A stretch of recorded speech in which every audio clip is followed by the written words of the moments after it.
sport. You and I have come a long way. It was such humble beginnings. As we gathered in small groups, we were professionals right from the start. Passionate, organized, and ready to rumble. We dreamed big, and surely enough, our parents supported us at every step of the way. Didn't they?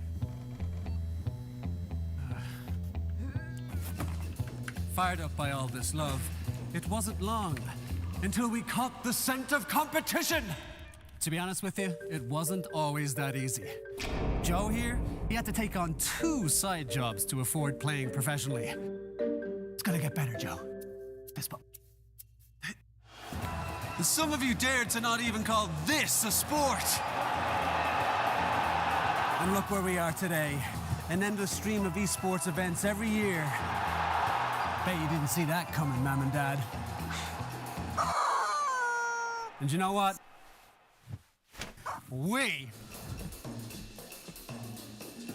have been with you every single step of the way.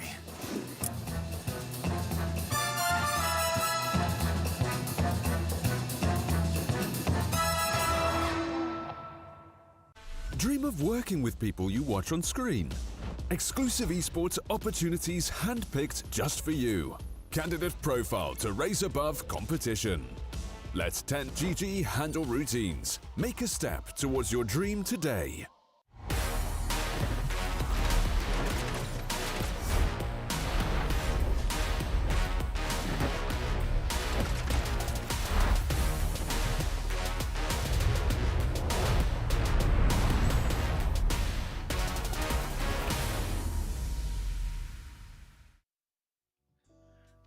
Welcome in, everybody, to the second to last day of the group stages here of the Pinnacle Anniversary Show. And we've got another 4 series to come today, and they are going to be absolute bangers. We're going to be starting off with Bait versus Level Up coming into this one. There is going to be a stand-in on Level Up. It's going to be Eki dropping out and Davai Lama taking the spot for the rest of the, well, at least the group stages. And we'll see how that one's going to pan out. Hopefully you're going to be, ready to get into a long day as we take a look at the schedule here. Yeah, Bait versus Level Up to start, and then Team Falcons versus Yellow Submarine, Team Klee and Sibe to come through third, and then Keed Stars versus Klimsanich on fourth. And Team Falcons, well, they are looking for a clean sweep here in the group stages. Only Yellow Submarine standing between them and 2-0 in every team in the group. Team Falcons on a great run here in the Pinnacle Anniversary Show. We've got, well, I think we're going to be able to take a look at all of the groups here to see how they're breaking down.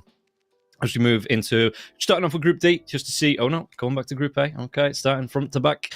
Group A, coming through Team Tickles. Unfortunately, they didn't get a clean sweep. They won 2-1 against Bait and Level Up, but still, they won 4-0, so it puts them on +6, and they are through here past those group stages. Bait looking to move through. I do believe if Bait win one game, I think that's how the points are going to break down. If they win one game here and still lose 1-2, to coming up against Level Up, as long as they win a game, they should be qualified because nobody else will be able to catch up to them. Group B, like I say, Team Falcons on that +6. They are looking for that +8 today. Only got themselves and Yellow Submarine to play in this group today, but they are looking to get through in a clean sweep, get that 4-0 +8.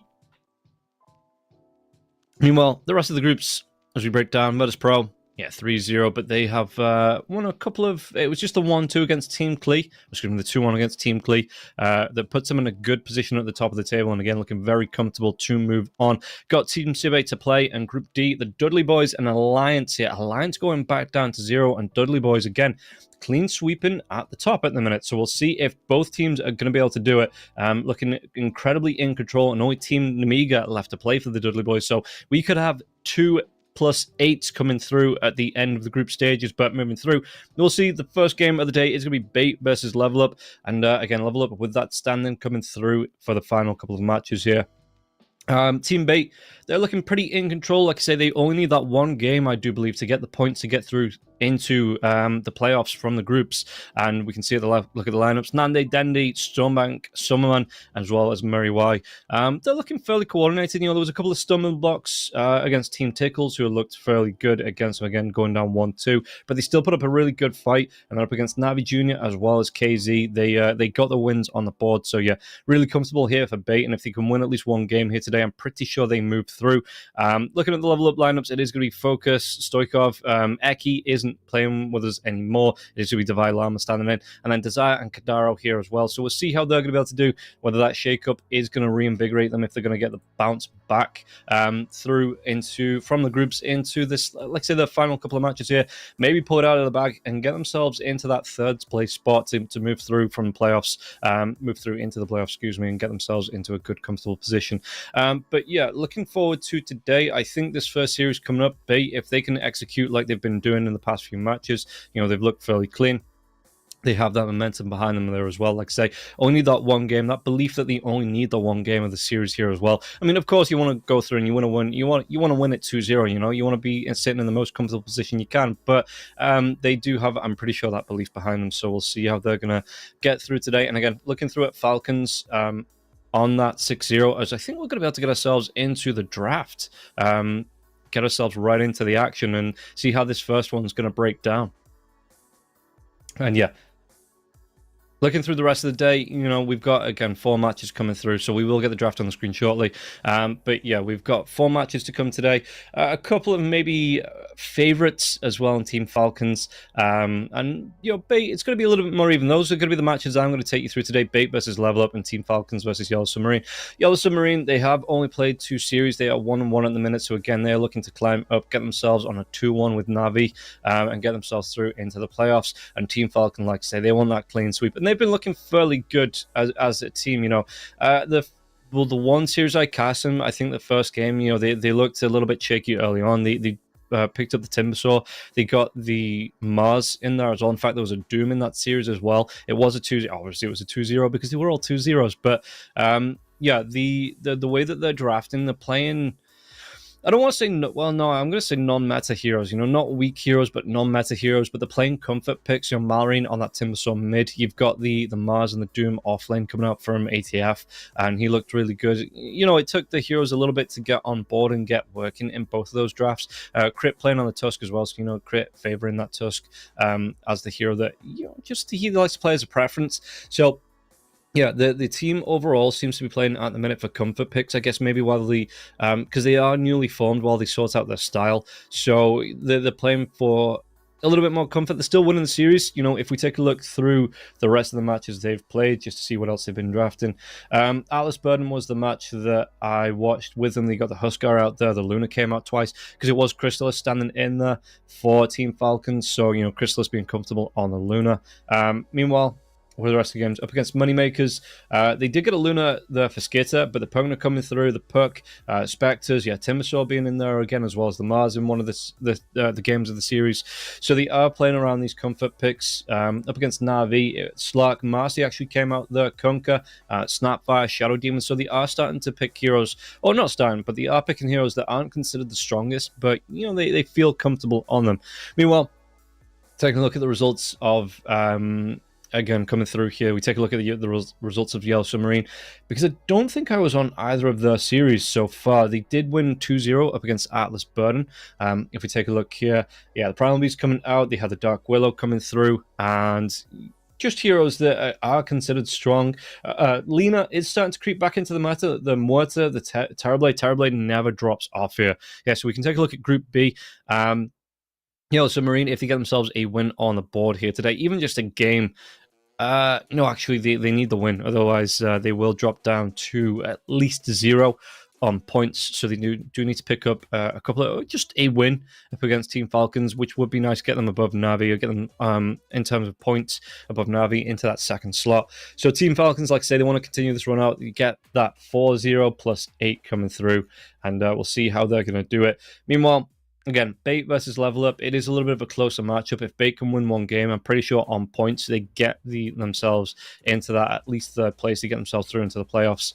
But Level Up, they want to get themselves a win on the board. And in fact, If they get themselves a win, if they get a 2-0, they do jump up to, in fact, if they get a 2-1 as well, they'll jump up to tied with first place with KZ in terms of on the points. So we'll see how that's going to fall for them. Today, if they can get that at least 2-1 on the board for level up, they will be in a much more comfortable position than they started the day. Meanwhile, Bait, again, I think they are through if they get that +1 here.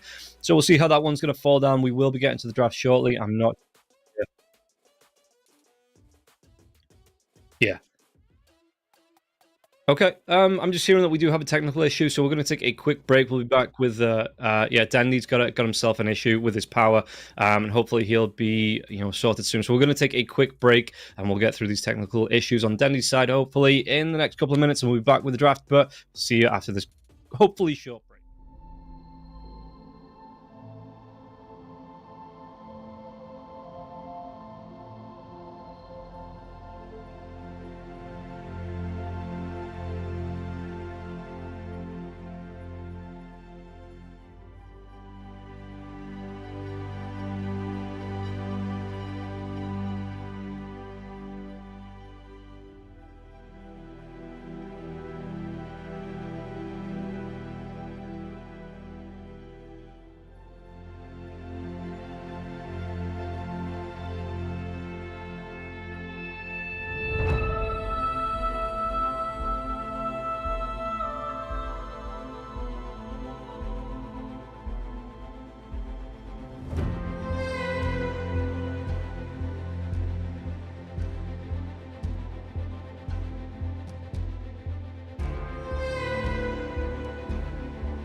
sport.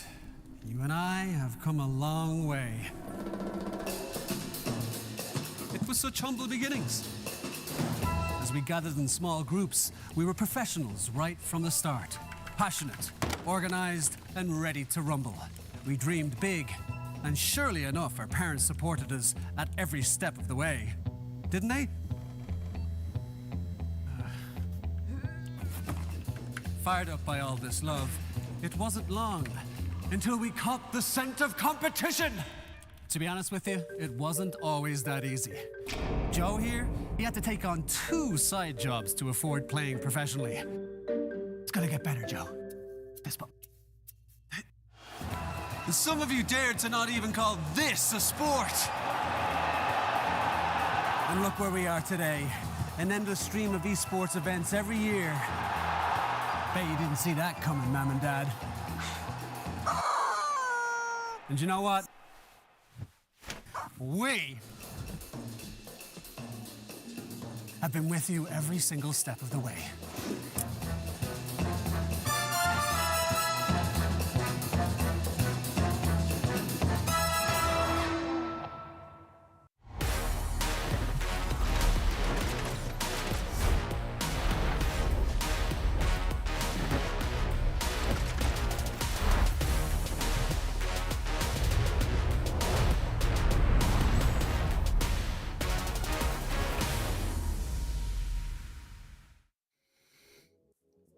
Welcome back in, everybody. We've got the technical issues with Denny sorted. We've not got them sorted, but Denny sorted his power issues. So hopefully we'll be able to get through without any more trouble. We should be able to get ourselves right into the draft here as well. Starting off to see how it is going to go between both teams. In this first series of the day, a little bit delayed, but, you know, not going to be too far out because, about a 10-minute delay. That's fine. That's no issues there.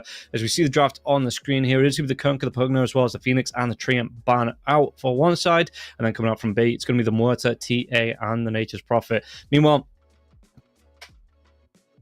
B, we're going to see, okay, there's going to be a bit of a swap up here in the first game. So it's going to be Mirage here for Dendy. And then hopefully, you know, Dendy will be back and we'll get through this one. But Grimstroke starting off here for B and level up Tusk. Yeah, two heroes that we see all the time, right? The kind of staples in the mesh at the minute. Grimstroke, really strong. If you get a hero that can run at the enemies as well, if this is going to be the position 4, position 5, you get yourself something like the Wraith King that we see partnered with it all the time. Faceless Void or Centaur, you know, something like that can stand its ground while the Inkswell ticks. A really good hero at the minute. Does a lot of damage, a lot of control. The spell cooldown could probably be increased just a little bit, but for the most part, it does seem like a really nice hero at the minute. Meanwhile, on the other side, the Tusk, yeah, kind of the same. You know, he's got that. He's a big tanky boy. He offers some protection in the lane, either as the 5 or the 4. You can set up ganks with a snowball. Got protection with the ice shots there as well, either the catch or shield with those, so you can catch enemy heroes running away or shield your heroes from being aggressed on. Unless, you know, the enemy has a blink dagger and he can blink himself right into those shots. But it is just a really nice hero. We see the Ag Scepter coming out more and more and more for the Tusk kick coming out, where, you know, you're going to be able to just get either a blink in or a snowball, something like that, separate one of the enemies from the team. I suppose you actually want to get the blink dagger into the Ag Scepter kick so you can snowball back to safety. Make sure you don't get caught out, and that is a big thing with a snowball, that 10-15 seconds worth of safety that it offers when it's rolling up, when it is actually rolling out. You know, it's a big deal to keep the hero, and any hero that he does drag into it alive when the snowball comes in. As the Morph is going to be the ban here for level up. Spectre and Lone Druid being taken away by B. Lone Druid we're seeing a little bit more of. It's a hero that, you know, it's fairly strong at the minute. The build that I'm seeing all the time is you just get the 6 branches on the Lone Druid, you know, and you swap them out for 5 Wraith Bands and a set of boots, just brown boots. Just brown boots will do. And obviously, like usual, you know, you build up the big items, the Diffusal Blade coming out, Maelstrom, Radiance if you wanted to on the Burr AC there as well. And yeah, you just use those Wraith Bands for the stats, for the armor that it gives, for the extra boost. There's Willow. It's going to be the pick here for level up. So is that the support? It's got to be the support duo right here. Dark Willow 4, Tusk 5, or vice versa. So you're looking for something. I mean, the Centaur is still there for an offlane hero. I mean, again, maybe Bait want to go towards that for their offlaner. You know, pick the Centaur. It goes well with the Grimstroke. Could be the Night Stalker again. Another hero that does something similar. Gets on top with the, well, once you have the level 6, so you have that nighttime flying movement and the vision there as well. You can Inkswell the Night Stalker. The Night Stalker pops a Crippling Fear, just gets on top of any of the heroes. They can't run away. They're taking damage from the Night Stalker anyway. The Grimstroke's going to be able to pop that Inkswell. Stroke of Fate comes out. Void slows, mini stuns, damage. You know, it is a really nice combination. And if the Dark Willow gets caught out... Oh, Chen. I've seen a little bit more play. Again, these heroes just keep popping right back up. Yeah, so like specifically for the Dark Willow here, the Dark Willow's got a lot of catch and save with the Curse Crown into the Brambles, Shadow Realm here as well. But if the Night Stalker gets on top of the Dark Willow with like a Blink Dagger, Willow not going to be able to do any of that. So it is a really nice combination to have. Phantom for the silence as well, through the Crippling Fear. So yeah, there is a lot of lockdown and a lot of silence here in those 2 picks coming out from Beat. And level up. How do they want to respond to this, especially with the Chen pick? Because, again, it is a hero that's getting a little bit more popular in terms of pro play. So I'm wondering how the pros are going to answer back against this. We've seen matches where the Chens do push through. You know, they have that Chen army, and 25-30 minutes they're pushing on to Rax. You know, they're looking to take lanes of Rax away from the other team. So level up, they don't really have the heroes to deal with it with a minute with the Tusk and the Dark Willow. Interested to see how they are going to try and deal with this one in the draft.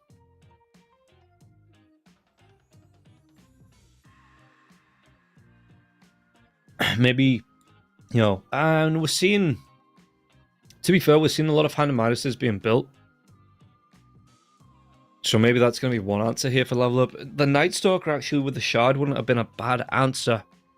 Unfortunately, he's already on the other team. Maybe something like the Primal Beast with that Trample once Trample's really powered up. Luna is another one of those bouncing glaives. The illusions as well that come through from Manta style, because build-up wise, that's what we're seeing from a lot of Lunas at the minute. They're completely skipping over the Dragonlance. In fact, let's flick up the Pro Tracker just to take a look. Yeah, they completely skip over the Dragonlance, go straight into the Mask of Madness, and then from there it's Manta style right, you know, straight away. So, Shard pretty much to follow after the Manta style for extra protection means you can get into those fights. It means you don't need the extra distance from the Dragonlance, excuse me, you know, to be effective, because Luna can kind of sit then in the middle of these fights, just spamming out the right clicks with the bouncing glaives. The Eclipse is raining down as well, and obviously you've got that Shard that's going to offer you some protection while it's activated. And the idea is the idea is that you get the kills. You know, you try and wipe out 2 or 3 of the enemy team before that Shard goes on cooldown. Looking through, yeah, Arteezy's been playing it, Yuragi's been playing it, Kazu. But yeah, it's a really popular hero at the minute. Yutaro's been playing it there as well. Actually, interesting that Yutaro went for the Dragonlance in this. This is just off pubs, you know, Pro Tracker pubs. Actually went for the Dragonlance into the Manta style. Ended up losing that game, you know, so I'm not saying that the Dragonlance was the problem. But, moving on. Bait are going to go for the Void Spirit Invoker here for level up. Void, again, maybe for Mirage it's a bit of a comfort pick. And, you know, when you don't have the synergy with the team, obviously he's playing stand-in for this first game, when you don't have that synergy, being able to pick up a comfort pick is a really nice thing to be able to have. But the Void Spirit, yeah, backline diver, can get on top of the Invoker, can get on top of the Dark Will. It does a lot of damage to the Luna before the Luna gets, you know, massively overwhelming here for the side of level up. Terrorblade, going to be banned for bait. What is left hero-wise here? Wraith King is there, if they want to go with that. Apparently Chaos Knight is absolute garbage now, so he's back on the bench. Phantom Lance, no, you don't want to go for a Phantom Lance with the Luna, even if you do get that quick heart out. Luna, the build-up, like I say, Mask of Madness into the Manta, into Shard, and then like either the Silver Edge or like the Daedalus to come out. I think the cleave damage coming through from those bouncing glaives would be a little bit too much. Weaver. Oh, not a lot of minus armor though on bait. I mean, he does a lot of minus armor himself as the Faceless Void is going to be the ban. So yeah, looks like it's going to be the Night Stalker Grimstroke combo. So you need something with a little bit of sustaining lane. I think that doesn't need to worry when the Chen does start to roam into like the mid lane looking for ganks or looks into the jungle for the creeps. You know, just those odd seconds that the Chen is going to be away. So maybe you do want something like the Wraith King to come out. What else have we been seeing played? Lifesteal has played a couple of games. There's bait ban out the Brute. Yeah, looking for the offlaner here. And then, yeah, Tusk Luna. So that's going to be your 5 in your. So that's, yeah, your safe lane is the Tusk and the Luna more than likely. Dark Willow and, well, bait have 10 seconds left. So let's think about what bait want to be picking up here. But looking at offlaners, Spirit Breaker isn't banned. Centaur's still there as well. They go for the 8th, so they do go for the Weaver. Another hero that it's got to self-sustain, getting himself in and out of tricky positions with the Sakuchi. Time lapse as well once he hits a 6. Actually does all right with the Inkswell on him as well in fights. Meanwhile, level up. So what? Centaur, Dawnbreaker. Marcy's seen a little bit of play. Axe as well. Gets control on the Weaver, stops him from being able to get that time lapse, get the Sakuchi off. Adds a kill threat there as well. With the Weaver, if you can't get the time lapse off, you've got the Cullen Blade to come through. Yeah, I don't mind that. Did they? No, they didn't run out of time, right? That was a pick. I'm just... If it wasn't a pick and that was the clock running out, that was a hell of a coincidence.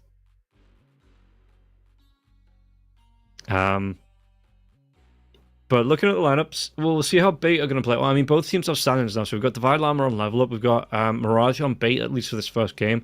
And hopefully for the second game, Danny will have those power issues sorted. So we'll have the full lineup. But yeah, looking at the two teams, I think it's fairly evenly matched. I'm looking forward to seeing how they're going to play as two teams. These lineups coming through as well. There's some unorthodox meta heroes in there. And I think it's going to come down to who's going to be able to play in this lineup better. I don't think there was an outdraft on either side. I think it really does just come down to who's going to be able to execute better.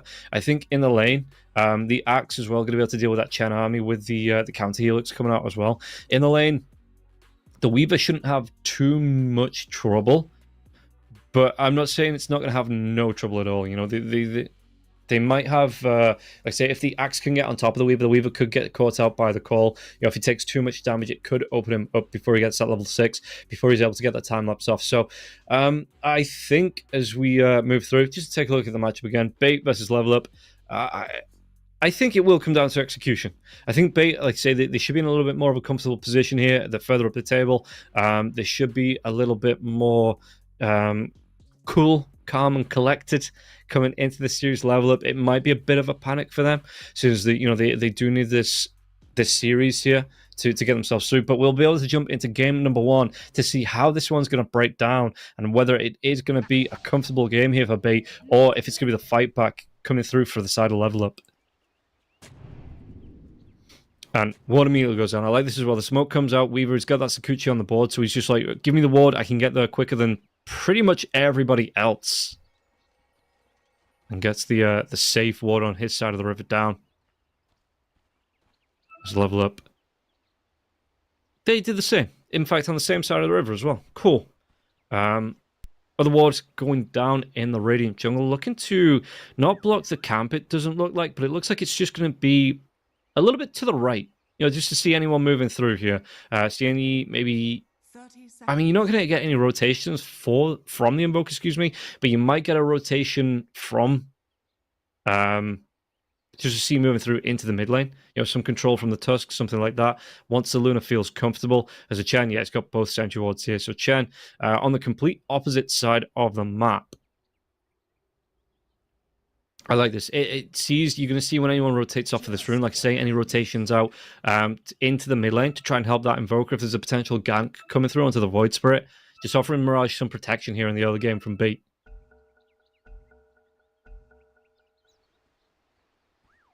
So we get ourselves underway. Not the longest pause in the world here in game number 1. Stonebank comes up, so they know there's a ward now. He's going to be taking a couple of shots. He's a big tanky boy, this Night Stalker, so he doesn't mind giving up some health. In fact, by the time, as long as there's no fight, by the time he gets to lane, he should regen right back to full health anyway. Focus. Where's he looking with this?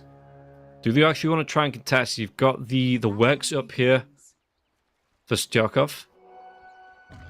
Focus. Ooh, actually Nelly with the rotation behind, but Stonebank not going to take any harass here.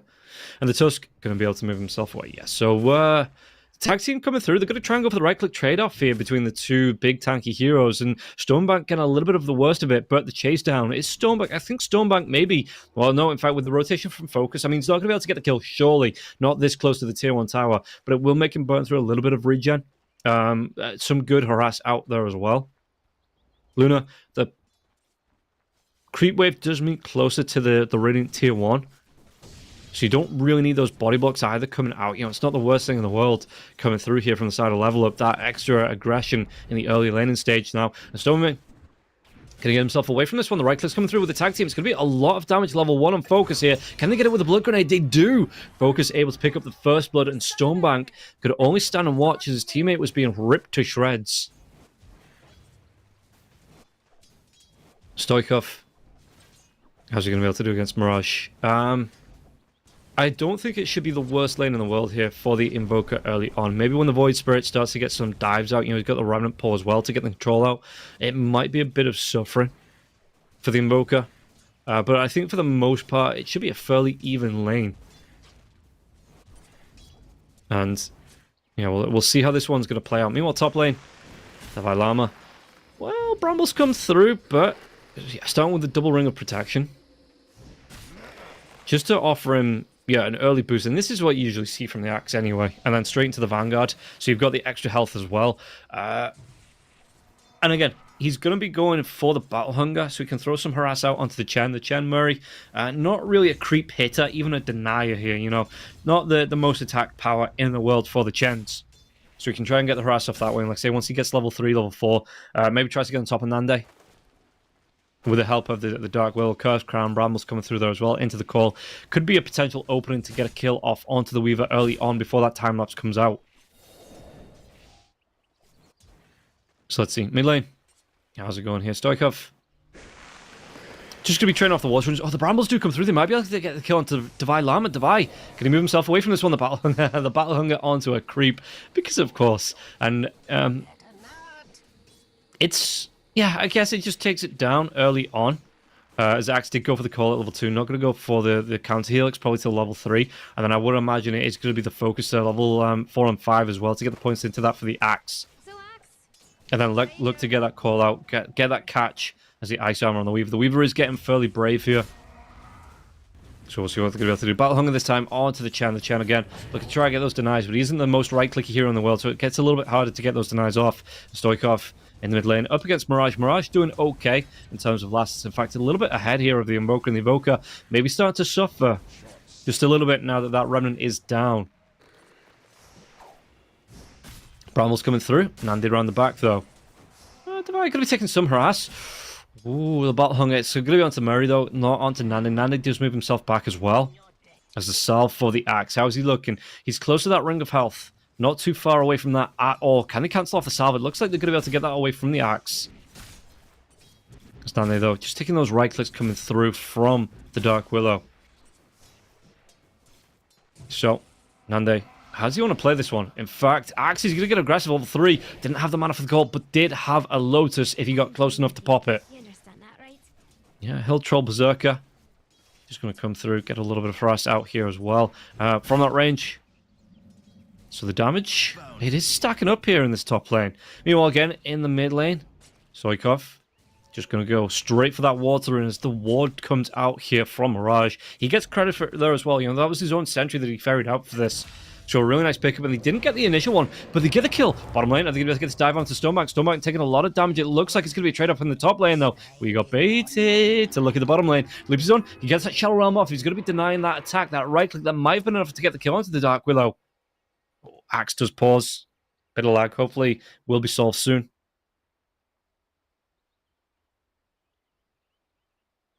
So we get the go.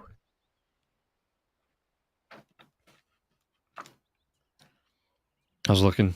Mirage, item-wise, going to be the one. Already got that Bracer. It's good for him. Is your Stonebank? He's took a fair amount of damage here. And a focus looking fairly clean in terms of execution on the Luna. The most last hits in the game. Good amount of denies here as well. So maybe just using the Stroke of Fate from the group. So actually the Lucent Beam coming through from Focus. Focus, can they get the chase down onto Stoneman? Someone's going to be able to walk himself away. Had that Inkswell in reserve if he needed it. And now Ice Shards, maybe into the tag team. Did he get the damage onto Stonebank? Stonebank can get himself away from this one. It is daytime for another 5 seconds. Can they get the kill before nighttime? And they do. Did only have the Brown Boots there onto Stonebank there as well. So level up.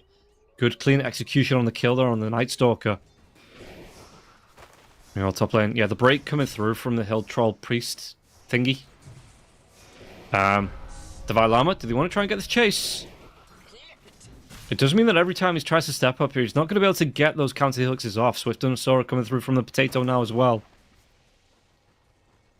So good move speed to be able to get yourself in, out, shaking it all about as well. Just get yourself away from this Axe before the Axe can get on top of you. Get that call off.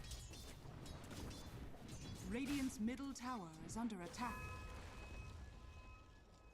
Stoikov, How's he looking? Does he want to go? Okay, it's just going to be pretty much an urn right off the bat. So yeah, pretty much a standard build for Invokers, and then I assume Hand of Midas to come out. Maybe a Spirit Vessel first. There's Void Spirit. He has the steps. They're going to get another kill. Murray Y is going to go down. Rotation coming through from the Tusk. So good rotation to get the kill onto the Chen here. And it looks like the Axe will fall after the fact, but he's still dying second. So he's still getting the experience for the kills. You know, he's still getting something out of this, apart from just the gold. Meanwhile, Tornado comes through, Stoikov can be in trouble. There's going to be the rotation from the Tusk. The Snowball comes through 2 heroes. Stoikov can get himself away from this one. There's going to be the Remnant drag back, but it is going to be onto Netley. So Netley going to be able to protect his teammate. This mid lane, a good rotation coming through now. And with the tag team, the damage, only level 4 onto Netley. No Walrus Punch just yet. Night Stalker with the pause. Hopefully issues will be resolved soon.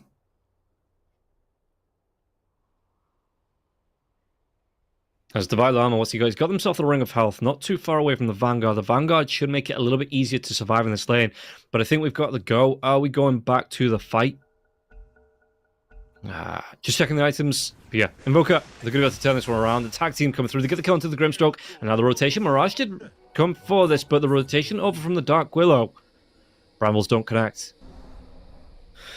Mirage gonna back himself away. It was a good idea to get yourself on top of Stoikov, but it just wasn't. The execution wasn't enough to get the kill, and they do end up losing the Grimstroke in the end. At least that last Astral Step not used defensively here. Bottle comes through, only connects onto the Void Spirit. The Void Spirit, though, will have a full bottle because the Grimstroke TPing right back to the lane. Divide backs himself away. Needed to go for the Wisdom Rune here. Yeah, not the greatest lane in the world for the Axe. So going for the Wisdom Rune, you know, it means that he's going to get that little bit of a boost, get himself at level 5. He's got some solo experience coming out as well. And yeah, he did go for those 3 points into the counter helix. So it's an alright build. It means that he can move into the jungle to catch up if he needs to here as well. What are they going to be able to do here? Get themselves on top of Divide Llama. Once again, he's going to try and get himself away with the extra armor from the call. But again, Stroke of Fate comes through. Nande gets the kill. Well, I was just saying when he gets that Vanguard, this lane should be a little bit easier. But he gets put on the back foot just a bit quicker here. And in fact, his courier even being found out. Nande, though, we're not going to be able to take that courier down. Playing around the trees. I mean, the Axe is dead, so he can do that a little bit longer without wasting his time here. Nande, he is hunting for it. It looks like the Falcon's Blade coming out. Blightstone here for the Weaver as well.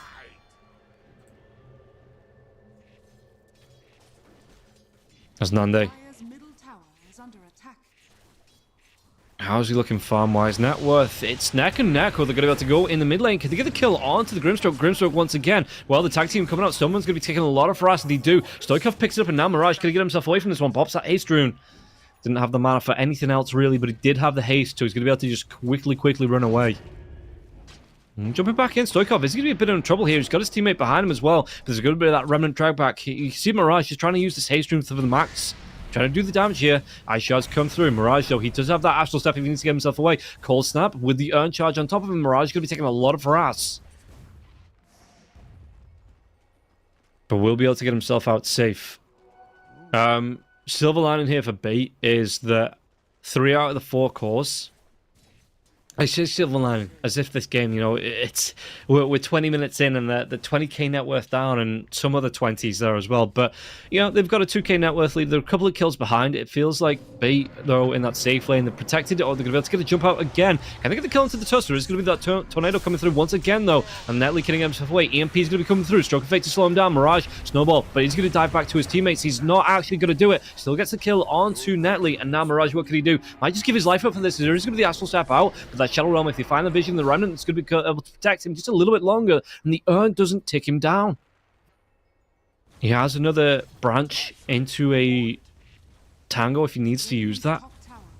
Yeah, and for the minute while this is all going on, Netley's just like... Well, Netley dies, so we'll see if he's going to rotate anywhere. Nande. Again, my name's confused. Nande's just still solo farming. He can get himself out a Mithril Hammer if he wants to. He's going to be super close to that Desolator. You know, just another 1,400 gold or so away.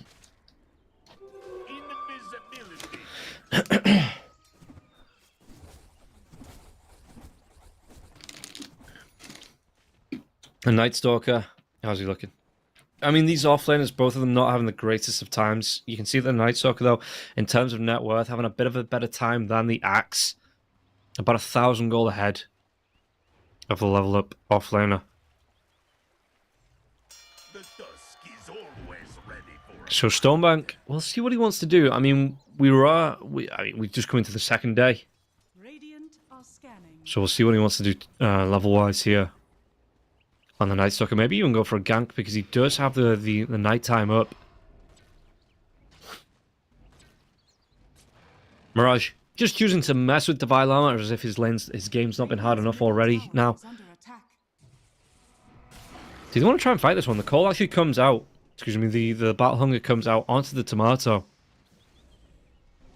So let's see. Backlines, Tornado is going to be coming through here. Can he get the jump? Stonebank. He doesn't actually have the mana now to really do a lot. He's trying to try and use his wand as well to get the jump out. There's going to be the nighttime coming through from the now onto the Invoker. The Invoker, Storkov couldn't get himself away from this one. Dive in, trying to do his best, but the Ghost Walk, it's not going to be enough. He's got the Phantom Silence on him now as well. The damage, it is going to be enough, and now the Bedlam coming through. But you have Hero stacking up and this Remnant jumping through onto Dark Willow. Dark Willow can get himself away. He's underneath the tier 2 tower. Looks like Focus wants to fight this now as well. He doesn't have the Eclipse. We'll see what he's going to try and do. Trying to go with the Inkswell though. Oh, that Snowball. What damage? Mirage. Snowball's going to break and it might be Netley in trouble. It's 3 or 4 heroes trying to do the damage and you can see the Divine Llama. He's trying to get himself in there. He's level 8 but he's silenced. Wasn't able to get the call off. Stonebank with the TP away. He might be able to do it. Yeah, the call wasn't in time and Stonebank will leave.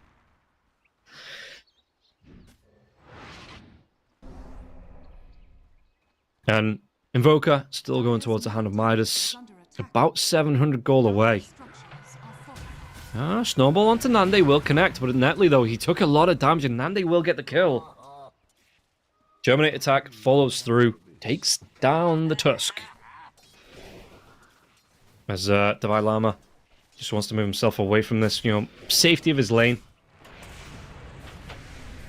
Do they want to go in the mid lane? They're going to be able to get themselves on top of Mirage. He's going to try and get himself away from this one, but the damage coming through, he's going to be able to get the Astral Step. Ow! Will still fall to Stoikov.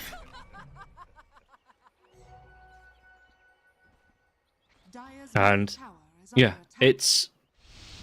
we've got a bit of a Divide Dota game going on here. These kills coming out all over the map, and that's going to be enough gold for the Invoker to get his Hand of Midas off. In, well, about another 10 seconds or so. Just needs to wait for the gold tick up for another 15 or so gold. Stacks coming through. Will be scouted out by the Chen, though. The Dusk is always ready for a fight. So, let's see if they're going to try and contest this on the side of Bait. Do they have anyone that takes stacks quick? I don't think they do. Nande could come in if he's got the shard up in the next minute or so to try and clean them up. With the Sakuchi as well as the Germinate attack, but that's still going to take a little bit of time to get through those stacks. Meanwhile, you have Focus on the Lunio, you have the Axe as well that's going to be able to move in. Clean those up fairly quickly.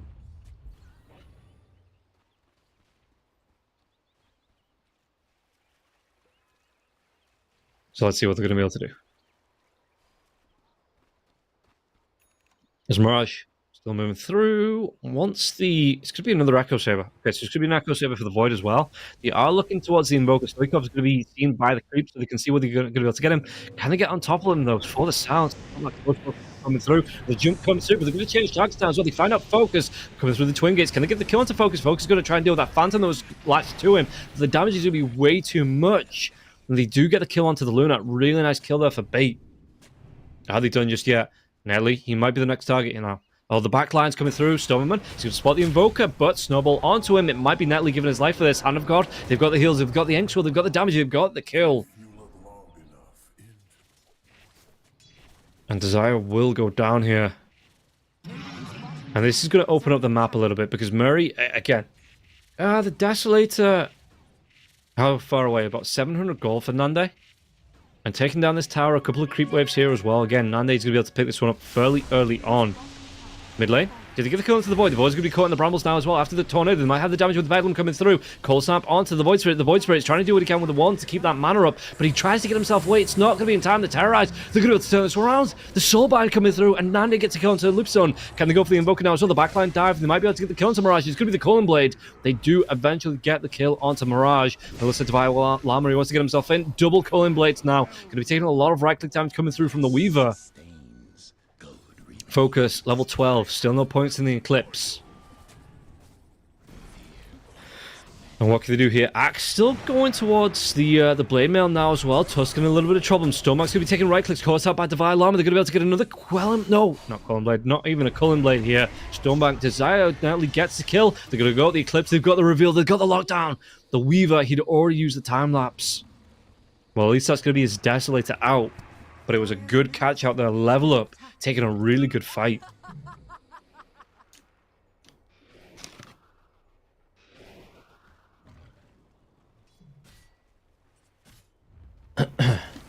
And, yeah. In terms of... I mean, this game is fairly close. About 1,000 gold between the two carries, which is about the distance in net worth between the two teams. Invoker Hand of Midas going towards that Spirit Vessel after the Hand of Midas. So he is going to go back for that. It's still a really good item to get. Even if it's a little bit later on. BKBs aren't starting to come out just yet. You know, that protection from the Spirit Vessels isn't there. And with the Hand of Midas, it's not going to be too far away. So Divine Llama. Let's see, how's he looking? Vanguard out for him. Blink Dagger. Yeah, really good. It's not looking good for Mirage. Mirage, the Snowball comes in. Not going to be able to get the kill. He does have that shield rune there as well for Mirage. Will pop it. Luna. Actually did get the Dragon Lance here on the Luna. So the Manta style is coming out on the courier now as well, but it's a little bit delayed. Thanks to the Dragon Lance. Wants to go back in. Do you split up? You don't split up your Mask of Madness, right? Because you're not going for Satanic next. You're not going for a bit. You want to go for that Butterfly here. As the Deso is out for the Weaver. Yeah, it's going to be the shard to follow up. Which, if you don't know what that is, every time you Sakuchi through, you put it's effectively a dot. No, not a dot. You put a marker, let's say, on everything you Sakuchi through. And then when you right-click, your Germinate attack connects to those things that you've Sakuchi through as well, with a marker on them. Dire's top tower is under attack. So Netley, how's he looking? Going towards his own Blink Dagger. Jump in from Mirage. Does he want to try and get the kill? The Stoneball comes out immediately here. There's Void Spirit. Going towards that Ag Scepter. Going to be a ways away on that Ags, though. Oh, Inkswell coming through. Can they get a kill onto Stoikov? Stoikov is going to be in trouble. The Phantom with the silence now, as well as that Swarm. And he's got two little creatures on him. They do take down Stonebank in return here on the other side of the map. But a really good setup and a really good kill onto Stoikov there. Nande getting the credit. So he gets a Deso charge on the board. Radiant's bottom tower is under attack. Yeah, Willow. He's got himself the Yule Scepter now, so he can Curse Crown. Set up with the Yule Scepter into the Brambles. And you really aren't getting away from that. As Axe, Boots of Travel into the BKB.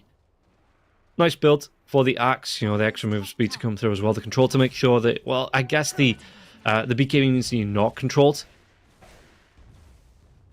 Radiant's bottom tower is under attack. Yeah, for anyone just tuning in, Eki is... Oh, we'll come back to that in a second. Is he going to be able to get the kill? There's going to be the Hand of God. Did he get the time lapse off? He does. He barely survives, but survive he does. And now they're going to be able to go. Soulbind coming through onto the Axe. The Axe can get himself away from this one. The Soulbind connects onto the Invoker. They're going to try and go aggressive again, maybe? Focus, everybody TPing in. They don't even get the deny on the tower. It might cost Mary White his life, but it means the rest of his team do get the gold from that. Not the worst kill to give away.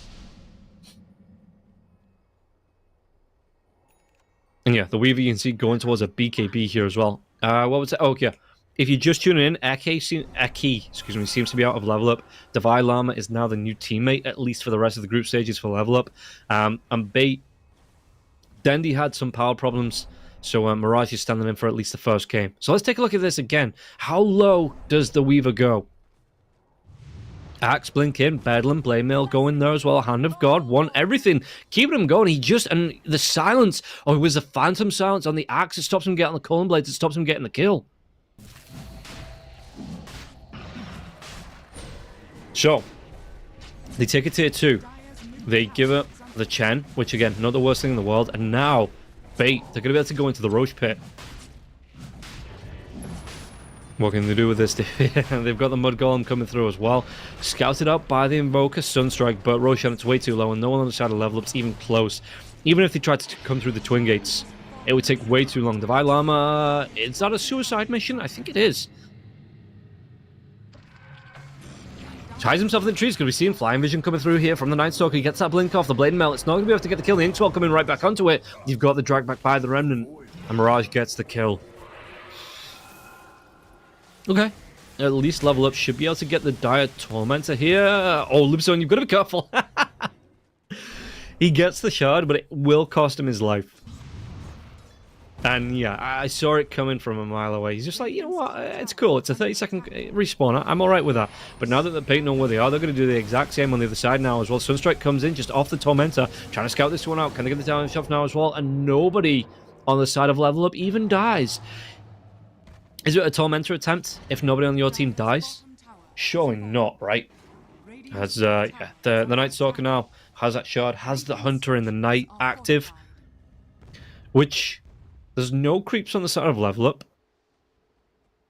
Like, yeah, there's no Chen, there's no Enchantress, there's nothing like that, but it does mean that he's going to be able to get, you know, just go into the jungle, get that, or maybe even in the middle of fights, you know, just be able to get the activation from the shard. So, we'll see what they want to do with this one. Lipsion. Is it going to be Blink Dagger next for the Dark Willow?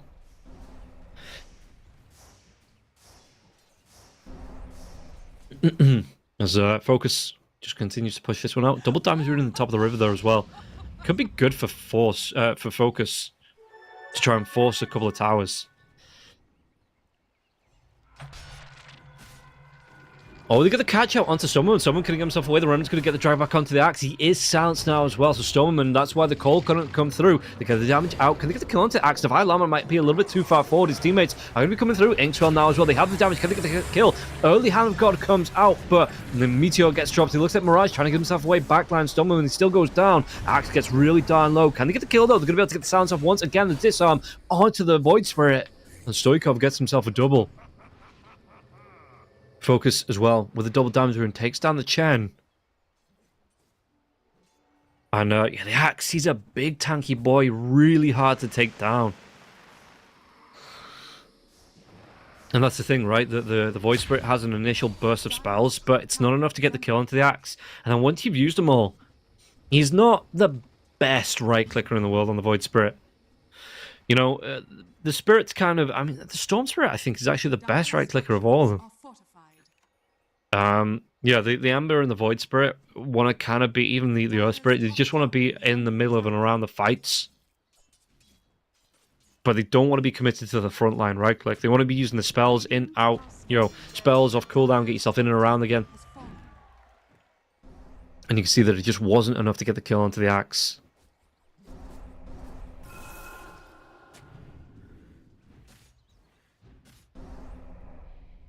Yeah, and Void only level 13. That is rough. I mean, Invoker with the Hand of Midas is only level 14. So it's not like it was the greatest start for the Invoker as well. Focus, so, again, from priority with the Bouncing Glaives, they might go for this one. They have an Aegis still. Focus showing. Does he want to push? He's got his teammates behind him. But he's a little bit worried about being the furthest one forward.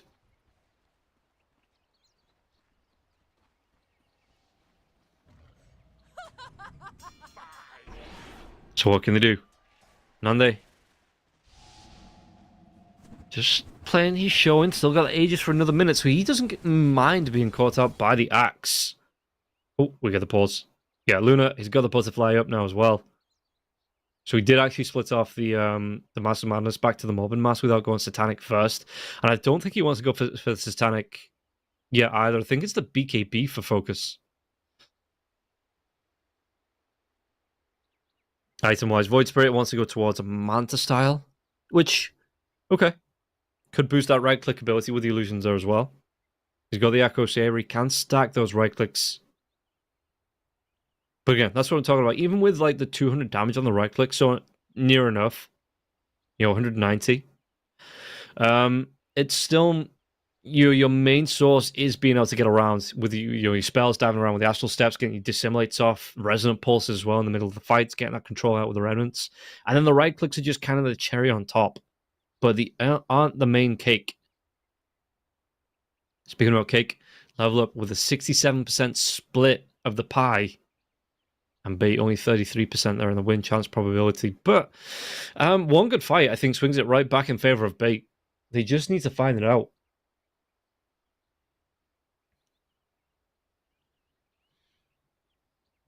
So yeah, BKB up for the Weaver here as well. That is a fresh BKB for the little bug thingy. What can they do with this? Because that might be, you know, you obviously want to use it offensively. It's going to be a good opening. But they're just going to let the Aegis go, it seems like. 52 seconds on that. Yeah, they were smoking looking for a fight. But nobody took the bait onto Nande, so Nande just wants to go back farming. Doesn't want to lose out on too much of his net worth as Invoker. Does he get... he's in the Ghost Walk. He's going to be fine. Yeah, Nande's got the Sakuchi.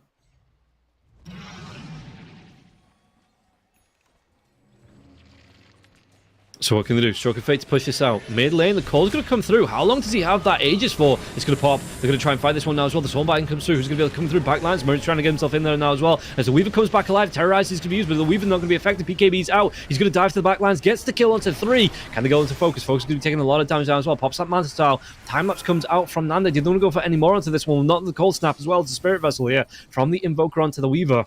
So they're going to wait a little bit. Maybe just try and reset here. Nande not a lot of life left. Dive comes in. That was a really good fight for Bait. They did lose the Night Stalker.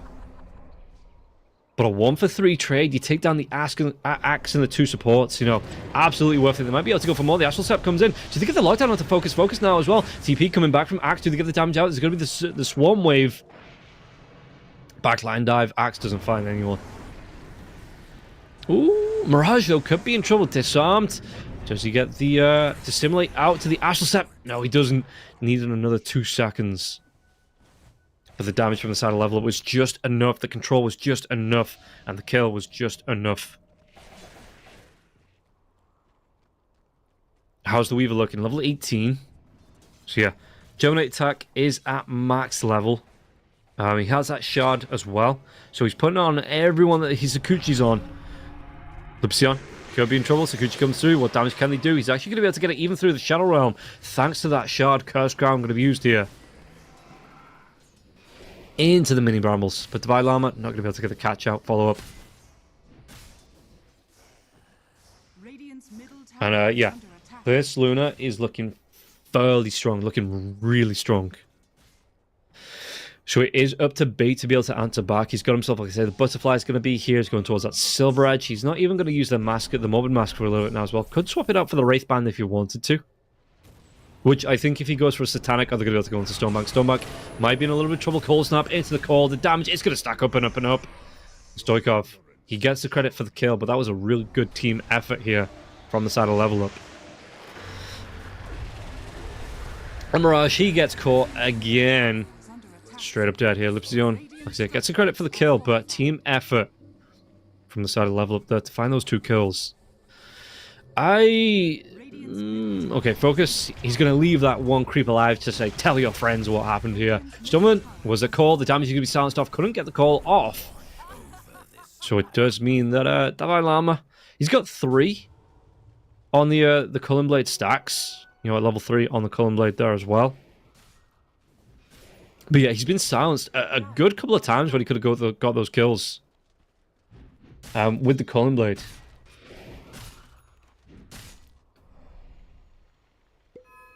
So let's see. Invoker. Now, Earthwise, he's not doing too bad. You know, 3rd, he is going to be away behind the Weaver, who's away behind the Luna. As the Weaver wants to go back for the Daedalus. Yeah, this is going to be a good pickup if he can get it in the next couple of minutes here. Needs about another 1,000 gold to get that on the board as well. So let's see. Stonebank, how's he looking? BKB's up, wants to go back for another Ogre Axe for the Echo Saber again on the Night Stalker. And then it says, yeah, but my Daedalus a little bit more important here. You already have your BKB, what are you worrying about?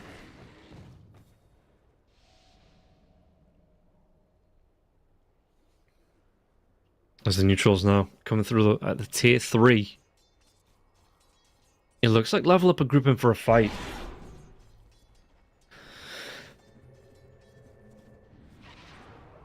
Let's see what they're going to do. They are grouping up using the Lunar Illusions to push out here as well. It's been a while since we saw a tower go down. So let's see what they can do. Group up as 5 smoke coming through the board. Roshan, it's going to be a minute and 13 away. It could be a good fight around the Roche pit, though, because neither team know how quickly they're going to respawn. Mirage, he gets jumped on once. That Walrus Punch is going to be able to fall with the call coming through now as well. They have the damage, they have the kill. Mirage is dead for 50 seconds.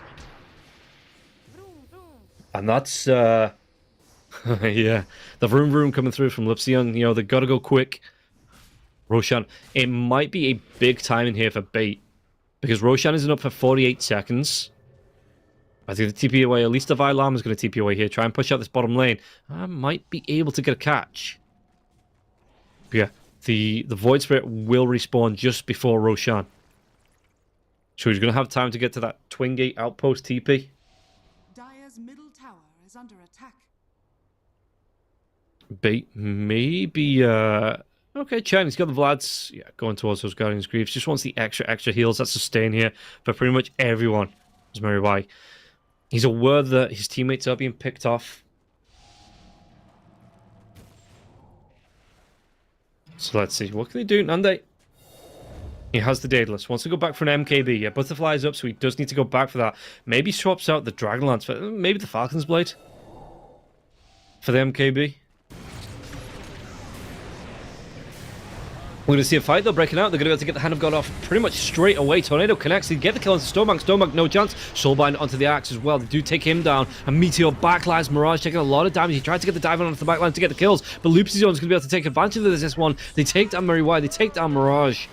Oh, they might even be able to go into Summon. Was that Walrus Punch to get the Lucent Beam off? Sunstrike's not going to connect. But the Inkswell, not really going to matter. They keep just out of range of this one. And yet Focus will get the kill. Nande has to use a time lapse, the only one left alive after this fight. Roshan, it's still in the pit because the Night Stalker nighttime. Yeah, but he's going to be coming through the Twin Gate now, about 40 seconds late. Better late than never, it seems. Focus, they want to group up. Yeah, they know he's here. Obviously, they know the respawn's happening. So they're just going to go straight into this pit. So let's take a look. Dive comes in. They get the call out. BKB onto Divine Llama now as well. Backlines EMP onto Mirage. Mirage tries to get himself away with the Dissimulate, but they have the Brambles. They have the control. They know roughly where he's coming up, and the Meteor comes through. He just couldn't get himself away, and the control gets Void Spirit really not having a good time in this game. And Summon, even without the Sunstrike, they just get one more right click off on Focus. Listen, the damage coming through from Focus just to take him down. He had absolutely no chance there. As Luna, 4.5 minutes on the Aegis. What can they do with this one? They have the Manta Style. It's a big build. Luna with the Satanic now as well.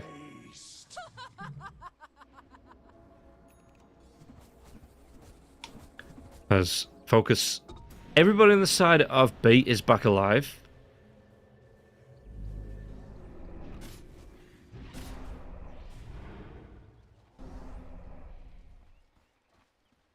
So let's see what they can do. Davai Lama, he's got the cheese as well. He might be able to go for a big jump. Again, Blade Mail, Vanguard, BKB. Dire's middle tower has fallen. It is a really nice Axe game here. Focus just walks himself right up to the high ground into that remnant, but he does have, again, the Manta Style coming up in the next 7 seconds. If they lose this tier 3 tower onto Bait, they are going to start to rapidly lose their base. Fortification will be used, but Focus, he's got the Aegis. He really doesn't care about going high ground here. Alacrity on him as well. Yeah, jump in. Oh, the Walrus Punch. That was a big dive in. They were trying to do what they could do on someone with the Ogre Seal Totem, but they still get caught out. And now these racks are going to disappear. Look at this. Focus. The next fortification is going to be used. But level up come through. These glaives, I wonder if they want to go. They could go for Megas if they want. They just go straight tier 4s. Yeah, they say, we've got an Aegis, you have to fight into us. And we've got this power spike coming through. And just look at this, the backline dive. They're going to be able to get themselves on top of Mirage as well. But again, the force staff comes through onto Netley. So Netley, not going to be too far away. Mirage gets to dive in onto the tusk, but there's going to be the tornado. It connects once again. Stormbank pops that BKB snowball onto him, but he's just buying time for Focus to do what he can. Backline dive comes through. They get the call onto Nandy. Nandy's dead. He couldn't get that time lapse off.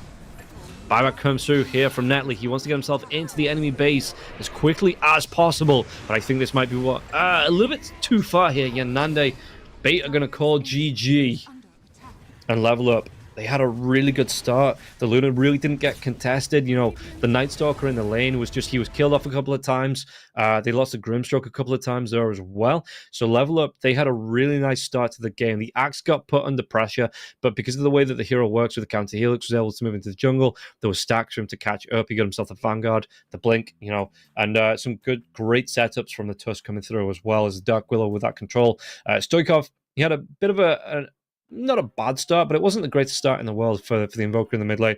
But all of a sudden, the Void Spirit drops off a whole lot, and the Invoker keeps building on his power spikes and building and building and building. So in the end, it just seemed like the timing was on the side of Level Up, where B just couldn't get going after the early stage of the game. So that is going to be game number 1. We're going to take a quick break. We'll be back with game number 2 to see how this series is going to play out.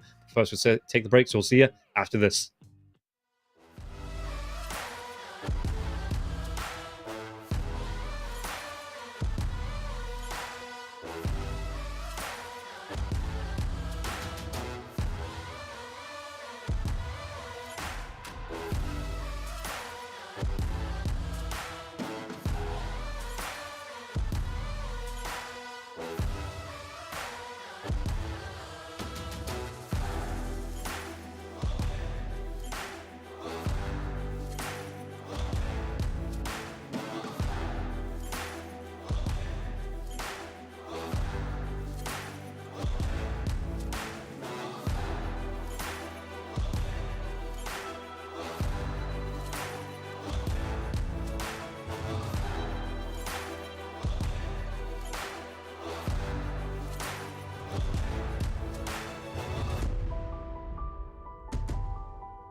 sport.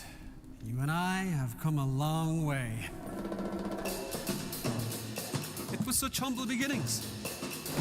As we gathered in small groups, we were professionals right from the start. Passionate, organized, and ready to rumble. We dreamed big, and surely enough, our parents supported us at every step of the way. Didn't they? Fired up by all this love, it wasn't long until we caught the scent of competition. To be honest with you, it wasn't always that easy. Joe here, he had to take on 2 side jobs to afford playing professionally. It's gonna get better, Joe. Fist bump. Some of you dared to not even call this a sport. And look where we are today. An endless stream of esports events every year. Bet you didn't see that coming, Mom and Dad. And you know what? We have been with you every single step of the way.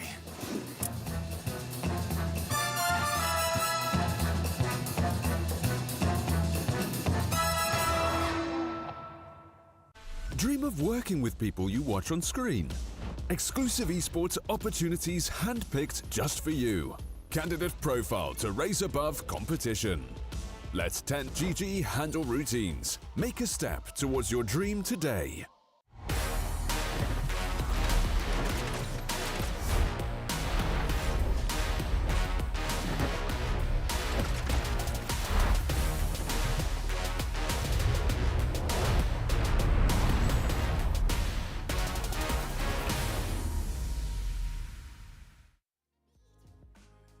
Welcome back in, everybody. We'll get started with the second game shortly, but that first game, well, Bait got lunared. There's nothing else you can say about that.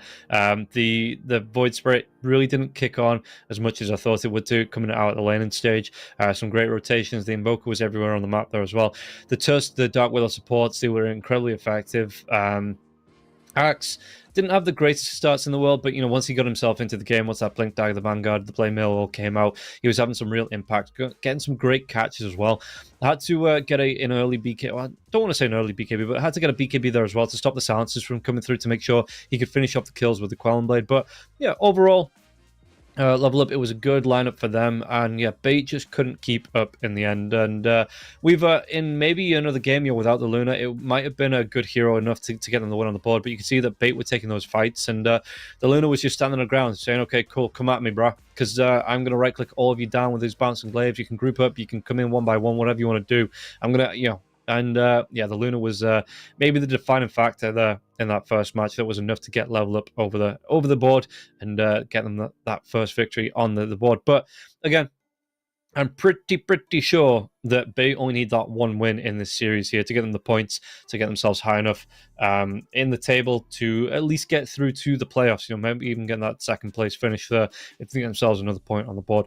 And I do believe Dendy will be back. Must have sorted those power issues out. So I think we've got Dendy back here for the second game. Mirage, thanked for standing in. But yeah, Dendy should be the full 5-man lineup here for Bait.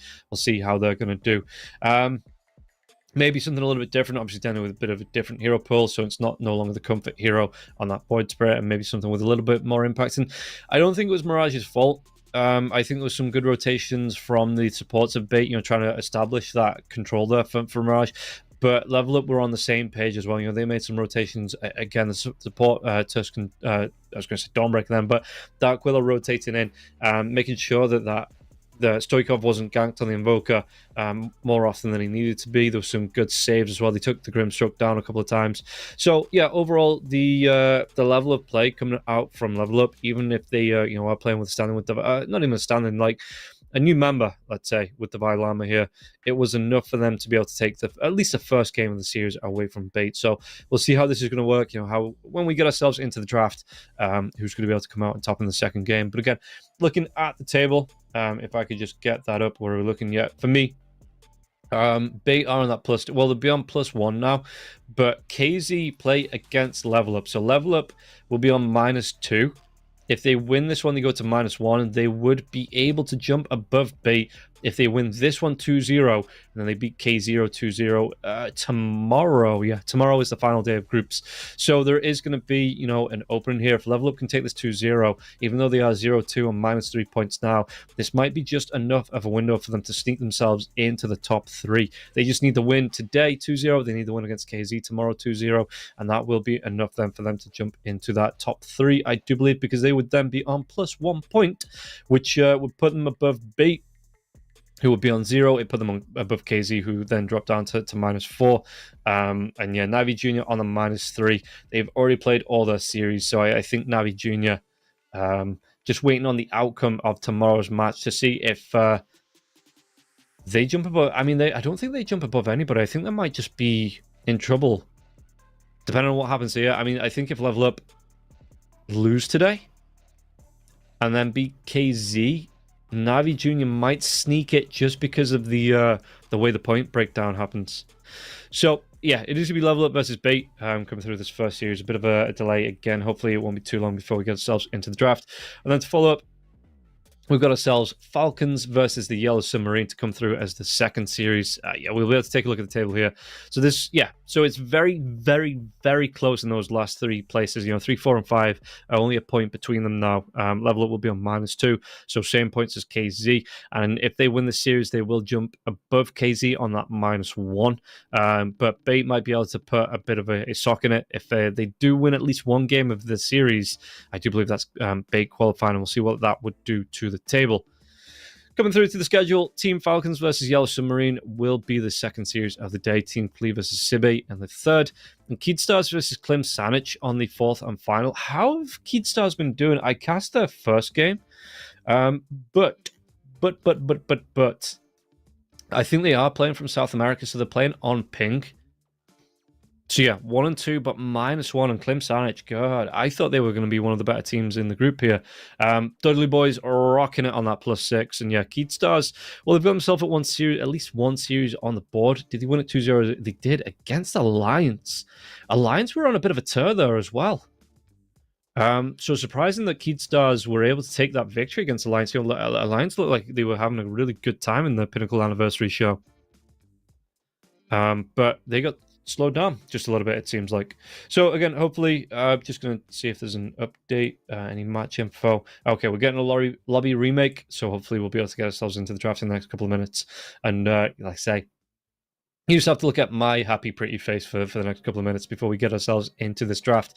Again, maybe with a full 5-man lineup now, again, having that team synergy going, Bait might be in with a better chance of winning this second series. As we see here, yeah, Nande, Dandy, Stonebank, Stormamana, as well as Mary Y.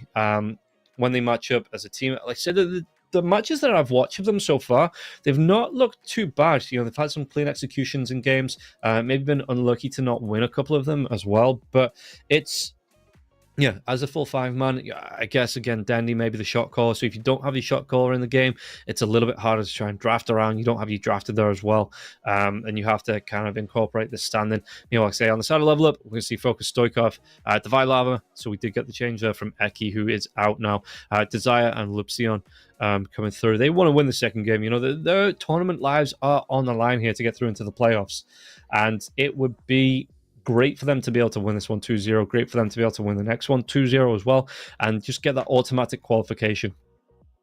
So I think we'll be able to get ourselves into it quite shortly, you know, not too far away. The other teams as well, Team Tickles and Dudley Boys are already through into the upper bracket qualified part of the playoffs, so they are locked in. Just waiting to see what their teammates are going to be. And then, yeah, we'll see how the rest of the tournament is going to go. We have today and tomorrow, and then a day off on the 30th, and then we'll be back with the playoffs on the 1st as well. For anyone who might not know what the schedule is, yeah. So today and tomorrow for the for the group stages. I think the 30th might be for any potential tiebreakers that might come up. You know, but that is, like I say, at the minute it's just a day off. But yeah, for any tiebreakers, I do believe it will be on the 30th, and then we start the playoffs on the 1st. As we take a look. Team Falcons having a really good time, but not... are they not locked in? Because Navi Only have the... Okay, yeah, so if they lost 2-0 and then Navi won, they are locked in. It's just not first place just yet. So there could be a little bit of shift in the table here. Virtus Pro, yeah, they're pretty much Sibe. It's a little bit closer for Sibe, but Virtus Pro, they just need the one more game, I do believe, to lock themselves in as well. And it is going to be against Team Sibe, so there could be a bit of a shift here as well. Marsbat and Boom are both out, so we're just playing between Team Clee, Sibe, and Virtus Pro for the who goes where the rankings here in Group C. And Sibe have 2 matches left against Virtus Pro and Team Clee. So Sibe's fate is in their own hands. You know, they could still snatch first place here as Virtus Pro. If they take that win against Sibe, they will secure first place. And again, they did lose one series. They won one series against Team Clee 2-1. So that was actually really good. I think that was one that I cast. I want to say it was. And it was a really close series here. Virtus Pro did have a standing.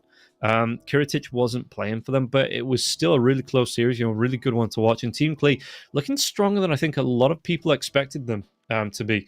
So, you know, they've looked comfortable. And apart from that one match, you know, Virtus Pro, they've looked incredibly solid. So as we look to the matchups coming through, Bait versus Level Up again. Hopefully not going to be too far away. But we have a player in it, you know, yeah, and the draft. Yeah, okay, so Level Up, just waiting on one player, and Level Up should be able to get into the lobby and get ourselves going. They will get a level 1 draft penalty here, it looks like, Level Up, but the draft should be underway shortly. Not going to be too far away from that. It's both teams getting ready for it. Yeah, a little bit of delays early on, but once we do get into it, you know, we'll be able to get rocking, we'll be able to get rolling. And we're not too far behind schedule. Well, if this one goes 2-0, we'll be ahead of schedule, so we'll see how this one's gonna play out. If Level Up now have that belief in themselves, being 1-0 up against Bait, and how Bait are going to respond to this now that they have their 5-man roster, all 5 players ready to go for the fights, and we'll see. I mean, in terms of what Dendy's been playing, let's just take a look at the heroes that he's been playing through on Bait, just to see what different, you know, against Team Tickles, what was it? It's Pucks coming out. Yeah, he's playing a little bit more meta. Storm Spirit's coming out here as well. Pangoliers, which isn't the most popular hero at the minute, but it is still being picked. Kunker's coming through. So yeah, there is some good pickups for Dandy, and like I say, maybe Mirage was only comfortable playing on the Void Spirit in that first game because it's not his team. Wasn't used to seeing how both teams are going to play. So we've got a draft, and we'll be able to get ourselves into the draft here and into the second game, hopefully without any further delays. Like I say, Level Up with that level 1 draft penalty. Took a little bit of time there after the remake to get themselves into the lobby, but it's only 1 minute and 40 seconds. It's still, excuse me, I should say, not only, it's still 1 minute and 40 seconds on that reserve time. So not the biggest penalty in the game. They should still have a lot of time to draft here. Meanwhile, Bait, they ban out the Moors to the TA again. Phoenix could be the ban here for Level Up. They take away the Kunker. Okie dokie. So Phoenix usually signals you are going to be going for those big picks, the Treants, the Centaurs. You know, the heroes that can sustain. They have a lot of health, and the Phoenix will deal with them. As the Nature's Prophet gets banned out from Bait.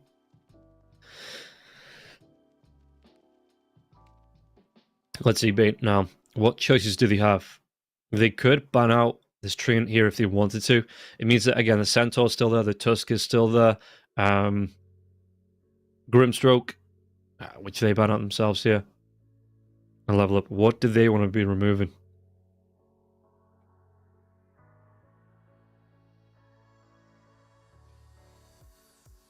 I'm surprised that the Centaur is as popular, even with the change to Heart and Blade Mail now.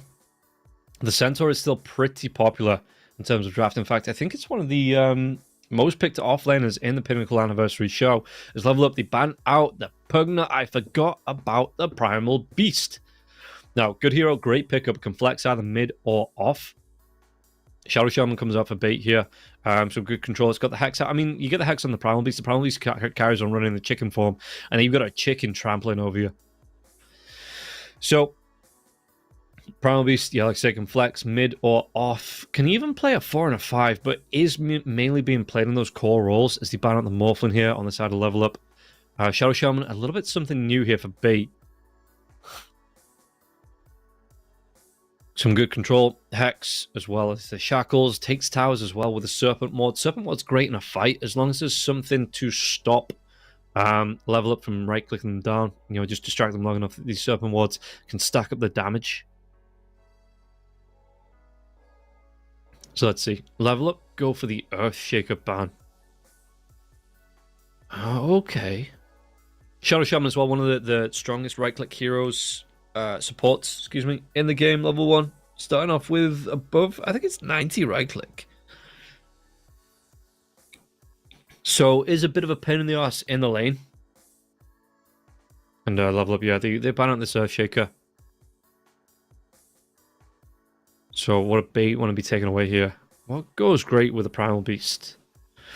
Well, again, if you're going to be putting this Primal Beast in the mid lane, maybe you do go for a couple of more tanky heroes. You've got the Brewmaster that you could pick up in the off lane, or the Centaur, just to be able to harass back. Maybe something with a bit of lockdown. Do you go back for something like the Mars, maybe? Darkseer might not be the worst as well. The Vacuum back into the Trample. Pulverized control coming out from the Primal Beast.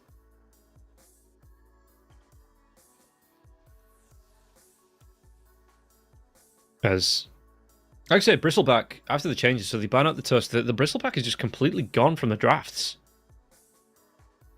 Sinuosity was first pack. Bristleback and Spirit Breaker no longer the first pick ban material that they once were about 2-3 weeks ago.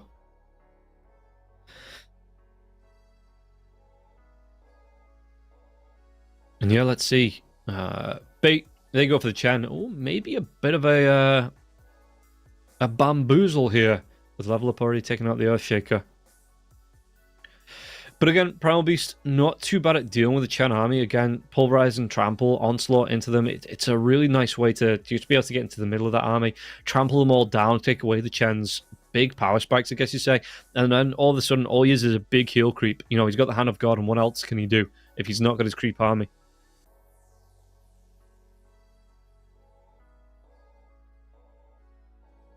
Yeah, so level up, going for the big tanky boys. I wonder if they go back for the Luna here as well. With the Treant being picked up. The Luna did really well once she got going. Got a bit of net worth, and Bait just weren't able to put the pressure on their picks. You know, it didn't allow for those early rotations to shut the Luna down. Yeah, it makes sense, because the Shadow Shaman Chen isn't the most pressure base supports. I mean, Shadow Shaman's okay, right? But he doesn't have the high mobility. He doesn't have a gap close or anything like that to get close to the Luna. And the Chen really doesn't offer that early game gank potential. It is more of a, if we're ahead, the Chen can push down, you know, can play separate as the 5 and split push. And just use the Hand of God when he needs to. So I think this is a really good pickup once again for level up. And once they start to match up as 5, you can start to put the pressure on. Bait, they go for the Centaur. Big tanky boy can stand up to the Luna in the lane. Well, I thought about that about the Night Stalker there as well. Stands up to the Luna in the lane. Treant Protector with the Leech Seed though. Should be able to keep Luna fairly healthy. Shouldn't really ever... I think the big thing is if the Shadow Shaman tries to get the Shackles onto the Luna, Treant Protector doesn't have a way to interrupt that. So the Stomp, Shackles, Hex control that comes out... Yeah, Luna needs to be really careful about positioning here in the second game.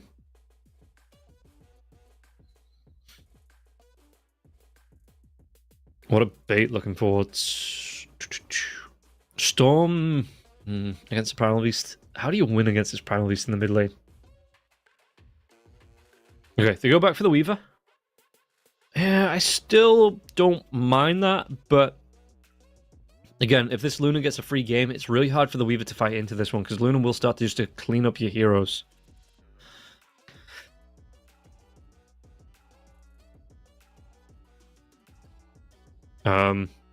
Level up.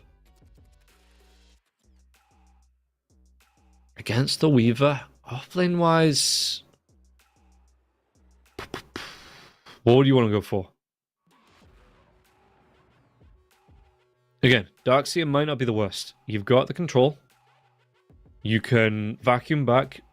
There's a lot of damage to come through. You the vacuum back into the overgrowth while the Primal Beast tramples all over the side of bait. You could delete a few heroes here. And then Luna sits on the sidelines with the Eclipse going with those bouncing glaives. The illusions as well from the Manta style.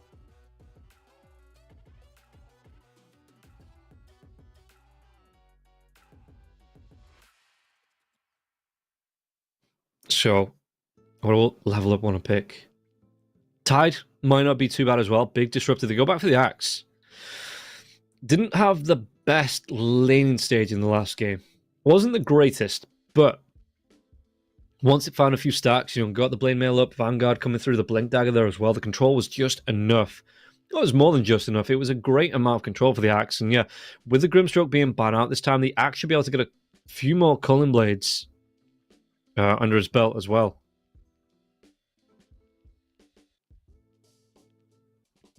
There's bait. And Chen with an, I've just been told, 82% win rate?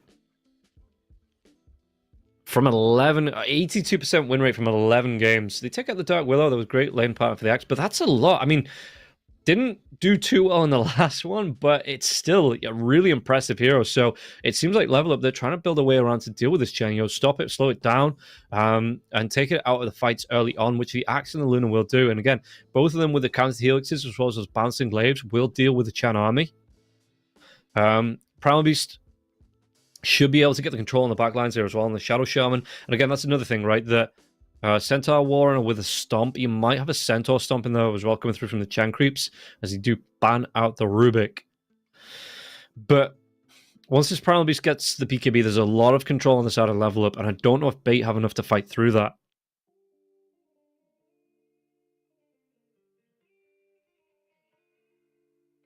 Would you, if you're Level Up, go for something like an off-lane Bloodseeker? They ban out the Witch Doctor. Yeah, Dendy, known to play that Witch Doctor in the mid lane. Because you're going to be playing against the Chen and the Weaver, so there's not a lot of lockdown onto the Bloodseeker. He doesn't have to worry too much if this is going to be the... No, because you've already got the Axe. What am I talking about? So we're looking for the position 4 here for Level Up.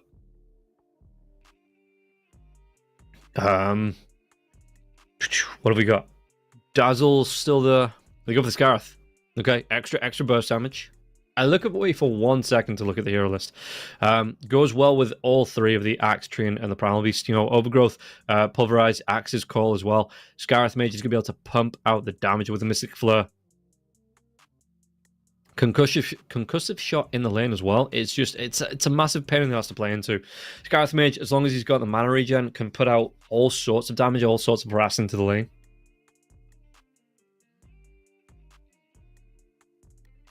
And being told Scarth Mage has a 25% win rate from 8 games here, which, not great, not amazing, not the scariest hero in the world. It's not like the Chen's, 82% from 11 games, but still, good combinations. I mean, 25% win rate means that he is winning some games. What's that? 2 out of 8 that he's won. So this might be the 3rd out of 9, taking him up to a 33% win rate, excuse me. As Bait, they've got all of their reserve time to use. Yeah, and they're coming through all of it now. So to think of this mid lane hero that they want to come up for here for Dendy. Mid lane wise, again, Storm Spirit's still there, but there's not a lot of back lane heroes to dive. I mean, with the Scarth Mage being up now, might be the target. There's not... Okay, they're going to go for the Magnus. Good control. Lockdown here as well in these fights. It stands up to the Primal Beast in the mid lane. So Starkov... not going to get a free lane if he was up against something like the Invoker, up against a hero that takes, maybe even the Puck as well, though the Puck does get, a lot of mobility, so he's able to get himself away. The big thing you've got to worry about, if you are this Magnus, if you try and get a skewer back onto the Primal Beast in the mid lane, when Primal Beast has that trample up, the trample will carry on going. So that the little fist here of the Primal Beast, as the, instead of just a bomb, they will be like, it'll be just, it'd be like going to town onto the Magnus, and I can't do it. I've got a blocked nose, so I can't make the drum roll noise, but it will be a drum roll and not just a slow and steady burst down with that with the trample damage. So yeah, Dandy going to be really careful when he goes for that skewer back.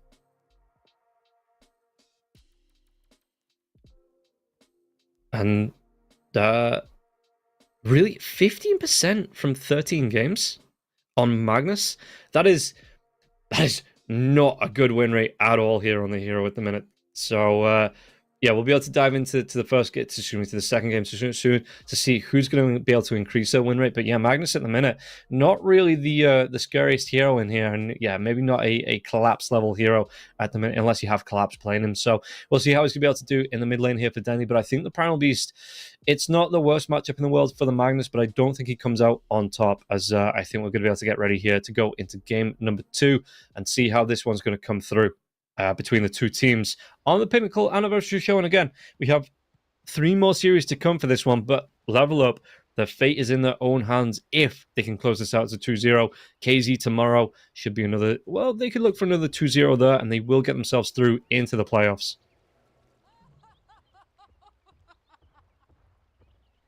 So let's see it here. Primal Beast, 3 branches, a Queln Blade, and Tangos wants to go straight in for that bottle here as well. Are they looking for a fight? I mean, Weaver's not here. It's all 5 from the side of level up. Are they being brave? Do they commit? What have they got? And focus might show here, Stoikov. Do you want to come through? They're going to be able to get it onto him. And now the onslaught as well, but it's going to be onto the Centaur, slowing down by that call and the Battle Hunger. With the Blood Grenade onto Stonebank now as well, is a lot of damage onto the Centaur. It's early on. So Centaur, does he go back to base? He goes back to base. Won't have to use any of his regen. Can just go back to base and heal up. TP back to lane. But it does mean that Stonebank is going to be missing here from the rune grabs here. So Summerman has to be careful about how far forward he comes up here. Another onslaught, a Battle Hunger, but the Hex, it stops him in his tracks. So the Primal Beast, well, they are going to be able to secure 2 bounty runes on either side. But again, just wasting some time from the Centaur, who should just be able to TP back to lane. And making someone commit the Hex pickup there. Which, really level 1, you want the Aethyshock, you want the Shackles, you know. You want something that offers some damage as well as the control. And the Hex really doesn't do that, because, yes, you're in the chicken form, but you're still going to be able to cluck your way back to safety, really. And Skew comes back. Stoikov not got any mana left now, so can't onslaught away. Having to use one of his branches as well as a tango there for the sustain. So big commit, and Denny's just like, yeah, cool, fine. I'll skew you back underneath the tier. And there's nothing you can do about it underneath the tier 1 tower. You just take a lot of damage at level 1. And all of a sudden, Denny with a pretty decent laning situation here. Stoikov having to commit already one of his branches as well as one of his tangos. But let's see, Dalai Lama, he's already played this lane. He has the experience. We'll see with a little bit more of an aggressive hero over the Dark Willow from the last game. But it means that you're missing out on a little bit more control with the Brambles not being here. Curse Crown as well. How this lane trades up. Murray White going to be taking a lot of harass here from Desire. So let's see, Nande, yeah, taking the right clicks, but Desire's not really the tankiest hero in the world. Has to be careful as the Sentry Ward is down. Oh, call coming out. They're going to be able to get the concussive shot onto Nande now. So the Blood Grenade comes through. Is this going to be first blood? It is. And Nande, he just accepts his fate. He knows he's going down to the Blood Grenade or the Axe, whichever one. It was going to be enough damage here. So he just holds his line. Means he's going to get maybe a second or so quicker respawn. As Murray White again, because concussive shot comes through. You have the Purge creep. And they get the slowdown. They might just try and go for this one now as well. But Davai Lama's level 2. They're going to be able to get the Purge onto Nettie. But the call comes through. Does Desire survive through this one? It's going to be... Surely it's not. Surely not. He does. He barely gets himself underneath the tier 1 tower and will survive through. A big gank potential coming through there from Bait. Just wasn't able to get the kill onto the Skywrath.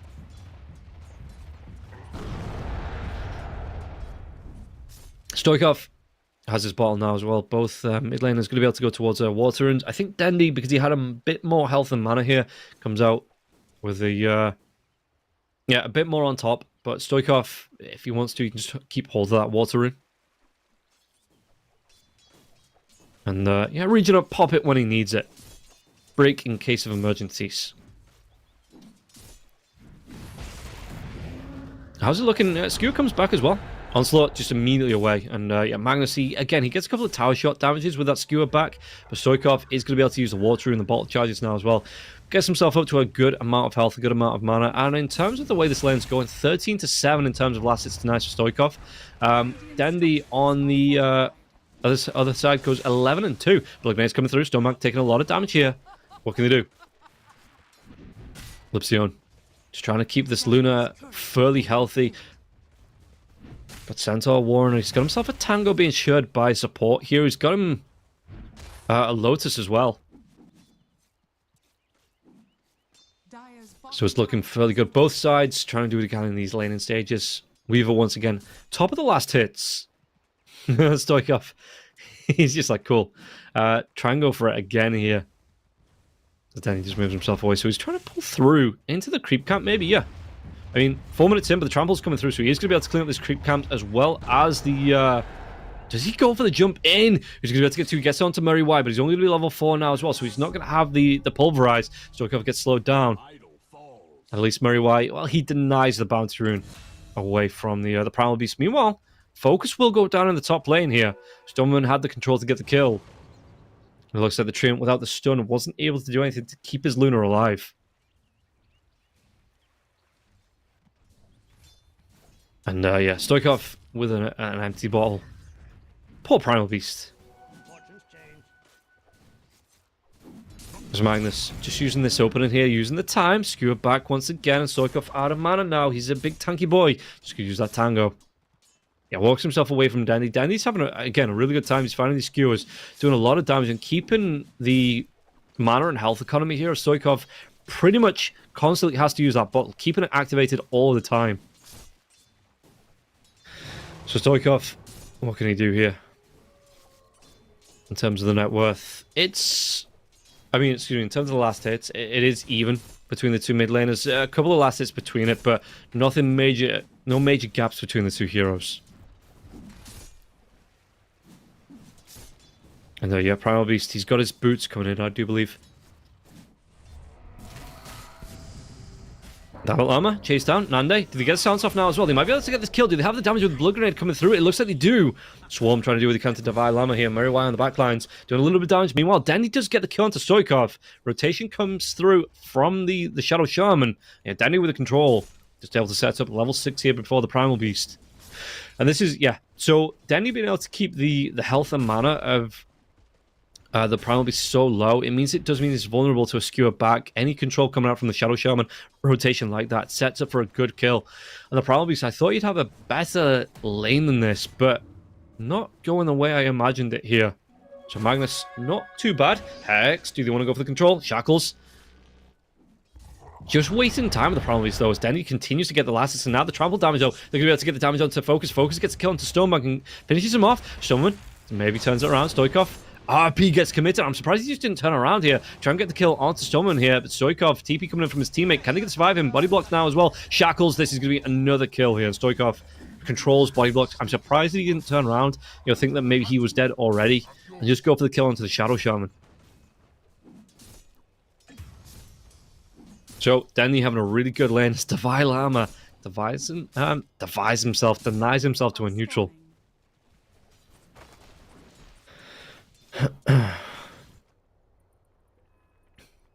How's Desire?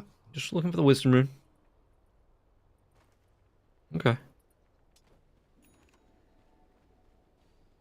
Stoneman going to do the same. No contest here for either side of these Wisdom Runes. Don't have the heroes to do it, really. And, yeah, okay. So trading off the Wisdom Runes 1-for-1. LXP, nice for both sides. And let's see how the Primal Beast is going to be able to catch up. Level 6 now. Going to be able to go for the Pulverize onto Dandy just for some harass, though. Okay, Divine Llama, got to be careful. Nande doesn't want to go for the dive underneath the tier 1 now as well. The Battle Hunger comes out, and Nande not going to go for it underneath the tier 1. Has that Falcon's Blade, though. Top. Blood Grenade comes out from Stonebank here onto Lupsion. Still going to be able to go. Leech Seed's going through now, but he just pushes the Centaur back again. Stonebank. Both lanes, they are hard here for the Centaur Warrunner.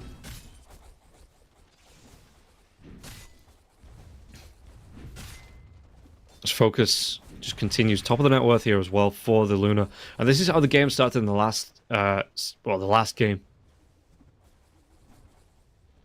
So we'll see if Focus... What can they do? Storm Mummy. They're going to be able to get some control once again. Shadow Shaman's going to go down here. He even catches him!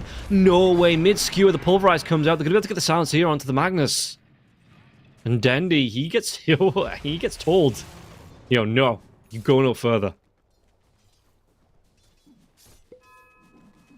So he just goes back to lane. 3 points now into the skewer, 2 into the Empower. So Dendy, just making sure he can get that Empower off, but Skewer seems to be the most important to get the control. Look at this, Stoikov. Oh, he's farming the stacks. He might pay with his life now. Does he pick up that tier 1 neutral item as well? He's going to try and get himself away. So he leaves a gift behind. But that was a big pickup here. Yeah, the Centaur. No, I think that was the Primal Beast's level 1. Excuse me, tier 1 item. So he's going to be able to get himself the occult circlet from that.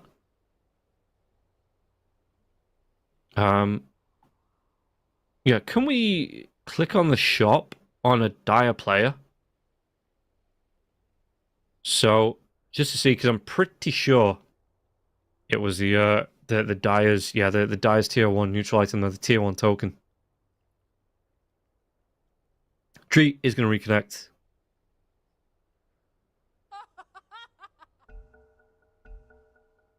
And how's it looking?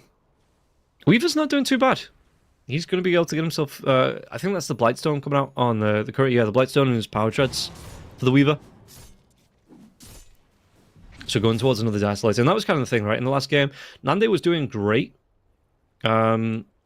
But he just wasn't able to outscale the Luna. The Luna just did really well top lane. Speaking about the Luna, Shackles comes through. Can they get the kill? Danny's going to be here now as well. Did you want to try and move on to this one? Has that RP if he needs to use it? We'll throw it out here. Should be able to. Will be able to get the kill into focus. And I think this is what Bait needed to do in that last game. Just really slow down the Luna where he could in the laning stage. And this is, yeah, it's a good setup here to get on top of the Luna and get these kills as Nande. Now he's going to return the favor. He says, I lost my stack. Well, I'm going to take yours. Engine stack being farmed up. Danny though in the mid lane. Did he get the damage? Yeah, Stoikov, like I say, even if you get that Hex off, it's just an angry chicken that gets around here. Still does the trample damage now. The drive back from the Wildwing Ripper. And you can see that Murray Y and Stonemaid, they're going to be able to get the kill onto Stoikov. The Hurricane is just such a... Like, of all the additions to the neutral creeps... Like the big stuns and the disarms and the breaks. I think the Wildwing Ripper's pullback with the Hurricane, it's just my favorite. Because when you're jungling, it's not the most inconvenient here. Stonebank trying to get himself away. He's already used that Stampede. Was the chase going to come through? Lucent Beam will connect. Can they get the kill? Lipsion's trying to catch up now, but he gets blocked and won't be able to get that damage off onto the Centaur. The Centaur, though, you've got to be real careful, my dude, about coming forward into this. Dire's middle tower is under attack. And yeah, it's... What was I talking about? Dire's middle tower has fallen. I want to say the Primal Beast being hexed up. Still a really angry chicken. Was there something after that? I forget. Stoikov, yeah, just into the jungle. Weaver gonna be able to get that first Mithril Hammer up now as well. The Vile Hammer just continue farming up. Level 8. Yeah, no time lapse coming out from Nande. I mean, there is a lot of control. There's a lot of silences as well. So I think he just wants the more harass type build. So he can just, yeah, get the damage in. Try and farm a little bit quicker. Get that harass out onto the Axe if the Axe tries to jump him as well. Radiant are scanning. So yeah, Weaver not going for that time lapse just yet. Wants a bit more of a kill build. Storm and Dandy. How's Stormbank doing? He has a Vanguard going towards the Blink. Gonna be less than halfway. But with the help of Murray, we'll be able to put pressure onto this tier 1. And, okay, tier 1 tower. Uncontested here from the side of level up. They're just gonna let it go down. They've already got the Luna. I mean, what level is the Luna? She's top of the net worth anyway. But... in terms of level, she's just going to be able to move into the jungle, yeah, uncontested with the bouncing glaives. Lipsion could be in a little bit of trouble here. Focus is moving over.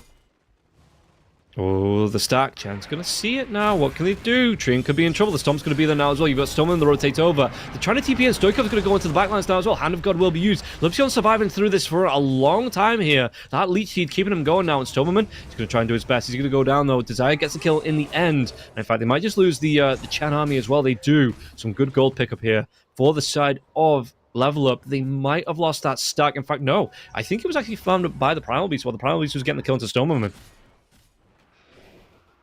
Yeah.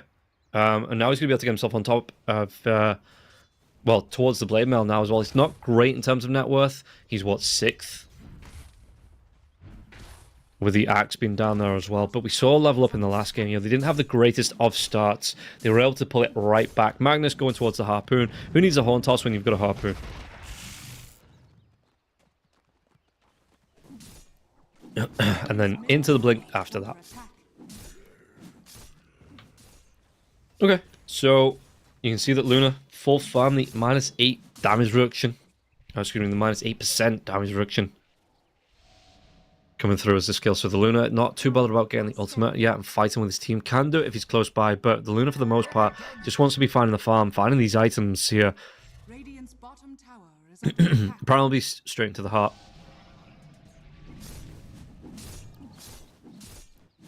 And then you're now going to be able to find what's left of this stack of the Ancients. So the Diadem already picked up. Needs to go towards the recipe for the Harpoon. Radiant's bottom tower. And how does Shaman want to go? He's going to go for the Glimmer Cape here for the asset, for the Shadow Shaman. Radiant's bottom tower has fallen. So, focus. He's not alone. He's got people behind him near the Twin Gate here as well. The Axe. Does the Axe have the blink? Because yeah, okay, he does. So this could be a great bait if they, you know, show the Luna. Oh, look at me, I'm too alone, and then all of a sudden the Axe with the blink in. Some good control of the damage there as well. No shackles to follow up onto Stoikov after Stoneman there with the Hex coming through. Yeah, just wants to get himself away. Not sure with the rest of Level Up are. So doesn't want to commit into a fight that he ain't going to win.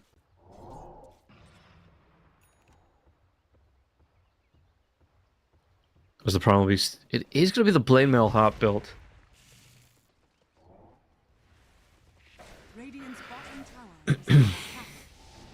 So tier 2 tower taking some pressure here. We've gonna go back towards the Dragonlance. I guess he just wants to play as far back as he can. Yeah, Ags Shard, excuse me, for the Trim Protector. Imagine that. 15 minutes in, full Ags coming out for the Treant. Yeah, Ag Shard here for the Treant. So he's getting fairly close to it. Just needs the gold for that, and even as a support, not going to be too far away from it. I might actually be caught out there by the Swarm, but no real follow up from the side of Bait. And Weaver just continues to find that farm. Falcon's Blade, Desolator, Shard into the Dragonlance.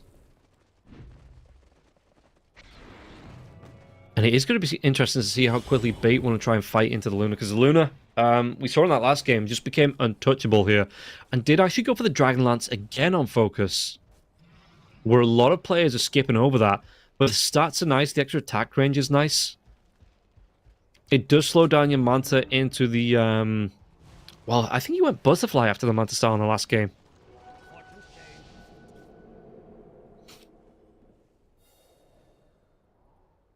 Let's see what they want to do. Do they want to take Roche on the side of Bait? Is that what they're grouping up for? No, they're not going to go through the Twin Gates.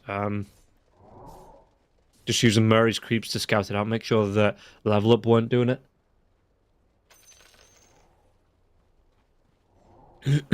So, Shadow Shaman. Yeah, still going towards the Glimmer Cape. How's Stonebank looking? He just wants straight apart here as Primal Beast. He's got himself the Vit booster hit now. Dives in. Shield rune now as well. But won't find anyone with the Onslaught.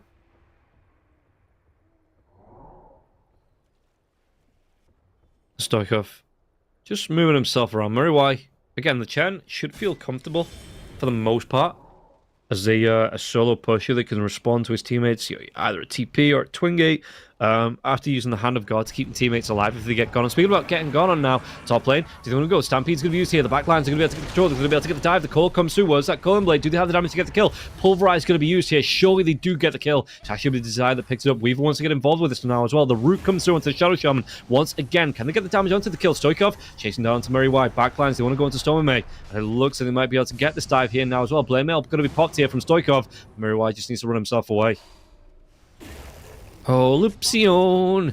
He's already used the overgrowth here, but they might be able to get another blink call. Calling Blade this time. They do get the kill into Stormerman, and they chase down Murray. Why? No mobility spells, nothing like that. So Davai Lama's going to be able to get 2. Can they make it 3? Danny going to be slowed down by the Nature's Grasp. He's going to be able to get the skewer back towards the tier 1 tower. But what control do they have? RP comes through. 3 heroes here from the side of B. Trying to get the kills, trying to do the damage. Stoikov is going to get really darn low, but they still get the kill into Nandi. Nandi's going to go down. Another Cone Blade here for Davai Lama. He is just stacking them up at the minute. Chase onto Stonebank. Stonebank, the last hero alive. That's going to be the dieback as well onto the Shadow Shaman. The control coming through. Lucent Beam now as well. Did they want to go for the chase down? Concussive shot. Call. It doesn't catch him. He's going to try and get himself away from this one. Silent stuff. Was that Cohen Blade? He didn't actually have the mana for it, but he still get the kill. Radiant's top tower is under So they wipe everybody and the Shaman twice. That was, yeah, they lose the Primal Beast, they lose the Treant there. But that was a really good fight for level up. Look at this one. You've got Lipsion, and they've got no vision to see this tree. So the tree pops out, Leech Seed, blink in, Divine Llama. He was low anyway. Instant Cullen Blade, and Murray trying to hide himself in the trees. Just nowhere to go, because you hide yourself in the trees, well, the trees answer to the Treant Protector. So Dandy is the last. He gets his Q across against 2. Now they comes through back into this. They have the control with the RP, doing a lot of damage now. They get the kill onto the tree, and Stoikov gets one pulverize off, a couple of pulverizes off, excuse me. So it's those mini stuns that come out for it. Just open up the window here and level up, able to take full advantage. And yeah, the axe, even with the stick charges, wouldn't have been enough to get the kill. With the Cullen Blade, excuse me. He does get the kill, but the kill with the Cullen Blade after it. So the jump in was just enough to set up the Vilama for that kill. Speaking about kills and axes, Nande going to be able to cut the axe down to size. And, rough. Pretty rough. Top lane. This is what we're talking about. Mystic Flare, Pulverize, and yeah, even the tankiest hero is going to melt into that. Dire's middle tower is under attack. Stoikov isn't too far away from the heart as well. Nande trying to do what he can. Lupsion. He goes for the right click now. They get the reveal. They've got the control. Do they have the damage to get the kill? They do. They take down Nande, and Murray Y on the high ground just says, nope. Turns 360 degrees and walks away. Back through the Twin Gate. Stoneman. He drops the Sentry Ward, the Serpent Wards, but they're still going to be killed off. And now, this just means that the Serpent Wards can be farmed up. The tree's going to be able to get the gold from that. Because it looks like Stoikov, he is hunting. Middle tower. And that's going to be his heart complete as well here for the Primal Beast. Stonebank onslaught. Did they get on top of him now as well? The Pulverize. He's going to be slowed down. The Centaur Stomp comes out at just the right time. But Stoikov, yeah, he doesn't want to dive underneath the tier 2 tower, it doesn't seem. So heart is out for the Primal Beast. 2 of the top 3 on the side of level up in the net worth. Excuse me. From the side of level up, 2 out of the top 3. Yeah, the top of the net worth here. And Magnus, in fact, all 3 of them now. As Axe just continues to farm for a little bit. Radiant's middle tower is under attack. Force backing him up just in case. 9 to 16 here. 6k net worth lead. I think if level up take another good fight, I don't know how quickly they take Roshan. So, probably going to be looking towards objectives. They don't have a lot of the minus armor damages. It looks like Luna just wants to go straight into the butterfly, yeah. Scanning. Is that the complete onto the Manta, though? Is that what's coming out on the courier? Or did he just buy into the Eagle song here without completing out the Manta? Chum comes in, doesn't get the catch. Or is he going to be able to go? Wards goes down. I really like that ward spot there as well. Dire are scanning. Yeah, okay, so it's the Eagle Song and the full Manta style coming out now for the Luna. Pulverize is going to be used. They actually catch out the Weaver and a couple of those as well, so they're going to be able to get the call out. The damage coming through. Did they get the kill onto him? Divine Llama, even through the Hex, still gets the kill onto Nande, and now the dunk onto Murray Y. Now let's see the chase down. Stonebank going to be in trouble. 3-4 heroes stacking up onto him. Another call to come through. The kill coming through. Divine Llama on a triple kill. And then he just has to back himself away from this one. Oh, Stormerman. Did they get the reveal? They do. Blink in. Axe. No, Stoikov this time gets it. And I was saying, yeah, okay, maybe it's not the fastest Roshan taking team in the world, but when you've got a 4-man kill streak like that, you can just easily move yourself into the pit. And Dendy at least finds this Wisdom Rune. So let's see here. Stoikov, he's in this, he's waiting, he gets some good pulverized stuns. It just sets up for the Weaver to be controlled out with the Chen as well.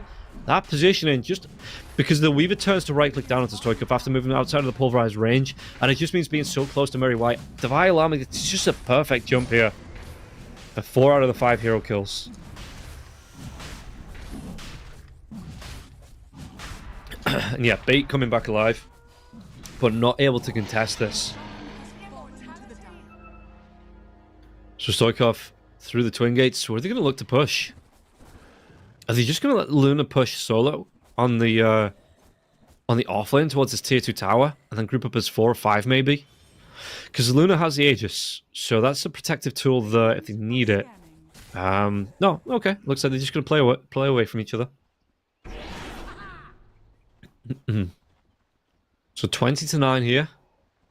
10k net worth lead here for level up and an 82% win chance probability for the side of level up. It's looking really good for them. And again, this is kind of the thing, right? You've got Luna coming into her own. The Weaver trying to do his best, but is 5th in the net worth, not having the most impact in the game. So he tries to continue to farm. Bullet comes out for Lipsion. I'm hearing... No, I'm not. I thought I was hearing an onslaught, but it looks like the Primal Beast's on the other side of the map. Across the river.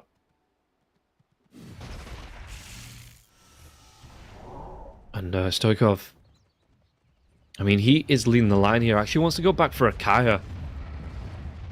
Before a blink, anything like that. Is he just relying on the jump in from the axe for the initiation? I think he is. I mean, he's going to be able to get the jump in with the charging, excuse me, not the jumping, but the charging with the onslaught anyway. Stoikov. So yeah, they can rely on the axe for the initiation, and then the follow-up can come through from Stoikov. Lipsion. He's going to be able to get it's not a solo kill, but it was a good kill there onto the Shadow Shaman.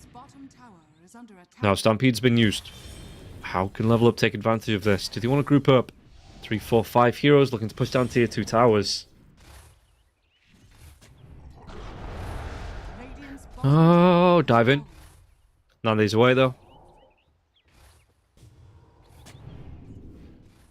Primal doesn't go for an E-Blade here, right? I mean, he could. Oh, they're going to be able to get the Ulcept. They've got the control. Do they have the catch now as well? Yep, Pulverize comes through. Where's that Mystic Flare damage? It stacks up, and Stoikov's going to be able to get the kill.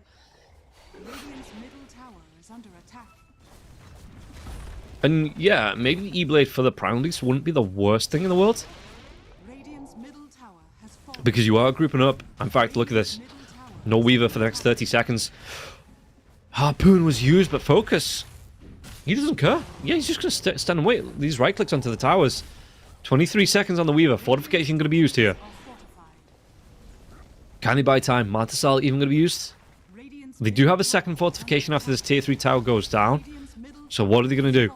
Bouncing Glaives coming through. Do they want to fortify once again, or are they just going to give up this lane of racks? Nope, fortification comes out last second. But level up, they really don't look like they want to leave this base. I mean, they still have this Aegis. Backdoor protection kicks in. They only have the one Luna at the minute. Skew back onto the Primal Beast. Primal Beast, do they have the control now as well? They're going to have those shackles, but he pops up Blade Mail. Hand of God comes out. Stoikov going to try and do what he can with the onslaught. Looks like the Weaver wants to go towards him on the backlines with the right clicks, and now taking him down. No, do they have the control? Stoikov, he's still alive. They're going to be able to get the jump onto Mary Wine on the backlines now as well. They eventually do get the kill onto the Primal Beast, but the Overgrowth comes out, catches 2 of them, and this is going to be 2 big cores if they get these kills, and of course they're going to get the kills. RP gets used here, but again, they still have the Aegis onto level up, so they take down the tree, and the Luna is just going absolutely ham on, even with the Hex coming through. They've still not popped the Aegis. Aegis will be popped eventually. Shackles, no! The counter Helix! Divine Llama gets the kill. And the rebirth from the Aegis, what can they do? They might be able to get the kill onto Divine Llama and as well Stoneman trying to do what they can with the right clicks. But look at this, Luna, he's just challenging absolutely everybody here. Then he has to go back into the fountain. And Stonebank, got to be careful about those bouncing glaives. Once again, Hex comes out here. Doesn't have the BKB onto Luna. Shackled near those, the Serpent Wards. Dragging back all the way back to the fountain. So Bait will get the 5-man white, but they do lose the lane of racks here. And yeah, 3 buybacks. That is a massive fight for level up. And look at the damage that Luna was doing there. 13,000. Let's take a look again. The Blade Mail comes out from Stoikov.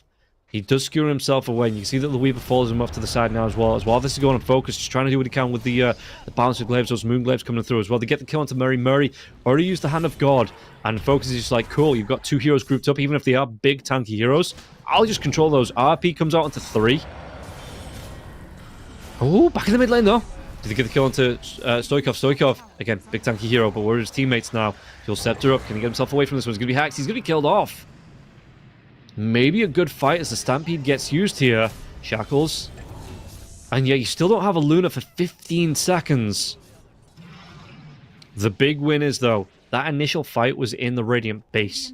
So the respawn clock, it comes down so much before Bait are able to put the pressure onto the lanes. You have the fortification here as well. So that's going to waste so much time. You know, you're not going to be able to get close to these tier 3 towers if you're Bait.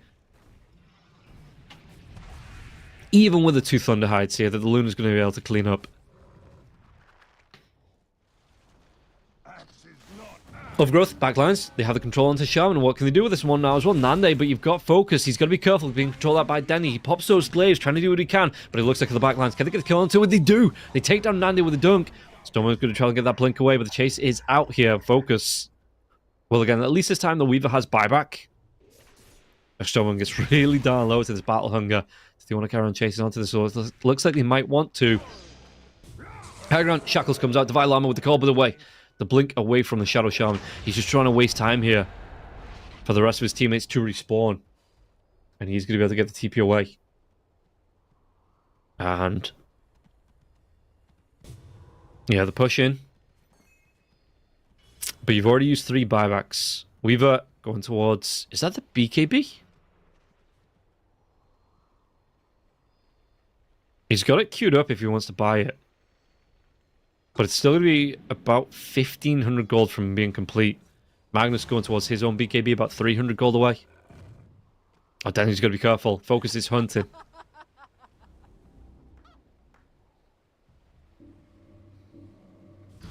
And they get the jump. They get the catch. They're going to be able to get themselves on top of the Centaur. There's Mystic Flare coming out now as well. Do they have the damage to get them? They do. The control. Oh, he's going to lose out on all these Lotuses here as well. So they get the kill onto Dandy. He is dead at the minute. Daddy. Yeah, Luna. Satanic's out now as well. Extra sustain. Butterfly as well. And the Weaver, he's so far behind. He's about 8,000 gold behind here. So that's like 2 items. An item and a half. It's a massive gap. And Focus, they're ready. They've got themselves a double damage rune. No fortification coming through on the side of Bait for another good few seconds here. And look at this Focus. He's just going to be able to rip through the tier 2 with the double damage rune about halfway through now. Back up of his teammates. They're going to go for even more onto this. So you've got Stoikov that's going to be able to play that frontliner. Axe TP in now as well. And look at this. Double damage rune onto the buildings. The buildings are just going to disappear as well as those creeps. Hex out onto the Axe. Focus, he just wants to end this one. Yeah, no Denny for 43 seconds. Can they go for this? Blade Mail going to be popped by the Centaur. Pulverize coming through. Stampede's already being used now as well. The right click's coming through. They have the control. They have the damage. And Level Up, he takes him down.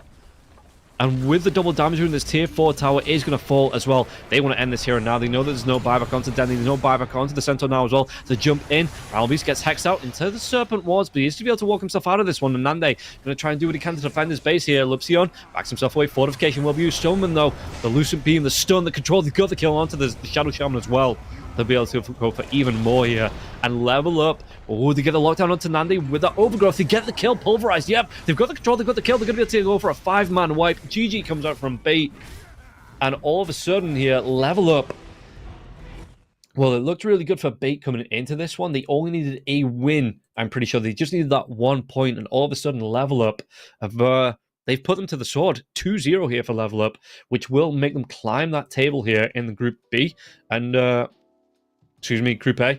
And yeah, if they get a win tomorrow, the 2-0 against KZ tomorrow as well, they go from the bottom of the table to mid-table, might even be able to sneak into that position 2 slot. Let's take a quick look at that table to see if we can take a look at Group A, how that affects the standings.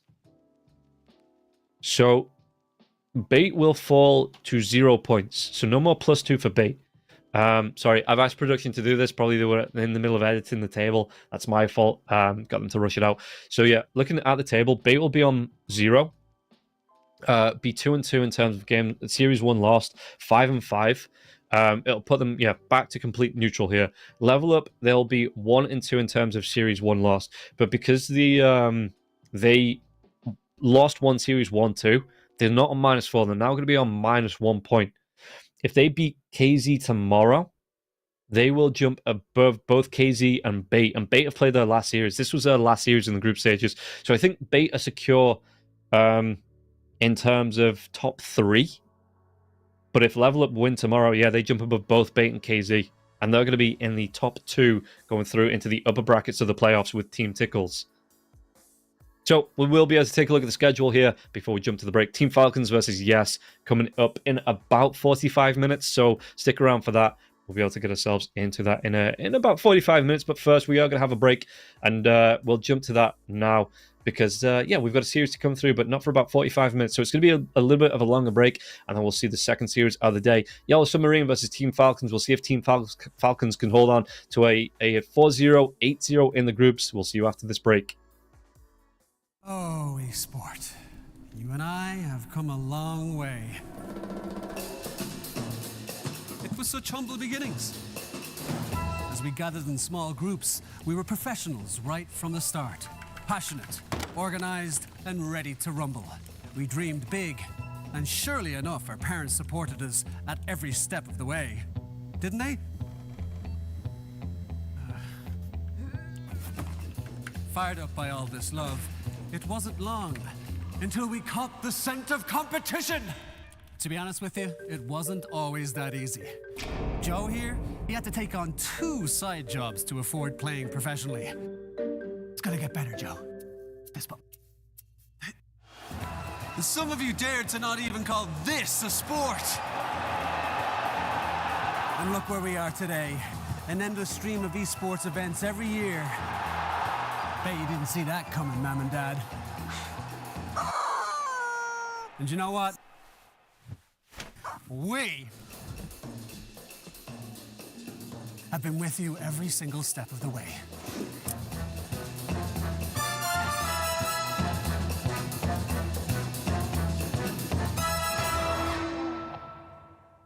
Dream of working with people you watch on screen. Exclusive esports opportunities handpicked just for you. Candidate profile to raise above competition. Let 10GG handle routines. Make a step towards your dream today.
Sport. You and I have come a long way. It was such humble beginnings. As we gathered in small groups, we were professionals right from the start. Passionate, organized, and ready to rumble. We dreamed big, and surely enough, our parents supported us at every step of the way. Didn't they? Fired up by all this love, it wasn't long until we caught the scent of competition. To be honest with you, it wasn't always that easy. Joe here, he had to take on 2 side jobs to afford playing professionally. It's gonna get better, Joe. Fist bump. Some of you dared to not even call this a sport. And look where we are today. An endless stream of esports events every year. Bet you didn't see that coming, Mom and Dad. And you know what? We have been with you every single step of the way.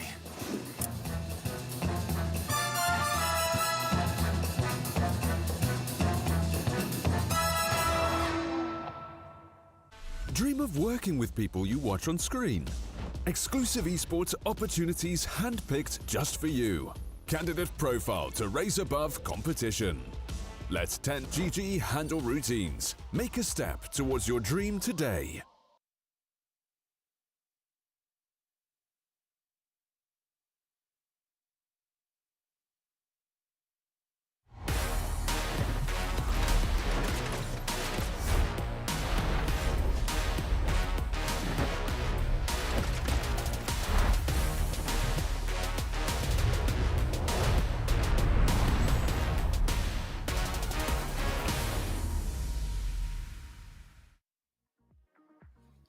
Welcome back in, everybody. We're going to get started with the second series shortly.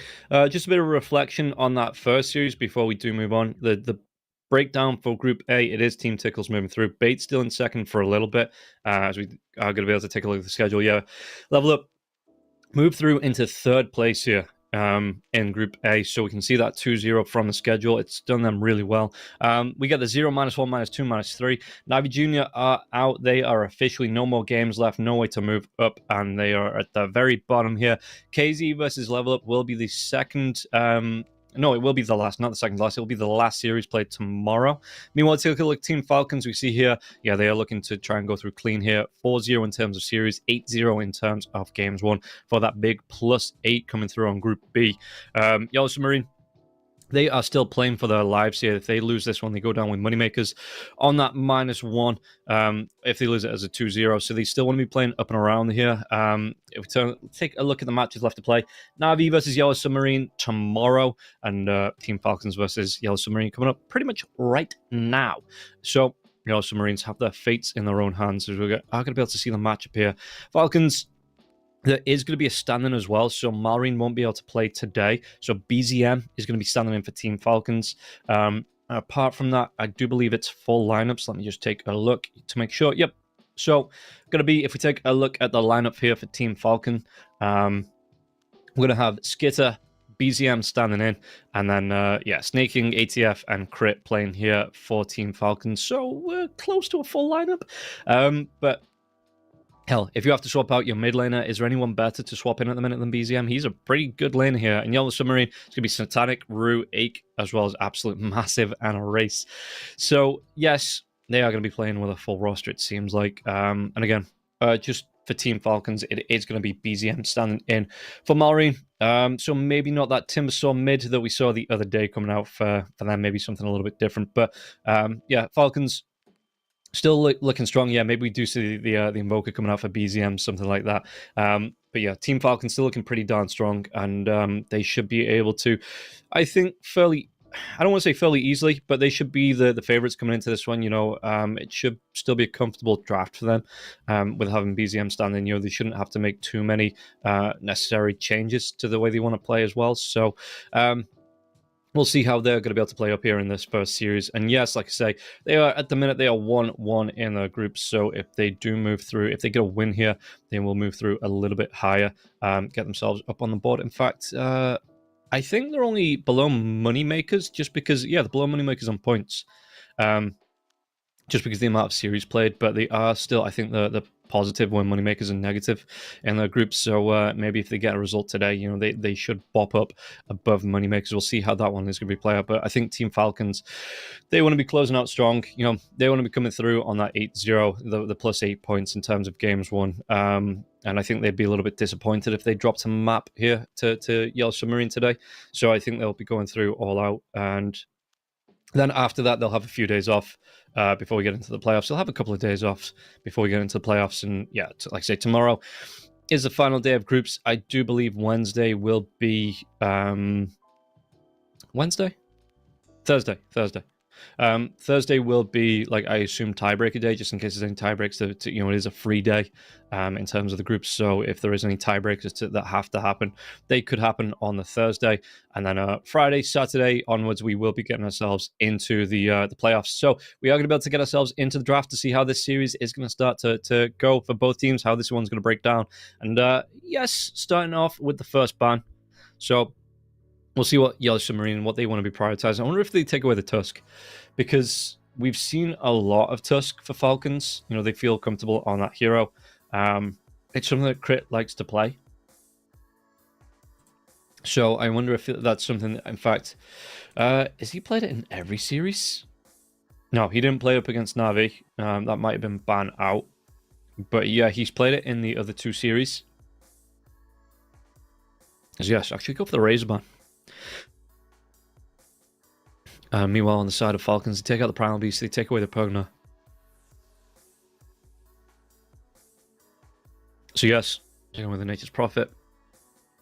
This is kind of the thing, right? When you have specialists like ATF in the team that play the Mars, the Doom, the Razor, you want to be taking those away, which it leaves the more meta pick heroes open. So you've still got... I mean, there's still 3 bans left to come out in this first phase. The Kunk is going to be that one, but Grimstroke, Treant, like I say, the Tusk is still there. Weaver that we saw in the last series being picked up a lot. So how do... Yes, the TA still there as well. Could be a good pickup for either side. As a Spirit Breaker is going to be the ban for Falcons.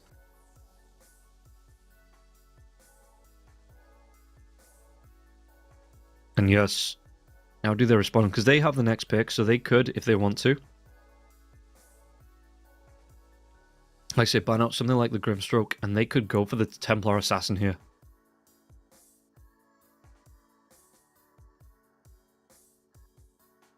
I'm going to take the time, though, over this next ban. Like I say, if they want to, I mean, Crit has been playing it fairly often, so I wonder if they ban out the Tusk here. Take away another signature hero. Okay, going to be the Treant first pick with the Phoenix ban. So if they want it, T8 is open for Falcons. Like I say, Tusk there as well for that first pick that I saw both times. Last time I cast Falcon against Atlas Burden.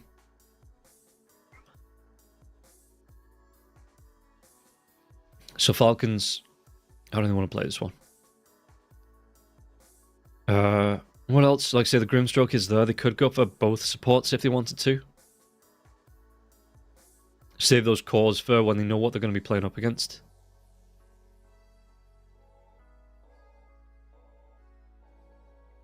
But they are going to take some time just to talk it out. Maybe talk through their entire draft. You know, not just about this first pick, but what do they want to be comboing with it? What happens if it gets, you know, the combos get banned? What do they feel comfortable going on? What BZM feels comfortable on going in through this series as well? So it's going to be the Mars. Okay. It's a hero that we're not seeing a whole lot of. It's not incredibly popular because you want to see these heroes that go for like the Heart Blade Mail still in the offlane that have a lot of jump. 100% win rate, apparently. Over how many matches? Over 3 matches? Okay. That's smart. I thought it was just going to be like the 1. You were going to tell me, yeah, ATF won a game on Mars, so 100% win rate. They do ban out the Tusk, though, not letting Crit get that, so we'll see what Crit wants to go for in the series. And Falcons, like I said, they're not averse to picking up these comfort heroes for ATF and Marine in the mid lane as well, like that Timbersaw that we saw a couple of days ago. And yes, like I said, taking away the Tusk, they know that Crit likes that hero. 4 out of the 6 games that Falcons have played has been that Tusk pick. So Yellow Submarine. What else do you want to be taken away? Does the BZM pick throw them through a loop a little bit? Okay, so they ban out the Weaver. Skitter, good on, you know, great on that Weaver Hero. The Weaver Hero is really powerful at the minute, so it's kind of, yeah, no-brainer. Just take the Weaver out. We've seen, I mean, in the last series, the Weaver wasn't able to stand up to the Luna. I think specifically there, it was just that the Luna, even though it gets shut down, they were able to create so much space, level up, you know, they were able to put pressure on the map, and the Luna always able to catch up. So, yeah, Yellow Submarine, they ban on the Weaver. Falcons did play, but it was Chrysalis standing in for Falcons. I think they played the Luna before that anyway, but yeah, maybe the, you know, teams are starting to pick up the Luna again. The shard is really nice. Can do a lot of damage. Again, quick catch-ups if you fall behind. If not, you skyrocket your farm. Excuse me, you skyrocket your farm. And it's hard for the other side to catch up if they don't have a hero that farms like that as well. So we'll see just how Falcons want to play around this.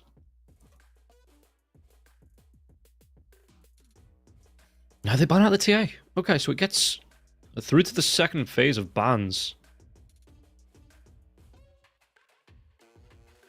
There's a Chen. What was it like? Before today, an 83% win rate, and today it has a 0% win rate. Just in the day's games. And yeah, yes, if you want to, if you've been watching that last series, the Tree and Protector Luna combination, it's not a bad lineup to have. You know, just immediately to pop that if you wanted it here and now. You know roughly what you're going to be playing up against offlane Mars. So Mars, again, doesn't really have a whole lot of control without the arena being up early on. That the Luna shouldn't be under too much trouble. But we'll see what Yellow Submarine, how they feel about this, how they want to, you know, pick around this, what they want to be going for.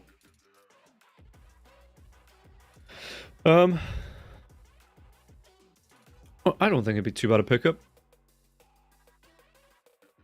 If that's what they wanted. It does mean you're showing your carry, but again, the Mars is already on the board. So you are showing your carry off immediately. But you know roughly, you know at least the core that you're going to be coming up against in that lane. So Yellow Submarine, thinking about it, taking some time to talk about it. Okay, they go for the Centaur and the Dark Willow. Okay, so that's the offlane combination. Dark Willow, like I say, with the control curse crown comes up brambles. You've got the setup for the Centaur, the setup for the setter. No, you've got the setup for the Centaur there. Really good control. Obviously, Dark Willow being able to dodge up a lot of damage with the Shadow Realm. Not ground targeted or AoE damage.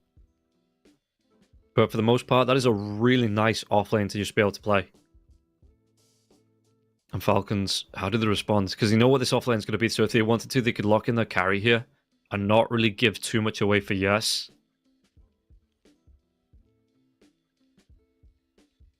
Yeah, carry second support and just keep this mid laner a surprise for that final pick.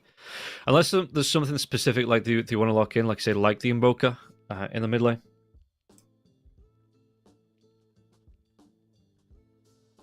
But for the minute, Falcons taking the time. Just again, thinking about this, they've got themselves 38 seconds on the reserve time. So it's no major rush. You can think about these next two picks.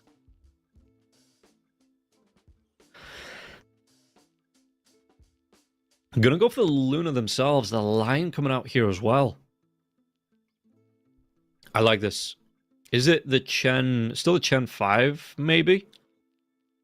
Does Crit play Chen?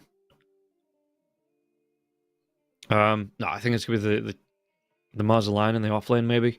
Chen Luna in the safe lane. It means that the Chen, again, can apply pressure to the lane even when the Luna's out of the safe lane, trying to farm up the neutrals. The Chen can still use the neutral army to push down, take that offlane tower. If the Centaur and the Dark Willow rotate off to go for a gank, Chen army can push those towers in fairly quickly. Neither hero gets close to the Centaur Warrior, but you do have to be careful about being caught out. The Curse Crown into the brambles, you know, if you do get locked down in those, your lights will probably be extinguished here against the Centaur Warrior. So you do have to be careful about the positioning with the Dark Willow. But for the most part, the Chen and Luna shouldn't take too much harass from the Centaur. Ooh, Yellow Submarine come out with a Terrorblade. I don't mind this. It's a lot of harass from a distance. The only thing is, when the meta's down, it is 2 melee heroes. Yeah, Treant does a decent amount of protecting. Another thing you've got to worry about is Lion does a fairly hefty amount of magic damage early on. You know, the spear coming out with the Lion's Earth Spike, or the Impale, yeah, it's a decent amount of damage onto the Terrorblade if he gets caught out, and it's a good lockdown as well. Earth Spike into the spear at an angle with the God's Rebuke coming out. Terrorblade could see him losing a lot of his life here as he do ban out the Lina for the mid lane. So it is going to be that Treant Protector that needs to play so protective against the Terrorblade. Excuse me, for the Terrorblade, not against the Terrorblade. Playing against the Terrorblade, 3v1 in the lane, yeah, even my support's playing against me. I've had those pubs before.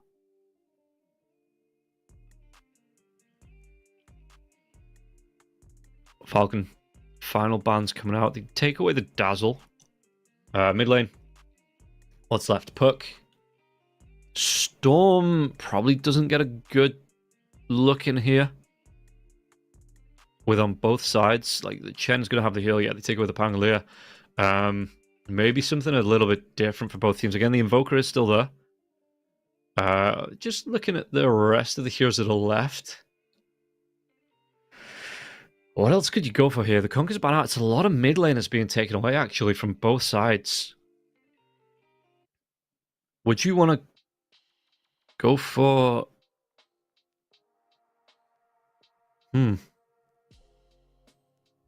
I don't know. So they ban out the hut. Yeah, we saw that the other day. The Cheese Huskar pick coming out, absolutely run riot. And yeah, it makes it all the way through. So, Yellow Submarine, how do they want to play this? What is their pick? They've got themselves 15 seconds left on the clock. Necrophos is still there. Queen of Pain's still there as well. You know, gets to the back lines. There's a lot of burst. Dragon Knight might not be too bad. Big tanky hero again. So Yellow Submarines have a really hefty lineup. They go for the Magnus. My only worry with this is, if you get the RP off, where's the follow-up damage going to come from? You've got the Terrorblades, yeah, with the Illusions, you're going to have the Metamorphosis as well, so good right-clicks, Dark Willow, Brambles into the Bedlam damage that could come out. Santal, War on a Blink and Stomp. Double Edge, yeah, okay. Some good control as well if you get the Skewer back on the team after the RP into the Overgrowth. Magnus as well, the Empower. Yeah, he puts out a lot of right-click damage on himself. So, yeah, not the worst pick in the world, I don't think, mid lane. We got Falcons, 20 seconds left. What have you got? What have you got up your sleeve up against the mid-Magnus here? Invoker. Fair enough. Fair enough here for Falcons. Looking at the both lineups. I mean, we've already seen the Luna today just run through absolutely everybody. I think on the side of yes, it's a little bit harder because they have tankier heroes. You know, 4 big heroes that are gonna, yeah, the Smile on BZM just happy to be playing Dota. But 4 big tanky heroes, Terrorblade, a big armor hero as well. So the Luna maybe not going to be as effective with the balancing glaives doing the damage. But you can see that everybody on the side of Falcons, they're happy, they're smiling, they're ready for this series, they're having a good time even with the standing. Apart from Crit. Crit just looks like someone, you know, this is the worst thing in the world. He's having to mentally prepare himself to play this game, get himself into it. And Snaking, he looks a little, I mean, he looks like Snaking usually does. He's got that nervous, chaotic energy going. So we'll see when they're going to go. But yeah, everybody smiles all around, it looks like, as the players. They are pretty happy. You know, they're ready to get into this one. Yellow Submarine, they've got themselves a good chance, if they do win the series, to be moving on as well. So everybody taking it fairly seriously. But in terms of stakes on the line, Falcons, they should pretty much already be through. It's just going to be down to placements now. BZM, back on the cams. And yeah, we'll see how this one's going to go. For me, I think you've got to back Falcons coming into this just because of them being the favorites. Yellow Submarine, obviously, you know, going to be able to put up as much as they can in terms of contest. But yeah, Falcons, I think, coming into this one, the favorites. We do have a pause, I do believe. Not going to be able to jump into the game just yet, but we're not going to be too far away. Hopefully, you know, the technical issues shouldn't be too far away from being solved. From I don't know which team it is that's having the issues, but yeah, like I say, hopefully they will be solved soon. we'll be able to jump into the series. I think, again, that you've got the Mars coming out on Team Falcons. I don't know how punished that's going to be in the lane against the Terrorblade. What are they going to be able to do here? But I think we're going to be ready to get ourselves in. So we're going to find out just how that Mars is going to play up against the Terrorblade and how all the other lanes are going to go as well. So as we dive ourselves into the game here, Team Falcons, like I said, come through as favorites. But Yellow Submarine, they're ready for an upset. They're ready to prove some people, probably me included, wrong. And we'll see. 5-man smoke coming up from both sides. Is it just, I mean, for a minute, Crit and BZM are going to be alone. But who's it? It's just Magnus moving up in the mid lane. So smoke breaks. Crit, Erase, does he drop wards? Maybe he doesn't drop wards on either side. I mean, if Crit had dropped, yeah. So, it's just going to hold that for now. I'll see where else the plants come out. Really close too on the bottom part of the map, those two observer wards. I wonder who's went down first.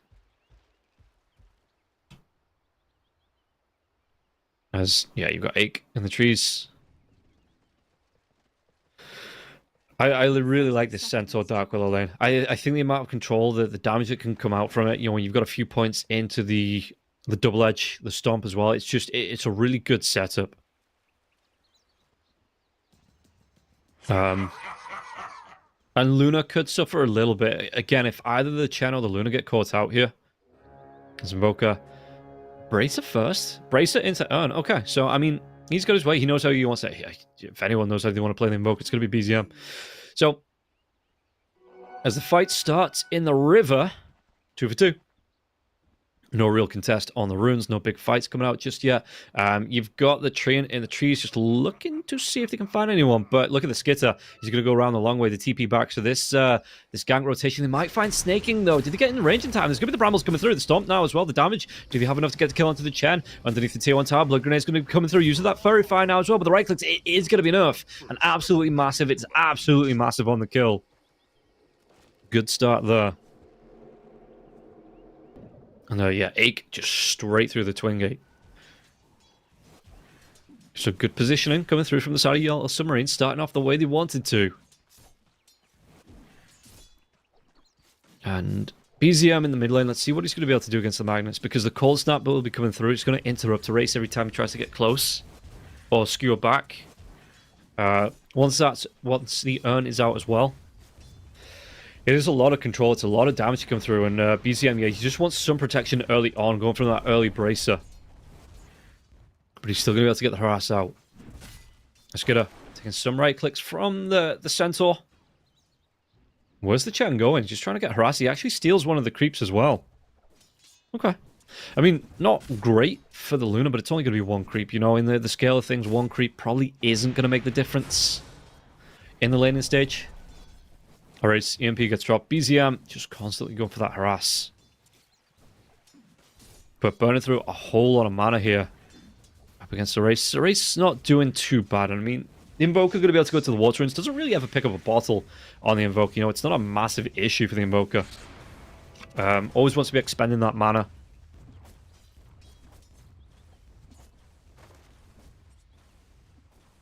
So let's see. Snaking. Gotta be careful about not walking straight into Absolute Massive. But yeah, he's got his Chen. He's going to be happy with this. I mean, we've seen the Chen a couple of times for Falcons as well.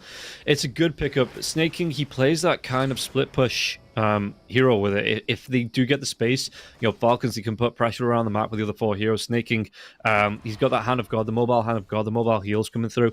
And he's not scared about, if he sees an opening, putting pressure on. I don't think it's a greedy kind of position 5, but it's just really the space aware. Because King Metamorphosis about 2/3 of the way through now. Do they want to go with this one? Reflection, but the Earth Spike comes through. Crit could be in trouble. Blood Grenades just going to be dropped immediately. And the Nature's Grasp, but can they turn this around onto King? King going to be taking a lot of damage here. So Crit and Amar will live. Just weren't able to get the damage off on either side there to get the kill. And that will be the end of the Metamorphosis here as well. As Amar just continues to farm. BZM. How's it looking for the Invoker? Last hit-wise, a little bit behind the Magnus. So yeah, Race, even though he's expending life here, he's trading it out for goods and services, for the gold. or the gold from goods and services. So it's not awful here for the Magnus in the mid lane. Even if he is being punished a little bit every time he comes forward, that's just how melee laners have to play, right? You have to accept that you are going to be punished a little bit. Yeah, really nice wards down as well. But the wards, which one? I didn't see actually what the clock was on both wards. 135 on the Radiant ward. So they are both going to see rotations into the mid lane. Not a lot on anybody, yeah. 3.5 minutes in. No major talking points just yet, but we gotta go when ready.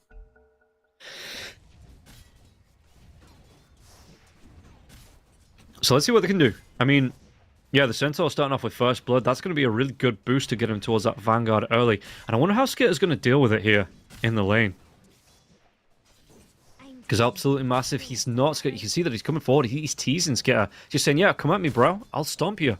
Quite literally into the ground. You and your little lion mount tiger thing too. Is it? I don't know what the Nova is. Liger, maybe. Just some fantasy cat. There it is. Vanguard Gold. Does he have his? He has his curry waiting at the secret shop there as well, so he's going to be able to buy that one up and have it just immediately brought to him. No major downtime on that. Doesn't have to back himself away. Oh, top lane. A lot of damage coming through onto King, though. King was speared back towards the tier 1 tower. Maybe if it was that was towards a tree, potentially get a kill there onto the Terrorblade, but being forced right back underneath the tier 1. He's going to have the leech seed. Yeah, no mana drain here. So he's going to have the leech seeds as well as the tower protection regen.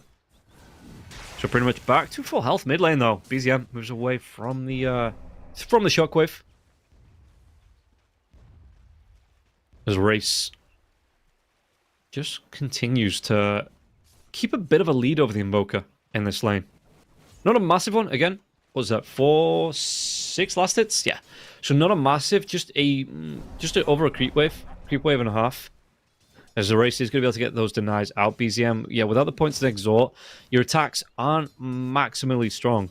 I don't know if that's a phrase, but, you know, they aren't at the tippy top of right-click damage here. As he try and go, Blood Grenade comes through. King, can he get himself away from this one? Going to try and move himself away. But the reflection into the spear back. They take down Crit. And Amar, he might have actually sealed his own for now, okay? He's a big tanky boy. The Treant, even with the body blocks, not going to be able to get the kill onto Amar. But he did lose Crit for that. The reflection at the right time. The damage was enough. They stack it up. And they do get the kill. Meanwhile, on the bottom lane. Yellow Submarine. Having a really good start to this game. Now they get the kill into Snaking. Skitter. Trying to push out this lane. But look at this creep wave here for the Centaur. As just Skitter at least gets the neutrals. But what else can he get from this? Yeah, and straight into the Mask of Madness as well. I would be surprised this game. I think it worked well for Focus in the last game because he got the time and space to get to the Dragonlance. But I think Skitter here might just go Morven Mask of Madness into the Manta style. Mars, yeah, Soul Ring queued up as well as his phase boots. Oh, no spike though. Did he get the kill into the tree? It's going to be a big setup here. Egg trying to walk himself away from this. Doesn't get himself out away from the right clicks and Crit. We'll be able to pick up some early revenge here from that kill in the top lane.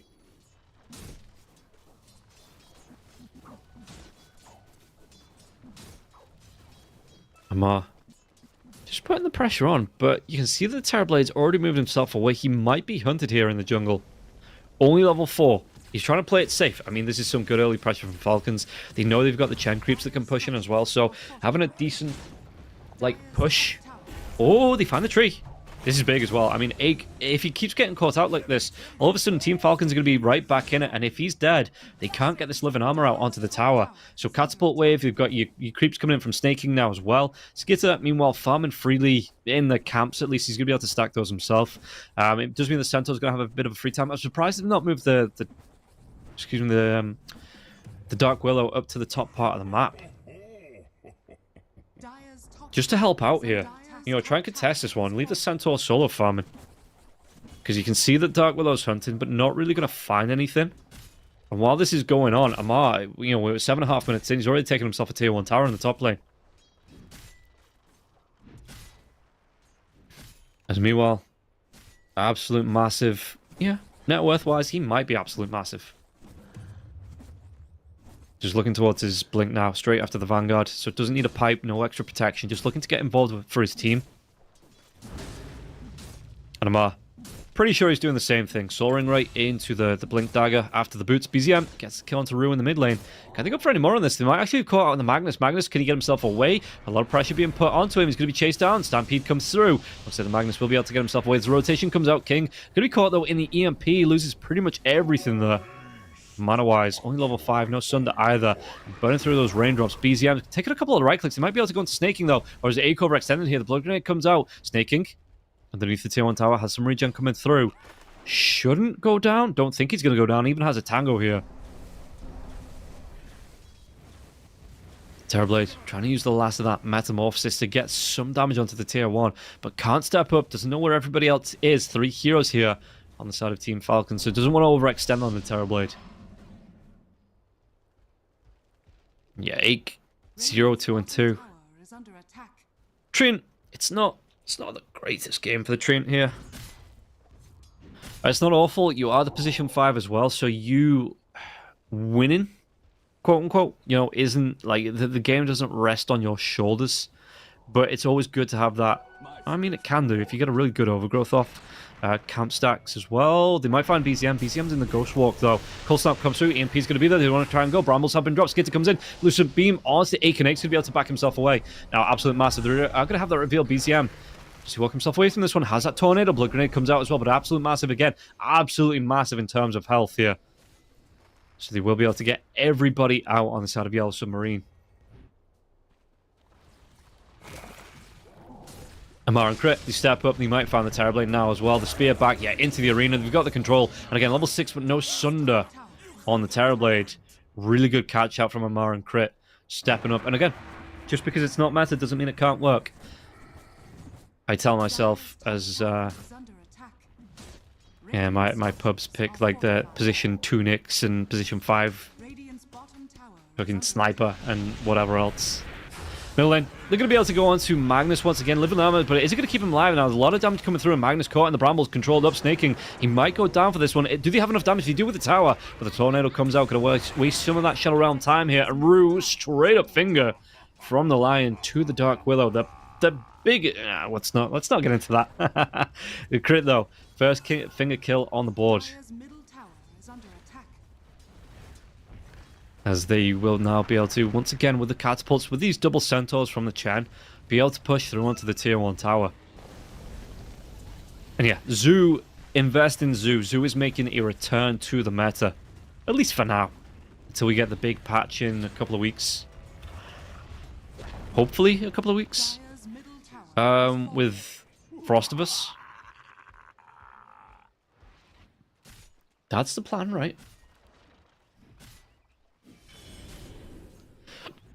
Alright, looking to maybe help out the Centaur take this tier 1 tower on the bottom part of the map, but Luna's already got what she needed out of this lane, yeah. Skitter's going to be absolutely happy with this, he's going to be absolutely fine. They can take this tier 1 tower down if they want to. She's moving herself through the jungle, finding those stacks, and Skitter, yeah, he's really not going to be bothered. Spirit Vessel, is that the Hand of Midas on the courier for BZM? I think it is. They're going to be able to get another Spike out, setting up EMP coming through. They've got the Hex now onto the Treant. The Treant going to be into way too much trouble, and the Urn taking him down. Tornado should be the kill, and BZM 2-0-2 on the board.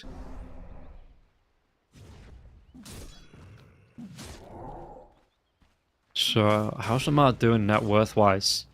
If we take a look at the net worth for all the heroes, you can see he's top of the net worth, yeah. And not even going in for the Blink Die, just straight up BKB here for him. So doesn't want to be controlled, wants to get these arenas out. Tornado sets up Crit, jumping in with the Earth Spike as well. Spear just onto the illusion, there's no trees here either. Is this how the Terrorblade's keeping himself safe? Just eating all the trees around his tier 2 to make sure even if the Mars dives in, there's no, you know, he has to spear him to the arena and not to the trees to set up on that gank. Double damage on the Invoker. Who are they going to be able to find? Oh, Rue. He's going to rue the day he came forward, potentially. Cold Snap and Earn Charge. Still onto him. Yeah, EMP Tornado coming through. And Rue could be in a lot of trouble. A couple more right clicks. One more BZM will take him down. RP, though, underneath the tier 2 tower. Hand of God. Are they going to be able to keep BZM alive? BZM may have strayed a little bit too far away from the rest of his team. He has. So a good return kill. The tower actually splits it between Erase and Rue. Chen using the Wild Wing Ripper to get himself away. Overgrowth going to be committed here for the position 5 Chen, which I suppose early on, if you've got it, always use it, and they get the kill onto Snaking.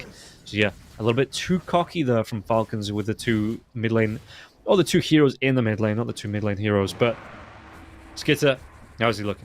Net worth, he's just a little bit behind that Centaur, and again, with the bouncing glaives, 2 points into the Lucent Beam soon, I think, because I think you want to go for a couple of points into the Lucent Beam before you go back for the Eclipse, so he's going to have that in case heroes need to go on it, or heroes go on him. Oh, the finger comes out, crit. Cleans up onto Wake once again. Good assist there by the Spear, so it's 2 finger death charges already here in the first 13.5 minutes of the game. But yeah, the 4 points into the Lunar Aura, as well as the Bouncing Glaives, and then level 10, you get the -8 damage reduction as well talent. So yeah, you are putting a lot of damage bouncing out on those glaives, and it means that you're going to farm extra quickly. Arena, did they get the kill here? They're going to be able to go onto Amart. Amart a little bit too out of position, and with the group up from Rue, yeah, I think that was the Bedlam coming through there as well. Really good setup against the Amart to get that kill back onto the Mars. Yeah, Bedlam got used onto the Centaur just to get that damage. So Invoker, actually BZM went for the Spirit Vessel, the full Spirit Vessel, before he went back for the Hand of Midas. Which I don't mind, seeing as he had a good start to the game. You know, you can go for that Hand of Midas a little bit later on. Oh, Snaking, could be in a little bit of trouble. The Blink comes in, absolute massive. They're going to be able to get on top of him once again. Really good setup from the 3 heroes here. And all of a sudden, Snaking, the map is not safe. No, no, no.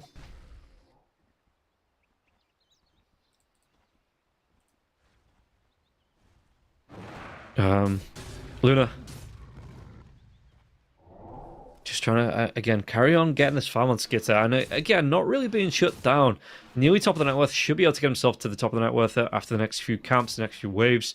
Not really, again, no real pressure being put onto the Luna. And this is the thing, right? If you let the Luna have a free game, you're gonna fall behind. You're just going to start, even with the Terrorblade being up, you are just going to start to fall behind when those Terrorblade illusions are down. And Luna doesn't need a whole lot to get into these fights as well.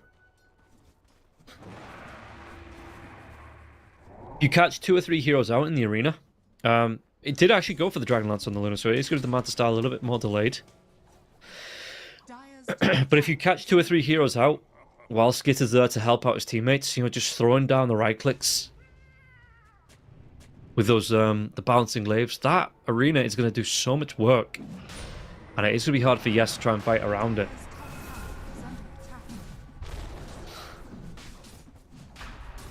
So Roshan has been started here. Mars Radiance Mars.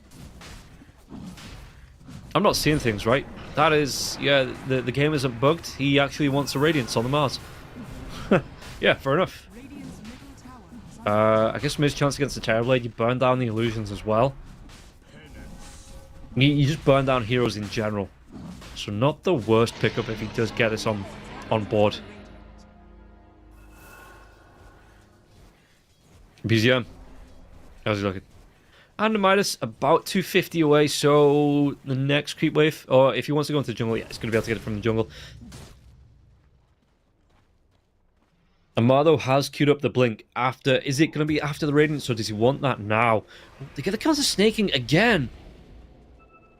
Looks like a drag back coming through. Crit can get himself away. Skitter's waiting in the wings. Can they get the damage down as well? Nobody coming through the twin gates. They might be able to clear up this tree as the... Oh, it was the Mars. He was close enough. Stampede's going to be used, so they go for the retreat here. Defensive Stampede used once again. But Falcons, they are going to be the one to break that first 10 kill deadlock. There's the tier 2 town now. I mean, you still have that Aegis for a while, actually. In a race. Going to be able to get the skewer away.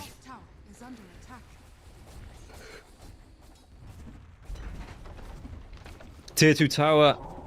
Do they take this? 17 minutes into the game, and Falcons just like, yup, We want map control. Dire's top tower Say goodbye to your tier 2. And that's the goal now for Luna.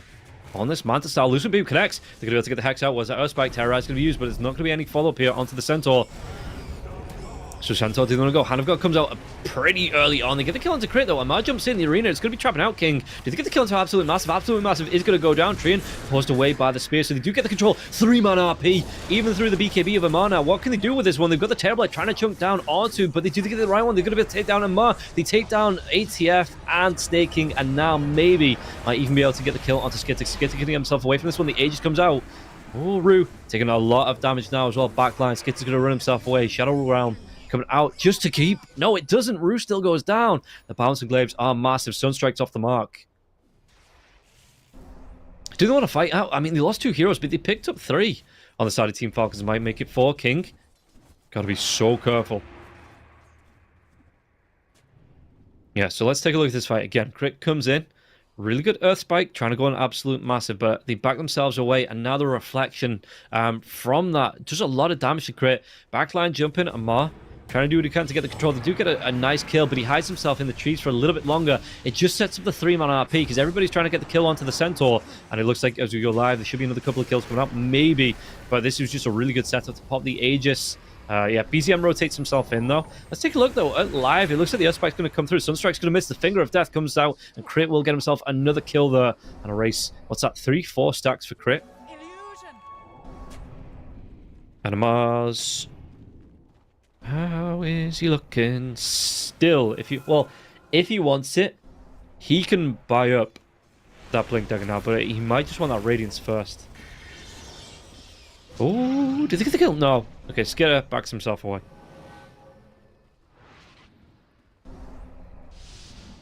Yeah, pick pull for the Luna. Just that extra little bit of burst speed.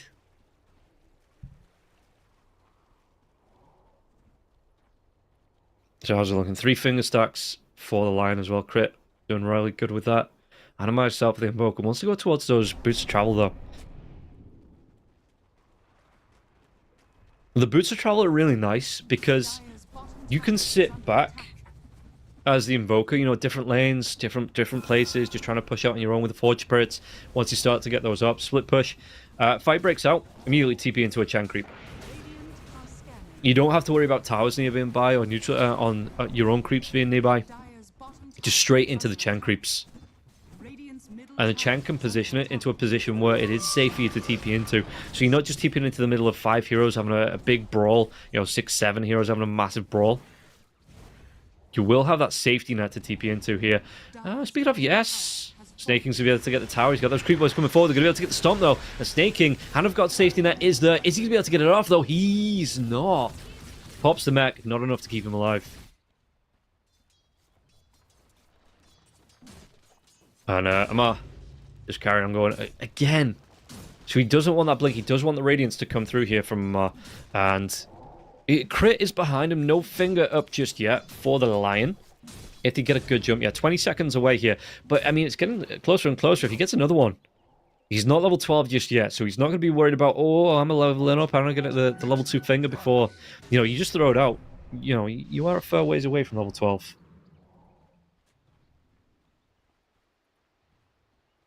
BZM, how's he looking? I think that's the Boots of Travel coming up for him now as well. King, you've got to be really careful. Ghostwalker to slow him down. Do they want to go on to King? King, he's already used that Manta style now as well. The Metamorphosis comes out. It's going to be underneath the Sentry. They got the lockdown. BZM, RP comes through. They've got that lockdown. They've got the skewer back. They've got the kill onto BZM. So Race will be able to pick it up. Skitter steals away the Wisdom Rune away from his supports. Tut.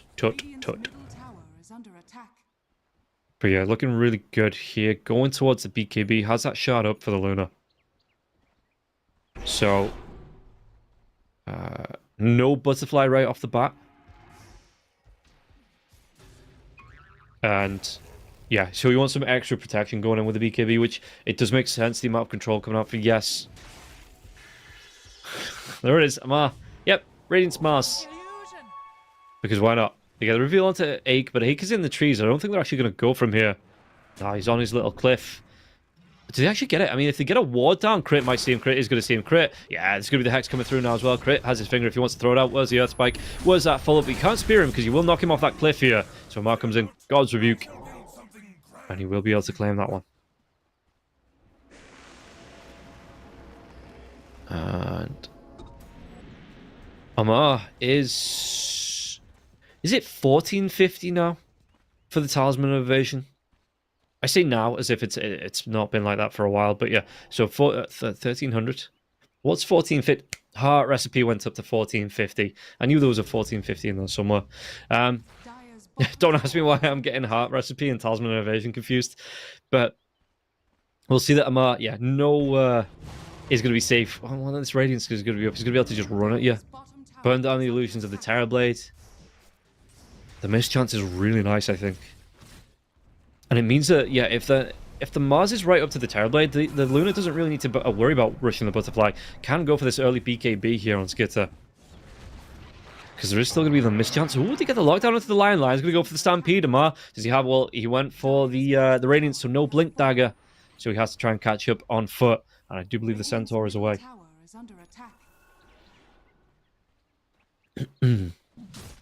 Mars.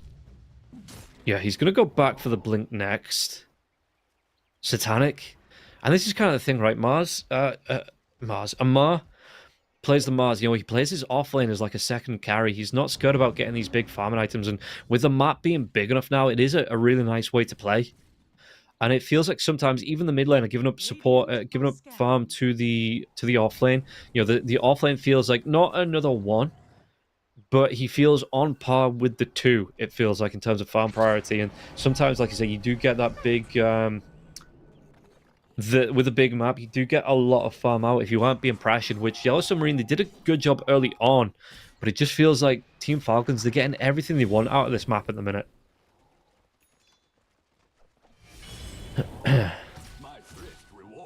Absolute massive. How's he looking? Loads of soap to come out for him. He's already got his heart. Blink Dagger up now as well. No Blade Mail for the Centaur, though.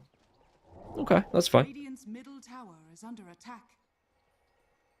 Radiant structures are As Roche, 16 seconds away. Big man's going to be back in his pit soon.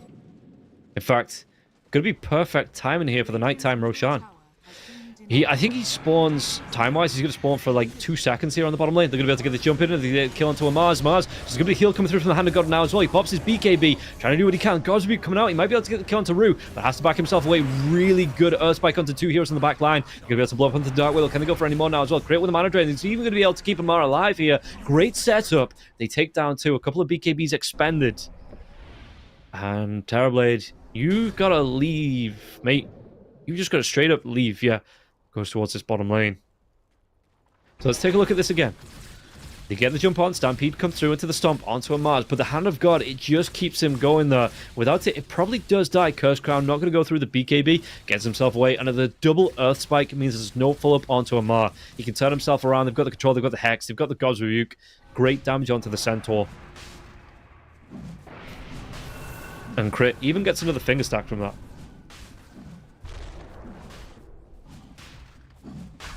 As Falcons. Yeah, Luna, look at this. Doesn't even need to go for the Butterfly. That's a crit stick on the Luna. Just gonna go straight into the Silver Edge here. So, Cheese on the deck. Snaking. Yeah, might pass that over to Amas. But I don't know if Amas is... Ooh, Ache. Do they have a sentry? They don't have any reveal here, so he's in the trees. I mean, he has a ward down of his own. Now the sentry comes out. They're gonna be able to go. Tree. Does he get away from this one? It's actually just Snaking going for the D ward. Nature's Grasp comes out. They might actually be able to go into Snaking. Yes! They absolutely do. And I think the Wallowing Rippers, he tried to get himself away from that stomp. Was too late. And they get the kill. Snaking, he goes down. He was playing it brave. And this is kind of the thing that if you are that split push in Chen, well, if you can't see anyone on the map, you are in trouble if you get caught out. Eclipse, they've got the damage. Can they get the kill here onto the Terrorblade? Terrorblade going to be able to get the Sunder off onto the Luna. The Luna, though, that's the Eclipse use. Has the Aegis if he needs to use it. And Mars, he comes in with the Arena. He's even going to be able to get the damage out onto the... He's not going to be able to get himself out of the Arena now as well. Terrorblade, Aegis has been popped. Goes with you. They get the kill. Double kill here for a Mars. Can they go for any more on this? The Tornado's not going to connect, but Pac-Man's Brew comes in. Stomp, they might be able to get the kill. They do get the kill into a Mars, but the chase down now from Skitter. They got the control BZM. He drops the Frost Wall, an absolute massive. He's absolutely dead. And Rue, again, chase down now as well, trying to use that Shadow Realm. Anything to cancel it out. No Tornado for another 10 seconds. So they lose a couple of heroes on the side of Falcons, but they pick up 3 in return. Dire's bottom tower is under And attack. even more, they pick up the Terrorblade. So let's take a look. Crit. He's got that magic immunity. Yeah, really nice. Earth Spike comes out even through the illusion. Skitter's just going to bounce through. He's just going to say, yeah, cool. Sunder, he tries to dodge it off with his Manta style, but he's still going to be taking a lot of damage now. And you can see that the Terrorblade just on the back lines. With the Terrorize coming in, they pop that Aegis, but Amaz, he's just got a lot of damage with the God's Rebuke. And with that Arena still being there, they had the control, they had that Aegis, and had the damage coming through. An absolute massive. Just can't run himself away. He's already used the Stampede, and the damage is just way too much. They have the control, and no BKB there on the Centaur either. Oh, BCM could be in a little bit of trouble. Could be in a lot of trouble, actually. He does still get the kill with the help of Skitter. But Erase gets the kill onto BZM after that. So trading off your mid laner for a position 4. Not the greatest trade in the world. Skitter, how's he looking? Goes back to the Mask of Madness. Silver Edge, BKB, all up here. Wonder if he splits out for this, the Satanic.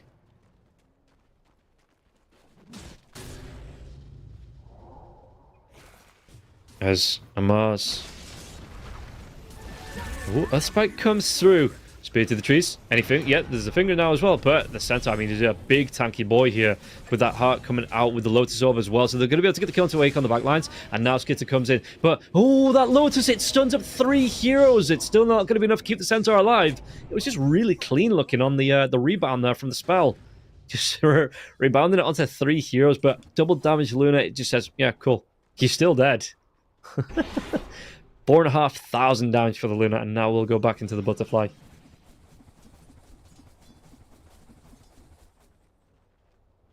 So what's it looking like? 84% win probability here for Falcons. Luna, just trying to split push as well. With the illusions from the Manta style. Oh no, Magnus. Erase. He stops to the Sunstrike Connect now as well. He's going to be able to get the Silver Edge break off the right clicks. Don't even need to think Skitter needs to activate the Shard. Did for good measure, but yeah. Silver Edge right underneath the Magnus, and the Magnus actually turns around for 1 more Lotus Orb, which means... Not Lotus Orb. God, imagine if you could just farm Lotus Orbs. 1 more Lotus, and it means he sticks in the Sunstrike, the Silver Edge into the Lucent Beam. It was a lot of damage here, and he just couldn't get himself away.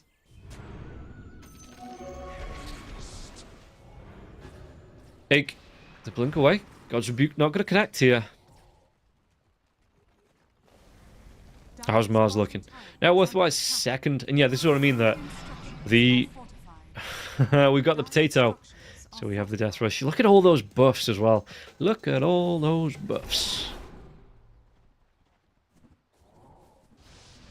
But yeah, maybe Falcons playing it safe. They don't want to overcommit with a Terrorblade being on the map. That they want to wait until this Aegis is back up.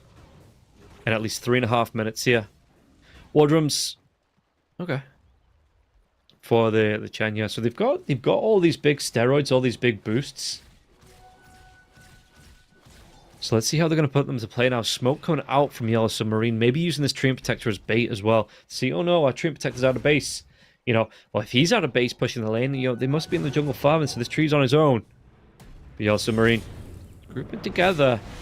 They might be able to get the kill. Did they get another kill onto Snaking? Snaking now as well. The dragback comes through. The Stomp. Enough damage here with the double edge. Maybe Hand of God comes out. He's trying to do his best to keep himself alive. He does buy some time. Or waste some time, excuse me, of Yellow Submarines. Who are going to try to come back and defend this. What can they do? King. Outside of the base, going towards the Silver Edge of his own. Yeah, so he wants that crit stick. He wants the extra damage. Again, the Lotus Orb. It's going to be able to... No, the RP. They get the drag back onto BZM. BZM going to get himself away from this one. They've got a little bit of... With Force Staff, a little bit of move around here, but he will still get the kill. And BZM's happy with this. Crit gets another kill onto Ake. I assume that's another finger kill, as they might be able to chase down onto a Mars now. A Mars. Does he get the jump away? Has that blink dagger? So let's take a look. Yeah, BZM. Production just wants to rub it in a little bit. Tornado comes through, connects, but it wasn't enough to keep the Invoker alive. As Amaz, how's he looking? Going towards the AC next on Amaz. Skitter, just trying to push this lane. Satanic's going to be next for him. Butterfly's out. Look at this net worth. I mean, I know it's only 6,000 gold net worth difference between the two carries. Did they actually get the catch out? Was that Arena? The slowdown now as well. The Arena is going to catch at least onto the Centaur. And the Terrorblade, he was just at the right angle to get himself away from this one. The chase down now as well. Spear's going to miss. So they couldn't get the jump onto King after that.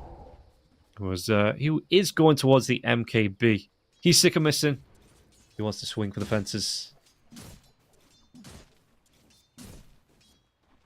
As the Amaz...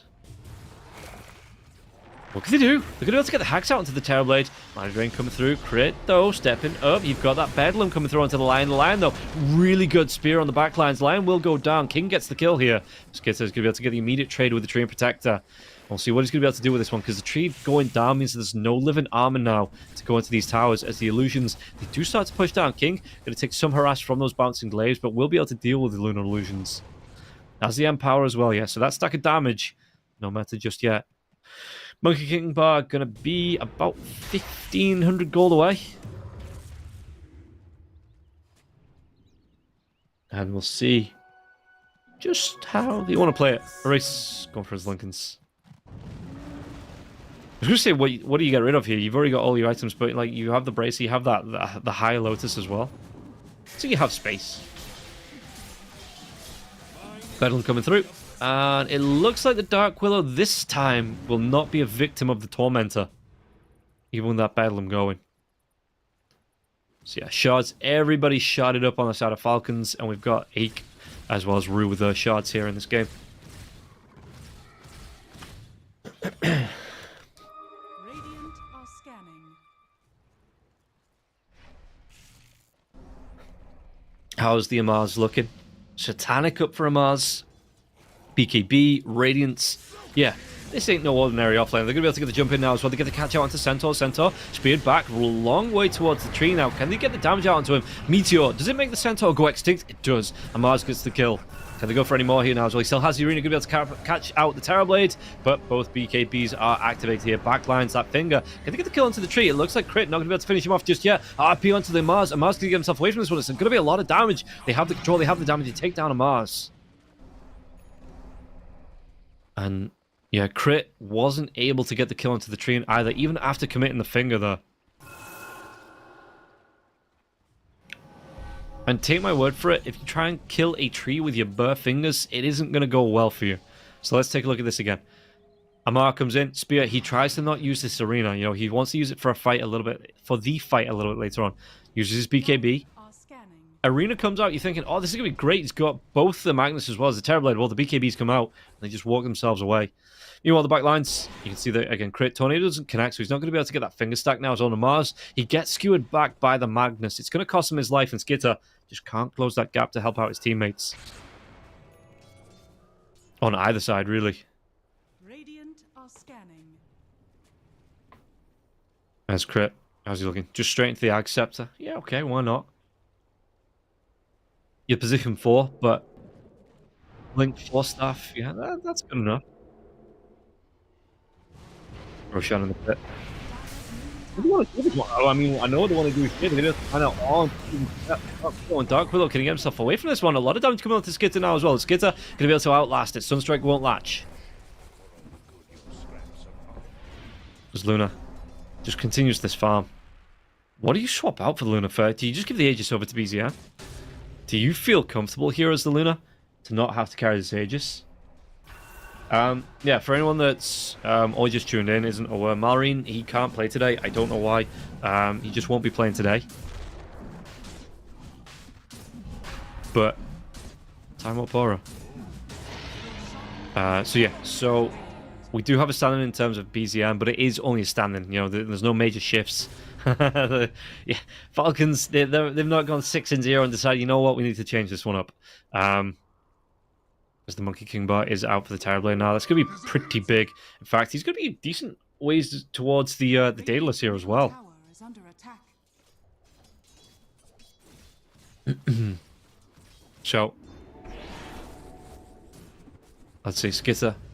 I mean, 37 minutes in, you'd think that with an Aegis as well, on the Luna, no, not the Invoker, but with an Aegis, a Refresher Shard, Radiant's middle tower is under attack. they'd be looking to push up this high ground. On the side of Falcons, smoke comes through. They know to use both illusions now as well. BZM walking himself in. Backlines. Did he go for this one? Skitter's got himself that Silver Edge. He's going to be able to turn it right back around to the Magnus. The Magnus is going to have that control. The finger comes out now as well. He's going to be able to get the BKB off. He does, but it doesn't matter. He goes down to Amaz. And Amaz with the God's Rebuke. That comes through here from the Terrorblade. Backline. Can they get the damage down as well? The Frost Wall is down. Going to try and chase down onto Amaz, but Amaz is just going to be able to stand his ground with the Bulwark. And it looks like they might try and go. They get the kill on the backlines here. Absolutely mad. He's absolutely massive, but he's probably absolutely mad there as well after going down. So 2 heroes dead. 2 big tanky core heroes on the side of Yes are dead as they get the D-Ward out. Tree, he's got to be careful about getting back into the space near as well. In this lane, as Skitter just leads the creeps towards the base. How have they got fortifications? They do have fortifications on the side of Yes. Dire's structures. So Living Armor now as well. Tier 3 tower. Is the fortification going to be enough to take down the creeps? It might be here, as the Chen army just waiting on the backlines, waiting for the dive in, it looks like, just waiting to be deployed. And they're saying, let me at him, as they do rip through this base. Tree, trying to do his best to skip the wave. Yeah, they still have this Aegis now for another 3 minutes. And the Terrorblade Illusion is pushed down the mid lane. You've got the Tree pushing down the top lane. Fortification is up again if they need to use it. Look at the backdoor protection. It doesn't matter. So they have to fortify here on the side of Yellow Submarine because Falcons, they're coming through this backdoor protection. They nearly had a tier 3 tower without any creeps. And in fact, they're just going to carry on going for it now. And yeah, they should be able to step up onto this. And the backdoor protection, it is, well, it buys them some time on the side of Yes. Middle barracks are under attack. But Skitter just continues to right-click down now. Now they have creeps as well in the base. We'll see what they're going to try and do. Do they want to try and fight this one? It looks like they're going to be able to get the dive in. Big RP, but where can they follow up? Terra's going to be used now as well. Tornado not going to connect from BZM, but BZM's going to try and do what damage he can. The shockwave damage coming through. They might be able to pop this Aegis. They take down the 2 supports. Now they're trying to go to Skitter. Skitter going to be doing a lot of damage now as well, but he does have that refreshing shot if he needs to pop it. With the Eclipse still going, it's still bouncing around. Look at this one, Skitter. He's just taking down absolutely everybody. And now Amaz, the ring comes through. They get the kill onto Rue. And the Terrorblade is dead. They only have the Tree as well as the Centaur left. And Amaz, does he want to help his teammates out? Or are they just going to go straight for tier 4s? GG's going to be called. 39 minutes in after that last fight. Again, the Luna today is on a 3-game win streak here. And Yellow Submarine just couldn't deal with the pressure being put out. I thought they had some good fights in the mid part of the map. You know, they took some pressure, but as soon as the Aegis was out, they couldn't outfight double Lunas. You can see that, yes, they had a good idea. I thought they had a really good idea. They had a way to deal with the heroes in the early game. But the Terrorblade, even when he was getting the Sunder out, the Amaz with the Radiance coming through, that mischance on the damage to the BKB, early BKB there as well. Satanic coming out for both him and the Luna. There was just so much control. The Hand of God as well, so much sustain on the side of Team Falcons. And yes, could just never burst through it. It was impossible. It wasn't impossible, but it was an uphill task, and they just couldn't find the burst damage to get the kills. So that is going to be game number 1. We're going to take a quick break. We'll be back with the second game after this to see if it's going to be another 2-0 for Falcons, or if yes, we'll be the first ones to fight back. We'll find out after this break.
esport. You and I have come a long way. It was such humble beginnings. As we gathered in small groups, we were professionals right from the start. Passionate, organized, and ready to rumble. We dreamed big, and surely enough, our parents supported us at every step of the way. Didn't they? Fired up by all this love, it wasn't long until we caught the scent of competition. To be honest with you, it wasn't always that easy.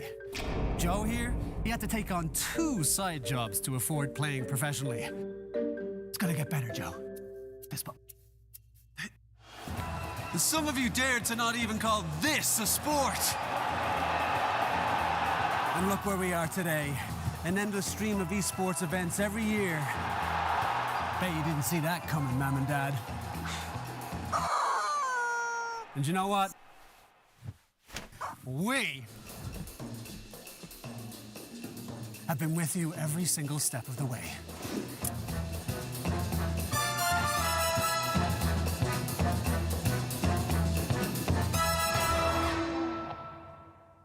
Dream of working with people you watch on screen. Exclusive esports opportunities handpicked just for you. Candidate profile to raise above competition. Let 10GG handle routines. Make a step towards your dream today.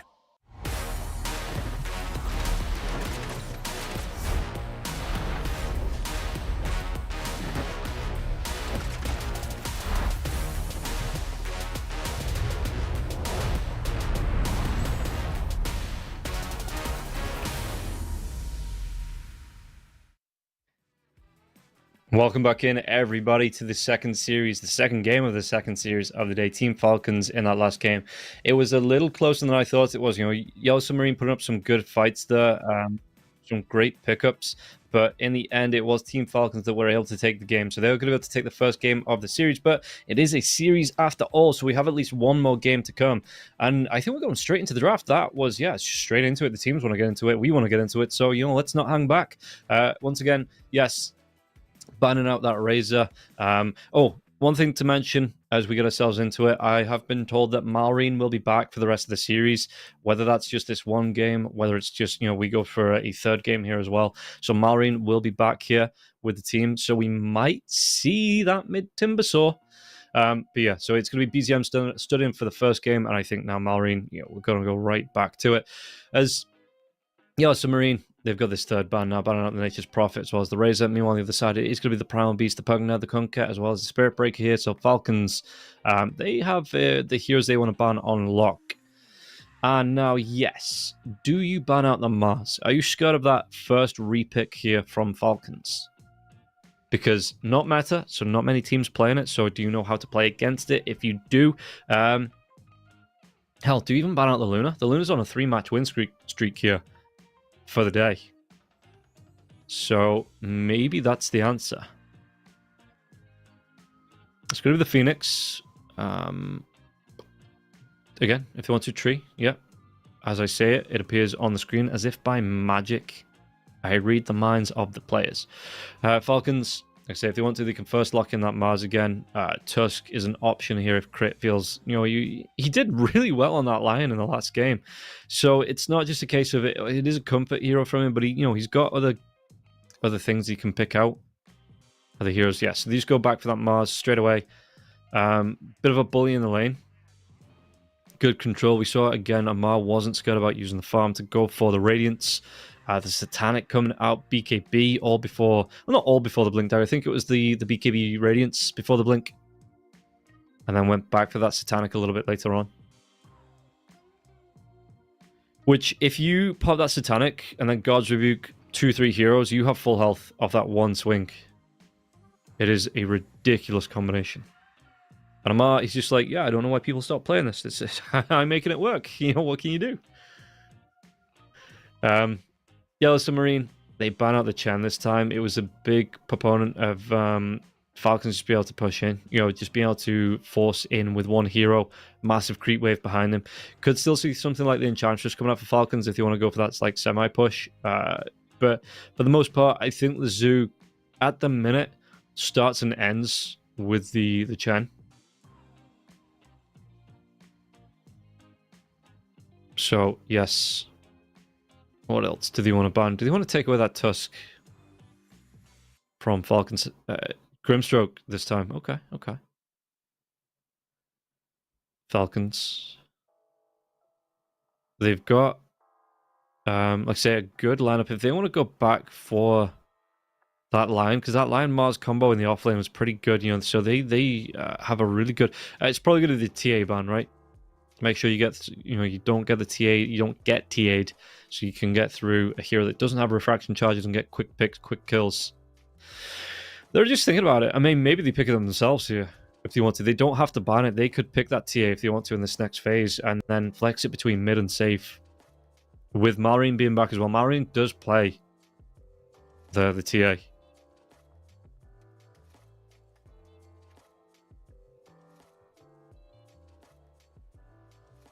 So where are they leaning with this? On the pick, minute and 42 seconds left. Just burning through some of this reserve time. Like I say, to have a discussion about it. Maybe they are saying, you know what, Malrine, if you want it. Would that be greedy? Because the Mars is fairly greedy anyway. It worked in that last game because you had the Invoker that went straight for the Spirit Burst onto a Hand of Midas. So it wasn't like massive greed for BZM. He was doing a lot of ganking and roaming as well.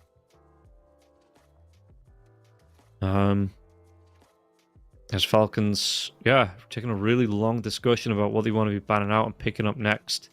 And are they thinking this TA might be a bit of a greedy pick here if they go for it mid? Could still go for it safe lane. You know, you could still run... you could run the Tusk 5 if you wanted to, snaking. Maybe the Chen ban just threw them off a little bit as they ban out the Faceless. Gonna be the Weaver, though, here for Team Falcons. And then immediately... Yes... What have they got? I mean, down to a minute reserve time here for Falcons. Yes. Minute and a half left. Just over in terms of standard time and reserve time for this next pick. Again, the TA did get left in. Is this a bait, though? Yeah, just going to go straight for it on yes. Why not? Again, can flex it mid or safe. In the safe lane, it's going to have a great time with the Train Protector. It's... Mars doesn't really get through the TA's refraction charges. Even early on, when you've only got a couple of them to start off with, you know, the TA shouldn't have to worry about the Mars. I say that as I swivel around and look at the supports. Maybe like a Dazzle to come out here for Falcons in the lane with the Mars. So that Poison Touch going to work away. And yes, go for the Lion. Okay. Taking that away from crit. But yeah, something like the Dazzle 4 might not be awful. What else? That does get through refraction charges fairly quickly. Witch Doctor might not be awful. There's Nature's Prophet's ban, and they go back for the Luna. Yeah. Like I say, Luna on a 3-map win streak here. Like, out of this year's than the last one, so I'm surprised that Yellow Submarine didn't ban it instead of maybe like the Phoenix or the Grimstroke here. Just let it get through again for a second time in the series. And Falcons, what do they want to respond with? Sport-wise, the Dark Willow is still there for some control. That might actually not be too bad. Offlane with the Mars Dark Willow. You terrorize them with the arena up, you know, everybody has to run into the wall. The arena wall. Well, as long as, yeah.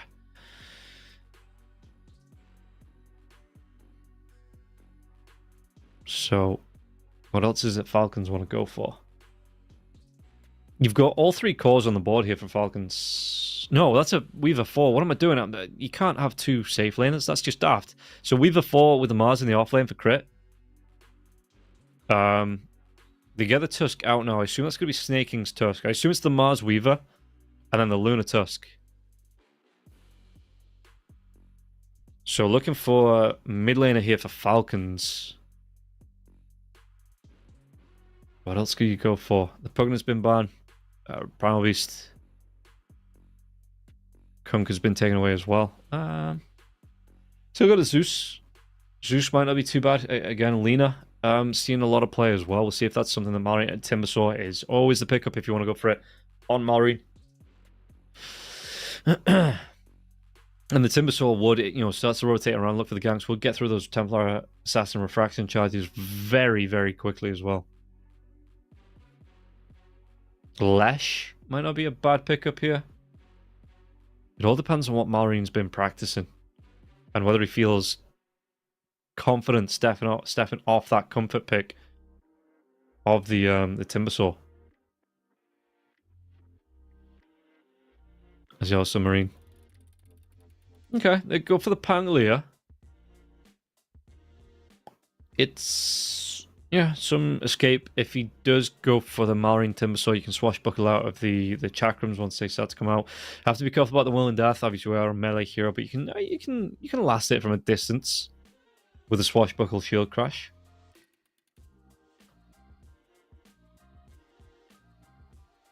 Yellow Submarine, they ban out the Lena. Did they ban out the Huskar? Is that the next one? Is that the final ban? Do they not want to be Huskar'd?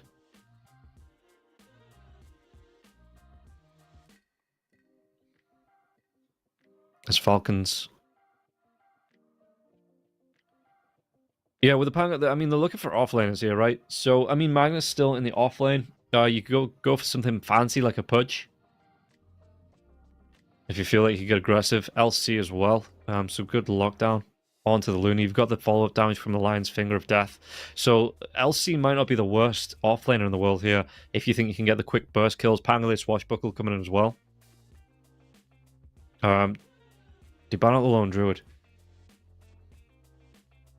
Dawnbreaker as well for the split push. Being able to join in the fights. Not really a whole lot that would cancel the Solar Guardian in. You don't have a Silencer, you don't have the Nyx or the Enigma here on the side of Falcons. Which, no, you don't want to run like Enigma mid or anything like that. That's a dead hero at the minute with the changes that they made to Eidolons.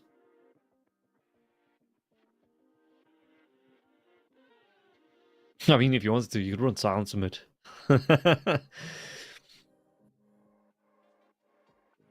Yeah, okay, Centaur, going to be the ban here for Falcons. I completely forgot about that hero. As Huskar is the ban for yes. The Oath of Darkseer. I actually really don't mind this. The Mars drops the arena, you vacuum back into the wall. The Lunas, we already saw from the reflections of the last game, thanks to the Terrorblade, the Lunar illusions being turned back. I suppose the side of Falcons now, though, it's a little bit tankier.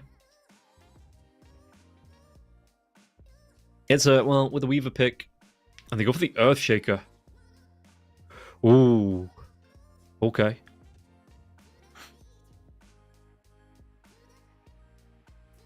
So, you've got the, if the Illusion Wall comes down, you do have that big Echo Slam that could come out. You could see just a team-winning fight, though, with that Echo Slam. You've got a lot of damage to come through on the side. I like the Darkseer, though. Again, the Darkseer doesn't need to worry about. Does go for the mechanism, has that control. Guardian's Greaves, pipes, items like that. Full utility, usually, that you do see coming out from him. But you don't have to be directly in the fights to find the farm. You can get the Iron Shells going. You can get the walls and the vacuums going. Support your teammates with the Surge as well. So, looking at the lineups, I still think Falcons are the favorites coming into it, but it was a lot closer in that last game than I think anybody expected. So, yeah, moving through, it's going to be rough, I think, for Yellow Submarine, but they should still be able to take it. I don't think there's a major issue for them if they lose out early on. They should still be able to put the pressure on. And, yeah, Yellow Submarines, maybe they take the first game away from Team Falcons here. Team Falcons are looking really comfortable in that last game. So we'll see. We'll just see how this one's going to fall, how they want to try and play it. Who's going to be coming out on top, who's going to be taking the win here. And Team Falcons, again, they want this win, because if they take this win, it gets them on the 8-0 train. They come through the group stages with absolutely no losses, and the full points they will be moving through. Of one of, I think, two teams, because I think Dudley Boys was the other that could do it. If I take a look at the Dudley Boys groups, yeah, they're 3-0 in terms of series, 6-0 with Namiga Gaming left to play tomorrow. So, Snaking, checking the cup for the brew. Yeah, I'm out of my brew there as well, mate. I feel your pain. But the show goes on. As Yellow Submarine. Erase.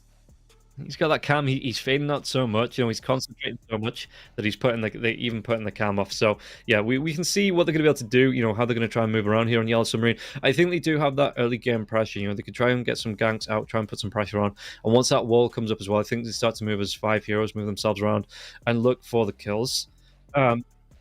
But I think the Luna is going to be, again, that power point. So we should be able to get ourselves into the game and see how this one's going to go as we get the smoke out from Team Falcons, actually moving up towards the top part of the map. So wards should be going down here. The Earthshaker already in the mid lane. Drops that mid lane ward just to get the vision across the river. And yeah, no Luna Blessing picked up just yet. Nothing like that. They're looking, they're scouting around. I like that ward from the Weaver there as well, but Yellow Submarine, they are playing away from the danger. So, how can Yellow Submarines play this early on? 30 seconds. They want, I mean, Rue to hit 6. As soon as he hits 6, that could be a big pressure point that they put on. Rotations around from him into the mid lane, trying to catch out the Earthshaker. Because the Earthshaker, again, melee hero, so if the lane pushes right up, he is going to be at risk of being caught out here. Maureen. So there needs to be some good defensive wards down, I think, for that Earthshaker in case he commits a little bit too far. The battle begins. But we'll see how this game is going to come down to it. Is it going to be a 2-0 here for Falcons or Yellow Submarine? I think it'll be the first team to fight back, force it through to a third game in the series here. Well, getting into it is the only way we're going to find out. And as we do get into it, we've got 3 heroes waiting. But look at this. Luna, once again, going to be playing around the trees. Not going to show here. Creep waves. You've got a 3-man body block coming out on this creep wave. Just to make sure that the Luna's creep wave pushes in underneath the tier 1 tower. But look at this as well. Luna going to be doing the exact same now. Just body blocking right back, trying to pull as much aggression away. And in fact, I think it's just barely in tower range here, this creep. And yeah, so they're going to get the aggro pull away from this one outside of the tower range as it goes right back towards it now. Right click's coming through. Snaking. Just going to try to do what he can to harass down. In fact, the tag team coming out now as well. There is going to be the Earth Spike for that Impale. An absolute massive. Takes some damage. Snaking taking a hell of a lot more right back, though.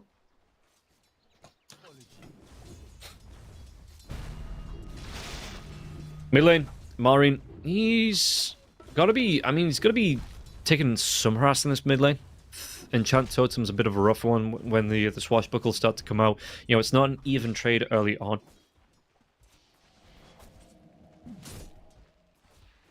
Top lane, look at this. Crit just wants to get himself in and around. And I think that, yeah, King, when the Swarm Beetles start to come out here, King, those refraction charges, it's going to be hard for... It's not going to be hard. Maybe it's going to be hard. I'm not going to speak in certainties. But it could be hard for King to try and fight around when that Weaver's trying to get aggressive. As you can see, that Iron Shell coming down. Yeah, just trying to farm out these neutrals here as well. Get them where they can. Spike comes out onto Snaking.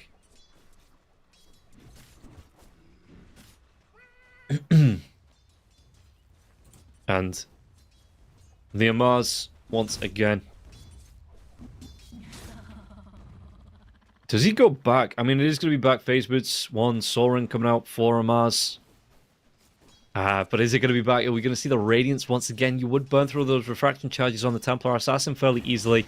Might not be the worst thing in the world. Sakuchi coming through, trying to do what he can. Gets that damage off onto King before the refraction charges do come up here. So King going to be taking some damage from that. But for the most part, he's not having a horrid time in the lane. Not a great time once again. 7 last hits to 1. Mars with a higher last hit ratio here to 12 to 2. And King, yeah, suffering just a little bit here. And I don't think the tree can get forward. If the tree overcommits here, he's going to be speared to another tree.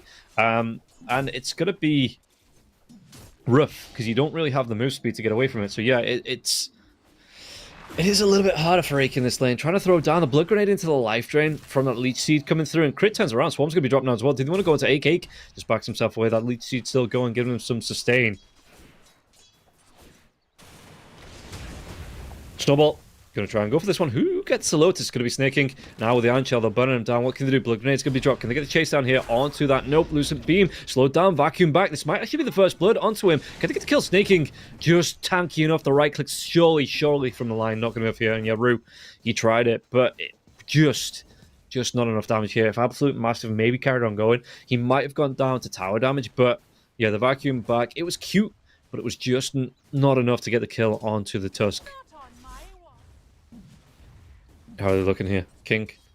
I like this from the Weaver as well. He doesn't want to be getting, like... He's not bothered about the right clicks.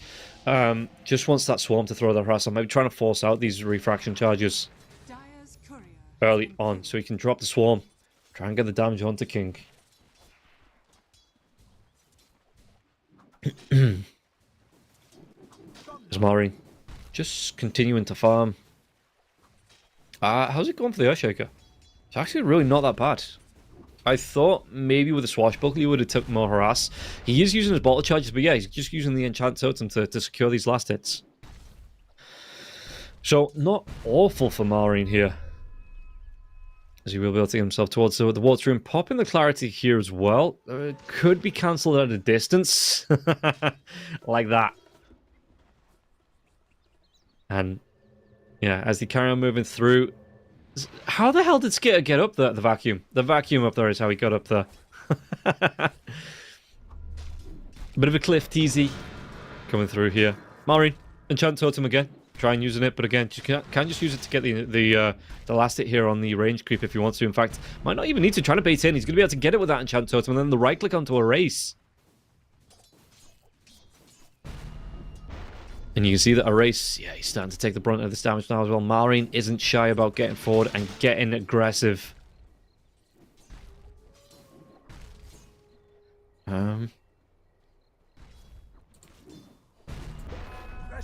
And in terms of, he's going to pop another Clarity. I mean, yeah, sure, he had that last one cancelled, but the first blood, it goes the way of Crit top lane. They get the dive in. King now as well. That Swarm Beetle trying to get on top of him, doing the damage here. And King, he will be able to clear off the Swarm Beetle and Crit. Doesn't want to commit underneath the tower. Could have potentially gone for it, but the Mars was out of mana, and yeah, Crit was low life, so he would have taken a couple of tower shots, and King maybe turns around and gets a kill right back. And this is the thing, right? That King, he's going to be playing unsafe, has no charges on the wand, 3 branches here as well, but he's going to be careful about coming in for last hits here. The Leech Seed will heal him up fairly well. Just going to take some harass.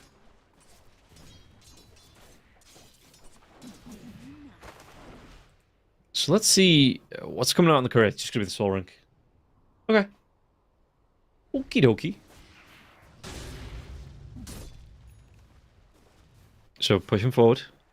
Oh, did he catch out Rue? Rue, yeah, he's not playing a high mobility healer. He's going to be able to get the double Earth Spike out. Snaking though. Does he want to chase here? Snowball up in 6 seconds. No shards. Rue turns around for a right click in 4 seconds. Still the Snowball has a Blood Grenade. Going to cancel off the aggression here. Snaking. As if it's something you need to cancel. He's just going to turn around. But yeah, they carry on going. And Maureen gets the kill into Absolute Massive. You just caught out. That was an Echo Slam for that there as well.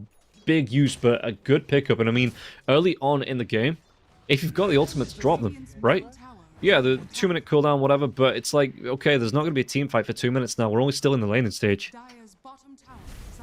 Some rotation is going to come through. In fact, he might be able to get the kill here onto the line. Trying to get himself away from this one. Trying to get himself around. A race comes in. There is going to be a Rolling Thunder onto Snaking. Snaking now as well. Skitter probably just leaves on this one. There is going to be the Wisdom Rune, and I think the Lion will be able to pick it up because Snaking, he is too busy being controlled here by Erase. But Erase, how much time is this wasting in the mid lane here? Snaking, he's a big tanky boy. He's not going to go down just yet. In fact, even the neutral Ancient's getting involved into this one. Ice Shards, but he swashbuckles over them. Gets the kill. While this is going on, you've got the mid lane pressure coming out now as well. It looks like the Treant trying to TP into the mid lane to help protect this tier 1. But Crit moving through the right clicks onto the tower. Enchant Totems just trying to get these last hits here on Maureen.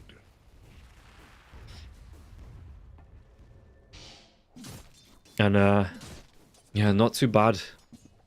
From, again, a low kill game. But you can see that... Ooh, Do they try and get this kill into... They're going to be able to get it onto Ake. Ake's going to go down. And now can they get any more from this one? A race. He's actually in the middle of 3 heroes, but these 3 heroes are pretty low. Snaking. Rue's going to rotate in now as well. Only level 3, so no Finger of Death. I mean, I'd be surprised if he was at 8 minutes. If he was level 6 with the Enchant Totem and Crit gets the kill. Could go for more now onto Rue. Rue's going to have that clarity cancelled off. Gets the Earth Spike, so he gets the kill back onto Crit. But Marine, I suppose that's not the worst thing in the world, right? Your support gets a kill. He is going to feed his life, but... overall, that isn't the worst thing. As Tia rotates in, but the trap should be dealt with. There is a sentry down in this mid lane here as Malrine just continues with an Enchant Totem. Level 3 on that. 2 points to the Aftershock. To get the kills. And I wonder if... what's the build for the Earthshaker core? Because, like, I imagine a Silver Edge in there at some point. Blink Daggers Acceptors, you know, just that kind of... that standard Earthshaker build, but just on a really quicker timeline. It's absolutely massive in the jungle now as well with the Iron Shell going towards the Mana Boots. Yeah, or just... well, he's got the boots coming out and the Mana Boots queued up. Tusk, how's he looking? Level 5. Not too bad for him. Still level 5 on the Darkseer now as well. I'm just noticing he's not even got his ultimate up just yet. Unless he's skilled it at, he is level 6, he's just not skilled it. Ake, chase down, Arena comes out, speared to the wall, and the trees go bye-bye, and the real tree, the treant, goes bye-bye there as well. And this again, Falcons just taking complete control of this game. You've got, Crit going straight for the medallion. So with the Swarm...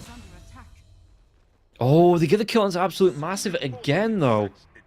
And I don't know what damage they can do, because... how do you really fight this? On the side of... excuse me, on the side of yes, there's just some great rotations. Rue. The medallion is down now as well for Crit, so yeah, he's going to have that Swarm. He's going to have the armor reduction from the medallion. And Maureen, she's got a haste rune now as well, going towards the Blink Dagger. What damage can they do?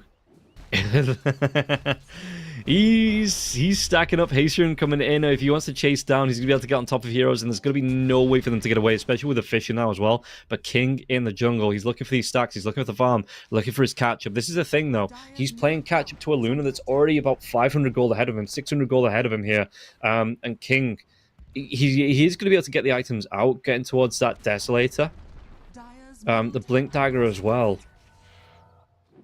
But I don't know if it's going to be enough to keep pace with the Luna. The Luna's trying to farm it up with the bouncing glaives, you know. And again, not being put under pressure here, Skitter, at all.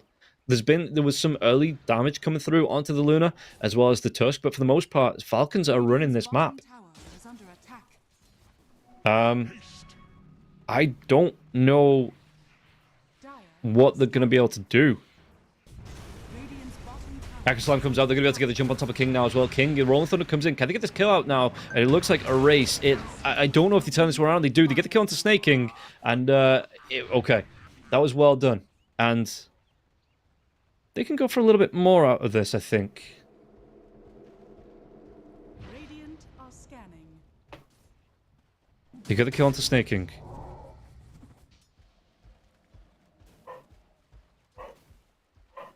So yeah.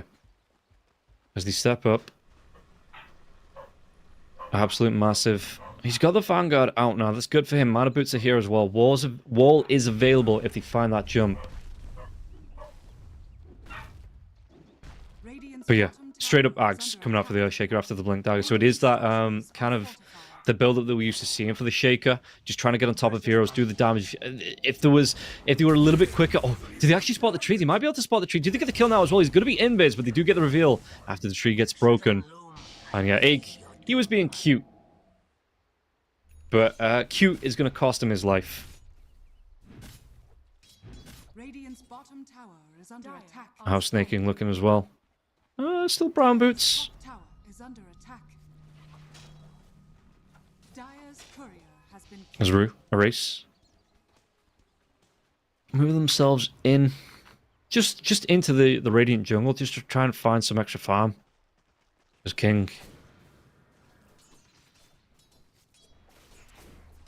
And he's finding, again, he's finding the last hits where he can. And Mar is going to be going for the early blink. So no Radiance. Yeah, no Radiance BKB to come out from Mars.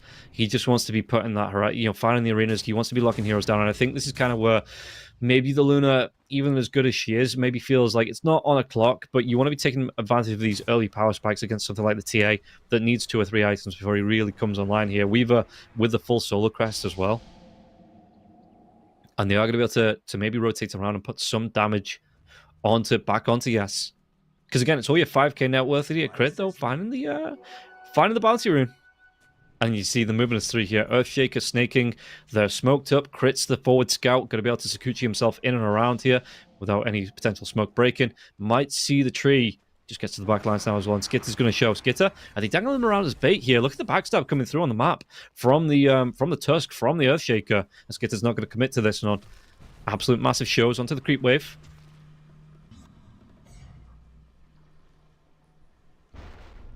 So Massive backs himself away. Just going to try and farm up where he can with these neutrals. Yeah, it's not an overcommitment here for Falcons. I think if they find a good fight, though, they can definitely walk into the Roche pit. In fact, Roche changing parts of the map in 45 seconds. If they take a good fight around here, they could definitely, yeah, once he swaps over to the other side of the map, they could definitely go into this one now as well. Sakuchi's coming through. Oh, his courier got seen. Courier got seen? Well, Maureen, he moves himself in. How far away from the Ags is he? About 2.5k in terms of gold. Amaz just continues to move through now. Like I say, Blink Dagger, but he's got this Blink, not going to be able to find an arena just yet. Half health as well. I mean, he's a big tanky boy, so half health isn't the same as having like a Grimstroke or a Lion on half health, something like that. King, how's he looking? Deso is up for the TA. Really nice timing. And they are going to smoke up. They want to go for those first charges. But look at this. Other side of the map. It's a wraparound on a wraparound here. And we might get a spin cycle coming out from both these teams.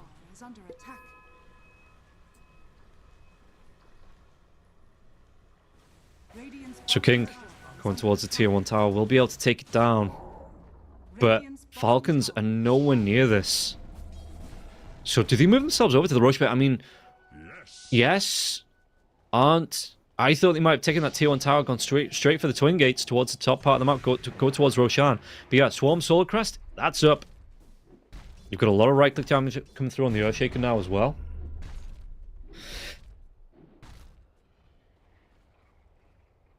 So what can they do here? Swarm comes in. Who's going to break it? Yeah, Lincoln's into the Solar Crest. And let's see how quickly this Roshan goes down.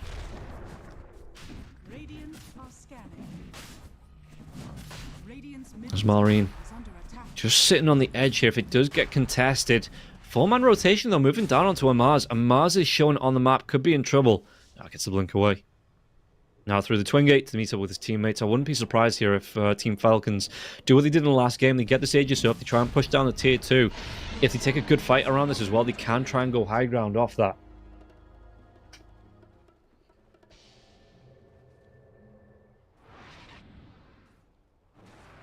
So, what are we able to do here? Middle tower is under attack.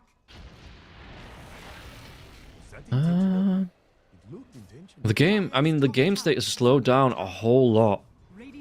Snaking, Spear comes through. They are going to try and go into this tier 2 tower. So let's see what they can do with this. They want to get the dive onto Malrine. If he comes in with this, he's going to be able to get a great Echo Slam off the fish to follow up now as well. The damage coming through. Did they get the follow-up? Let's see. It's going to be the Earth Spike. Did they get a kill onto Malrine? Snowball going to save Malrine for a little bit longer now. And the wall does get dropped. The Finger of Death comes out. They get the Aegis pop onto Malrine. Damage with the Rolling Thunder. There's going to be Eclipse on the backlines. Can they get a kill onto him? And the Darkseer looks like he might be able to get that surge away. Skitter, no. He does get the kill. King. He takes down Crit though. Was that trap going to follow up now? The arena comes through. They get the look back. The knockdown on Erase. Snowball coming through into the arena. Erase trying to do his best with the Walrus Punch as well. The Fish of the Earth Spike coming through. They get the control. They get the kill. And can they go into King? King trying to get himself away from this one. Blink Dagger constantly being put on cooldown here from the right clicks from the Luna. And that's Malrine. He's nearly... I mean, he survives all the way through that one. He does give up the support lives to keep him alive. But he's a core. He's a mid lane. He's just like, yeah, no, absolutely worth it. Oh, no, he did. He did go down early on. Okay. Yeah, because it was the Aegis, and then he carries on going.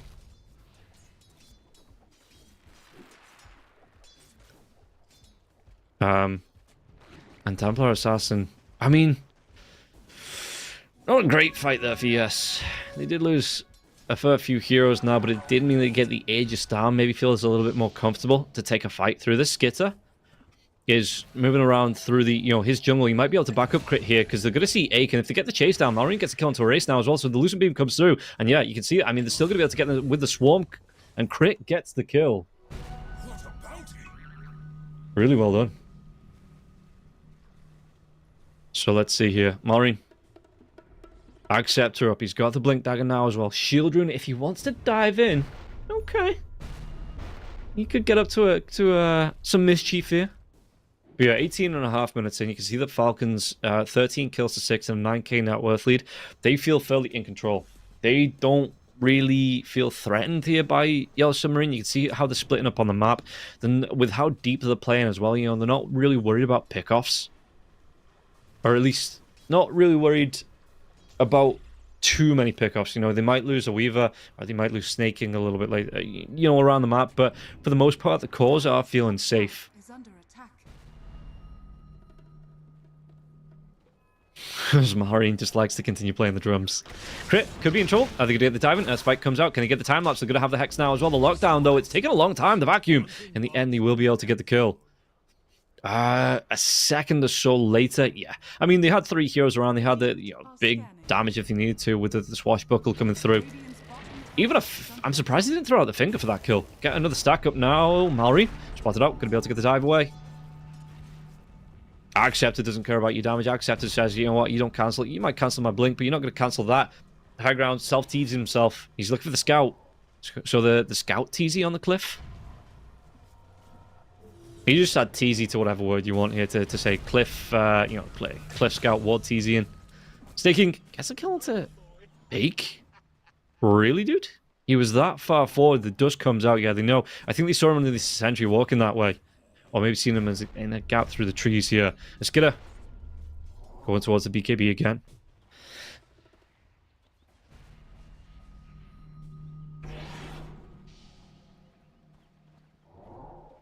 And let's see here. Refresher. So Hex Refresher for the Mars. That's fairly different to the Radiance that we saw in the last game, right? King might be... he blinks himself forward. Got to be careful, though. If there's a jump onto the back lines, his blink is going to be on cooldown. Won't be able to get himself out of this. And it looks like they're going to try and reveal here. Was that arena coming through? No, not yet. Not yet. He's holding on to it. No Echo Slam either. But you can see that Falcons, they don't want to give up this map control. They're just happy moving around the map, safe. Crit comes in. Does he get the... He does. He actually gets a Wisdom Rune underneath Ake and Ake. Well, there is going to be a Sentry Ward down, but can he get a kill onto this one now? Moves himself in towards the Ancients. The Ancients going to get a little bit aggressive here. He gets that D-Ward, but it just means that while this is going on, Skitter, I'm hearing the BKB. They're going to get the arena jump in now as well. What can they get from this one? The arena from a Mars. Can they do the damage here? It's going to be the dive to the back line. King trying to do what he can with the right clicks now. And the Mars' BKB is going to be going down. The Rolling Thunder is not going to connect. The Surge and no vacuum into no walls. They force out a BKB on the Amaz. Yeah, Luna going towards his BKB as well. They force out that BKB on Amaz. And Arena now as well, but it's a Rolling Thunder down for that. And no great pickoffs on either side. So Malrine. Even Malrine going towards his BKB. They want to make sure they're not completely controlled here. As... the step up. Tormentor coming through. Who gets the shard from this? Great. Cool. So he's going to have some extra stack damage coming through. A decent net worth bump coming through there for Crit. And all he needs to do, yeah, about 20 gold away here, Luna, from having that BKB. Roshan at least 2 minutes before he respawns. So yeah, Crit going to be able to stack more damage coming through with Sakuchi and those Germinate attacks. The Ice Shards wouldn't have been a bad one either. The Ice Shards being able to, keep heroes locked down, cancelling those BKBs. Excuse me, not the BKBs. Imagine if it cancelled a BKB, cancelling the Blink Daggers.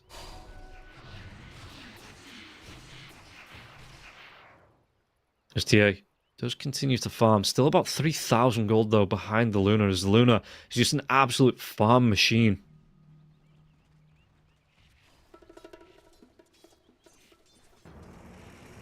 Okay, even going to get something from this. Rolling Thunder is acting as bait here. They are. Rolling Thunder comes through. They're going to be able to get the jump onto the back lines now. They get to kill onto the line. The line's going to be further and further away, so they're going to be able to get the chase away. The Hex comes through. Traps only Rue in the arena. And can they go for even more? Now, they do have a Sentry down. There's going to be the Walrus Punch coming out now as well. Ache trapped in those shards. Pinned to the shards and cleaned up. Amar gets himself a double kill. Oh, can they get any more from this? No, they can't. No, they cannot. Yep, Echo Slam used there. And, interesting choice from the Earthshaker. But with 2 heroes dead, Falcon's just like, cool, yeah, we're going to move in. Try and stop us, nuts. 16-7, 12k net worth lead here. You've got 3k of that net worth being on the Luna between the Luna and the TA. What's the other splits? Off lane? Darkseer is about 3k behind, and yeah, about 1,000 gold between the two mid laners.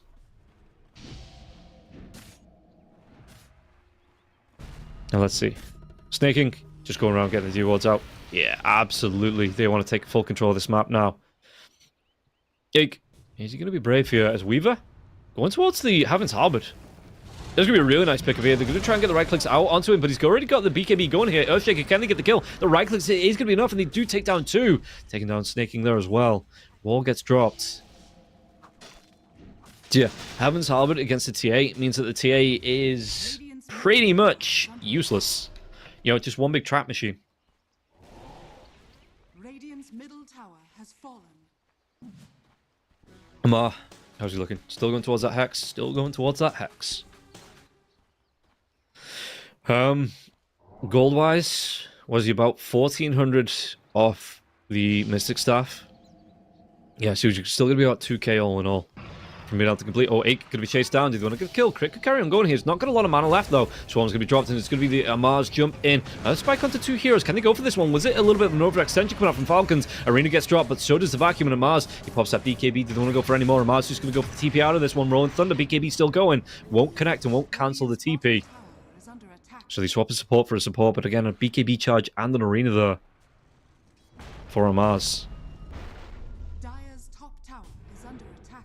Earthshaker. BKB. BKB's not too far away for him. It's about, what, 1,000 gold for Malrine. So the way he's farming, yeah, he's going to be fine with that, I'm pretty sure. Luna has the BKB of her own. Crit stick on board as well for Luna. Yeah, Earthshaker with a double damage rune. Let's see what he's going to be able to do with that. Roshan is back up. Nighttime. So do they want to make a beeline towards this one? This double damage rune about halfway through. See if they can't catch anyone out on the way.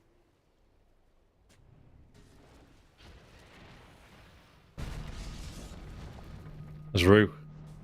Just trying to push these creeps back. Take the pressure off the lanes. You know, force the creep equilibrium back and away from their base.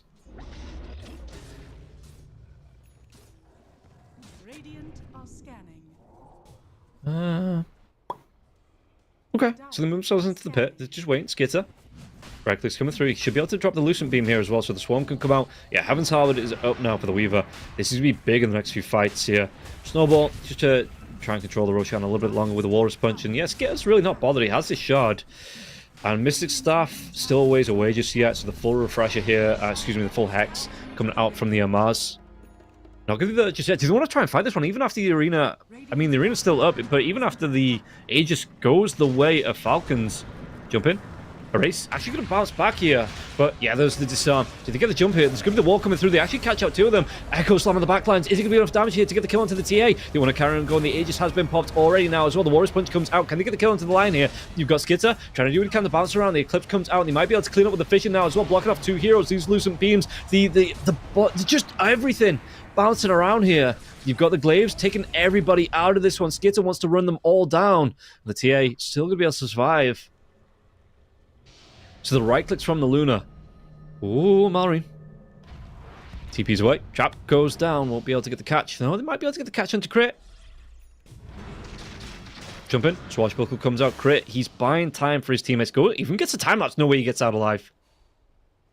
He's going to be able to play around this one. He is. He's going to be alive. But that was a really good fight for Yellow Submarine. BKB up for the Earthshaker now. So that's a fresh one as well. Wasn't used in that last fight. It's... But again, Yellow Submarine, Bottom tower they were is just under able to play the position so well that Mallory wasn't able to get that big Echo Slam off. They immediately popped the Aegis as well inside the arena from Mars. And yeah, Falcons just didn't have the burst to get the TA down quick enough. Oh, Ake steps himself up, but Skitter's going to be the one that gets the Wisdom Rune.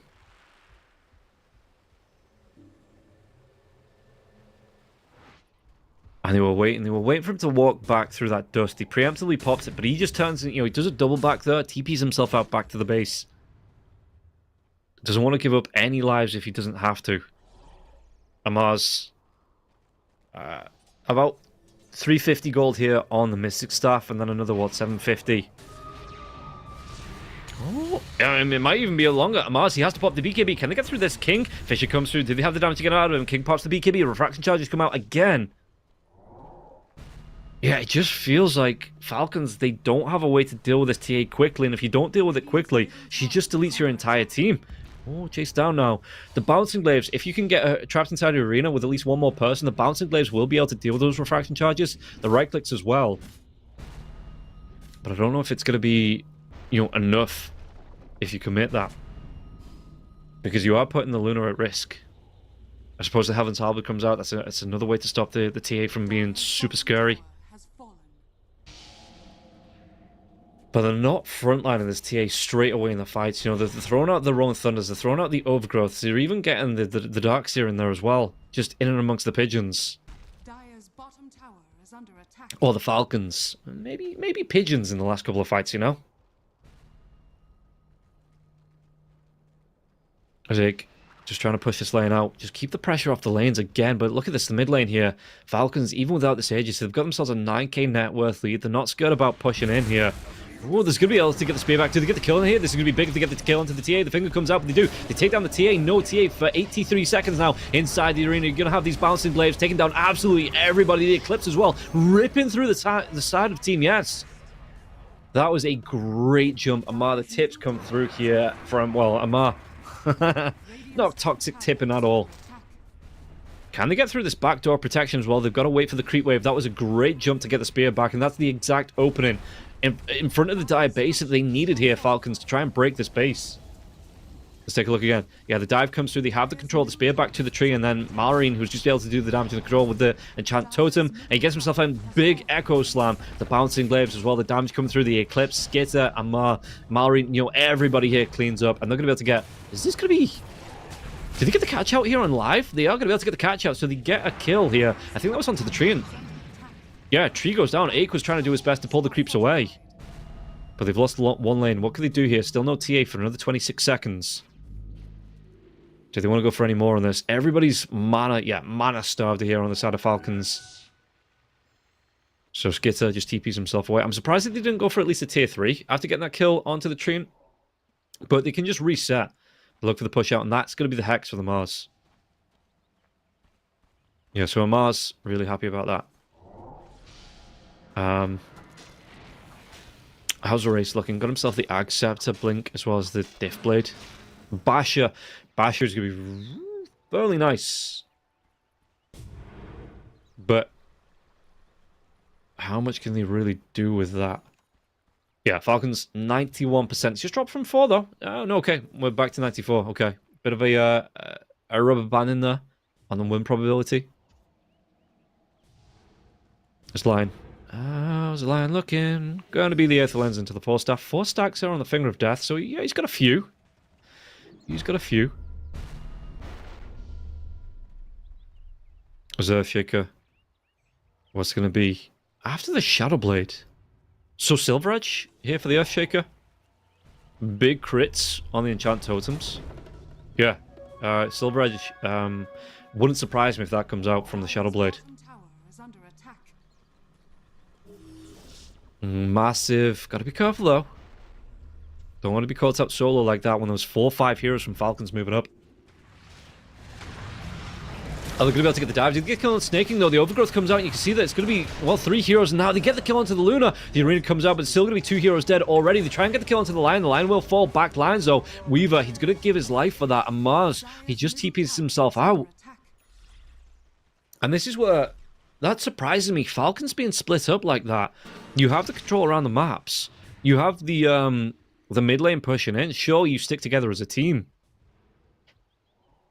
And just don't separate like that. You can farm up. Let's take a look again. So yeah, 3 right clicks and that Tusk is just straight up dead. And if we can focus that onto the Luna, I don't think the Luna got activated the shards, so wasn't able to get that damage reduction. And Amaz, he jumps himself in with the arena, just immediately has to TP out through the BKB. Radiant's bottom tower is under attack. So yeah, the refresh of the double Hex, the double BKB, the double arena is going to be nice. But it's just getting to that.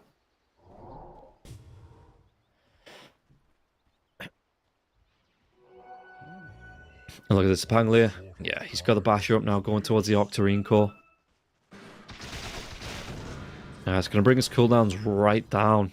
He's going to be a massive pain in the arse in these fights.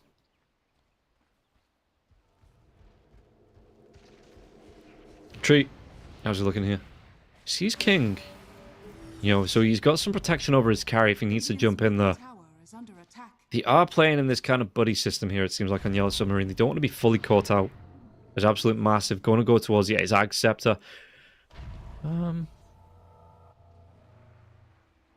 What can they do? Oh, it's going to be a little bit too far forward for the Weaver, maybe? Nah, he just backs himself away. This could be...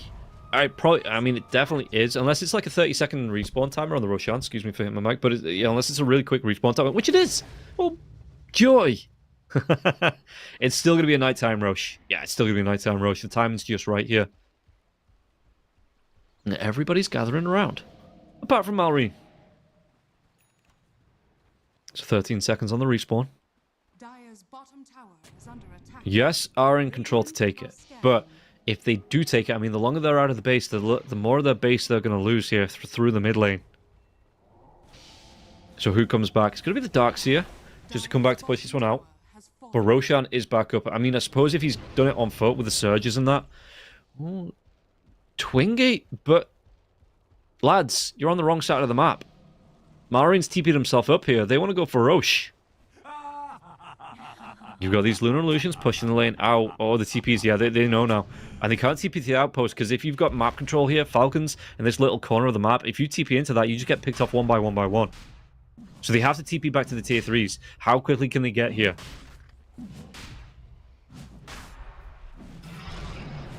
They're making a beeline towards it. This is Falcons. I think they know. Yeah, they're going to see. King comes forward. There's going to be the Hex now as well. Do they have the control? Do they have the damage? They're going to be able to lock down onto this tier. The TA taking a whole lot of damage to this as well. You've got the BKB coming out from Skitter. The Eclipse coming through. An absolute massive will go down. He gets that damage through here. The wall is on the deck, though. They've got the kill onto Snake King already. Can they chase down for any more in this one? King will fall here. 94 seconds. A race. He's going to be next to go down. And it's going to be 4 out of the 5 heroes. It's going to be 5 out of the 5 heroes. They get absolutely everybody here. The buyback coming through from Snake King, but a really good play here from Falcons. Just to know that, surely, yes, aren't going to give up this Roshan. Everybody TP'd back. Look at this. King, the Hex comes out. They've got the control. The wall comes through. Absolute massive. And yeah, with the BK coming out from the Luna, with the Eclipse diving now as well, you can see that Absolute Massive just couldn't stand up to it. They do lose the Tusk. The Rolling Thunder coming through there as well. A race to secure that kill. But the dives, they just got everybody so low. And then those bouncing blades, just able to do the job. The damage coming through, yeah, they even found out the tree on the back lines there as well. Thanks to that gem being dropped. And Malrine diving himself in. So 45 seconds, no TA. What can you do with this?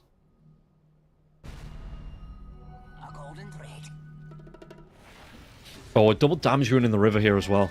Did he go for Megas, or did they just finish this? Chiquita, it looks like they want to go down. 30 seconds, no TA.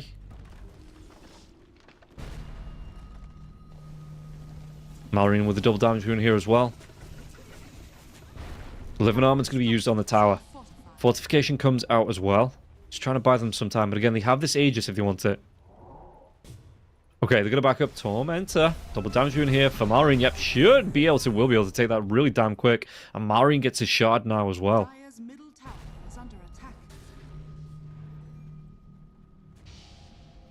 The chase out. This is the smoke. This might be last chance saloon coming out here for Yes. Time lapse comes forward. In fact, Chris going to time lapse back into 2 heroes waiting for him. The damage coming through. The Earth Spike's not going to connect here. What can they do? The arena's going to be onto the line. The line's going to be caught out. Array still with the Rolling Thunder, trying to get himself in and around this fight here. Finger of Death comes out, but this time Skitter, he has that Aegis. Going to try and do what he can with the Bouncing Glaives. The illusion's coming through from the Manta style as well. Look at this one. They're ripping through everybody. The high ground Echo Slam. They get the lockdown onto the Darkseer. They've taken down 4. Can they take down 5? Aegis will be popped.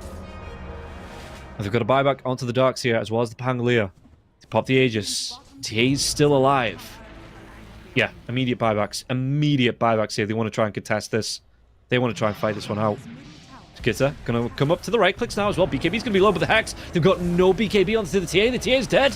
No way he gets himself out. Yeah, the Walrus Punch is going to finish the job here. And this is going to be the buyback as well from the Pangolier. But the Pango, they're just ripping through absolutely everybody. The base is going to fall down and GG will be called. So, some, again, really good fights for Yes. They were catching heroes out on Team Falcons. They were getting, picks in 2s and 3s. But Team Falcons, when they put their minds to it, when they really grouped up as 5, started to look for the objectives, started to look for the fights, it was a hell of a lot better for Team Falcons. But again, don't get me wrong, this score, 2-0 here for the Team Falcons, it's a little bit deceiving. Because yes, they are going to be 4-0 at the top of the table. They are going to be +8 here. Yellow Submarines are going to be on -1. Still in a good position to move through. Because I do believe they have at least one more. They have one more series to play against Na'Vi tomorrow. So they are going to be... I mean, if they take a game... they need to win that one, actually. If they lose that series, they'll go down -2 underneath Moneymakers. So yeah, they need to win against Na'Vi, Yellow Submarine here. Otherwise, Moneymakers will be coming through in 3rd place. Taking a look at the schedule. Team Falcons, they have just 2-0'd level up at the first series of the day. Got that 0-2 there as well. Klee and Sibe is going to be the next series in about an hour's time. And then Keith Stars versus Klim Sanic is going to be the final match of the day. So Team Klee versus Sibe. Klee have surprised me a little bit, and Klee feel like they're in a comfortable position to move through as well. Sibe, I think, fighting for their place. They've still got 2 series left to play. So this could be up in the air for both of these teams here. So a winner here might just secure them and move through into the next round, into the playoffs. But for now, that is going to be the 2 series. I'm going to be saying goodbye, but we still have 2 series to come on the Pinnacle Anniversary Show. It's going to be someone else taking you through those in about an hour's time. So we'll see you after this longer break, and hope you enjoyed the Dota. Stick around for even more after this. Oh, esport. You and I have come a long way. It was such humble beginnings. As we gathered in small groups, we were professionals right from the start. Passionate, organized, and ready to rumble. We dreamed big, and surely enough, our parents supported us at every step of the way. Didn't they? Fired up by all this love, it wasn't long until we caught the scent of competition. To be honest with you, it wasn't always that easy. Joe here, he had to take on 2 side jobs to afford playing professionally. It's gonna get better, Joe. Some of you dared to not even call this a sport. And look where we are today. An endless stream of esports events every year. Bet you didn't see that coming, Mom and Dad. And you know what? We have been with you every single step of the way.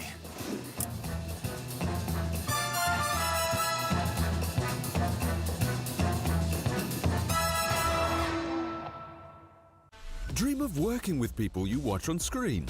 Exclusive esports opportunities handpicked just for you. Candidate profile to raise above competition. Let 10GG handle routines. Make a step towards your dream today.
Oh, esport. You and I have come a long way. It was such humble beginnings. As we gathered in small groups, we were professionals right from the start. Passionate, organized, and ready to rumble. We dreamed big, and surely enough, our parents supported us at every step of the way. Didn't they? Fired up by all this love, it wasn't long until we caught the scent of competition. To be honest with you, it wasn't always that easy. Joe here, he had to take on 2 side jobs to afford playing professionally. It's gonna get better, Joe. Fist bump. Some of you dared to not even call this a sport. And look where we are today. An endless stream of esports events every year. Bet you didn't see that coming, Mom and Dad. And you know what? We have been with you every single step of the way.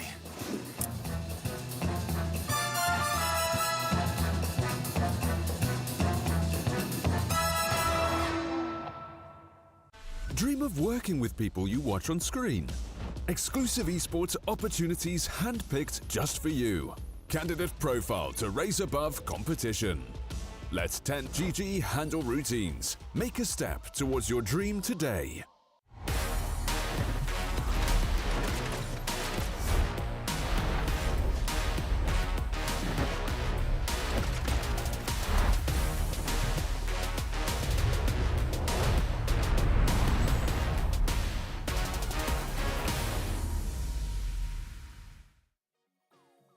And we are gonna be continuing with the Pinnacle 25-year anniversary show. I'm Harry Freak, and we're gonna be watching the second 2 best of 3s of the day. We already had 2 of those, and 2 of those ended with a score of 2-0, as you're gonna be seeing on your screens right now. Bait lost the level up, though Bait were missing Dandy and Falcons.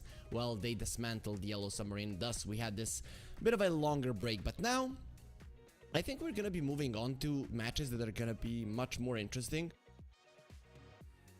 Team Klee versus Sibe, and Vivo Keatstars versus Klim Sanic. So the thing is, Klee and Sibe, I think this is gonna be a very close one, right? Because both of the teams struggling a little bit with consistency. I think maybe Klee could have the edge if they get that early lead. I think their early game is better than that of Team Sibe, and that is maybe where they can capitalize and win this series with a score of 2-0. But if I would have to put my my money on it, I think that this is going 2-1 for sure. These 2 teams very close to each other, so let's see which players are playing for each team. Of course, a lot of you guys are already acquainted with the players. We're gonna have Kami, Young G, Lays, 1J, and Till the End. These are pretty well-known players, especially for people that are a little bit more invested in the Eastern European scene. These guys have been here for a very long time. Till the End, you might know them as H2O.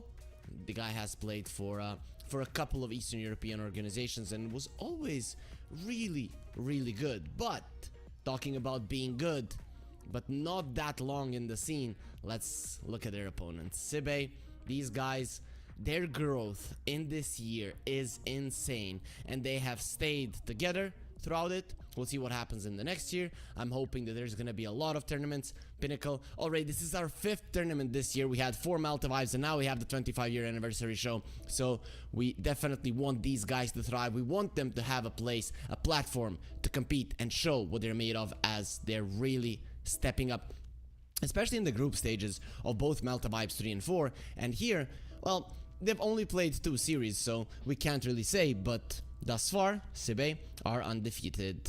Yeah, there's the Group C, where they're going to be competing, where Virtus Pro are at the top. Most likely they're going to stay there.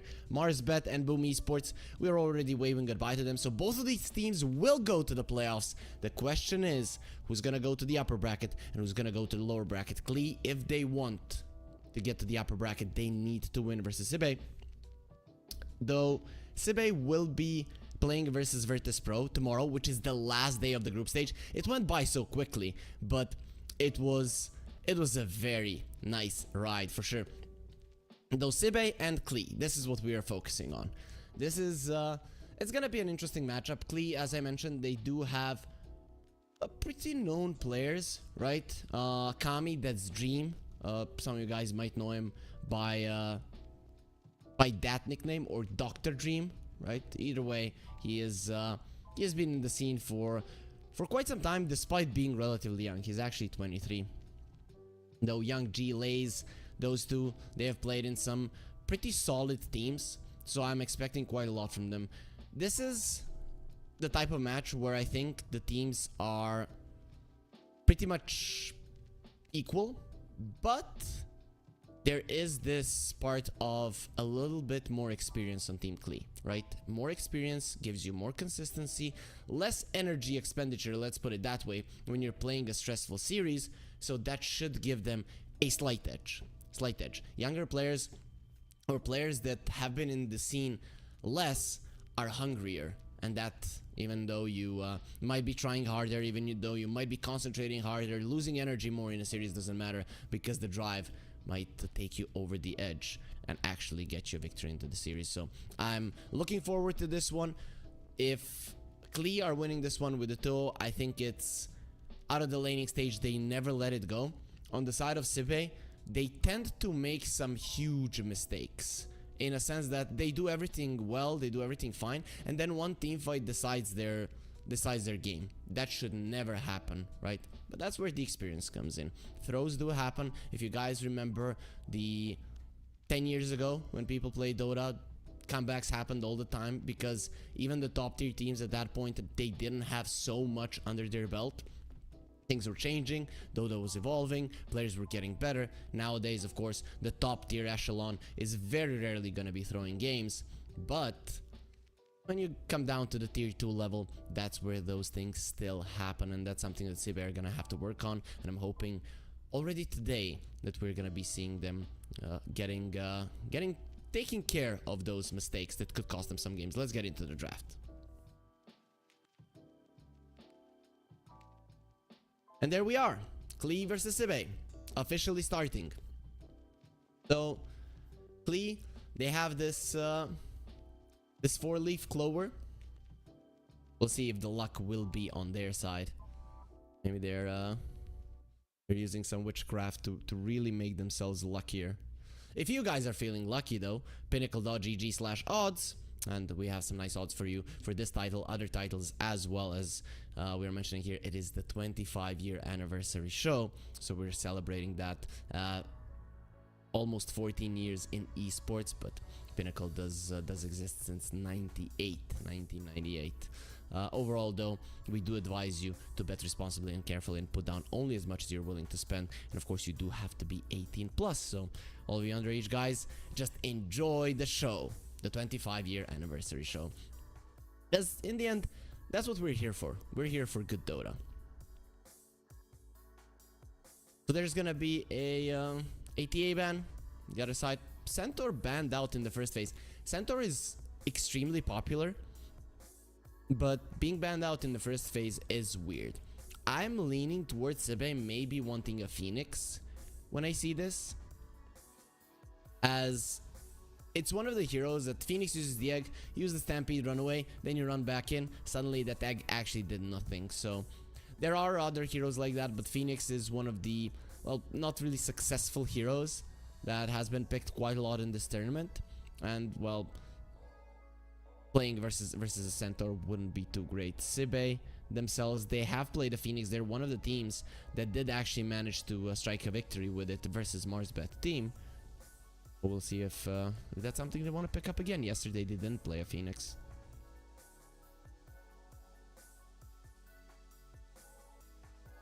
So Klee taking their time with the last ban. I think they might have been caught off guard with these bans of Sibe. You probably are thinking, okay, what do they want? What do we want to get rid of? Well, it is going to be the Grimstroke ban, so nothing out of the ordinary. The Nature's Prophet comes out. Already the Phoenix for me now doesn't seem all that great. Early on in the game, you are gonna get smacked down by the Nature's Prophet, especially if he's not in your lane and just TPs in. He will demolish you. Plus, Nature's Prophet has pretty decent attack speed. Even as a support, he's gonna be able to contribute much to killing the egg.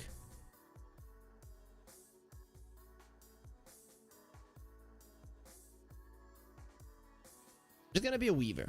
Okay, so this is fine.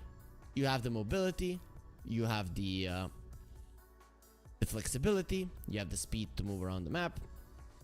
It is a first pick, a hero that currently, I don't know if it can really be countered. We can look at a Faceless Void, let's say, as a Weaver counter, but then you just switch it to a position 4 or position 5 hero.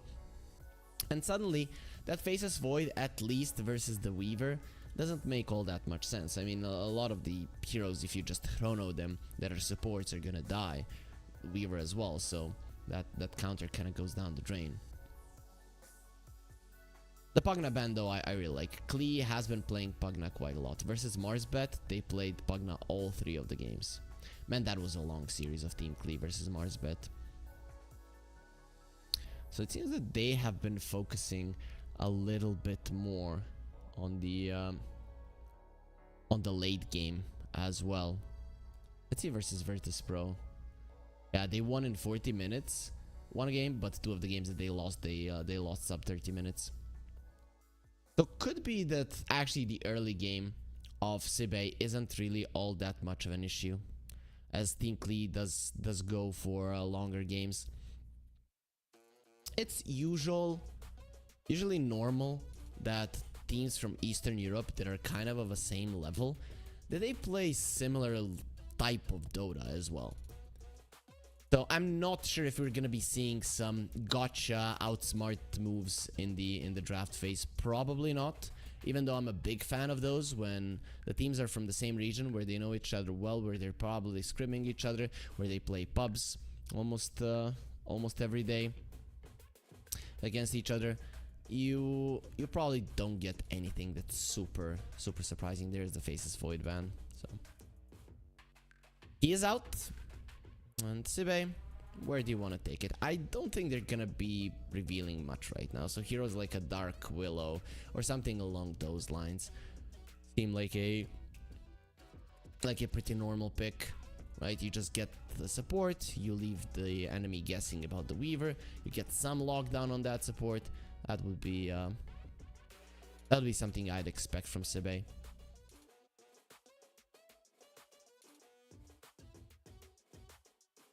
Let's see. What's it gonna be? We'll go for the Venge. Okay. We have seen an offlane Venge with the 4 Weaver. Not out of the question. I'm a big fan of the offlane Venge. I think having the Aghanim Scepter, it contributes so much. Having it on a support, a lot tougher. At some point you will get it, but especially nowadays, everybody has farm. But it's just so much different when you get it 20 minutes into the game and you're just running in the enemy's faces. They know that once they kill you, that it's gonna be an even bigger issue for them, as all of your spells do refresh. So I like this from Sibe. The combo of minus armor also coming in handy. Nature's Prophet is now you can scout him if he uses the Sprout over himself to TP out. You have the Wave of Terror. And there's instantly gonna be a Storm pick. I guess you dodge the stun from the Venge quite easily. Weaver is not a problem for you, unless it's support Weaver. It's something weird like an Atos, which is not out of the question, but it's not really something commonly done. So overall, you're not afraid. This is gonna be Young G's hero. The puck has been banned out.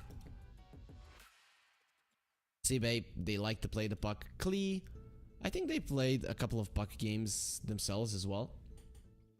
Yep, they did. They actually, the game where they won versus Virtus Pro, they played a Storm into a Lion. Magnus faces Void. So just goes to show how confident Young G is on this hero. And there will be a Jakiro pick. So if this is the double off lane, you don't want it. But Rubik here looks really good in terms of catching the Storm Spirit, in terms of stealing the Ice Path. It is amazing for Sibe if that's something that they want to play. They have played Rubik yesterday. There's going to be a Dragonite. Usually I'm not a fan of a Dragonite versus a Storm, especially in the mid lane. Any melee hero can get bullied, and Dragonite doesn't like being at half HP because then one support rotation can kill you, especially when there's a Nature's Prophet. So I'd much rather see this Dragonite in the offlane, and there's the Rubik pick. Very low chances of that happening though, not impossible. 5 Venge, 1 Weaver. Offlane Dragonite for Rubik, right? It is, the possibility is there, but they're keeping things open. They want to see what they can do.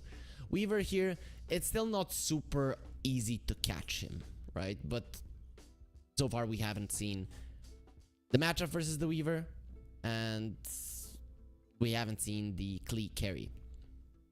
So those things, they can change how the game goes. Spectre is not bad versus the Weaver, in a sense that with a Spectral Dagger you can chase him down all the time.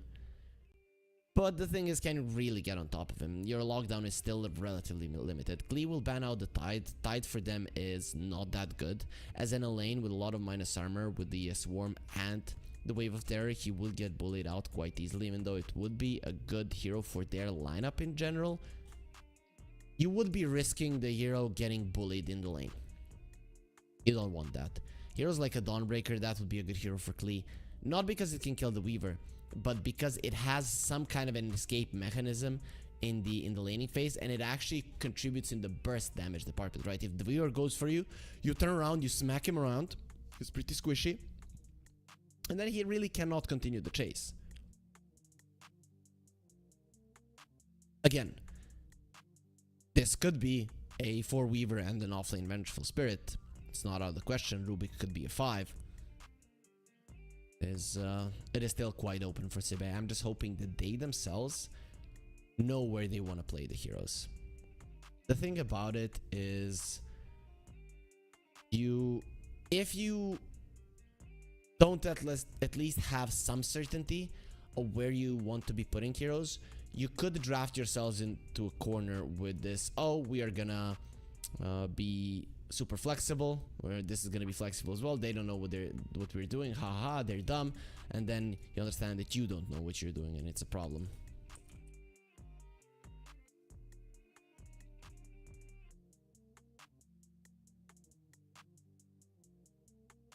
So Klee, their last ban, what's it gonna be? The Kunkka ban, that's a pretty decent one actually.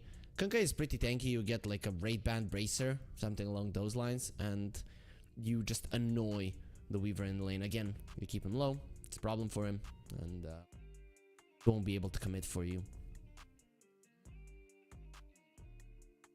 So Klee, they need an offlaner. I actually wouldn't mind something like a LC, even though it's something that we don't see too much. You are missing on the burst damage a bit on him, but you're always gonna have a Spectre and the Nature's Prophet to connect with you. I wouldn't mind that. Plus you have the purge from some of these single target stuns, which the Storm will desperately need. Not sure if there's anything. Oh, the Brewmaster. I always forget about the Brewmaster. In my mind, this hero should be banned out every single time. It does look very, very powerful currently in the meta. I don't know though about laning him with the Nature's Prophet, right? Because igniting people's Cinder Brew, I guess you can do it with a Sprout. Still not ideal, but it's okay. So Sibe now, they see who they're gonna be up against. It's a pretty fast hero. You're not that great in terms of dealing damage to the Weaver, super fast, but he cannot catch up to you that easily. You can dodge. It's gonna be somewhat okay for you, and if the Weaver overextends, you actually can do solid amounts of damage in that span of like 8 to 10 seconds, where he's not gonna have a Shikuchi. That can be dangerous for him. So it will be a Magnus Rubik double offlane. I always like this double offlane as it gives you possibility to make plays all the time. No matter how the lane is going, no matter how the game is going, the Rubik and the Magnus are always gonna have the possibility of doing something interesting in the lane. So I'm liking that. Overall, I'm not sure who I'm leaning towards. I'm kind of afraid of this laning phase for Sibe. As I mentioned, their heroes are not that bad in the lanes, but they have had their issues when laning, and these heroes are hit or miss, right? You can be equal as well, but overall, I do think that you need to play the laning phase properly, as there is a high ceiling peak to how the lanes could go. In general, I don't see a big difference here. Not a lot to catch the Weaver, not a lot to catch the Storm. But I think that Klee got heroes that they're a little bit more confident with. That it's easier to execute in a sense. You use the Brew ulti, you jump with the Spectre, you jump with the Storm, you get the kill. And you have this Nature's Prophet in the laning phase that is gonna be a nuisance to everybody, and it can actually dictate the tempo of the lanes. So yeah, I'm leaning Klee in game number 1, though just looking at the draft could be anybody's game actually. Still, of course, we're gonna be making predictions here. No problem at being wrong, right? Who cares? But of course, I'm never wrong. I always give you the exact winner of who's gonna win from the draft. Is you know, that me and all of our casters here, Dota geniuses. We always know the outcome. It's just how it is. I'm just hoping that nobody's actually keeping tabs of my predictions. Okay, I've just heard some very disturbing news, guys. But until the real info is out there, we're gonna be keeping up with the facade of I'm never wrong. Sounds good, right? So let's see how it goes. It will be a carry Weaver, laned up with the 5 Venge. Let's see how the Brewmaster actually deals in that lane. As I mentioned, the evasion is always nice, especially versus those heroes that are gonna hurt you so much with just a couple of right clicks. The battle begins.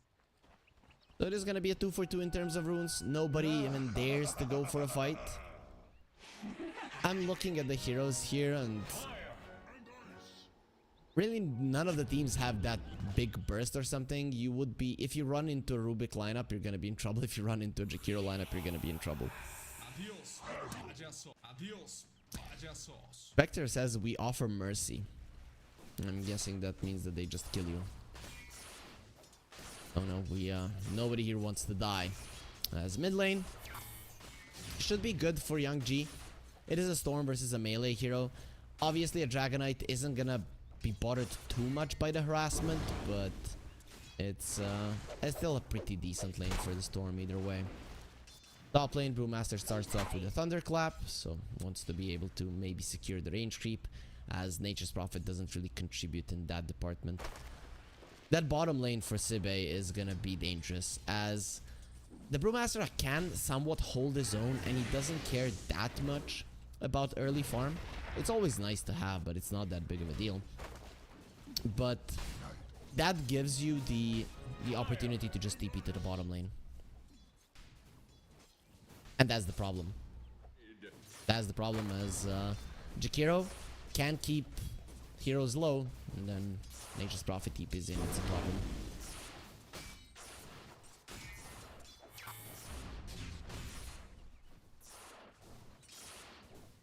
So mid lane, we're seeing the Dragonite being annoyed. He has a point in Dragon's Blood, so he should be able to continue farming somewhat well. Though this is the thing. Storm keeps you low, Nature's Prophet comes over, you possibly die.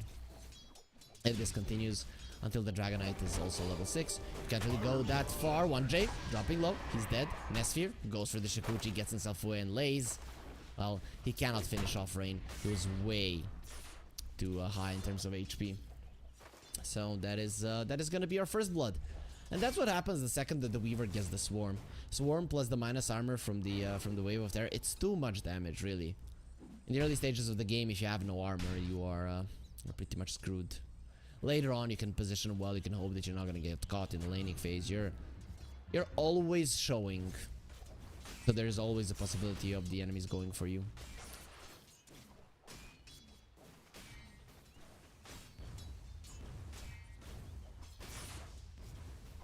So Youngji is starting to pull up ahead in the mid lane. Nesphere dropping low.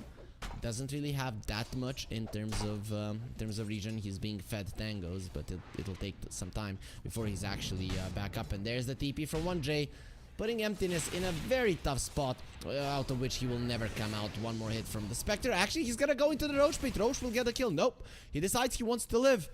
He doesn't want to die, goes into the Roach. Kill me, don't. This is where you're actually having an existential crisis. And Roach will finish him off. Small Roach from one side, big one from the other. And Emptiness, his life will be taken down. That attack from the Spectre, it was so weak. Thus they won't get a kill. So this is pretty great for them. Also, one thing I haven't touched upon is that the Weaver is struggling in terms of CS. It should not be that bad. For sure. We'll see if he can get back into it and get a couple of nice CS Nesphere. I've seen him play Weaver in the past. There's another mistake. But it seems that laning phase problems that Sebe tends to face, they're facing it in this game as well, as they are really losing the laning phase. I don't want to say by a lot, but it's a solid loss, especially that top lane where the Brewmaster has 10 denies. Water rune, no water rune for a race. Being taken away, and 1J just comes in to apply even more pressure. You don't want to allow him to farm those creeps under the tower, as Klasno Kruto on the bottom lane is being annoyed. Stupendous. Being pushed to his tower. He's dead out of that Spectral Dagger. Once it connects, he just goes down. Kami gets the kill. So even with the skewer out, you still give the experience and the gold to the Spectre. Things are looking great for Klee, even though this is now the first time that they get the kill in this game. Okay, Blaze gets gone on, just goes for the storm stance, and it's super easy to escape. He even had 8-1 charges. His life was never in danger. But the Weaver is starting to catch back up in terms of CS. He was really struggling just a couple of seconds ago. Denied.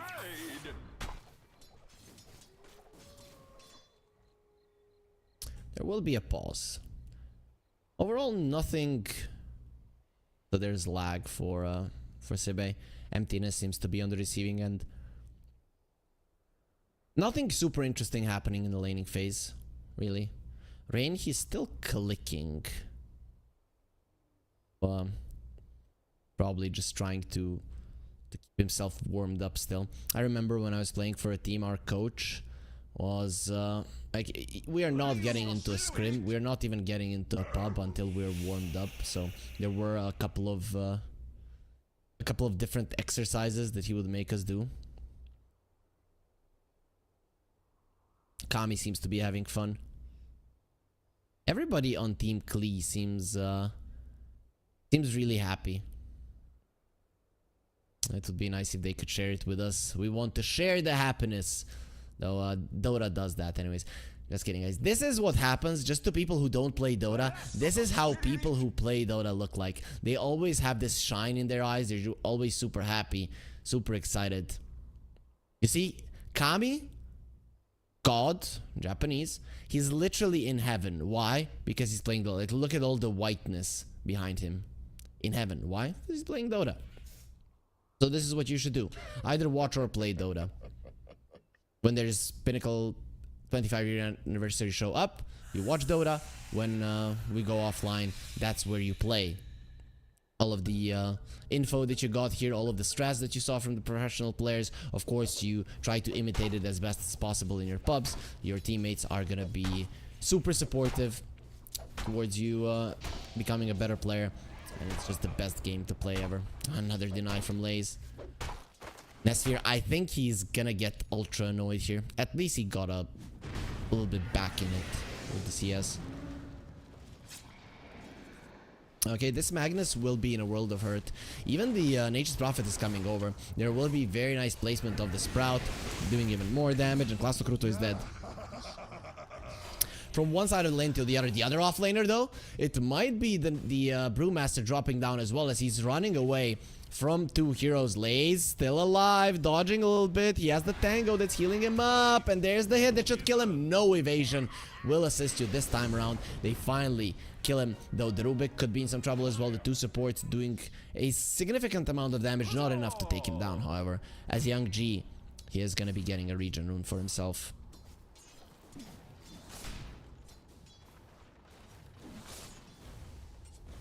Nature's Prophet dropping low in the mid lane. The engagement, it will benefit the side of Sibe. Young G has to get to the high ground. This is the thing. With the Dragon Knight hitting level 6, you want to be there to assist him. The Siege Creep is still alive. His and the one from the Storm Spirit is not.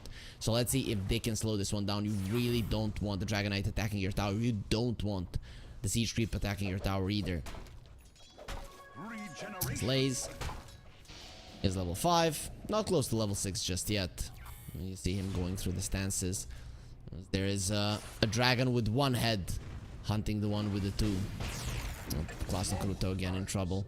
Kami just starts running away. He won't be the one to get the kill. He's not gonna be too mad about that. The Siege Creep still alive. You have to be careful, Erase. Though the Rubik is in the vicinity, he's gonna stop them, decrease their damage. Still fine. The tower took a pretty small portion of the damage it could have. Locally, their first defense versus the dragon form is successful. And the second defense, well, they're gonna have a TP from Lays with the split and a Shadow Step ready. So this Dragon Knight, this was your best bet to do significant damage to the enemy tier 1 without putting yourself at harm's way. Next time, it is gonna be a lot tougher.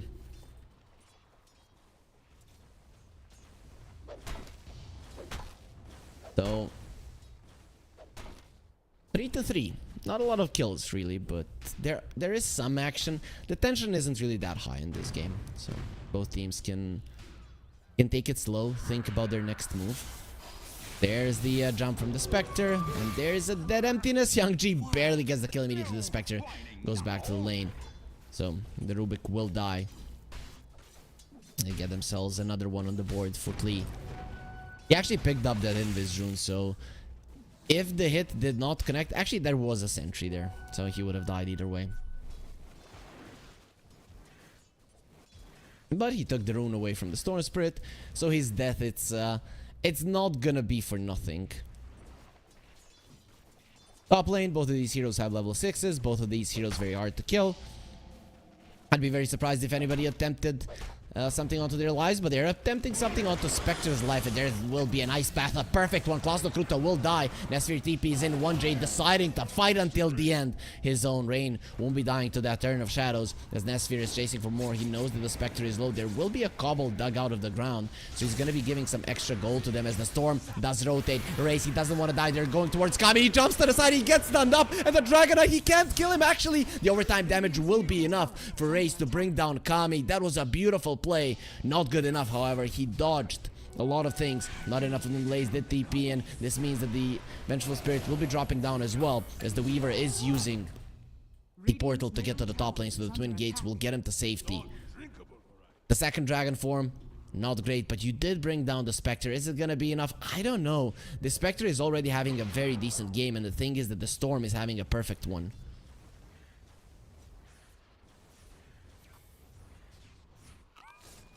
I really like this idea of going for the Spectre, but the stun not connecting there, it was so annoying. Kami, maybe if he instantly started running, he could have survived. I'm not sure, but I also understand the idea. Kill the Dragon Knight as fast as possible. Rain being pulled in, couple more hits, gonna seal the deal. They put the Sprout over Race. Of course, he does have the Cooling Blade. The Spectre thinking about going in. Sends in the Illusion. Kami actually committing onto the mid lane. So the Dragonite is dropping low. We're going to be looking at Lays because we cannot stand the Dragonite dying again. Race will be losing his life. That Macropire, it really does hurt. Emptiness coming over with the Arcane Rune. He's putting himself in harm's way, but Nesphere in the vicinity will make sure till the end is gone. Swarm didn't connect on anybody else. He still has his ulti. Doesn't really have the mana for it. I'm guessing there are some sticks for him to play with, as he's looking to finish off the supports. Won't be able to do so. The Weaver didn't have too many wands, but he did have the Healing Lotus, so now he's going to be using it, giving himself a little bit more mana. Nesphere understands that his team needs him. They need him so much, and Klee, they have so much global presence with the Nature's Prophet and the Spectre that you really need to be bringing numbers if you're Sibbe. Double Midas on Klee, and I'm looking at the Sibbe lineup. I don't know how they punish it. You need the Dragonite to be pushing in the towers, and this is why I wasn't a fan of the Dragonite pick into a Storm. You knew what you were gonna be laning against, so I thought, okay, maybe they're gonna put it in the off lane. They didn't.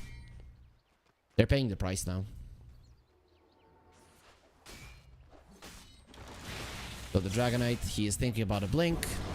He went for the Dum Dum build, the double bracer. Okay, Dum Dum build is double bracer plus maxed out Dragon's Blood, so it is not really a full on. But he is still very hard to kill. Despite that, it didn't stop his enemies to bring him down a couple of times. Spectre is just getting the extra gold. He has the Hand of Midas, and then he has this Cobbled that is digging it for him. There was a hurled boulder. Okay, for some reason those creeps, they don't like little kobolds, and they just hurled their boulders towards him and killed him. That's pretty annoying. Your 20 gold per minute just gone. You have a Dragonite. You are very good at pushing towers. The thing is that it's actually Klee that are pushing your tower. Let's see what Sibbe can do about it. The Blink Dagger on the Dragonite should be done fairly soon if he wants it. Klastokrutov catches the Spectre. Kami trying to get himself away. That's gonna be a beautiful ice path. They see him clearly. Nesphere and Klastokrutov are in so much trouble. Klastokrutov is definitely dead. Dust was used for a Weaver, though he has already escaped. Lace also joined in on the fray. As Rain, TP out, will be successful. That's a long-ass TP, but he will survive. He went to the outpost, almost cost him his life. Young G, he does have the shield rune on him, meaning that this damage isn't gonna be enough to finish him off. But they have definitely showed him that if he doesn't have the shield rune, that he can very easily die. As there will be a Spirit Vessel in the Nature's Prophet fairly soon. Does the Magnus have a blink? We need to be looking at the Magnus items. Magnus and the Dragonite, those are the playmakers for Sibbe. So they bought the Midas on the Dragonite. I think that's smarter. Just farm for now, you don't really have the damage. And the Magnus with the blink, he should be the one catching people. Ah, there's the Dragonite talking about punishing Midases. This is how you do it. 5 heroes on top of the Dragonite. Kame is dropping low. He won't be dying, however. He gets himself out, and the tower will fall as well, with Laze being the one to finish it off. Nesphere will try to get a trade, but it's only going to be a safe lane tower for a mid lane tower. Much more important for the mid lane tower to stay alive for Sibbe here than for them to take this one in the bottom lane. So, why is that the case? Because Magnus, once he gets the blink, the easiest lane to catch people at is around the mid lane, because that's where the space for maneuvering isn't really that high. Plus, you can get there from any part of the map pretty quickly. When you don't have a tower, you don't have that RP into skewer to the tower, and you just bring down anybody. So I'm a little bit afraid here. Sibbe, they're missing out on their timings. Spectre is going for an Orchid, and actually Kami will have it pretty soon. So just wants to be able to bring down all of these heroes. I think the Weaver is actually the target. Dragonite and the Magnus, we've already seen that they can run him down. But the Weaver is a problem. He is elusive. Gets out. Weaver is going for a Yasha, so he can definitely buy a Manta if he wants to, but of course Orchid will be up before then. Nature's Prophet wants the Shard, wants the Ghost Scepter. Makes sense. Shard for vision. And Ghost Scepter just to survive the Weaver. Actually, the Jakiro just bought a Pavis. That's so cool. I haven't seen a Pavis for quite some time. It got a small buff now. You are playing versus the Weaver, so the physical damage is there. I like it. The shield is always nice. Plus, Jakiro likes any type of mana regen.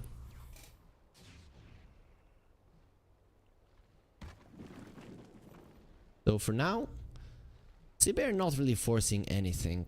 Until they have a blink on the Magnus and on the Dragonite, I think they won't. Even when they do, I'm so afraid for this lineup. Nesphere is always gonna have to be part of it. I'm looking at their lineup and thinking, can you get kills without the Weaver? Maybe one. But what then? What then when the Storm starts chasing you down? Every single hero of Klee has really good chase down potential. But once you commit, you really need to... Oh no, Cluster Cruto. That ground got RP'd, destroyed, annihilated.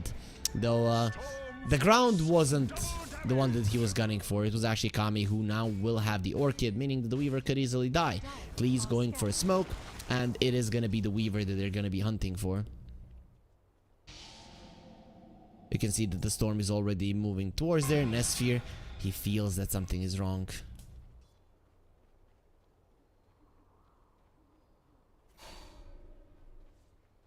He'll be fine though. He gets himself into the graveyard area on the Weaver.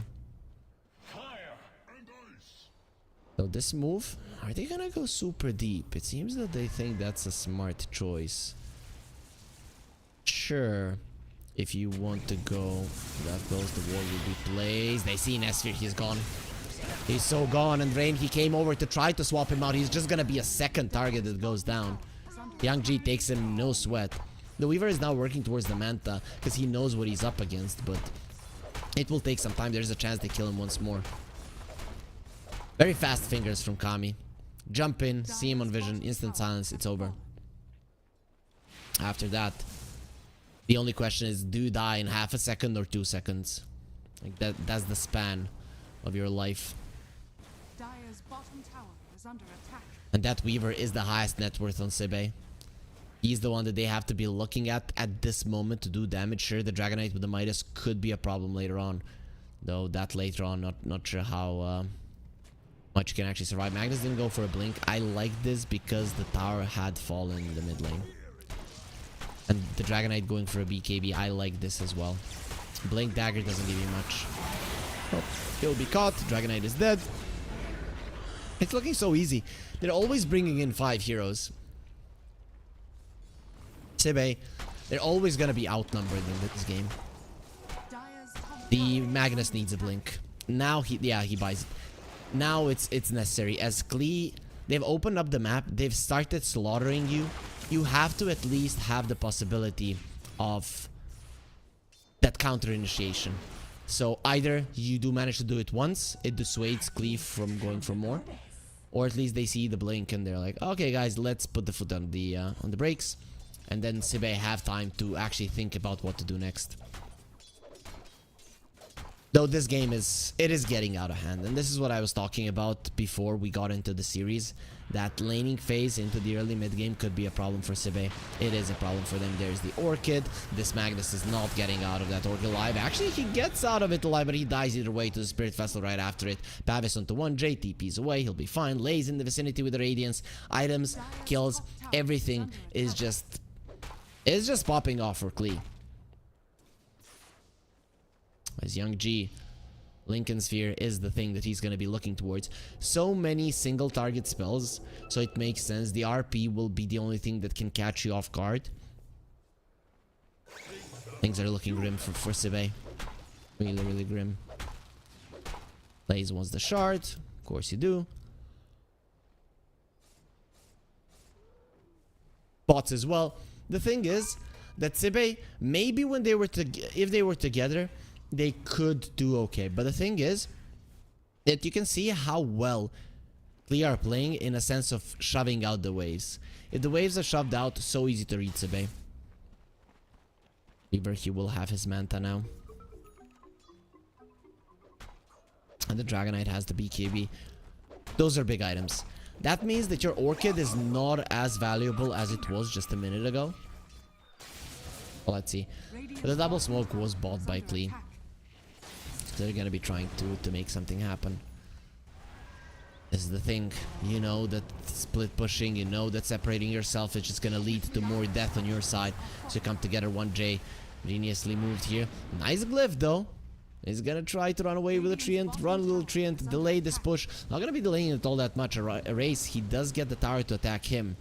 So he'll be able to take it down. The way that you achieve this, you attack, you just right click on a hero somewhere on the map. It doesn't have to be right next to a Macropyre. From the Jakiro, Race is dropping low. He pumps the BKB. That's a 9-second B down the drain if he loses his life. No, he's gonna survive, but it's a 9-second BKB down the drain anyways. At least he brought down the tier 2. Looking towards the Rubik. Young G, he lost all of his mana, but he doesn't have to be on his own. He gets a stolen Sprout there onto Young G, who doesn't care, just stays inside of it, takes some damage, and he'll be coming out with his life intact. The Rubik, not so much, however. 9-second BKB, 2 supports for a tier 2. Considering your situation in this game, it's not bad, but it is not something that will get you back into the game. And Jakiro already bought a gem, right? It's time to clear out the map if you're Klee. You are 10 times stronger. Your ability to control the lanes is better. If you have better vision, then everything will be working out for you. The first Tormentor. It is gonna be a shard for Emptiness. Rain probably would have liked that one as well, but it's not bad for the Rubik, right? You have the save from the Sprout, which is quite huge, from the Ice Path as well. The Spectre now has the Manta. That's when the hero becomes scary, right? If you had the Manta when this Roche started, it would have been dead 3 times over. As that Desolate now will hurt everybody. Plus you have the extra attack speed from the Midas, so those illusions are definitely going to hurt. It's level 16, not level 18 just yet, but 50 seconds on the Shadow Step is still pretty a pretty good cooldown.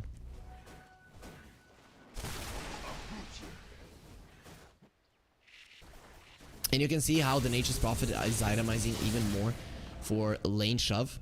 Sure, the route is nice, but you want to be shoving in the lanes even more. You could have gone for a Ghost Scepter to give you a little bit of an edge, maybe in a fight if the Weaver is targeting you. But no, you understand. You understand what's the important thing.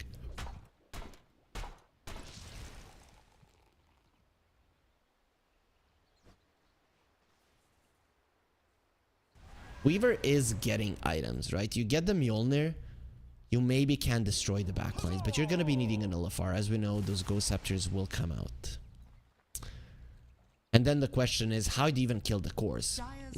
Now, there's no way, especially with Spectre having the Aegis. The idea was give the Spectre the Aegis so he can push out the waves more effectively, even though the Storm would arguably be a better carrier. As Laze is pushing the tier 2, they want to equalize that part. There is no... Oh, they caught Laze. Can they bring him down? That's gonna be a lot of burst. Laze is dead. Jumping to the backline. The Magnus has been caught, but he already did his job. Actually, does have the RP. He's been found. The Storm needs to get away. Kami is low, but he still has the Aegis. Nesphere dropping low. He doesn't have the ulti. Nesphere has to be careful. Kami only dealing with illusions. 1J will survive. Young G goes for a TP out. The Ice Path doesn't connect on the Dragonite, who has the blink away. He'll be fine. It's a 1 for 2. And you've only lost the support if you're Sibe, position 5 at that. Nobody cares. Stolen Ice Path, that is a huge one for Emptiness. Is that a level 4 Ice Path? If it is, that is the game-changing thing that we're looking at. Yep, level 4 Ice Path. Very weird that Laze gave himself like that. If he had something like an Aeon Disc, fine. But that's even without the RP. Stolen Ice Path. This is the way to come back into the game. They did not lose the Aegis, so that's the big thing. And they didn't lose the Storm. But it just goes to show, if you're not careful, if you lose your big team fighter, which is the Brewmaster at the start of the fight, it's not an easy engagement to take. One thing though, Klee's lineup isn't that good at pushing. Right? I think they should just continue doing the same thing until Kami is in a position when wherever he sees a hero, he just jumps on him and he's dead. And a time like that will come. The Storm is going for a Hex. I like their item choices, but that push on the top lane, unless you're dangling the Spectre who has the Aegis, is most definitely a mistake.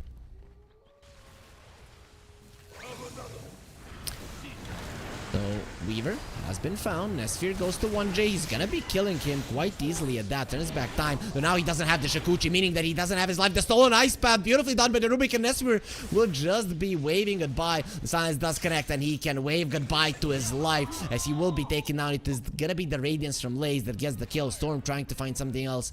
Of course, the Rubik has already built. They wanna kill him. They want him to lose the Ice Path now. Spectre level 18, two components of the Skadi already done. Only around 1500 gold is something that he needs to finish it.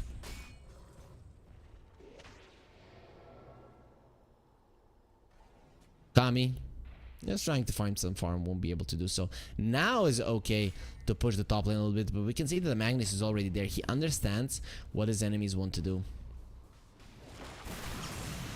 Oh, they know where he is. There's the Curse of the Old Growth. Immediately the Spectre comes in and the Magnus is gone. That should be the opening for the tower. The TPs are coming in. Weaver will be back in 5 seconds and the Magnus has a buyback. TP in from 1J trying to get himself away. He's gonna get stunned up by the Dragon Knight on the other side. They found the Vengeful Spirit. The Glimmer Cape, of course, not gonna protect you as the gem is still there, but they do bring down the Nature's Prophet. Finding the Dragon Knight, that is so huge. Nothing to protect himself with. And no turnaround potential without the Magnus. You have the freedom to run in as much as you want. This time around the split was used, meaning that Sibe, they have to run away.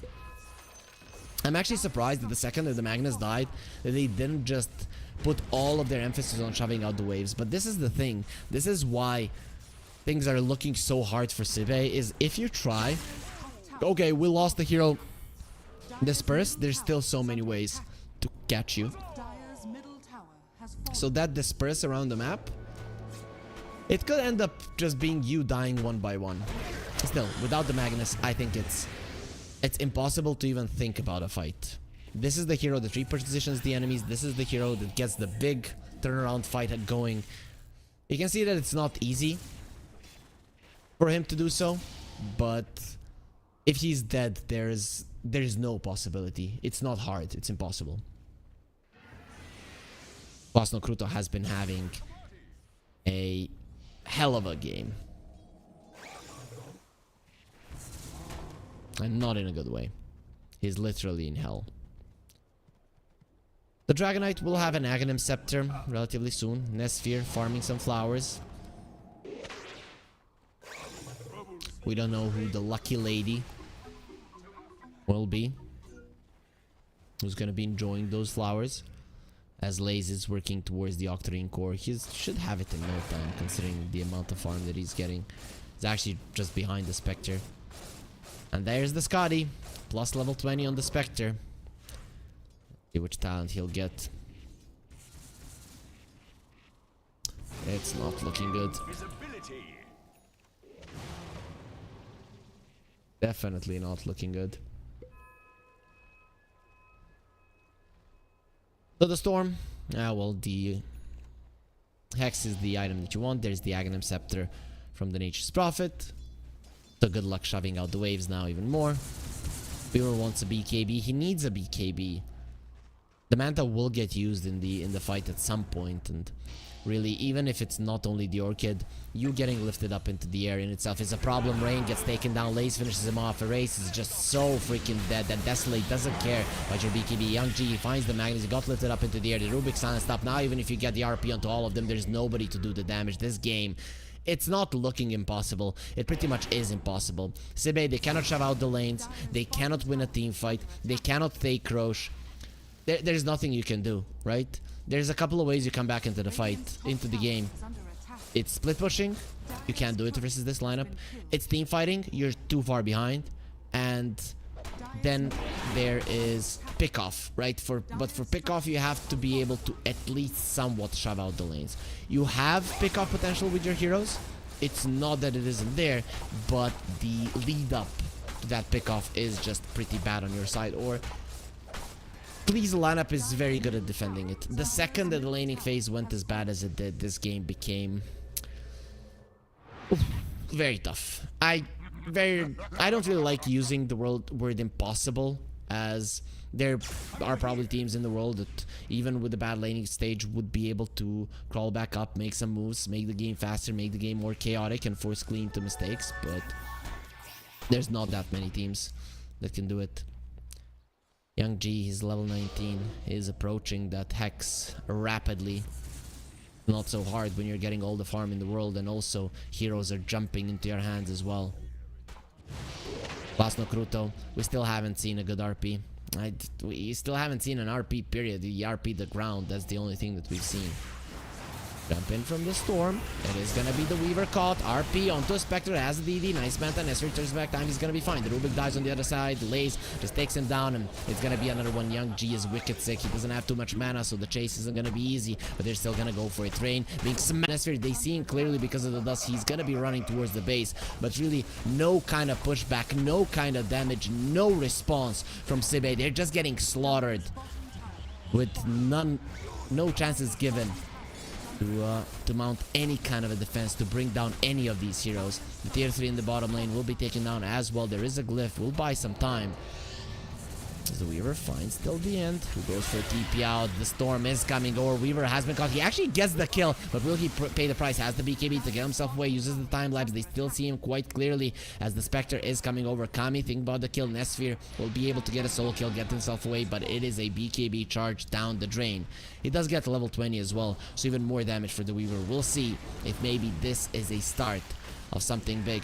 The Raxus, however, in the bottom lane, lays, bring him down. He will decide to pull back out for now, as he will leave the Storm Panda there. Probably going to be lifting up Class no Kruto. Yeah, no chase for you. And 1J uses the ulti, meaning that all three of the lanes will continue to push in towards the base of Sibe. He could have given his life away for their access. He decided against it. Sibe are going for a smoke. This could be one last hurrah. That is a Butterfly Spectre. Whoever this guy gets on top of, he's gonna destroy. The Weaver working towards a Nullifier, a much needed item, because these supports in the backlines, they have to die super fast if you want to have any chances of coming back into a fight and having your teammates alive. Shadow step on the Rubik, so he has the ability to step through the shadows right now as well. That is solid initiation if you can get the vision. Blaze is gonna be found. They skewer him back, full up stun, doesn't have the ulti, time lapse from Nesphere. Blaze is taking a lot of damage and the storm jumps in, the RP onto the ground yet again. Class no Kruto really hates the ground, and looking from behind, Kami is coming over. Well, you're gonna have to like that one, because with it, we're gonna bury you. Kami looking towards the raise, doing so much damage. Class no Kruto, there's gonna be a beautiful skewer back, and finally they bring down Lays, but to no avail, as the big black dragon will get murdered, slain. Kami gets a triple kill, and Sibe admit defeat in game 1 of this series. Radiant victory. That looked so easy for Team Klee. You win the laning phase, and the game never gets out of hand.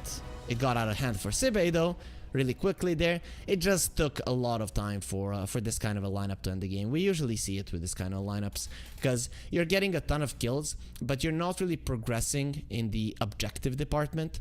But at some point, once the big items come out, the other team, they understand that they're losing slowly but surely, and then you try to find the fight outside of the base. Usually it doesn't work out. If it does, you stay in the game, you continue playing. If it doesn't, you call GG.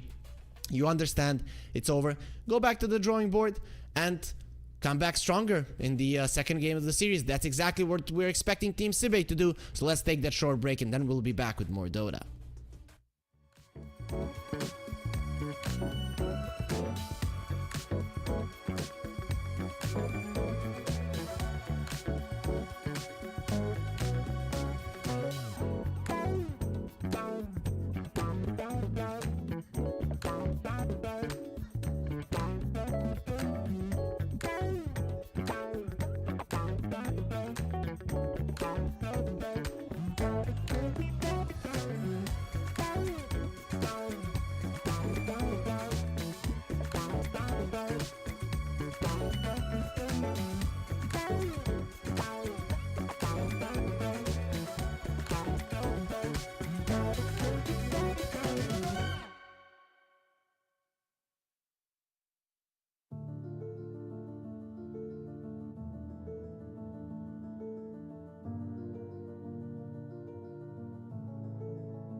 sport.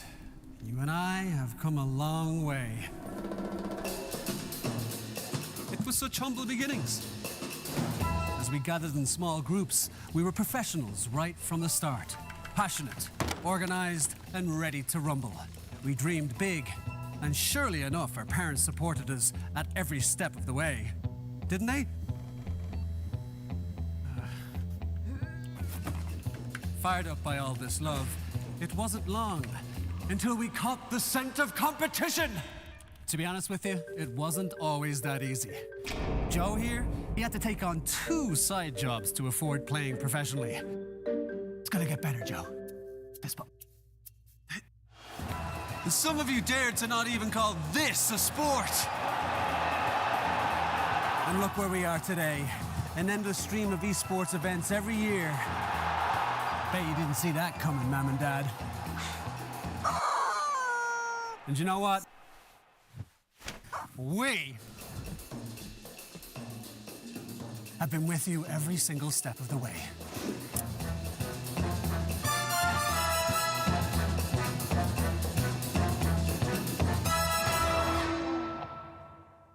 Dream of working with people you watch on screen. Exclusive esports opportunities handpicked just for you. Candidate profile to raise above competition. Let 10GG handle routines. Make a step towards your dream today.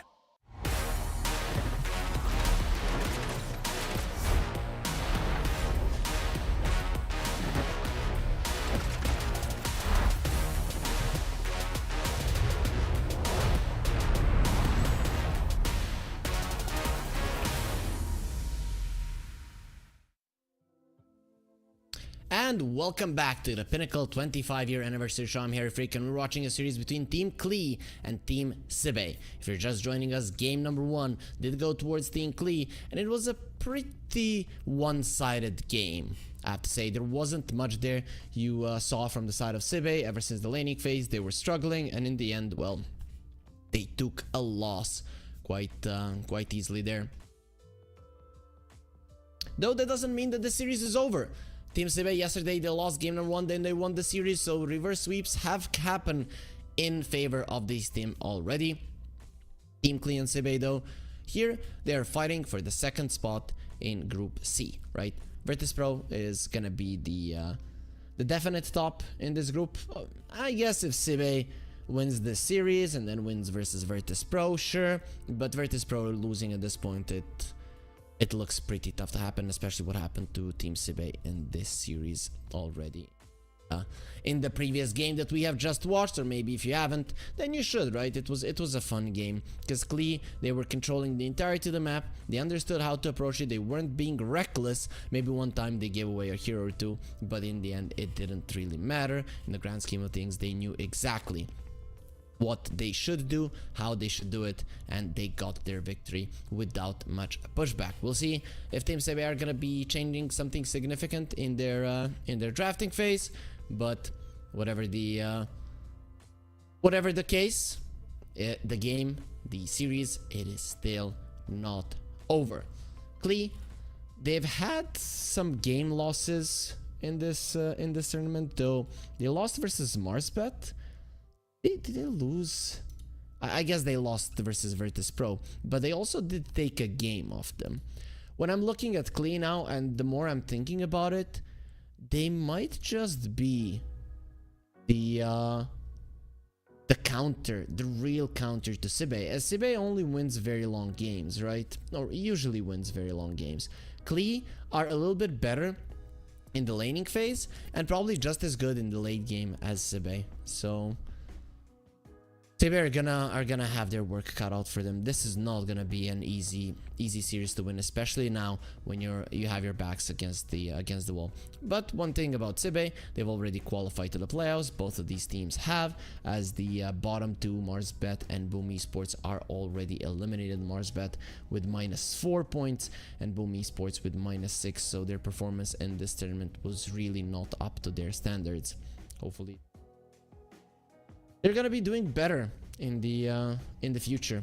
You know, who knows? We'll find out maybe in some future tournaments. Hopefully there's gonna be a lot of those in the years to come, in the year to come. But for now, let's focus on this series right in front of us because the draft is ready. There we are. Klee versus Sibey. Klee are again on the Radiant side, so Sibey, they definitely like that first pick quite a lot, or maybe Klee, they like the Radiant side, not sure when it is.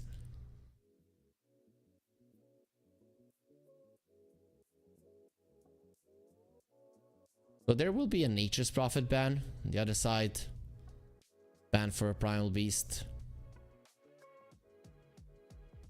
It's that's pretty normal. So Klee, they don't have the first pick. They had the first pick and the Radiant side last time. That's interesting. Very rarely do we see that happening in this meta. Radiant on TI was a 58% win rate. So definitely a favorite side, and first pick is most definitely better at this moment in time. I really like how they try to equalize the first and the second pick with the picks and bans. It probably needs some tweaking though. Maybe Dota in general needs some tweaking in terms of heroes. There's so many heroes that are super strong, but then there's some other heroes that even in situations where they should be the perfect counters to whatever has been picked, they get forgotten. It's so hard to balance Dota nowadays, right? So many items, so many heroes, so many talents, so many neutral items. Even when you get a hero that is a really good counter, it doesn't matter that you counter some hero, as he might get an item that helps him deal with that or completely annihilates your advantage as a hero. So Klee, they'll get rid of the Pugna. Interesting, because that's a hero that they like to play. Sibey, have they played Pugna? I think they have. Cast them versus Boom. No, Boom Esports were the ones that played Pugna. Sibey, thus far, they haven't played the Pugna.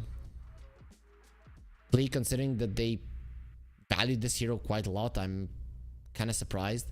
They should know how to deal with it, or maybe they just think it's so freaking great that you can't deal with it. There will be an Invoker ban picking up the Spirit Breaker. You just don't want your Bulldoze to get purged off that easily.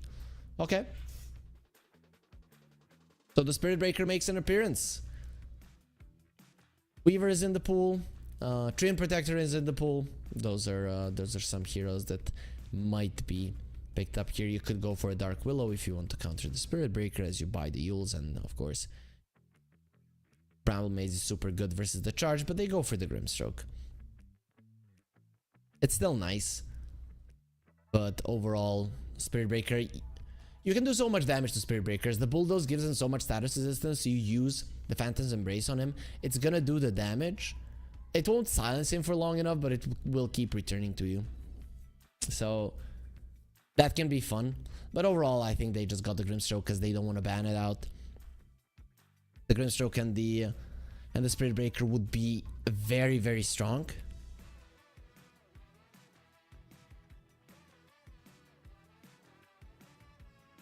And you would just have to use a ban on it, so could be a reason to pick it up right now.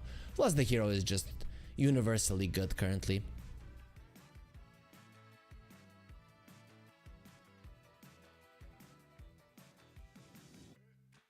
What do you not want to... It's hard when there's a Spirit Breaker on the other side. This hero provides so much. Catch, outpush, everything. His lane is not half bad. Late game insane. Team fight pretty decent. You know, charge can be a Ravage level spell if you position yourself properly in a fight, and it has such a low cooldown. Yeah, sure, it had another second removed from it. It adds up over the course of a couple of patches, but it's still not something that is gonna destroy the hero. A TA pick from Klee. Okay, some flexibility, though mostly we're seeing this hero in the safe lane. Oh, I expect it to be there yet again. The way you see the TA, they're probably not gonna be playing a Jakiro. Though versus the Grimstroke, it wouldn't make that much sense other than laning stage wise and maybe a little bit out of it. But ever since the 15-minute mark comes, the Jakiro's spells are nothing to the Inkswell with the Purge. But they get the Train Protector. Sibe are getting two, you could even say, of the most popular heroes in the meta now. Every single game these two are banned out, and that's for a good reason.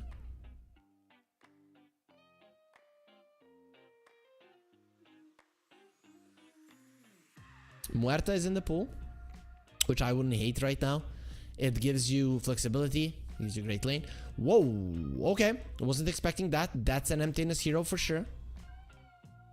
Bushwhack is actually overtime damage, so it's solid versus the refractions. You have the Nature's Grasp plus the Leech Seed. Not bad here between the two supports of Sibe. The problem I have with the Hoodwink and the Spirit Breaker is sometimes the Bash can push people out of the Sharpshooter, so you don't really have great combo in that regard. This is just a perfect Brewmaster pick. I guess you can burst him down, but you do not have a repositioning spell that you had previously. The spell gets rid of the Bulldoze. The supports are very squishy. Hate to get run down. Brewmaster do it. I'm loving this from Klee. I think it was very smart to get him right now, as he probably would have gotten banned. So when I see the Hoodwink Train Protector, I'm thinking about hunting them down. I actually wouldn't hate a Storm once again, though you could get countered last time around though. Sibe, they just picked a Dragonite into a Storm Spirit, so it's not that big of a deal though. You do have the last pick on Klee, so they go for the Gyro. I'm guessing it's gonna be a TA mid in the Gyro safe lane, but it might be something weird like a support Gyro or maybe a mid Gyro with a Blade Mail. Not out of the question.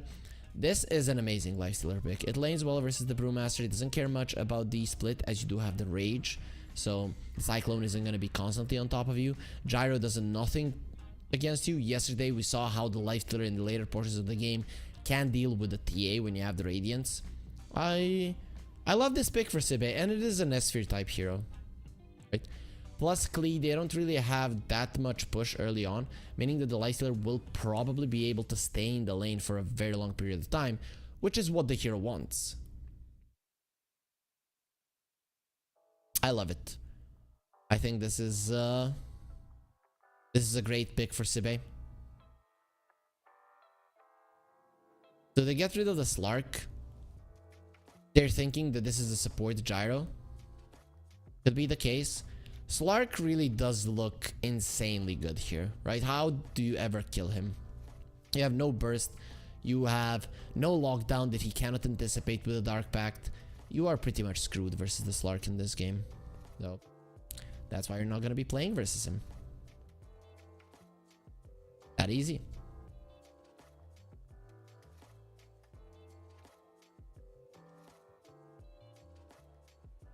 Klee, what do you get rid of? They are taking their time with the ban. Will be the Queen that gets taken away. Okay. So you don't want to be dealing with burst damage. That's fine. I get it. If there's a Sharpshooter plus the Sonic Wave, almost any hero will die. And you don't want your Brewmaster to get bursted down before he gets his split off. Lena and the Quap, if that's what you're afraid of, are actually really good bans. And you're still keeping things open on your end. Let's see, Sibe, do they still ban carries out? I guess so. Thinking what would be, if it's a carry, what would be good with a Grimstroke. EA would be cool here, even though it's a hero I haven't seen for a long time. Or you don't see it often, you see it from time to time. It's still not something that's it's picked too often.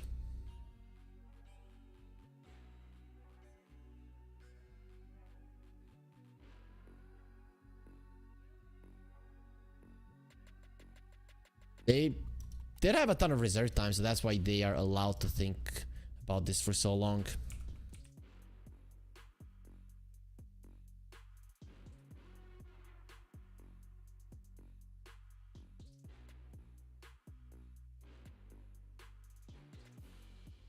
So, Sibe, they ban out the puck, so they're thinking, okay, safe lane TA. Maybe there's a mid laner that clean need.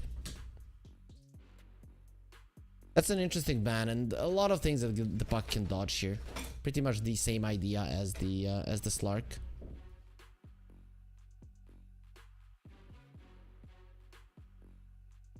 They get themselves a Coddle. The catch for Coddle, not that great. I actually would not mind to see a Storm Spirit now. Ember as well. Like, just get something to get on top of him. Though the TA in the mid lane will deal well with the Keeper, as you don't care about the Illuminate, you have the Refraction, so you can easily survive through that damage. Maybe you can get a mid lane, a safe laner that deals with him. PA Anti-Mage come to mind, though not heroes that are very well established currently in the meta.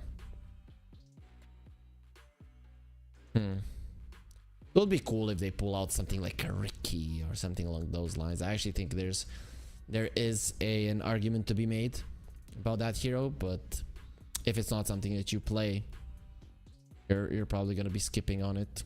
You already have tower taking potential, team fight, and all of that, so in my mind, you just need something that's gonna catch the Keeper. Nothing more. So they go for the Faceless Void. It's kind of that.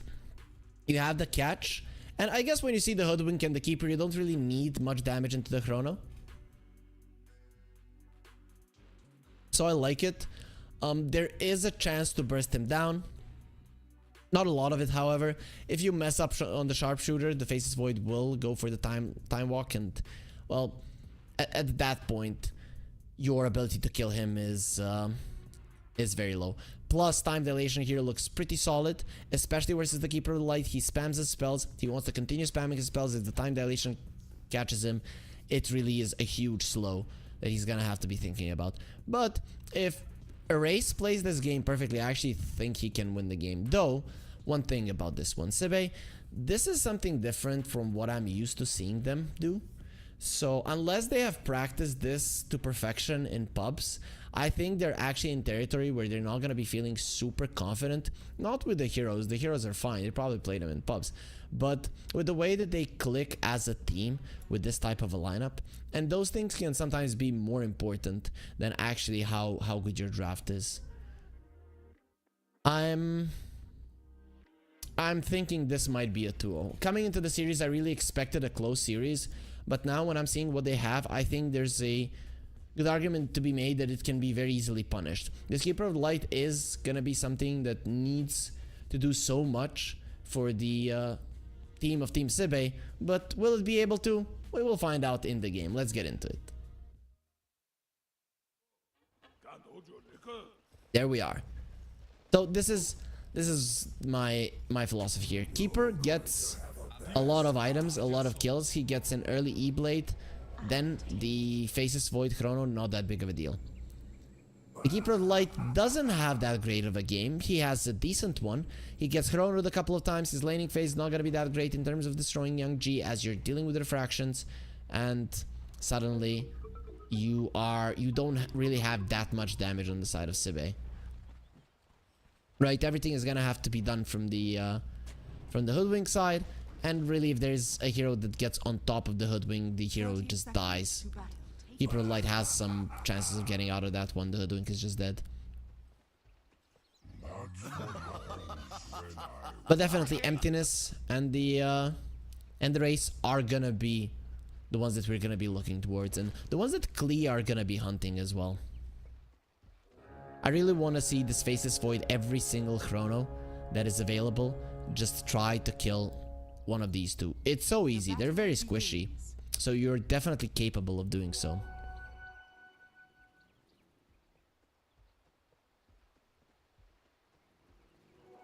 So in my mind, the ceiling of a lineup here higher for Sibe. You can do more with this lineup, but there's just so many ways that you can mess things up, just little things, and that makes me not as confident for them. Very curious about this mid lane. Should be a solid matchup for the TA. We'll see if Young G can actually win it. Oh, nice denies there. Top lane.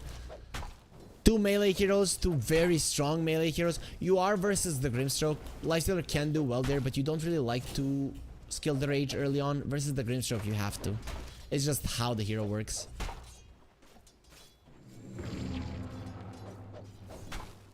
So we'll see if Nesvir will be greedy, or will he get it either way. Like in that Young G, he popped the refractions there for the extra damage. It's gonna be hurting for the Illuminate now though. But overall, laning stage wise, for now, we are doing well. Of course, it's just a couple of waves, so we cannot really make a valid assumption how this laning phase will develop in the future. So we have two guys with maces on the bottom lane. One is the Spirit Breaker, one is the Faceless Void. Radiant's courier has been killed. Different types of maces, but still maces. We still don't have kills. 2 minutes in, nobody's getting even close to bringing somebody down. Understandable. If we look at the side lanes, the kill potential isn't really there. You probably have the most out of when it comes to kill potential in the bottom lane, and for Sibe, and then you have the Faceless Void, so he's probably not gonna die. And then on the other lane, top lane, you have a lot of kill potential from the Brewmaster and the Grimstroke, and actually, that's just the first blood from till the end. Just runs down the little squirrel, and that's it. The hero is just so squishy. I forgot about how squishy this hero is, and it's not being played all that much. Sometimes you can just kill it from 100 to 0. 1J gonna be slowed down significantly. He just turns around with the Inksville. Let's go. Why are you running away, Lifestealer? Yeah, you coward. No rage just yet, as there's too many creeps, so you cannot come forward. But both of the teams posturing aggressively. Nobody gonna be getting the kill so far. Here in this top lane. Let's see if Nesvir now puts a point into rage, or if he maybe saves the skill point. You can see how Lays, he wants to be the one eating the leech seed. He doesn't want his Grimstroke to be the one on the receiving end of it. Understandably. Oh, till the end now. He's in a lot of trouble. Has the Fairy Fire. It's gonna take some time because of it for him to die, but he should go down one more hit. Emptiness doesn't get it. Klausokruto running for him till the end, trying to get himself away. He ate a tango, and Klausokruto, he's gonna have a charge. He doesn't need it. He just needs one bash, and he'll be getting it there. If it wasn't the bash, that chase would have lasted for so long. But luck, it is gonna be on the side of Team Sibe, so that 4-leaf clover there for Team Klee, not really that great for him. Sphere, there's the Inkswell, the Blood Grenade connects, he has the rage, so he'll be fine. Well connects, it is gonna be a stun for quite some time still. Nesvir turns around to fight. Lays is deciding to stand his ground, and he's actually gonna be pushing Nesvir back. Some tango still fed to the Lifestealer, so he'll be able to continue laning. But overall, bottom lane, till the end now, he comes back to lane full HP, full mana, so good luck laning versus this guy. You have a very squishy hero in the Hoodwink, and then you have probably one of the strongest hitters in the laning phase, being the Gyro. Okay, he's going a little bit too deep. He's in a ton of trouble. Till the end is probably dead with a couple of bashes. Kami comes in. There is going to be a time dilation. He needs a bash, but he's not going to be as lucky as Klausokruto. Maybe if he attacks Klausokruto with a Blood Grenade. Where the bashes? What the hell is Kami doing? He needs to learn how to play this Faceless Void. He even bought the Arcana, so I don't know what happened there, but no bashes. Of course, level 1 bash. Not something you can expect much of.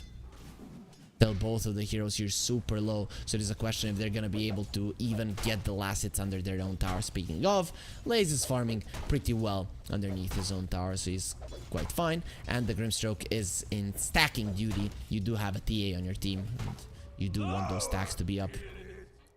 He's feeling it. He got all of those CS under the tower. Maybe missed one. Mid lane, Young G is winning. He is He's winning quite heavily, actually.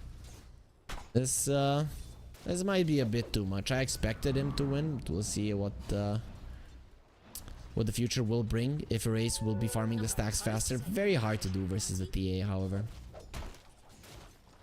But overall, a much better laning stage for Sibe than in the previous game. And that's what happens when there's no Nature's Prophet. Nature's Prophet is just way too good at dictating the tempo of the lanes. I'm liking how Nesfear is playing this lane. He's playing super aggressive, has the phase boots. Once you get the phase boots with the lifestealer, that's when you apply so much pressure.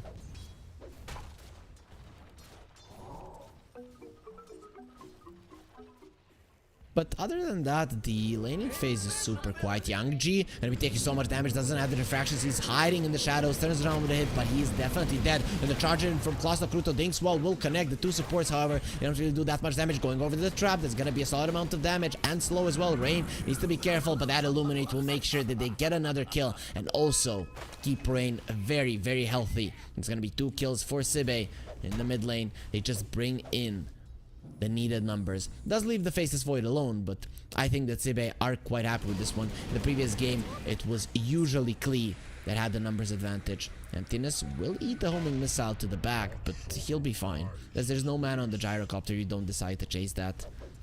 Very smart choice in the end.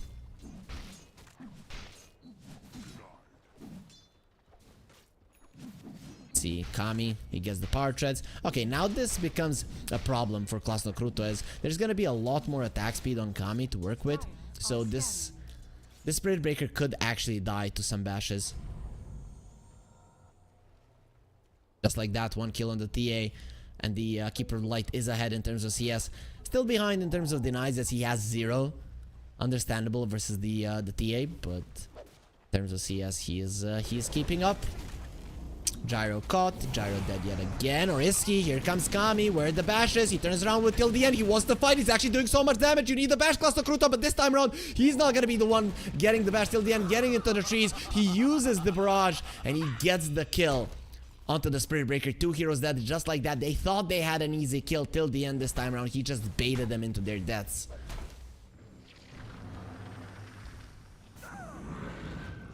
Stealing the stacks. Actually, that's 2 big creeps that go towards a race. Quite huge. For sure, Young G definitely wants those. Let's look at the net worth. Right? In terms of team net worth, we see that it's pretty much even, a little bit in favor of Sibe. But Keeper of the Light is doing really well. And now with an urn, if he gets a kill, he can't snowball. 1J. Baiting Rain, but Rain won't be coming for that play. Understandable, the traps have been set. They're around the triangle, so it's only normal that you're gonna be afraid. Faceless Void is going for a Midas. No surprise there. As the Keeper is coming over.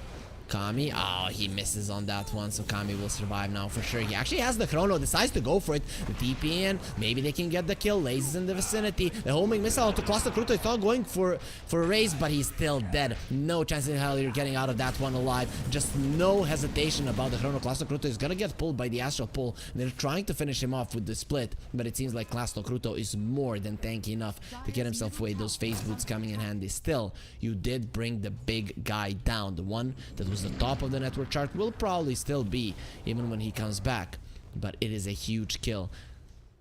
And that first Illuminate not connecting, it was a problem. I don't know if the Void dies, but he definitely gets super close to it, and then it is a question, do you jump forward or back? You probably jump back. Will be a stun on Rain. Bushwhack onto the TA, taking a lot of damage from the Illuminate, still alive till the end, will lose his life. There's the Iron Charge he just got from dying, and the Illuminate will get Race a kill. Now they're looking towards Young G, who has been charged. He has the refraction charges, running away. Somebody needs to TP in. The Grimstroke is coming. That's a tier 2 that you're diving. You really have to be careful. Dinkswell will be on Young G. Rage is gonna be popped right now, so Nesfear doesn't care, but Kami comes over. The time dilation, they've used all of their spells. Some misses onto Emptiness. He wants to get into the trees, and Nesfear comes over to slow down Kami. Illuminate will be used. Nope, he's gonna be saving it for now, and Kami needs to jump away. Very nice turnaround from the lifestealer to slow down to Faceless Void and save Emptiness's life. This is gonna be a 1-for-1, but it is the lowest net worth core on Sibe and the highest net worth core on Klee that died, so definitely a win for Sibe. Plus the Faceless Void again gonna be moved away from the creeps. So you just want the speed from Sibe, and they're getting the speed over and over again. Now looking towards Lace, gonna be running him down. He turns around with the Cinder Brew, gonna be taking a solid amount of damage. He's still not taking all that much, so you need some time to kill him. Another Illuminate flying in till the end will be fine. Nesphere, now he's the one that needs to run away. Doesn't have the Infest skilled up. Lace, that Solar Bind is really annoying him, but he'll be fine. He doesn't have the Midas, however the Faceless Void did finish his. Defend this tower, the Siege Creep still alive, Glyph available for Klee. Will be the call down from the Gyro, but he's still so isolated from his team.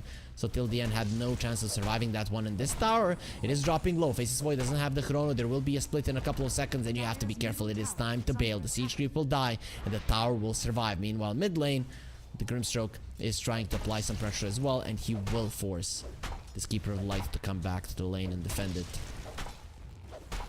Nice defense from Klee. You lose one hero, that's fine. You waste the enemy's time. That's pretty much okay.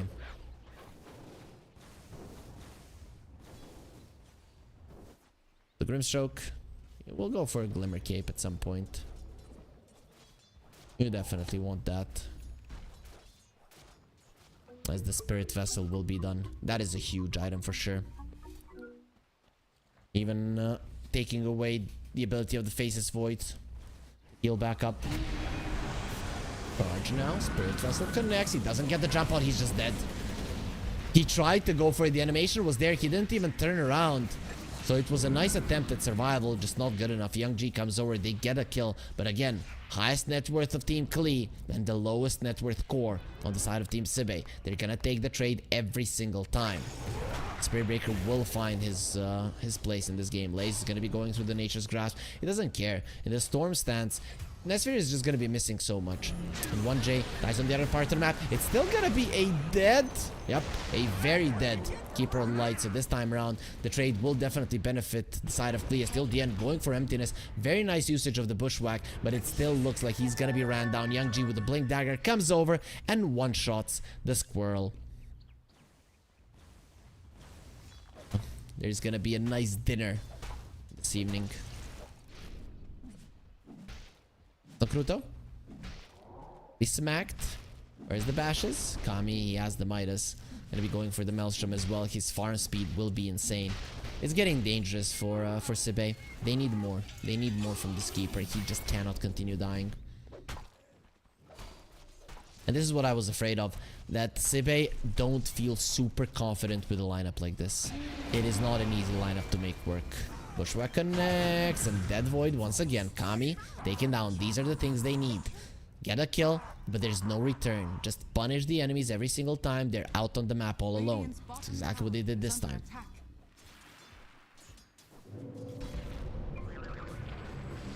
Poor Rain. It's just so easy to get kills here. Young G gets the kill there with the trap.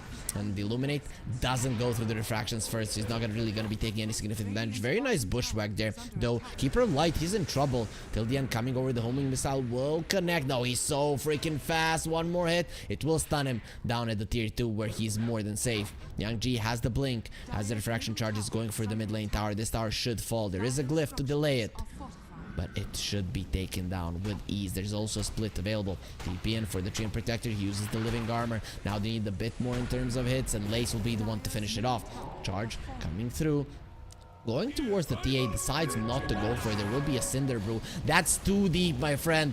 Why did you go that deep? Are you drunk? Yes, he is. The Cinder Brew is there. Break. Oh, beautifully done there with the Sharpshooter so far away.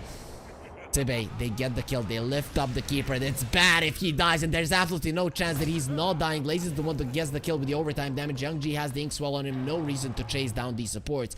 Though once he gets the neck wing dagger, maybe he goes for it. Lace in the Storm stance. Doesn't care. Nesphere doesn't do absolutely anything to him. They will get themselves out. 2 cores of Sibe are dead just like that. And the Faceless Void, he steals the Wisdom Rune. So that is even worse.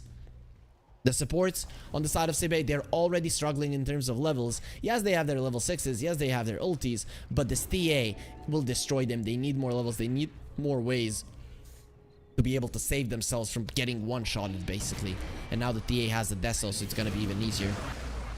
Chrono will get used, and that is a very, very dead Spirit Breaker. He already used his charge. The Inkswell, once it pops, is gonna be a kill. 1J gets the credit for it.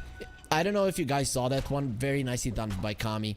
Inside of the Chrono, he moved to the side so he gets the Inkswell faster, right? He hit him. He knew, okay, my attack speed is not that high enough. I can go left and right before my next hit. It just goes left, gets the Inkswell, then goes back in so that the Inkswell gets used earlier during the Chrono. Beautifully done. Radiant's courier has been killed. 1J was buying his arcane boots on the enemy secret shop. Well, his courier will die because of it. Brewmaster is looking very much dead here. The gyro came through the twin gates, but he's gonna be late. TP out, overgrow. Do they have anything? No. No, they don't. It looks so dead till the end. He's coming over. He's gonna be using the call down. And who is there? It's actually only the Grimstroke. And look at how afraid they are. Understandably so. If you lose a race now, if this game continues to snowball, comeback will be almost impossible. Young G, he does kill the Courier of Rain. So that means that now he has shown his positioning. Till the end, comes over, the Illuminate does a lot of damage, Bushwhack as well, Homing Missile will connect until the end. That does pop, doesn't get too much out of it, but Young G, he gets the kill. There will be a split used after the Overgrowth, which doesn't do anything. Astral Pull towards the TA. In the end, 1J is the one who gets the credit for the kill. As till the end is already chasing for the Keeper. 2 supports that just like that, and this is only going to continue with the TA being so freakishly strong. He's not even looking to get a shard, even though I would like it. You're versus the Lifestealer, you get a silence in an uncomfortable position, you can actually kill him. Though it's not something that he's looking towards. He wants a Dragon Lance, he wants more stats. Guessing a Hurricane Pike at some point. You get the Phantom's Embrace on the Coddle, you get the Hurricane Pike on him as well, and then just a couple of hits, he's dead. There's absolutely nothing you can do about it. We'll see if that's what Young G is looking for.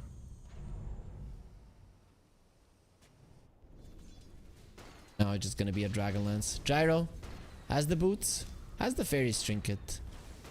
We'll see what he will buy. The Gyro, he has the shard, so that's his biggest damage output. I wouldn't mind a Veil.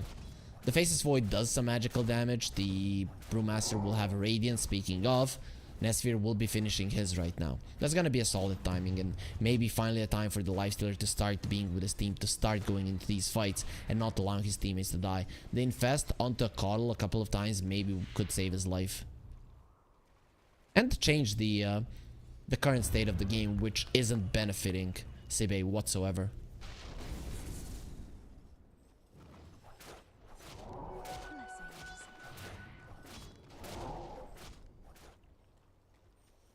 Smoke from Klee, looking towards the bottom lane. Gossamer Cape on the Lifestealer, very big versus the TA.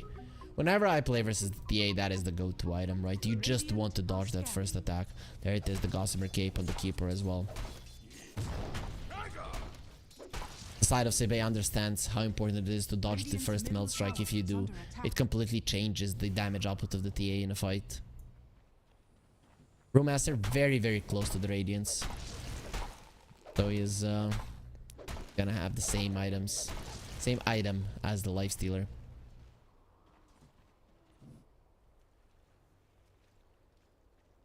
Young G, he will buy a shard now. Okay, there's already one on the Grimstroke as we saw previously.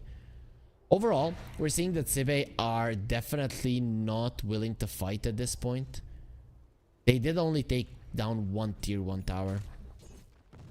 This is dangerous. You're going into the late game with 3 cores, very strong late game cores on the enemies, whilst Sibe's cores actually work really well together, so they might not be individually as strong, but they could work. Still though, it's gonna be very hard to stay in a fight for a long period of time. That's what you need to get a couple of kills, and the Keeper Light not getting caught till the end. TP out just before the charge connects. There's gonna be another bash, not getting out of the stun. There's the cooldown, but there's his death also. Nether Strike. Classic Kruto actually goes for it. Plays, trying to run away. Kami sees that he cannot fight Nesfir at this point. It's being charged up. The split is ready. He's not using it just yet, just running away. So many misses. And Lazy, he really cannot be hit. I'm actually expecting the Lifestealer to maybe get an MKB in this game early. I really wouldn't mind it. Maybe get a Halberd now and then MKB. Or just MKB now and then. Something else later, though. Halberd would be nice to be surviving the chrono. There's the E-Blade.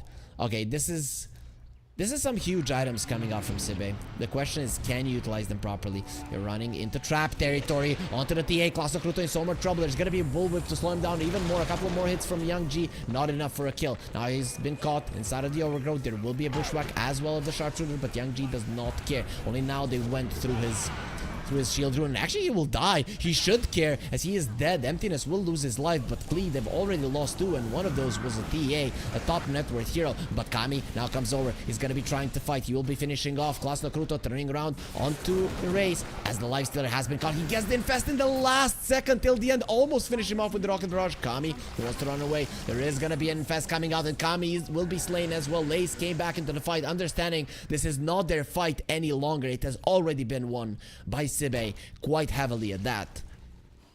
Team Klee overestimated themselves. This is the thing. There was a miscommunication there. Klee, they used a Cyclone onto the Keeper when he was in the Chrono, or Chrono onto the Cyclone. Either way, he wasn't attacking him. If it was the Keeper of the Light that was being attacked inside of the Chronosphere, we could see a different fight, as the Faceless Void probably has the damage to finish off the Keeper inside of the Chrono. He actually killed the Spirit Breaker, who was already on his last legs anyways. And his damage output, it cannot be measured to the Keeper of the Light.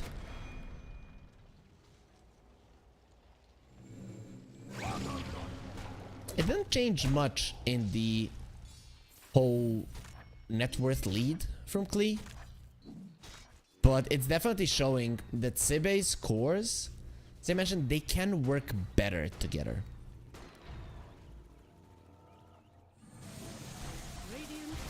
And the Tormentor will be taken down. Rain, he might need to run away from it. Can these two finish it off? Yes, they can. It will be a shard for the Hoodwink. I guess that's nice. You get some extra damage. That's actually quite huge, to be honest. Right? Because you get that boomerang. It's 20% spell damage increase. Right? You account for that. You account for the solar bind damage increase. That's a lot. That really is a lot. Radiant's bottom tower is under The TA now has that shard. He's going for the Hurricane Pike. So wants to be able to get herself into a better position. Or, as we discussed, Phantom's Embrace onto the one target. Then Hurricane Pike in a couple of hits. The hero will die. Base. Find somebody who's going for an Octarine Core. 1J will be found. They're not allowing to use the Inkswell even. He will use it onto his teammate, not onto himself. There's the split, and the Inkswell does nothing. Trying to kill Class Naruto. There will be an overgrowth. He survives easily. Now, Laze, it's time to run away. Meanwhile, from the other side, Hoodwink will be coming, and the Leicester comes out. It's time to slaughter all of these pandas. The Solar Bind onto the Earth Panda, that's not really going to be doing all that much. He's now trying to run away. He doesn't have the shard, it seems. Okay, he does. He comes back into the real panda, and inside of the Storm's pants he's actually baiting. There's the boomerang and the solar bind. The Glimmer Cape does protect him from the time being. Not enough. Still needs to run away. That Spirit Vessel is a problem. Not turning around until the lights are. Let's see how much that Radiance can do. He doesn't have the infest. He won't have his life. Tries the Unknown Toggle. Won't happen. And now, oh no, no Nether Strike. Onto the high ground. Lace goes. He can't get it off. That silence from the TA from the shard was insane. Just in time to save his teammate's life. And there's gonna be some pips flying around. Klee, they're aware just how well this fight went for them, especially with the Lifestealer dying. So inside of the Chrono, TA and the Faceless Void, they can kill the Lifestealer. What does the Lifestealer have from items? What does he want to go for? I still think the Halberd might be a good choice for the Lifestealer. Hoping our observers, they click on the carry of Sibe. Let we see it. I want to see what the Lifestealer has. What does he want? But if you do decide to go for the Halberd, there could be an MKB on both the Faceless Void and the TA. We'll see. Oh, he's going for a Manta. Okay, so more ways to push out the waves and ways to deal with the Cinder Brew, deal with the Silences, deal with the Phantom's Embrace. That's fine. I like it. And they barely saved Laze there. And look at that, with the living armor, it's actually taking a long time to bring him down. That's because Rage was active. Also, that armlet toggle there, maybe shouldn't have attempted it. We'll try a little bit longer. Bashes and the science. Klasno Kruto is not having a good series for sure. Till the end, he finds Klasno Kruto. As invis, that is a very dead Spirit Breaker. He's trying to remove the science, won't even be able to do it. And the cooldown plus another science will finish him off with ease. Beautifully done by the two supports. And the Spirit Breaker just can't get a break. There will be an Octarine core on the keeper, however. And Young G, he gets himself the Roche. That is what the TA gives you. You don't really have to commit all that much. The TA plus one hero is going to be more than enough. Lazy has the split, gonna be going for it immediately, turns around onto Race, and they're coming from the other side. The Science Connect, goodbye Race. They know exactly where the Hoodwink is as well, but that hero is not worthy of a chase at all. They thought maybe we force out the split, but this decision making from Klee just to have no hesitation for anything, and I really like it, right? You know just how squishy the enemies can be. If you get on top of them with any hero, they're just gonna die. So why would you hesitate if you have an opening at any point? Of course, this time around, the help was coming immediately, so I don't know if he would have acted that way if it wasn't.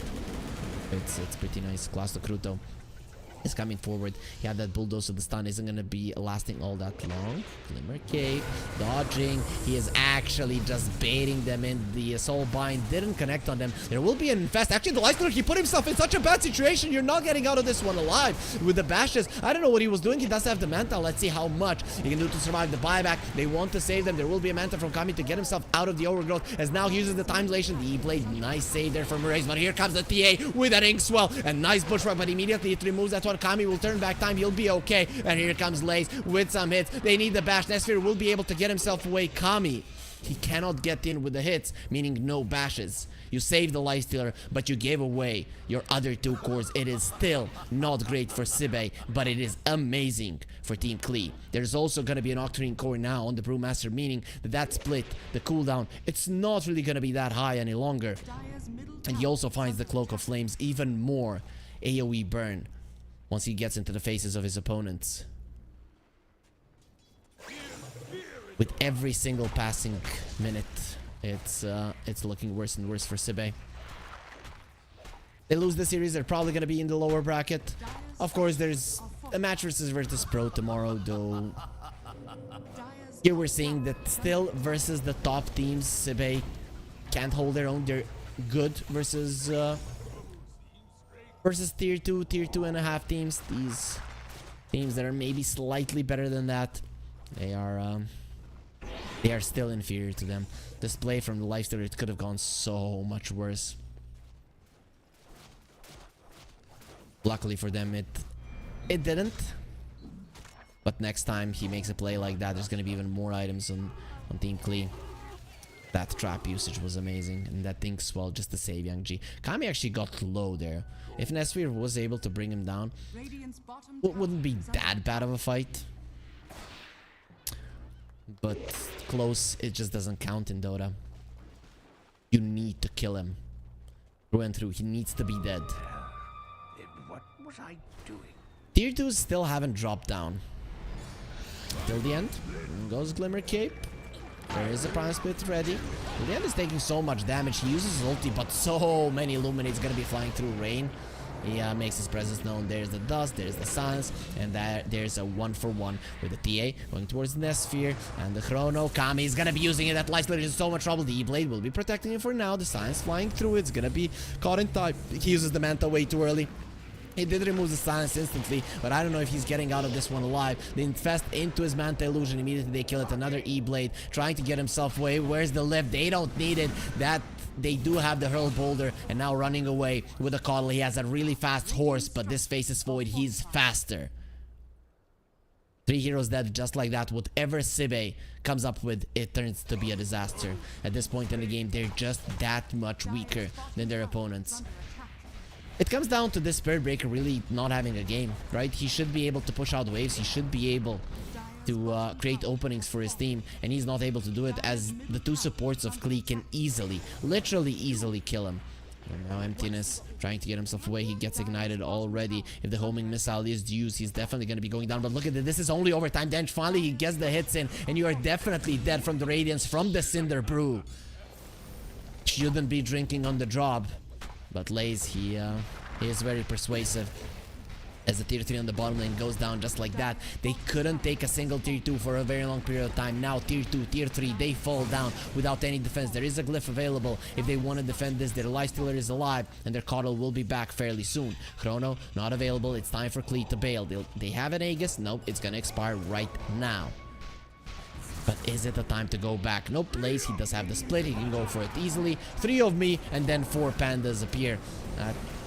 False advertising if I've ever seen one. Big Desert trying to get the tower. Class of Crypto goes deep. There will be a cooldown. You really don't want to be fighting inside of that once the rockets are dropping in your base, decimating everything in their way. The Silence onto the Trim Protector, and actually the E-Blade there so that he cannot remove it. Nesfir jumps in. He was infested and Kami jumps to the side. He's still gonna be fine. They will be finishing off the Grimstroke, and now a couple of heals there onto the Lifestealer, jumps to the side. Lifestealer taking so much damage, doesn't have the infest. He wants to be saved, and he will there by the E-Blade, but here comes the homing missile, still following him through. There it is, running towards his life. It won't even make it there as Young G gets the one hit in that finishes his life off, and it is over for Team Sebe in this series. It was 2 games, 2 very quick games, around an hour of a long series. I expected a 2-1, but Team Klee, they just came here today, showed why they're the better team of the 2. And from what we've seen, a much better team. Sibey, they might have gotten better throughout the season, but they're going to be needing to work a little bit more before they're a match for Team Klee. A 2-0 score, 2 pretty fast games as well. I really came into the series thinking that Sibey can take it, but it wasn't the case. An hour and 3, an hour and 4 minutes, that's how long it took, meaning that Team Klee, and really for anybody who watched that, they were not threatened at any point. They were not challenged. They controlled the game from start to finish in game 1. Here in game 2, there were shining moments for Sibey, but other than a couple of those, it was just Team Klee all the way. And we again come to a point when we are going to a long pause. But guys, do not despair. We just give you a little bit of time to rest, and then we continue with Grey Dota. 1 more series is left. It's going to be Vivo Keystars versus Klim Sanich. Both of these teams are already eliminated. Are they? No, Vivo Keystars actually are not. So that should be an interesting one. Klim Sanich fighting for honor, and Vivo Keystars fighting to stay in the tournament. So see you in an hour to see how that one unravels. Oh, esport. You and I have come a long way. It was such humble beginnings. As we gathered in small groups, we were professionals right from the start. Passionate, organized, and ready to rumble. We dreamed big, and surely enough, our parents supported us at every step of the way. Didn't they? Fired up by all this love, it wasn't long until we caught the scent of competition. To be honest with you, it wasn't always that easy. Joe here, he had to take on 2 side jobs to afford playing professionally. It's gonna get better, Joe. Some of you dared to not even call this a sport. And look where we are today. An endless stream of esports events every year. Bet you didn't see that coming, Mom and Dad. And you know what? We have been with you every single step of the way.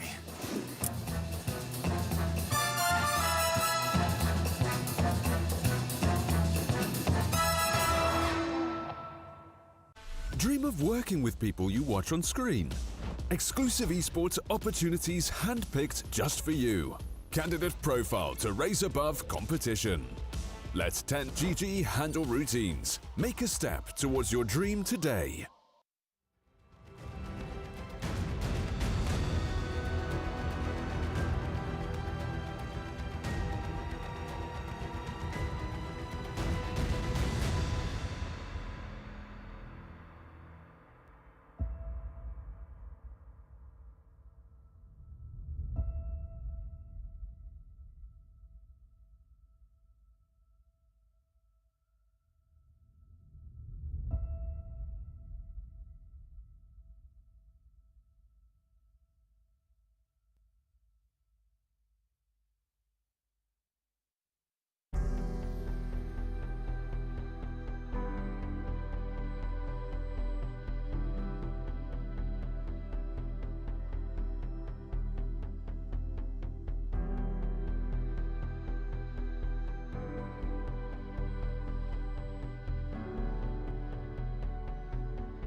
long way. It was such humble beginnings. As we gathered in small groups, we were professionals right from the start. Passionate, organized, and ready to rumble. We dreamed big, and surely enough, our parents supported us at every step of the way. Didn't they? Fired up by all this love, it wasn't long until we caught the scent of competition. To be honest with you, it wasn't always that easy. Joe here, he had to take on 2 side jobs to afford playing professionally. It's gonna get better, Joe. Fist bump. And some of you dared to not even call this a sport. And look where we are today. An endless stream of esports events every year.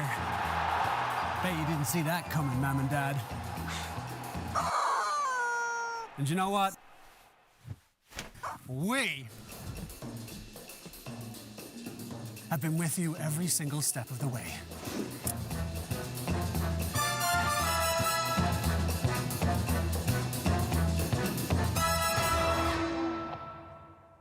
Dream of working with people you watch on screen.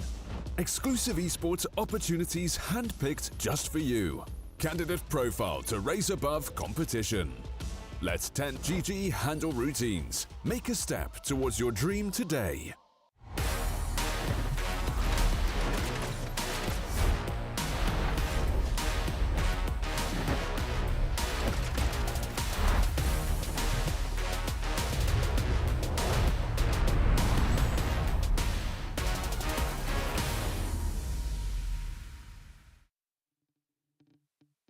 The last game of the day is upon us here at the Pinnacle 25-year anniversary show. I'm Harry Frick, and I'm going to be bringing you the action of Vivo Keystars versus Clem Sanich. Today, we already have seen 3 best-of-3 series, though, unfortunately for all of us and our excitement, they were all a 2-0.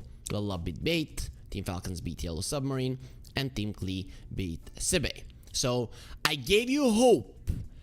But then your dreams were crushed that the previous series was gonna be a 2-1, that Klee and Sibe are gonna have an epic fight. And, well, as I mentioned, the dreams got crushed. But Vivo Keystars and Clem Sanich, 100% this one is gonna be close. I'm saying that with all the evidence in the world to prove it. I'm just kidding, guys. I don't know. I'm just hoping that we get a decent series between these two. Clem Sanich are gonna have a stand-in, however. It is gonna be Vazia playing in instead of Dominic, so they hopefully they did not change up their roster. See, we have Munkushi Chira Jr., Sweden Strong and Respect, and it will be Vazia. So maybe it's just for this series, but considering that they got eliminated, maybe they're already looking into different options as their roster didn't really perform as well as they were hoping for. Because these are some solid names, and in my mind, they should have done better. And also, Vivo Keystars, let's go onto their side. They've had some problems in this tournament, but it's definitely not with the photographs, because the photographs rock and those jerseys are amazing. I don't know why, but the older I'm getting, the more I'm appreciating like dark purple. The color is pretty cool. Costa Bila Analog, FCR, King RD, and KJ are gonna be playing for Vivo Keystars, so no stand-ins on their side. Vivo started off the tournament not so great, but they did win 2-0 versus Alliance, and that is pretty big, right? So I think if they win this one with a 2-0 score, they have a good chance of staying in the tournament, as Namiga are gonna be playing versus the Dudley Boys, and if Namiga loses 2-0, Vivo Keystars win 2-0 today, they are gonna be going through. So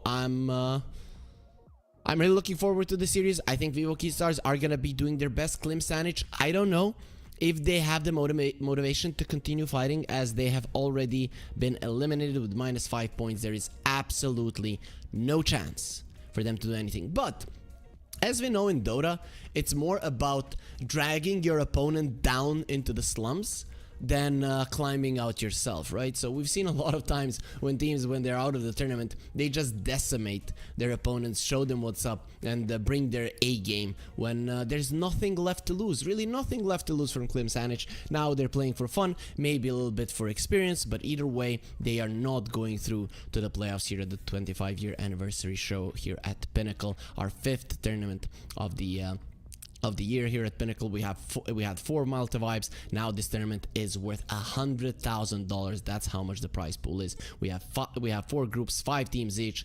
3 will be going into the playoffs, 2 upper bracket, 1 lower bracket. That's basically the way that the tournament was made. But of course, you know that as today is the 9th day of the group stage, meaning that tomorrow the group stage will end, and then in December, well, the playoffs do start. That's where we're gonna be having duo casts. So I'm gonna be joined here by Kips, and my colleagues, they're gonna be mixing it up. So you're gonna be hearing 2 voices while you're watching your favorite teams, and not just have to make do with 1, right? Especially me.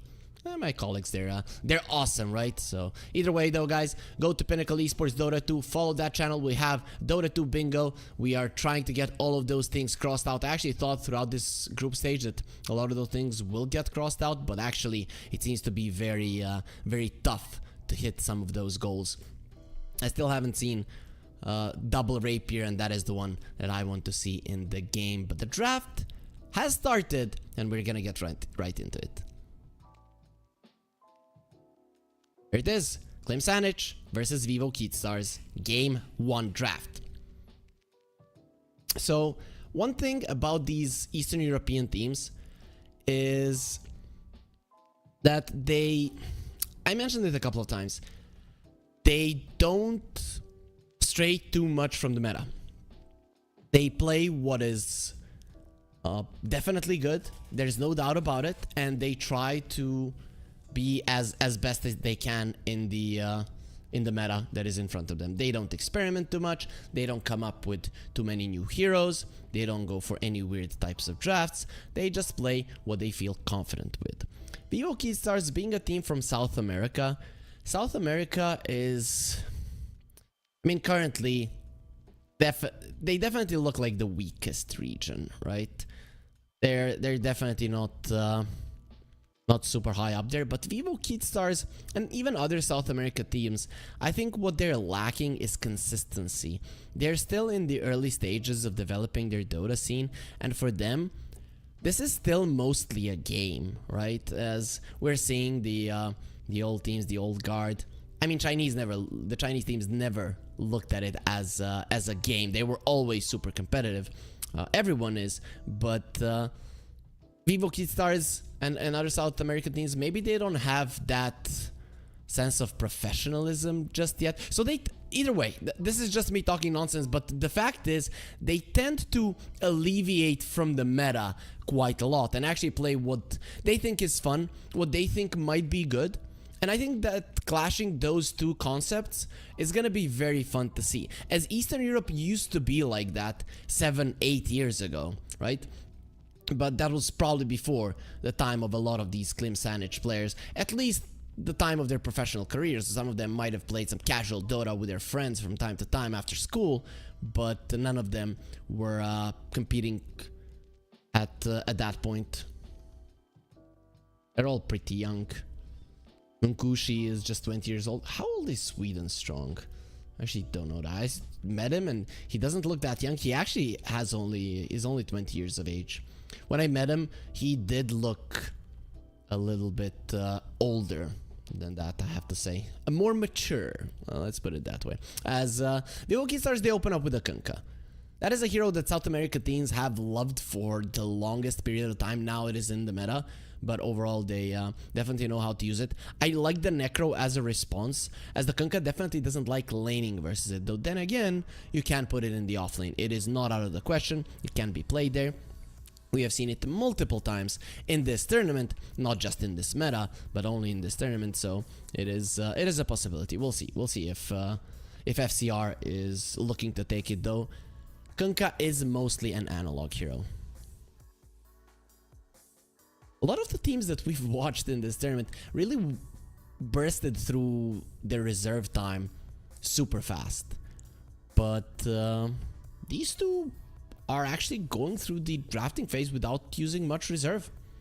So they really didn't think much about the bans, or they thought about them before the series even started. Anything super interesting? Dazzle early ban. Not something that we see too often. I like the AA ban though, especially now with the Pugna coming out. You have two heroes that are very reliant on the heals. I remember the Kunkka when people bought the Spirit Vessel for him. Maybe this is the type of game where you do it, right? Because versus Necro and Pugna, I want a core with the Spirit Vessel. I'm not going to be satisfied with the support because he might take a lot of time before he gets it. This is a good Phoenix game though. Even though both of these are ranged heroes, their attack speed is very low. And they both have spells that kind of prevent them or their teammates from attacking. So that can come out pretty nicely. But the Vivo Stars will go for the Skywrath Mage. I like this quite a lot. And the Enchantress to purge off the Depth Shroud. Sorry, the Ghost Shroud.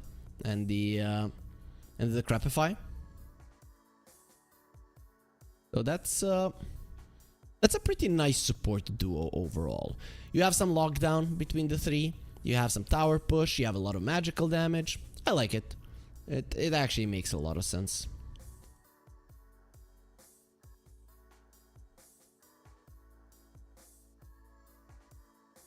So Clem Sanich, now you see these two supports. I think when you see Enchantress Skywrath Mage, you want some burst. If Tiny was in the meta, I wouldn't mind them going for it. They're gonna go for the Luna. You do need a Manta building hero, though I would like some save. Tusk, is the Tusk in the pool? This is a great Tusk game. Really no reason not to pick it, right? Because the Skywrath Mage then will have to save the science for the Tusk, so he doesn't snowball people to save them. This just looks amazing, and he would lane amazingly well with Luna. Strength hero with the Luna in the lane. You both do quite a lot of damage with your right clicks. I would like to see it for sure. But they're taking their time, so yep, there it is. It's just a perfect Tusk game. I think Lim Sanich are getting the better out of the draft here. Also, Enchantress and the Skywrath Mage very low armor, and until the boat comes out to protect you with the run buff, this Tusk and the Luna, they're just gonna destroy you, right? And then the Reaper Sight will finish you off if need be. So, Vivo Keat Stars, what will they get? They are taking their time here with the pick. But what's it gonna be? I think you still put the Kunkka in the off lane. You probably pick a mid laner right now. You don't have the last pick, so it doesn't really matter all that much. But there are safe laners that haven't been banned out, so I'm pretty sure that you can get something nice out of it. I wouldn't hate the Lifestealer though. I think that's pretty good. He builds into a Nullifier. First you're gonna get the Radiance, then you're gonna disassemble it into a Nullifier. In this game it does look pretty great. You don't have to go for a Manta. You don't have any saves though, and you don't really have something to infest, but you can get that on your last pick. So I would like to see a Lifestealer here for Vivo Keat Stars. Let's see if they have played the Lifestealer thus far. Not sure. Versus Alliance, they did not. Versus Namiga, they didn't, but they're gonna... Okay, I don't like this one bit. Sure, Luna Reflection Illusion is nice. They have played the Lifestealer versus Dudley Boys and they lost. But nowadays, Lunas get a Manta, they get a BKB, they get a Satanic. They have 3 ways of purging that one off. Plus, you're versus the Necro and the Pugna. Luna is also a mixture of physical and magical damage, which is sometimes going to be a problem. You have no saves for the Terrorblade. The only quote-unquote save is the both run buff. So I'm not sure about this one. One big thing, though, to keep in mind is that Klim Sanich lineup isn't really mobile. Luna is fast and Tusk is fast to move around the map, but they don't like to do so. Pugna likes to stand next to a tower, take it down. Necro likes to posture aggressively. So, in that regard, the Terrorblade Illusions could pose a threat in terms of split pushing, and then Kunkka and the Skywrath Mage catching people and killing them. But Vivo Keystars are gonna have to move around the map super well and dodge the enemies while farming if they want to win this one. I think Klim Sanic have more opportunities to actually find an engagement and get those much necessary kills. So I'm not the biggest fan of the Terrorblade pick here, if I have to be honest. Plus, you might have to use the Sunder when you have more than half HP, right? And that's not ideal. And that's just a necessity versus a Necro. Glimmer Cape is not as good versus the Necrophos as it used to be, as it's not percentage-based damage that is used, but you actually get a magic damage shield. There will be a Spirit Breaker. That's an offlaner. Completely disregarded. Both of the teams completely disregarded this hero. Luna is solid at stopping the charge. Tusk is solid, but Necro and the Pugna, they kind of suck. Still, this Vivo Keystars draft, it has to be fast, and it has to be ahead. You start falling behind with this draft, the Luna comes up to a tower, starts attacking it, there's a snowball save, there's a heal from both of these heroes. You're not killing her. So this Vivo Keystars draft, very hard to execute. I'm looking forward to see if they can do it. Plus, their mid lane, it's gonna get destroyed. Necro does well versus the Kunkka. There isn't a lot of heroes that do well versus the Kunkka. Necro does incredibly well versus the Kunkka. So unless the Enchantress and the Skywrath Mage come over to equalize that, which I don't know if they're gonna be able to, leaving the Terrorblade alone is a no-no in Spirit Breaker. We've seen in the previous series what happens if you allow the hero to fall off, especially now when his ability to kill the creep wave with the charge has been nerfed. So there's gonna be a tide. I mean, this is 1-0 for Klim Sanic. I don't know. Coming into the series, I was thinking Vivo Keystars are probably a little bit of a favorite, but this Tidehunter pick doesn't care about anybody on the other side. Really, he survives the laning stage easily. KJ can be somewhat annoying to you. Once you get a Meteor Hammer, the tower is gone. Nobody can defend it. You're gonna lose the mid lane. The safe lane of Klim Sanic is insanely powerful as well. You have this very strong Death Ball on the Radiant side, and then you have Split Push on the other one. And I don't know if that Split Push is gonna be enough if you're ultra weak, right? Necro gets the Boots of Travel. He's everywhere on the map.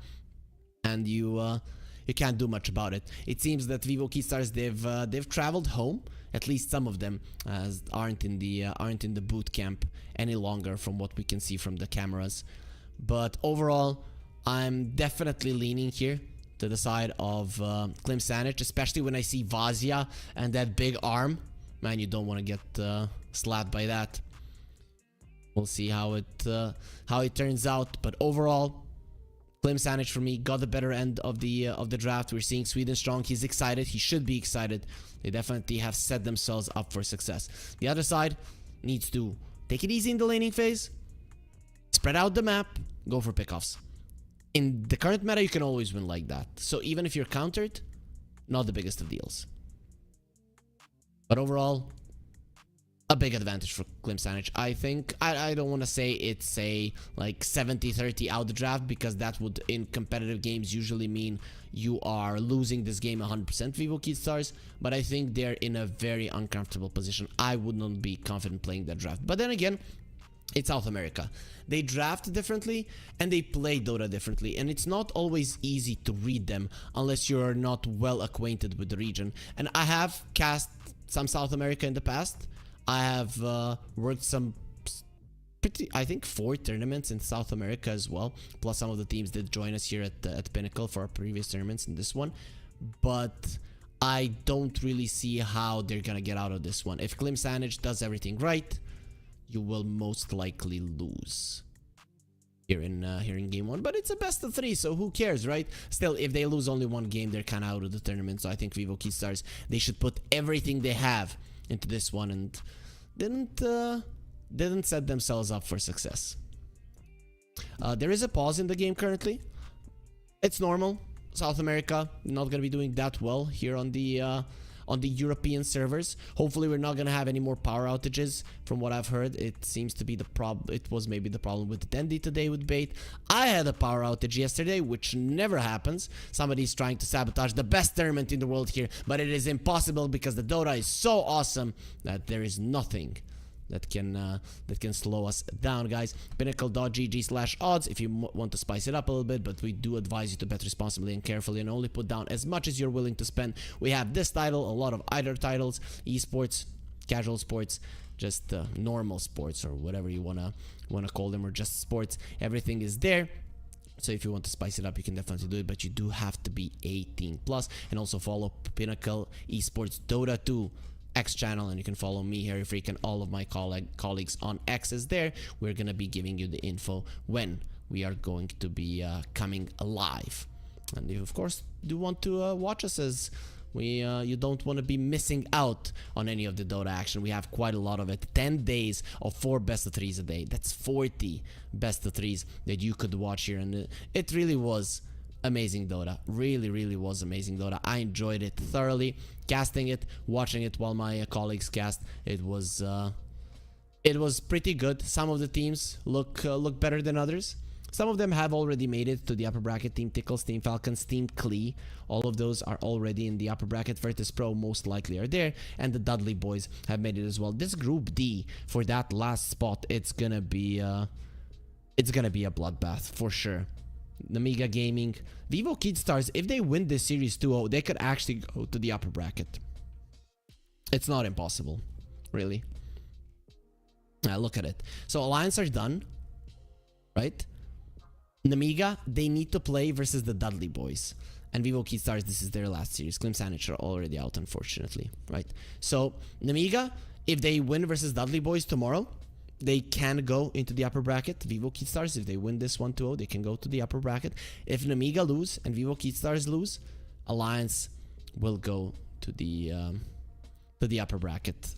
Even though I want to say they have really underperformed in the last 2 series. The first 2 series, they were great. The one with Thompson, they crushed. The second one, they crushed.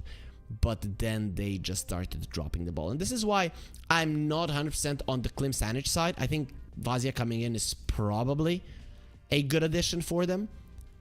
But the thing is that Alliance just disposed of them easily. And they kind of got disposed of by Namiga. By Vivo Kidstars and the Dudley boys easily as well.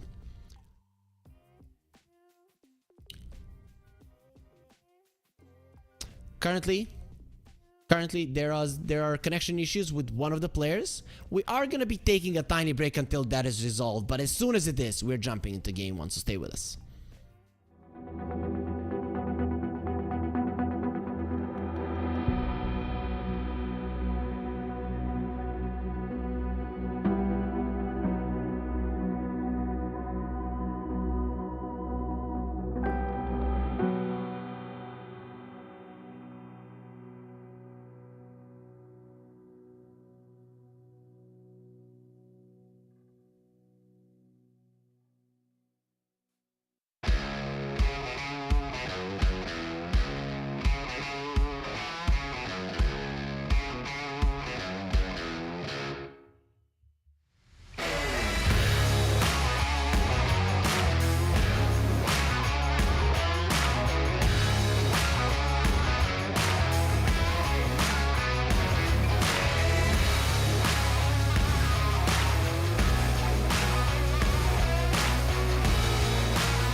As always, the connection issues get resolved instantly, so we get into the game instantly as well.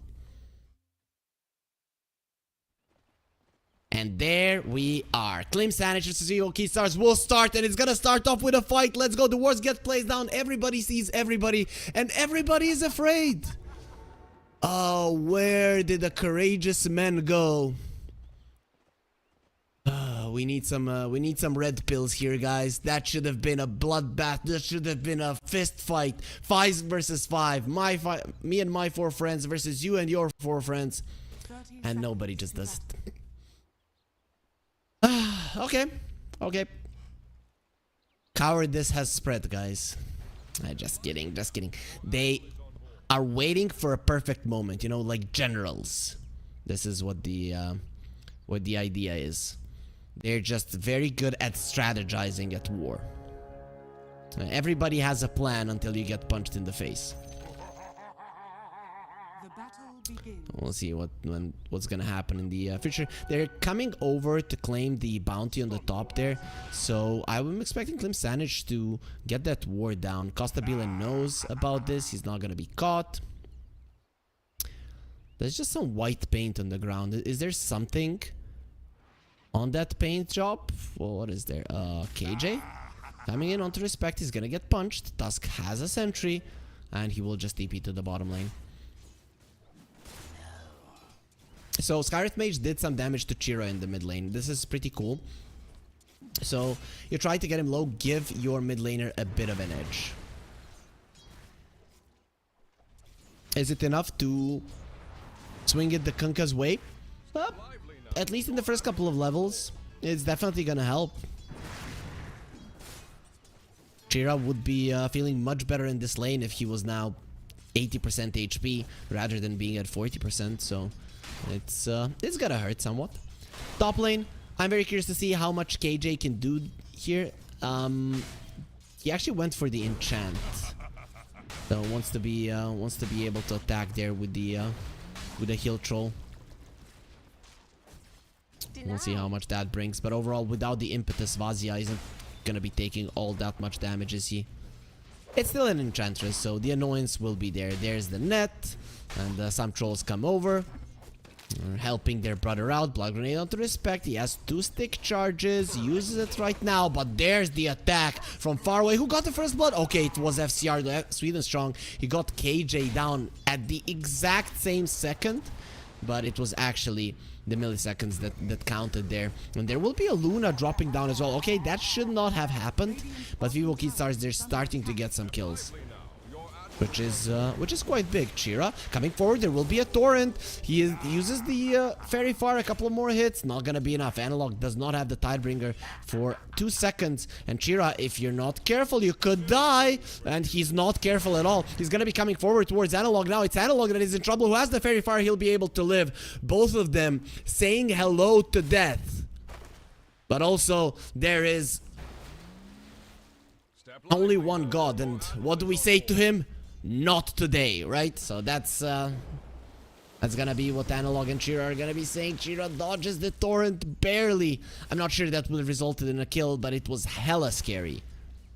The Kunkka is currently, I'm gonna say, winning, staying equal in the mid lane, but overall, in a matchup where you should be losing, this is pretty good, and his bottle was delivered just now. So that early start from the Skywrath Mage, pretty big. It's pretty cool to see how a small play like that can change the matchup. And it's usually the mid laner that calls it out. I mean, we're gonna give the props to King RD.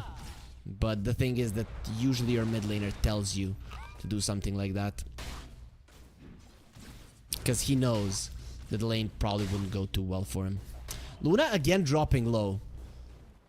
Yeah, that is pretty bad if he dies again. And even if the Luna doesn't die, it's not looking good. FCR is just diving still. Munkushi, he has the Lucent Beam, so you try to charge from farther away. It's gonna get cancelled, but this is a problem. The tower is making sure that the Luna isn't getting any CS, and you can't use the Lucent Beam for it. There will be a healing salve given to him. With respect is getting low as well. He doesn't have it for himself. Glyph is available. They could dive with this wave. King RD doesn't have the mana, however, so you're probably gonna stay away from that dive, and Munkushi will finally get a chance to get to some creeps.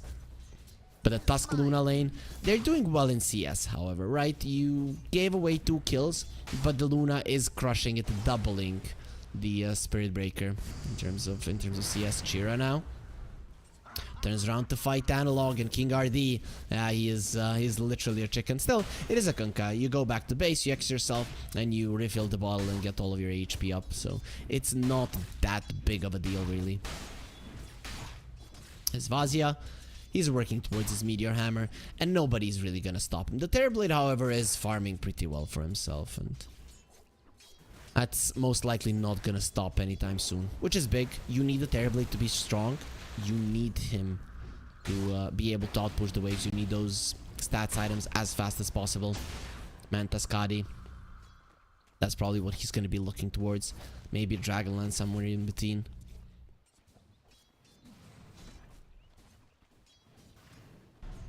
FCR might not be getting a lot of CS, and we're seeing this quite a lot from the Spirit Breakers, but he has a solid amount of experience.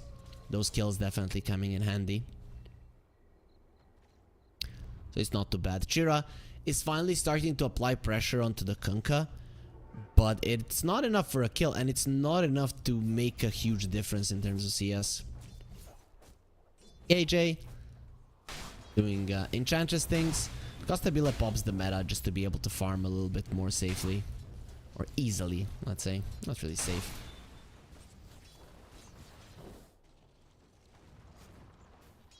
Okay, things become very dangerous for Analog now, especially because he's below half HP.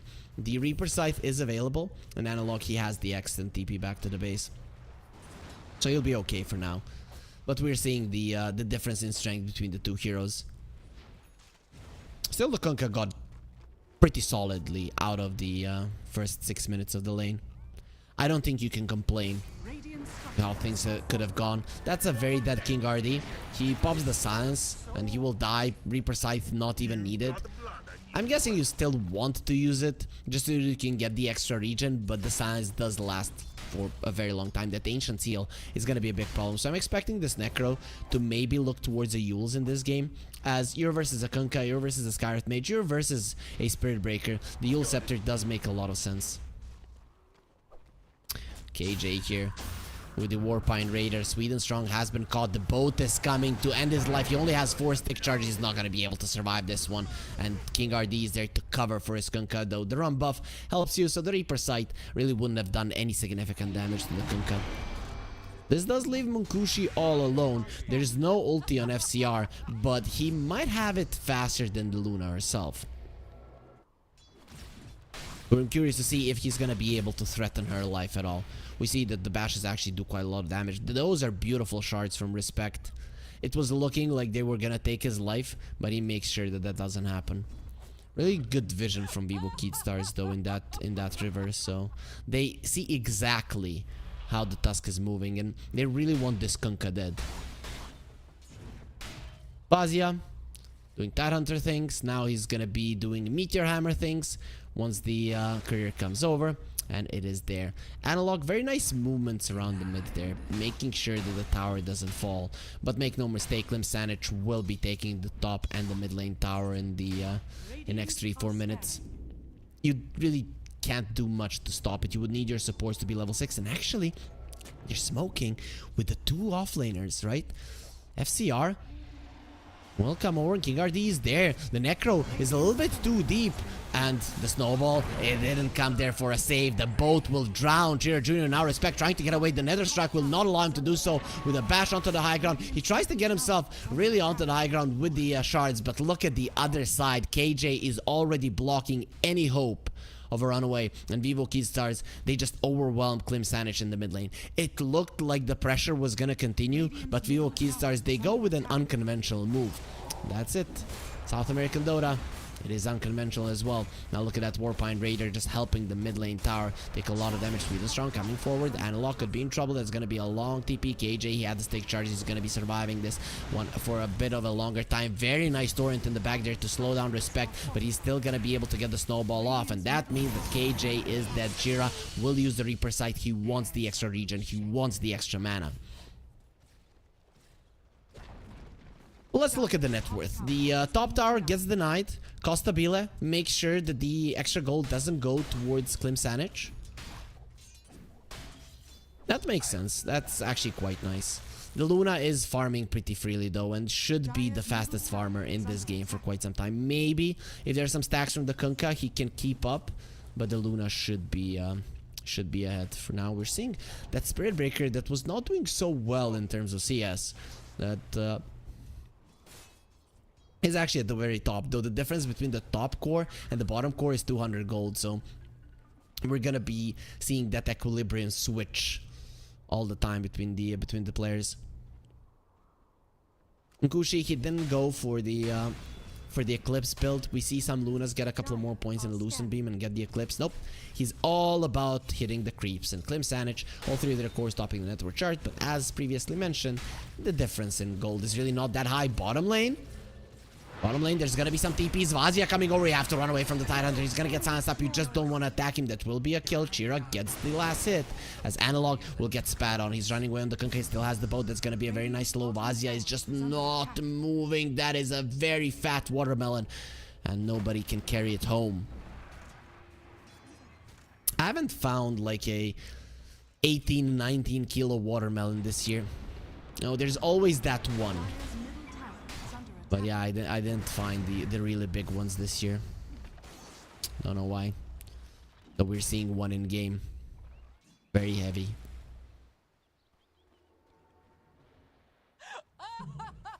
A sub 1k gold lead. So the laning phase went even. And I'd say Vivo Kidstars are happier with that than Klim Sanic. Klim Sanic should have and could have won that laning stage, but they didn't.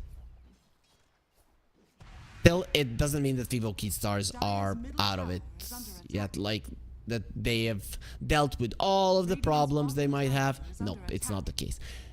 This is still going to be a very dangerous game. Necro has the bots. He's going to be going for a Yule, so this is going to be a very fast Necro.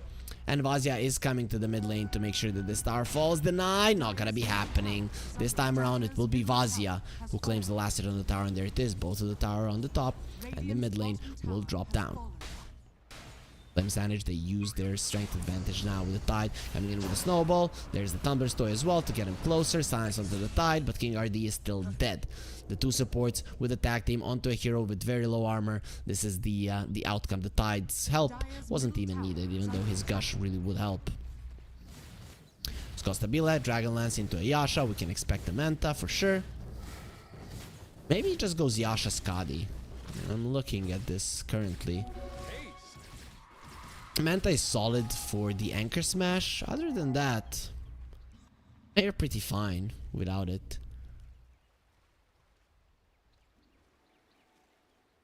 So even more stats is fine though.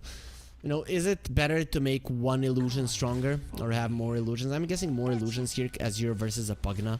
That hero can really deal with your illusions, so no matter how powerful it is, pushing out the waves, just one life drain will make short work of it.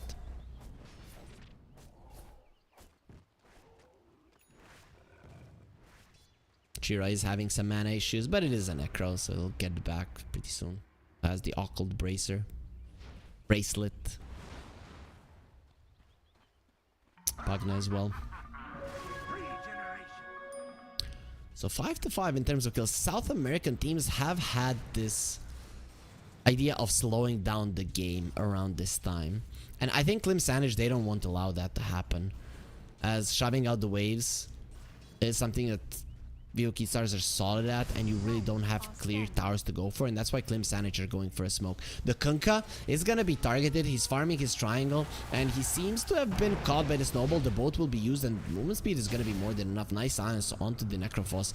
This Skywrath Mage has been the bane of Chira's existence. Not really killing him, but just annoying him. Now the charge from FCR will be stopped. They don't want to be running into the Ravage, even though Vazia wasn't really that close. But Vivo Kidstars, they are smoking up. They're going towards the top lane. That Luna really should not get caught, but the charge will be there fairly soon. He didn't use it though on FCR. So Luna should be able to escape from the top lane, as Vazia will make sure that this tower falls with the help of Sweden Strong. KJ looking around the trees. He's gonna start getting punched. Doesn't have the untouchable, so there's gonna be the Reaper Sight, making sure that well, he's not gonna be walking for 26 seconds. That much is certain. And Luna is continuing to increase her gold lead. There's a Midas on the On the Spirit Breaker, no real surprise there. He's probably gonna be the only Midas builder in this game. Respect.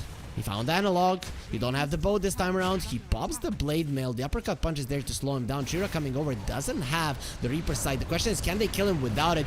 And he's dropping low, but the Kunkka is still alive. There will be a Mystic Flare. He's gonna be using the boat a little bit too late. His life was taken. It is 1-for-1, but the boat will connect. They push Shira back. He has the old scepter. It will be protecting him for now. Goes into the Ghost Shroud, and now the heal is there. Shira will survive. Here comes the Luna. That's the strongest hero on the map. There will be a Sunder, though. That strongest hero will now get destroyed by Costabile, or will he? Mukushi is running forward. He's not running back. Everybody's solo, but nobody is dead. The Illusions won't finish off KJ, but he's still alive. He kills the Illusions before they finish him off. Vivo Keystars, they don't have 200 HP altogether.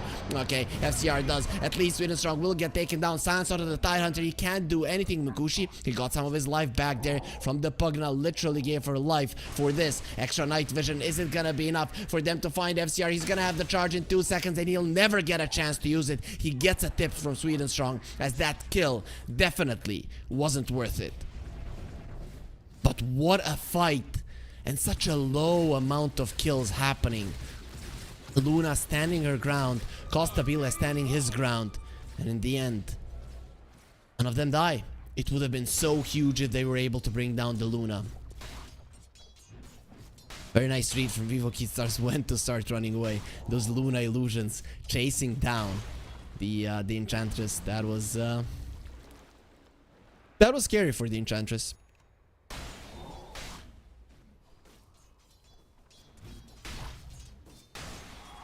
But in the end, she lives. FCR has that Midas, now going for the Octarine.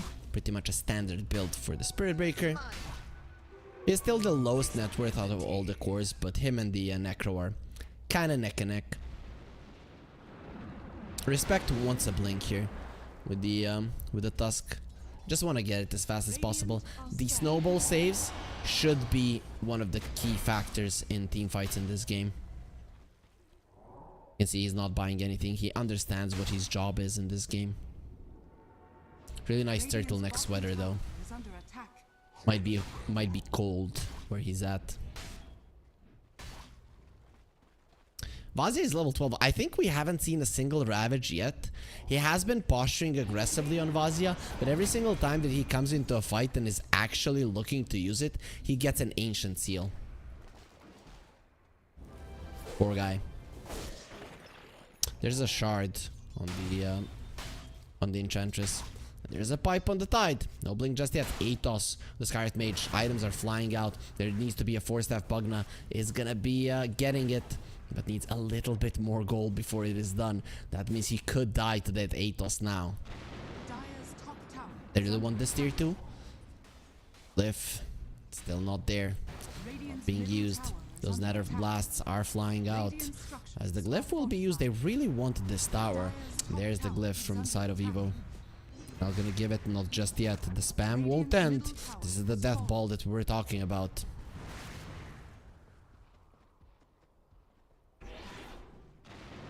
Flame Sandwich. Send the Luna illusions as well.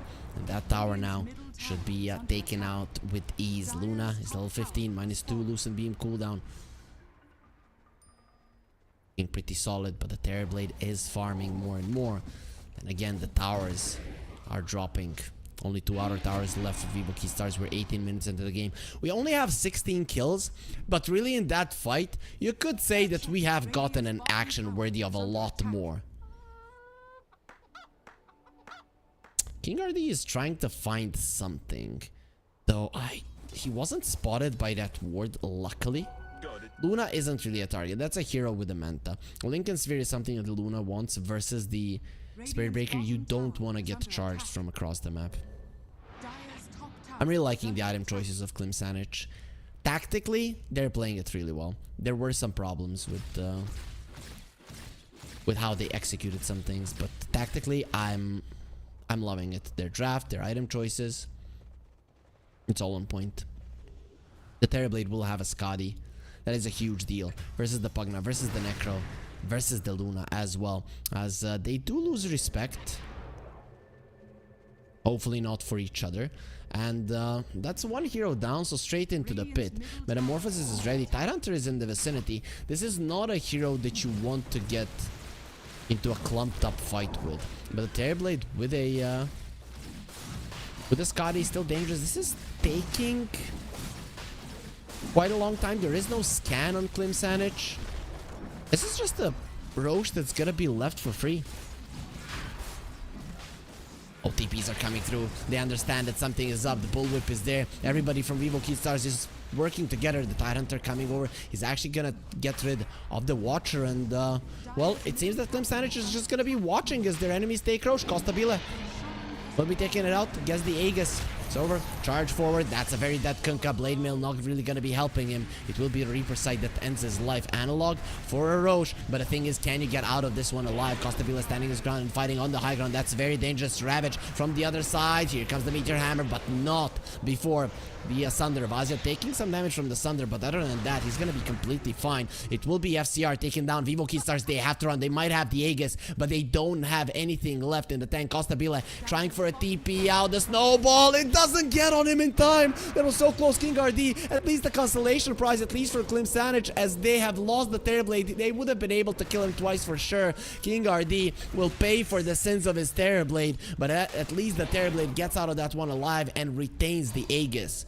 And this kind of a lineup from Klim Sanic, they probably would like to have the Aegis themselves, but most definitely they don't want the Terrorblade to be having it now, as that's going to allow him to play a little bit more without pressure, pushing out the waves, getting deeper into enemy territory, and knowing that his team might come over to assist him. There will be a shard taken, goes towards King RD, so Shield of the Sign will be available. Not the worst, not the best shard. It's kind of so and so. I guess you would have wanted it more on the Kunkka, unless he already has it. Is the Kunkka working towards an Aghanim Scepter? That should be a big item. There's a blink on the Tusk, however, so that's a huge deal as well. Yeah, he already has an axe, but doesn't have the shard, so definitely would have liked it there. We'll see if in the next fight Analog gets to use his spells, the Torrent Storm in the boat. He can't be the first one to get targeted, right? Now that Costabile has the Aegis, he can be the first one to get targeted. Sunder and the Nation's Attendants. The Vivo Keystars keeping everybody healthy, but the thing is, this Aegis that they took, it's just gonna slow down Klim Sanic. It's not actually gonna give much to Vivo Keystars from what it seems. Though slowing down the enemies when they have a lineup that can kind of destroy you super fast, not that bad. Wanted the haste on the Pugna, not gonna be happening. There's gonna be a very fast Spirit Breaker. Follow-up stun is there. Sweden strong, turns around, starts with a life drain, taking a lot of damage. They're trying to save him, not gonna be happening. Analog with the Torrent gets the kill. Perfectly done, actually, right? Because you get yourself out just in time, just before Klim Sanic is ready. And okay, that's a hero that I wasn't expecting to die. Chira making a mistake, getting caught. He'll be losing his life because of it. The two heroes dead just like that. Vivo Keystars, they're splitting the map. Now they're in a 5 versus 3 scenario, but mostly they're just pushing the bottom tier 2. And that is what they came for. If you manage to push this tower with an Aegis, and it looks like they will be able to, that is huge. I really wasn't expecting them to get super far out on the map, but this is what the two pickoffs give you. And props to the Spirit Breaker. He's going to be going for an Aghanim Scepter, even more reduced time on his charge. Terrorblade coming over towards Munkushi. He has that Scotty. Doesn't have the Metamorphosis any longer. So this is kind of dangerous. You're running into the Ravage. You don't have a BKB.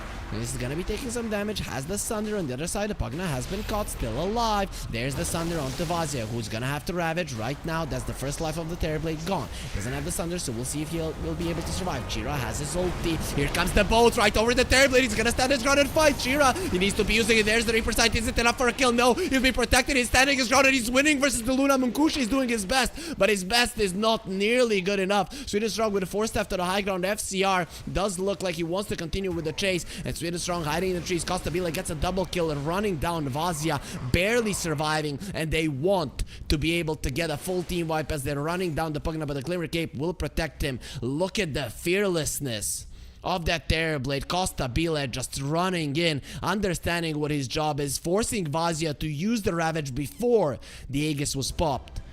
And that boat, just in the perfect time, they thought they were safe. They weren't looking to the side. Respect should have given that info. Guys, disperse, disperse. That boat is literally what won the fight. Gave Costabile that damage reduction and the stun on 2 of the cores, delaying the Terrorblade death or not allowing him to die at all. And in the end, it is going to be a one fight for Vivo Keystars, giving them a lead in this game.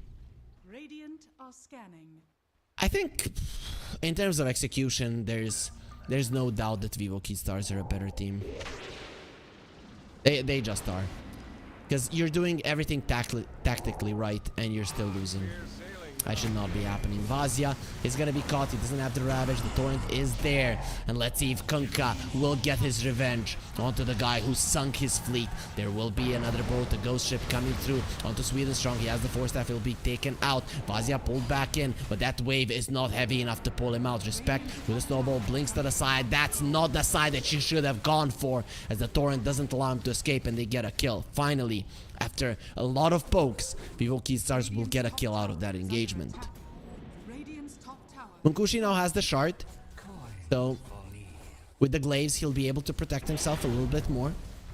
We'll see if that comes in handy in the future fights. But for now, Costabile continuing with his onslaught around the map. He has the Manta now, the Crystalist next will be the Silver Edge, meaning that this Tidehunter, it's not gonna be that easy for him to survive any longer. The Luna is still at the top of the network chart, will have a BKB, but really doesn't have a damage item just yet. So in terms of sheer damage output, the Terrorblade is ways ahead of the Luna, but the Luna should have more ways to survive.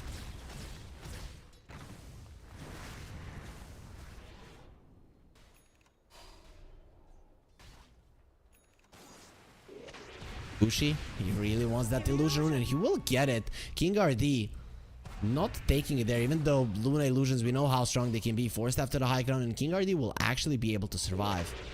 It is still an illusion rune and extra night vision is giving Luna exactly the info on what's going on. Though Skywrath Mage is a very fast hero as well, getting into the trees, trying to juke out. It's hard, he's dead. He is dead. Way too many angles at which these illusions can go for you, and Munkushi gets a nice solo kill there on King RD. While Klimsanich are in a smoke. Sure what they're gunning for. That Kunkka in the mid lane. He'll get the boat off and the Luna is coming over as well. The boat connects onto the tide. There will be a dead in the water. The Meteor Hammer coming. He did use the Torrent Storm, but the Meteor Hammer does stun him. Leash will be expiring right now. Kunkka knows how to deal with anchors and Munkushi pops the BKB. There's the ulti as well. Analog is dropping low and his life will be lost. 50 seconds on the sidelines. Has the buyback. Vazia goes in with the Ravage. They want the kill, of course, on the Spirit Breaker. It's not going to last that long, but they have the Reaper sight for KJ. 3 kills for Klimsanich in quick succession, and this mid lane tower could be next on the menu. There is a glyph on Vivo Keystars. Unlikely that they're going to be wanting to use it on this one, but this is taking a long time. Still, it's 3 kills on the map, and it's probably going to be a tier 2 tower. Nothing that Vivo can do about it. So the glyph will be forced out. One more fight like this, and the Luna is coming in your base, taking down a tier 3, which is a dangerous thing to happen. That shard from the Tidehunter, the dead in the water, is a huge thing. Imagine the disrespect, right? This big sea monster comes and sinks your fleet. Kills your friends. You lost your crew. Then he takes an anchor from one of your ships and ties it to you so that you cannot escape. That's just some brutal stuff happening. Right? So yeah, Tidehunter, he is... Sometimes the hero looks cute, but I tend to forget that he's a bloodthirsty beast who kind of destroys everything in his wake. Kind of like an orca, right? You know, guys, orcas have started sinking ships. So that's kind of bad. So I'm definitely not gonna be going to where they're orcas, because they're freaking dangerous and scary.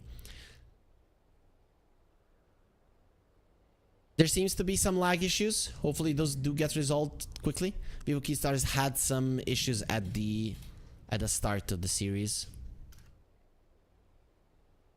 Now it was looking pretty solid. Oh, I just noticed Analog. He has a piercing there. His left eyebrow. Costabile eating, unless it's some quick sugar type stuff. If you eat during a professional game, you could get sleepy. Right. Hoping that does not happen. Expect, as we mentioned, a beautiful turtleneck sweater. He's right next to the radiator, right? The heat thing is right there, so hopefully he's not too hot. Doesn't look to be. Is that Vazia's shirt something like Rick and Morty? It does look that way. That looks like Pickle Rick. Information from production as well. They maybe have better visuals than I do. Either way, that will be an unpause. And the game does continue with Vivo Keystars being in a smoke. Find somebody, they see Luna illusions, they're like, okay, the real thing has to be in the vicinity, but that wouldn't be the right read of the situation. Now he is, as he TPs to the mid lane, but look at the Terrorblade illusion. Of course, Sweden strong with the life drain, make sure that it disappears. Things are pretty quiet now. You know, guys, how they say quiet before the storm. No storm in this game, but there is a torrent storm. Saw the heart on the Necro. You can expect the tag on him Scepter. Luna wants the Silver Edge. Once you get the crit, those hits really do start to hurt. Tusk, of course, he's dreaming of a BKB and of an Aghanim Scepter, but if he gets to those items, this is gonna be a 60+ minute game. It closed, Roche will spawn. On the Dire side, but he will be traveling to the Radiant side pretty quickly. Gonna be there, only 15 seconds, doesn't want to go to sleep. Chira hiding in the trees. Very tense. Costabile has to be careful. If he gets caught, he can get bursted down quite easily. The saves on the side of Vivo Keystars aren't that great. CR coming from the Twin Gate. They're all here. 10 players on the bottom part of the map. Who is out pushing the lanes better? It seems to be a little bit in favor of Klim Sanic, which is quite big. And they do smoke up. Trying to find something. It's gonna be Costabile on the high ground, waiting for an opening. Vivo Keystars with Vazia leading the charge. Tidehunter, can he find the right opening? The Kunkka dying before the fight starts is a big deal. Buybacks are going to be very important here. The Tidehunter and the Pugna have ones. They found the Kunkka. That is a huge one. But Analog, he's surviving. Gets the Blade Mail off and the boat does come through. That means that the Torrent Storm will follow. Ravage is still available. Torrent Storm is going to be expiring now fairly soon. Vizia still alive. Protected by the Crep. FCR. His BKB has expired. Munkushi has to be careful. As these Terrorblade illusions, they do hurt. And look at the impetus that's coming. He is dead, Vazia. He lost his life. He has to buy back. The Reaper side didn't do anything. Your spells just aren't good enough. Vivo Keystars are finally going to be losing. FCR, who doesn't have the buyback, he cannot enjoy the fight. There's the Ravage. I told them. Munkushi, the Glacier bouncing. He's getting his life back. Is it enough that the Crep will be there? And he will be given the greater healing. Lotus, give the lady a flower so that she can bring in the pain to the enemies. But look at those impetuses. First they killed the Tidehunter, and now even the Necro has fallen. With the buyback of the Tide, Munkushi gets a triple kill, so in the end it's gonna be a victory for Klim Sanic. But Vivo Keystars, they play that fight so well. In the end, it wasn't good enough. Surviving the Reaper side, killing the Tide before he gets his Ravage off, but one buyback was enough, and fighting on the Radiant side for the Roche, having that outpost advantage. Klim Sanic, they come out ahead, and it's gonna be Roche for Munkushi as well. Those impetuses, really. KJ, he almost won the fight for his team. The supports of Evo are playing an amazing game. Look at now that from KJ when the hits start coming on. He used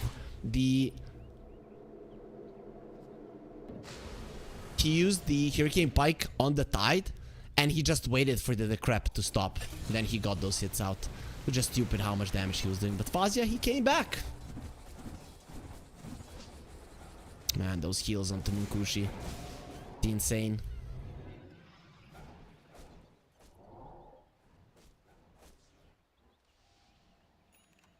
It will be a Tormentor taken by Vivo Keystars. So it is going to be a shard for this Spirit Breaker. That is quite huge. If you can get the Reaper Sight to go on you with the planar pocket, that could be big. We'll see if something like that really does happen. Luna is level 23. Really is looking pretty dangerous once you get level 25. This hero becomes even scarier. But for now, looking pretty scary already. As they found FCR. That's too early.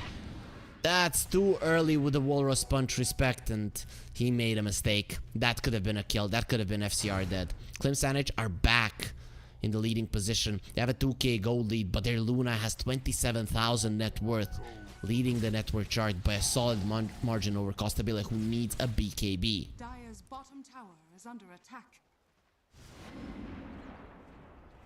That's the last outer tower that is being targeted by Munkushi, and nobody to stop this push. There is a glyph on Vivo Keystars, but they're not crazy to use it on a tier 2. As the push will probably continue. I don't know why Klim Sanich wouldn't do it. Actually, top lane is kind of a problem for them, though. We know that Luna is a pretty fast pusher, especially with the butterfly now being done. Costabile, he cannot match this. But this tower is dropping as well. There's the glyph gonna be used. The glyph on the other side used as well.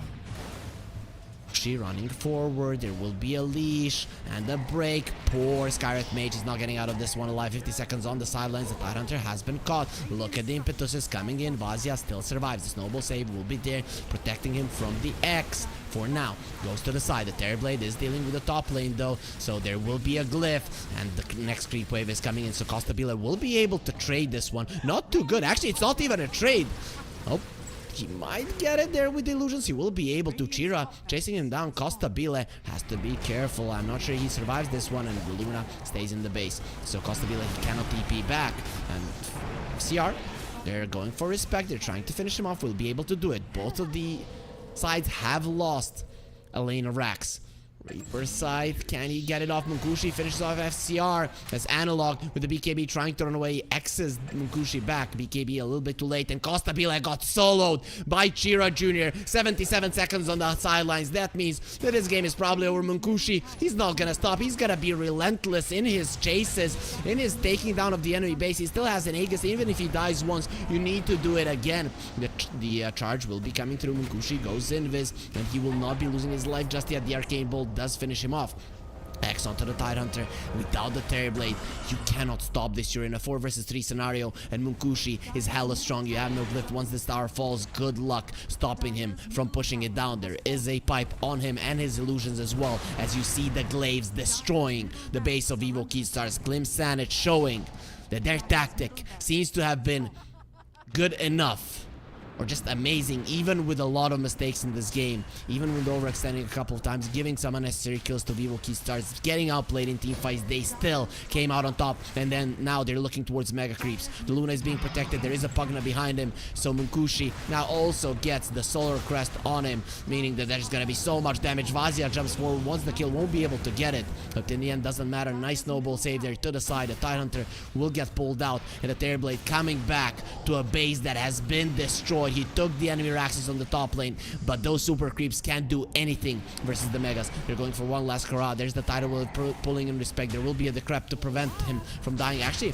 looks for that snowball a little bit too early. Maybe he could have blinked away, but he's gonna stay there a little bit of a longer time. Pugna using the life drain on the ward. Now he needs to run away. With the Glimmer Cape, this is gonna be enough for him to live. Nice Ogre Seal Totem to the high ground, and he has the Force Staff and the Blink. A very mobile hero. He's out. 23 to 22, but that is not your main concern. Your main concern is the hordes of mega creeps coming towards your base, going towards your tier 4s and the throne. And Vivo Keystars, they just came out of their base, meaning that their tier 4s are gonna be taking so much damage. FCR though is on the job. Enchantress wants the Revenant's Brooch. He understands that he needs to be doing that damage, right? Once somebody uses the Crep or the Depth Shroud, they need to die. And his cores aren't doing enough damage. Luna, though. Look at that Enchanted Kruger. There's gonna be the Linken's broke. Analog taking so much damage just from one right click. The boat coming through, but the Rum buff won't be going for him. Luna takes some damage, the 4 steps to the side. He's still alive. There's gonna be the Ravage onto all of them. Mukushi turns around. He has the Eclipse. There's the Reaper sight as well, making sure that the Terrorblade dies. Vivo Keystars, they're still not calling GG. But this game, it looks very over. The Skywrath Mage will get the life drained out of him. Mukushi just makes it a little bit of a faster death with a Lucent Beam. And after that, Vivo Keystars will admit defeat, tap out of game 1, which Klim Sanic will claim. Vivo Keystars, with the loss of this game, I think they've lost their chances of going to the playoffs. I don't know, maybe not. Let me check that. So now they're gonna be at -2. They can end this series with 0 points if they win. Okay, so they are still in the race, Vivo Keystars, but they definitely need to win the series. If they lose the series, especially 2-0, it is just straight up over for them. Though in a head-to-head versus Namiga, how did they do? I think they lost. Yeah, they lost. Okay, so they need to win this one with a score of 2-1 and hope that Namiga loses tomorrow with a score of 2-2, which could happen versus the Dudley boys. But overall, it is only game number 1. Start of the series, Klim Sanic. Very nice draft. Very nice understanding of what they need to do. A couple of hiccups in team fights, a couple of hiccups in approaching the fights especially, but overall they understood what they needed to do, they itemized correctly, they played Dota tactically well, and they beat the enemy team. Vivo Keystars, they're gonna have to think long and hard how to put themselves at least on equal footing after the draft, so they don't have to outplay the enemies over and over and over again to win. Will they be able to do it? Will they be able to take back the series, or will it be a 2-0? We'll find out after the break, so stay with us.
sport.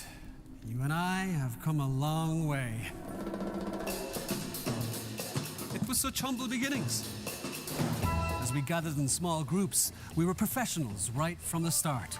Passionate, organized, and ready to rumble. We dreamed big, and surely enough, our parents supported us at every step of the way. Didn't they? Fired up by all this love, it wasn't long until we caught the scent of competition. To be honest with you, it wasn't always that easy. Joe here, he had to take on 2 side jobs to afford playing professionally. It's gonna get better, Joe. Fist bump. Some of you dared to not even call this a sport. And look where we are today. An endless stream of esports events every year. Bet you didn't see that coming, Mom and Dad. And you know what? We have been with you every single step of the way.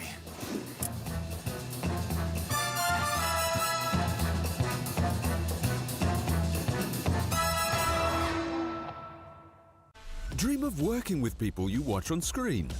Exclusive esports opportunities handpicked just for you. Candidate profile to raise above competition. Let 10GG handle routines. Make a step towards your dream today.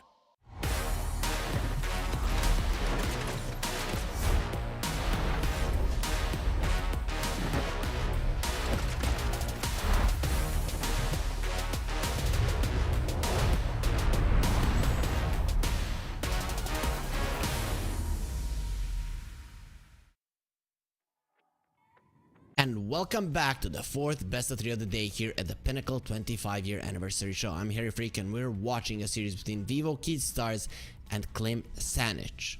Who's gonna be coming out ahead in game 2? We'll be finding out very shortly, but currently it is 1-0 for Klim Sanic. Great draft, great understanding of what they need to do, great tactic.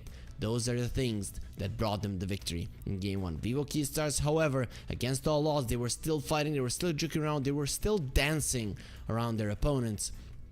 But it seems that it just wasn't good enough. We'll see if they're gonna be switching some things up, if they're gonna be playing a different strategy, if they're gonna be playing different heroes, if they're gonna be finding a way to beat Klim Sanic here. Because if they lose, they are definitely going to have to say goodbye to this tournament and a potential to win the first spot. And there's quite a lot of money. We have a $100,000 prize pool. But the draft has already started, so the teams... This is the thing, teams here, they're all so disciplined and amazing. They always get into the lobby on time. They're always there. They're ready for battle. They're ready to show us what they're made of. So let's see.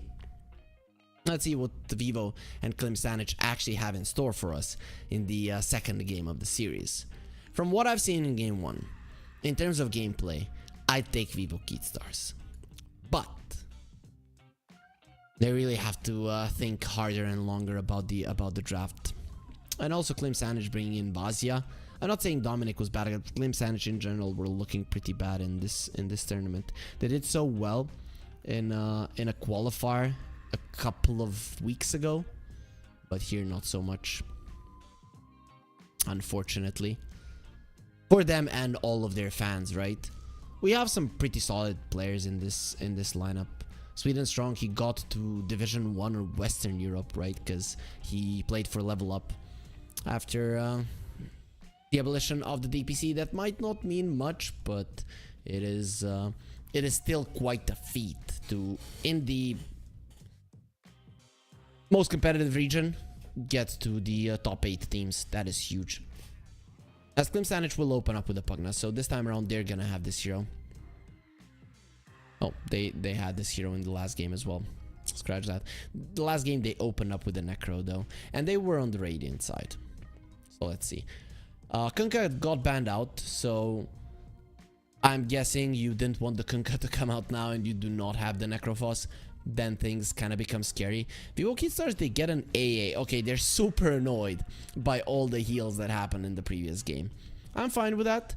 Pugna definitely isn't. But overall, we can't really look at an AA as the be-all, end-all Pugna counter. I think now you actually have to ban out the Storm if you're Vivo Keystars, because this is food. This is food for all those heroes that can get into the backline, and even though Pugna Storm aren't what they used to be, you still have some kind of a gas station, and when you pump that gas, the AA stands no chance in hell at surviving. So Clemsanage, they get rid of the Earth Spirit.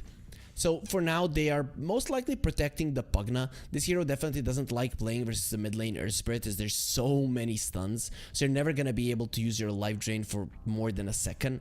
And that's another hero that even if you use your life drain, he's going to pop the Blade Mail and just trample all over you. So it's not going to do you much good, is it?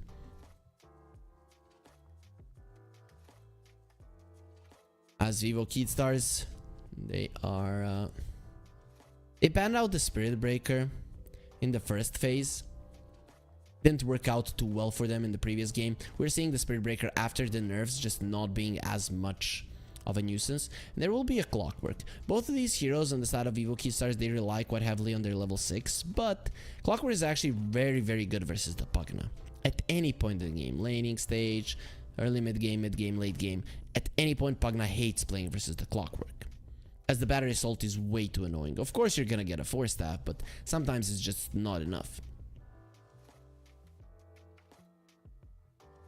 So Clemsanage, what will they get?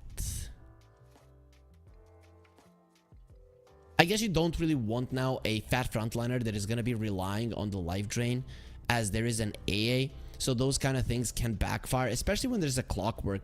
So that AA blast is almost certain to hit, especially in the early stages of the game where there aren't multiple 4-staffs to play with.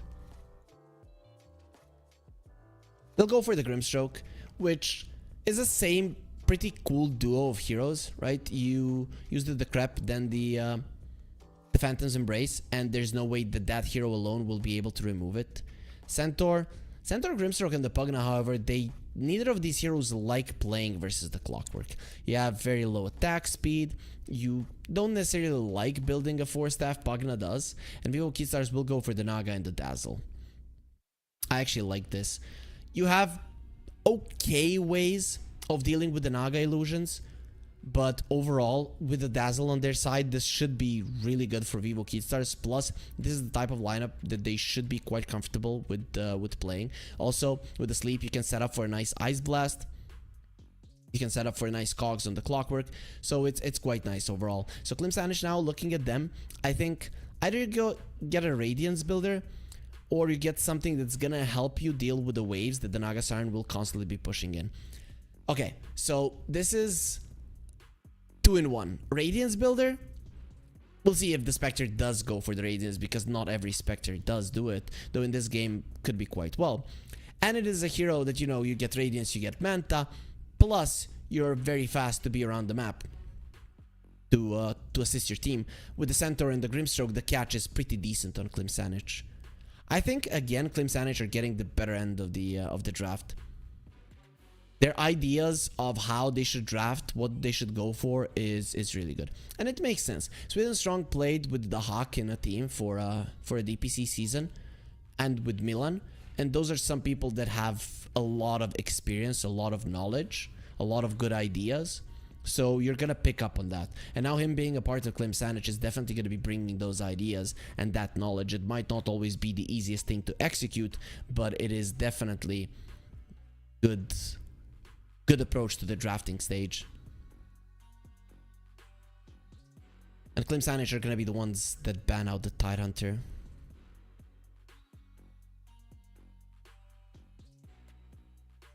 So Pango gets removed as well.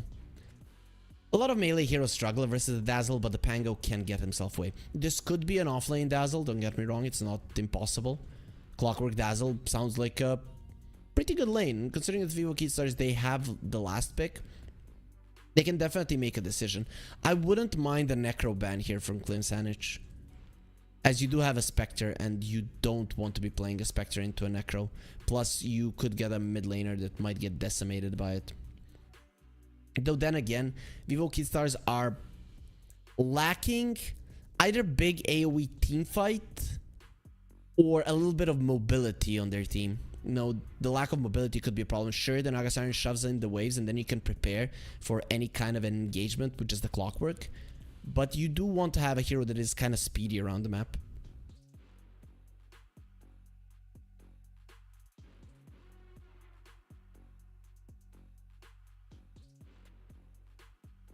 So they're really taking their time. It's not an easy ban to go for. There's multiple approaches that Vivo Keystars can go for, and then I don't know what you're most afraid of. I'm gonna guess it might be a big team fight. You know, heroes like Enigma, not really that much in the current meta, but they ban out the Void Spirit and go for the Invoker. I like this. You can keep your distance. Nobody really crushes you in the mid lane. Even if it's a Dazzle, you can stay quite a lot back, as you do have a lot of range. Your spells have a lot of range. I like it. You build into a Spirit Vessel, or at least an Urn, which is good versus the Dazzle. You do a solid amount of magical damage. You can prevent the Naga TPing out from really far away with your Tornado, even if she uses the sleep. If you're far enough away for it not to affect you, you will be able to cancel the TP, so I like that. There will be an Ember Spirit coming out. This is a solid Ember Spirit game. In terms of catching him and killing him, you don't have much, though. We have seen in the previous series a Spectre going for an Orchid, right? Not sure if that's something I'd like to see here. I think Radiance Manta just looks amazing for Munkushi here, and he is the type of a player that likes to go for a bit of a greedier build. So I'm expecting that to be his focus. Though I do like the Ember Spirit, not so much because of the hero, but because Analog is playing it, right? He's godly on this hero, but if you do get caught by the Phantom's Embrace, the crap, you will be in a ton of trouble. Still, I do think that the drafts are closer in this game. And with that, I do think we're going to a game 3, actually. I think Klim Sanic still have a bit of an advantage in the draft. But again, their lineup is not easy to execute, not by any means. They're always playing different heroes, definitely trying different stuff out, which is cool. But it does mean that small mistakes will happen, and those small mistakes can add up. And when you're playing versus a lineup that is pretty straightforward on the other side, right? The Naga Siren is shoving in the waves, Analog is poking, and then once there's an opening hook shot, a blast, and you die. But anyways, you know, we can theorize, we can think about it. In the end, though, it comes down to how these players will play the game. I think there's no like complete clear draft winner. One thing that I think the side of Klim Sanic could actually allow to go in their favor is that the supports on the other side are very squishy and very reliant on their ultis. But let's see if they're going to be able to do it in game number 2.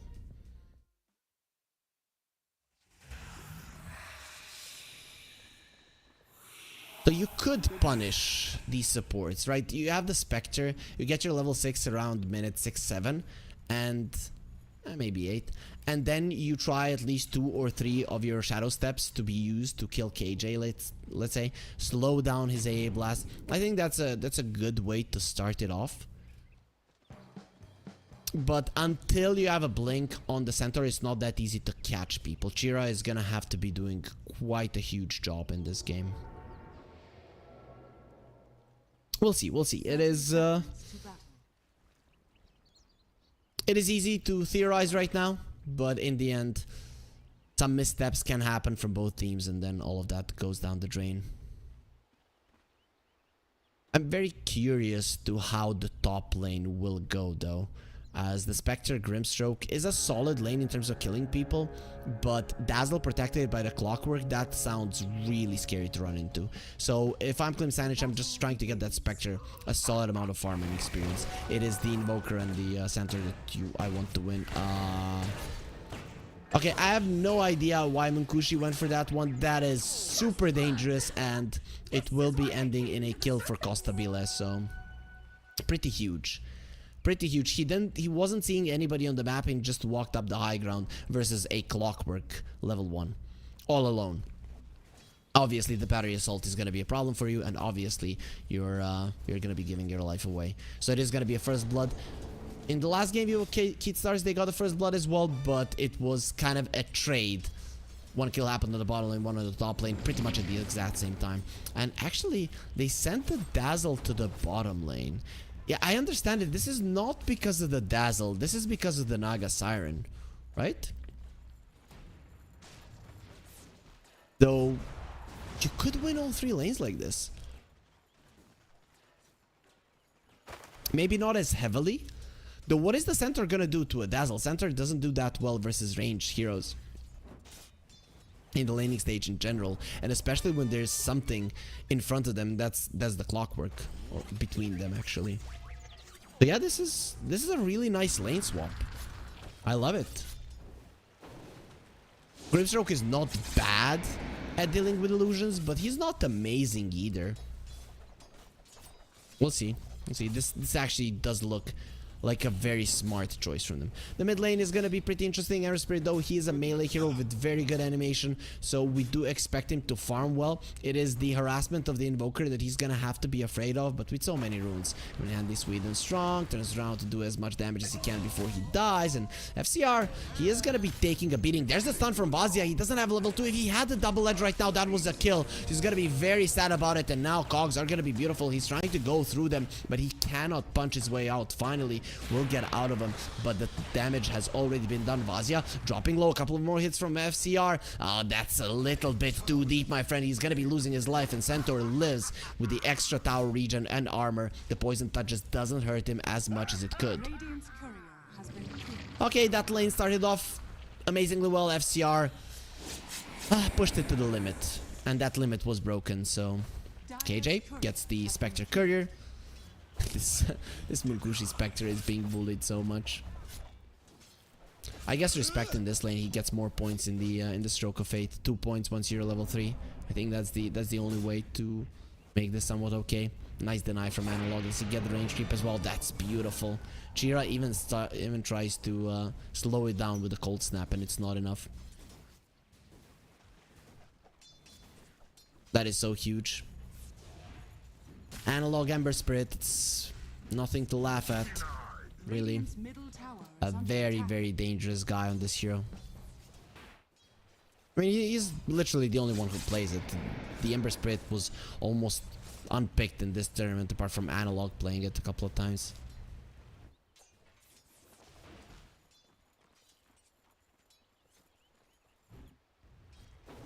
The lane's not going that badly, though, for Klim Sanich. The Centaur is coming out ahead, the Spectre is getting something out of the lane, and the Invoker is behind, but mostly because of the denies. And it's kind of normal for a melee hero to get a deny, a couple of denies more than ranged heroes in the mid lane. So it's not that bad, and the Centaur doing a good job is pretty huge. Inkswell into Munkushi is coming forward, KJ is gonna be stunned up. It's not too much damage, but we can see just how squishy the A is. You always have to be careful. Actually, 2 points in Inkswell in the Grimstroke. I'm surprised. The Stroke of Fate kind of makes a lot more sense. And now it's gonna be the Grimstroke that is caught. KJ will be taking a lot of damage. Respect, he uses the Inkswell into Munkushi, so KJ will die 100%. He's probably gonna stop hitting him right now, so the Inkswell doesn't kill him, but it kills him either way. It's just so much damage with the level 2 Inkswell. So both of the supports die, with the Spectre getting more experience, obviously. And the Clockwork does get caught. Vazia is gonna be super slow after this. Clockwork gonna be taken out, but it is gonna be Vazia who dies right after it. FCR getting some solo experience after that one.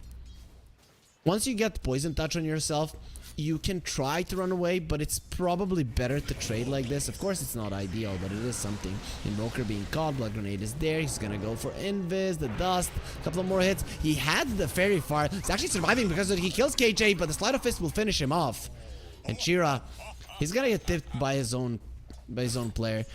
I don't know if he would have survived if he just ran, but this was probably the best choice, right? Does leave the Naga Siren all alone. He does use the net onto the Spectre, so they're gonna do some damage to Costabile, and nothing too great. Overall, Invoker will come back to life right now. The big problem, of course, is that Analog got all of the of the golden experience for that invoker kill. So this Ember Spirit will be dangerous, very, very dangerous, especially with the Sword of Corrosion. He will lose all of his mana, however, has a very far end the bottle charge, so it's not gonna die, but it's gonna be somewhat annoyed. 27 and 12 on the Ember Spirit compared to the 21 and 3. So a definite win in the mid lane, especially with the Invoker losing his life there. Still, Chira is doing a solid job, and he is approaching his level 6. Vazia slowed down to a crawl. He has the phase boots. He has so much armor. And no, he's not getting out of this one alive. He's not going to be moving. Look at how slow he is. He uses the phase boots and it doesn't change anything. King RD comes in to steal the kill. There will be a death on the A and the analog. Without any mana, he's in so much trouble. He's going to be frozen, but he gets out of it super fast. He's going to be using the remnant, not even stealing those 2 bounty runes. So Chira, he gets an analog kill. Actually, it's going to be Sweden strong, and Chira picks up the bounty runes. Pretty nice. Now Costabile, he'll get the net onto the Inkswell target every single time, slowing them down, and now a TP away will be available for him. He's farming really well in this top lane, but they didn't really slow down Munkushi, who's gonna be approaching his level 6 fairly soon. And the Centaur Vazia there again. They are denying him any kind of a success in this game. Sweden strong. He wants to fight King RD. He wants to kill him as fast as possible before the Wisdom Rune spawns, and it is going to be King RD taking down Chira Jr. Comes over to make sure that the Wisdom Rune does not get stolen. Meanwhile, Naga Siren, she will pick up her Wisdom Rune as well. So the supports of Evo Kid Stars, they're not really getting all that much experience, which is huge. Sweden strong, running forward, and here's the Spectre with the Inkswell. What a play. STR, he doesn't have the grave, but there's gonna be one dug for him, a lot deeper than what he's used to. I saw him here drinking his milkshake. He knew he was dead. Like, the stun from the Inkswell connected, and he started drinking his milkshake. That's pretty fun. It's Vazia. Not again. And this is just the 2 supports. So that's gonna be so much experience for them, as King RD going towards Sweden strong, who's level 5, is pretty speedy himself. And Clockwork, his battery assault will stop. That's gonna allow Sweden strong to get himself away. Vazia came in as the stand-in, and he's not being protected. He's probably gonna be looking at these 4 guys like, why the hell are you allowing them to bully me so much? Chira, secure this rune. Oh, the rune is on the bottom lane. It's analog. Just to be very, very careful about what he does. He's gonna be getting himself out, but Sweden strong will be taken down. And the rune was denied by him before he died, so it's not that his death was in vain.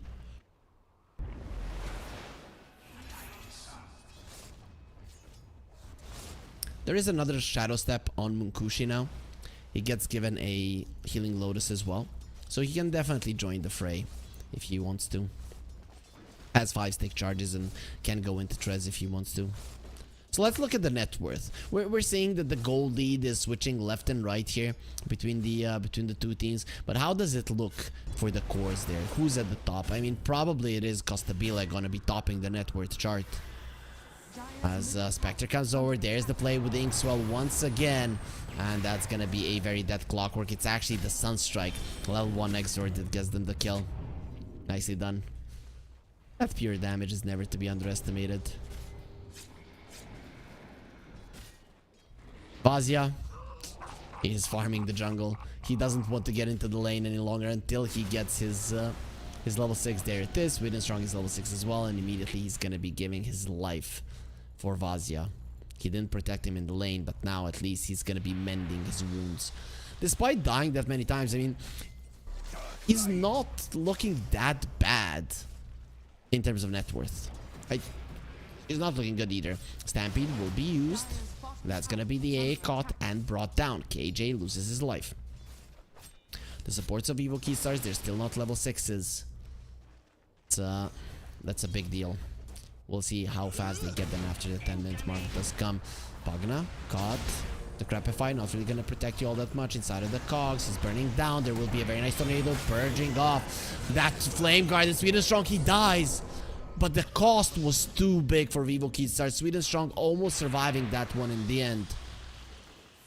They barely bring him down, but they lose so much more in return. That is the Phantom's Embrace connecting onto the Ember. This is what he has to be afraid of. This hero, he might be an agility hero, but he doesn't really have that much in terms of attack speed. Not a true agility hero at all.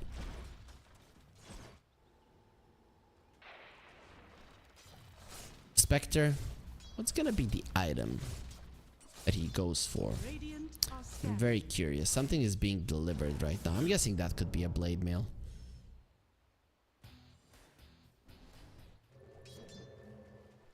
Naga Siren as a Yasha, Sweden Strong, of course, was trying to stop that deep farm. Naga Siren will be ahead for quite some time now. He should be the fastest farmer on the map, and Dire's middle if tower is under you're Clim Sanich, you're not looking to kill the Naga at this point. You still need to open up the map. You still need to get some key items like the Blink on Vazia, and then you can hope. Chira making some plays here, but it doesn't just lose the mana. The A Blast onto the Spectre. He has the Blade Mail. Won't change a damn thing. So many illusions attacking him, and Nagasarn doesn't care much about the Blade Mail because you have so much armor yourself. Analog, he's fighting Sweden Strong, and here comes help. There will be a silence and an Inkswell that will connect. Tornado, he's gone. You're not getting out of that one alive. Analog, I don't know what he was thinking, but I praised him so much on his Ember plays, and now he's delivering this after a one laning stage. A pretty convincingly one laning stage. He is just underestimating his opponents over and over again. The Spirit Vessel for the Invoker is done. So this Invoker, he will be a problem for you, for all of your heroes on the side of Evo. Dire's top tower is under attack. I'm really liking what Vazia is doing. He's just doing his own thing. He went into the jungle lane, get farm. He understands how important his blink is. This game, you do not need a pipe, most likely. A Blast is dangerous. Oh, Chira. What's Analog? It's not easy to get on top of him. The high ground, they catch him. They can bring him down. That's only a Naga Siren illusion. They roughly know where the Naga is. Okay. Respect will be found. A Blast, he's dead. Absolutely no chance of surviving that one. Analog, though, coming over. Sweden Strong is looking dead as well. Analog will finish him off, and the Invoker doesn't even want to come out of his Ghost Walk. That will be the tower dropping down on the top lane. At least the deny comes out from Nkushi, so no extra gold for the Naga. It's not like he already doesn't have enough. See? No hook shot.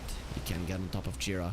And Chira, he has to get out of this one. He's just being sandwiched from all sides. Here comes the Ember. Chira in a lot of trouble. Sleight of Fist Chains connects.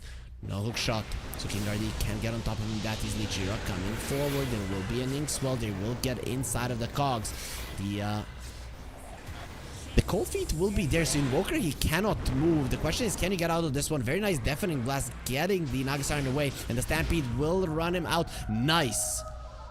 Remnant back from the Ember. He barely survives though. And let's see, Costa Pile, he's staying there. Analog wants to turn it back into the fight with a Sleight of Fist. He's gonna be able to get the kill. Respect just doesn't have enough HP to survive. A Blast will connect on Chira. He's in a lot of trouble. If the Cold Feet connects, he's just dead. He's pretty speedy, but the Sleight of Fist Chains should still kill him. He turns around there to use some of his spells, but still will be taken down by the damage of KJ. There's gonna be a mega kill streak into the pocket of this AA. So quite a lot of gold for Vivo Keystar. 16 to 14. A lot of fighting in this game, and there will be a pause. Vivo Keystars again are going to be having some ping issues. Hopefully they do get resolved as fast as the previous issues that they have had.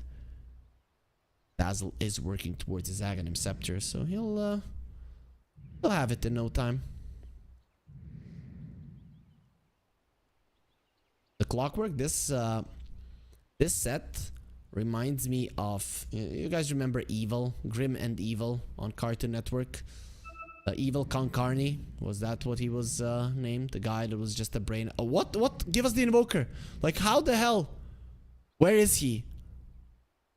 He is underground. Imagine you being buried in a position like that. It looks like he's creating the world, like he's God. Though actually he's pretty dead. So Mankushi will disconnect as well. We're losing players. We're not gaining them. This is not good. As the center is approaching. That Blink Dagger, the reason needs to be given. Our admins are asking for it. FPS is the issue. Sometimes Dota is just causing issues. I'm not sure why. I know that when they're sending cameras to our production that can mess things up. even for better PCs. I remember some of the players complaining about that in previous tournaments. Though our production being as amazing as it is, maybe they fixed all of the issues regarding that. An owl. The monocle. Okay, so seems like everything is fixed. Everything is okay. We're gonna be coming back to the game. We already have seen 30 kills in the 14 minutes of this game.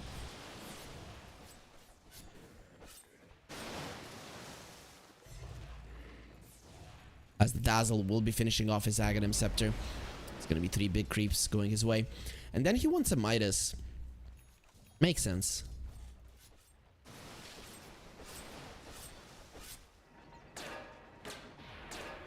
Block, we're going for an Aghanim Scepter as well. Interesting.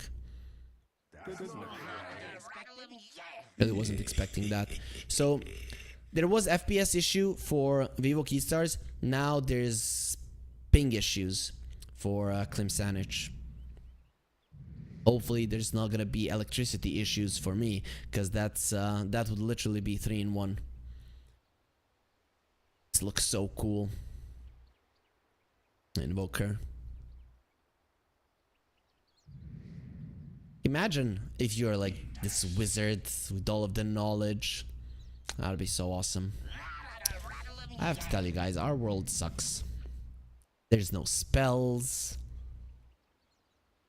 Some superstition, but yeah, not really like firebolts and stuff.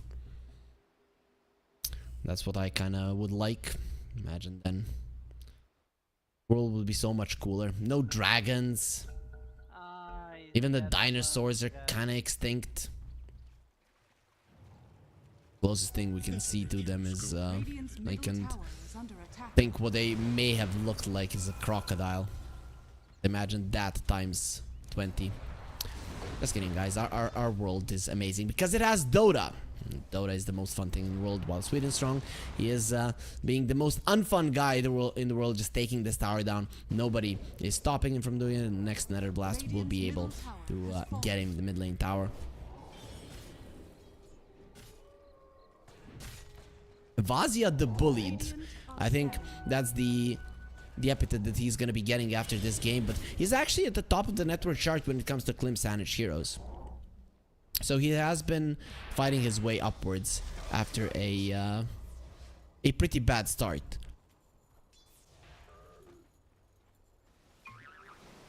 There's the Aghanim Scepter on the Dazzle. Of course, you still want to be using, if it's for damage, specifically, your heal onto the Naga Siren Illusions. But we'll see how much he can actually do with this one. As the A Blast is flying towards the top lane. Oh no, was that the A Blast? No, that was the Rocket Flare. My bad. So just a little bit of vision. And Vivo Keystars, their smoke will break. 4-star from Sweden Strong. They have the Stampede. He's actually going to be able to run himself away. And KJ has been caught, but the A Blast does connect. Magushi has to run away. This is a disaster. He gets himself away. The Tornado will make sure that the A does go down. Sweden Strong still alive. The crap will protect him a little bit, but in the end his life will still be taken. It's going to be a 1-for-1, so not too bad. Vazia. Is he going to be jumping on King RD? There he is. King RD is looking very much dead. Inkswell will finish him off. Respect with the shard does quite a lot of damage. Analog, the silence will follow through on him. And with the Invoker coming over, no, it's only a 2 hits for the Phantom's Embrace. So you need a bit more in terms of levels there on Respect if you want to be a real problem for the Ember Spirit. It's going to be going for a Maelstrom, but this is a pretty late one. Still, Analog is doing decent amount of damage to these supports. Lance of Pursuit, the Orb of Corrosion, as well the slows are quite nice too. Poker is working towards his Midas, and we're looking at the win probability favoring Klim Sanic a little bit. Understandable. There is a Spectre on their side. Can we click on the Spectre? We haven't seen what the Spectre has. Is he going for the Radiance? There is a Pavis on the AA, but Spectre's items are actually what's going to be very interesting in this game.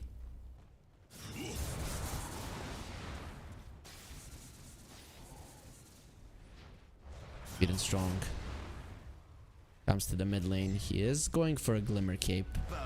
Has that force staff, we saw it in the previous fight. And he's being hella annoying with this Pugna. They do go for a smoke. Spectre has the shadow step once again. Let's see. Grimstroke shard. Looking to find something. The Ember will be the first one on the menu. He breaks the smoke. Sweet and strong. There's nowhere to look. They go for KJ. Uses the blast onto Sweet and strong. Force staff to the side. The Invoker will be fine. The crap was on him. There's a very nice stampede. And they purge off the Flame Guard as well. Ice Wall. Slowing down Analog, but he will be able to get himself out of a bad situation. Costabile has an Orchid. So that's why the Invoker got decrept. You get the net, you get an Orchid, you can very easily die to this Naga if you're an Invoker, but the Decrepify will make sure that that doesn't happen.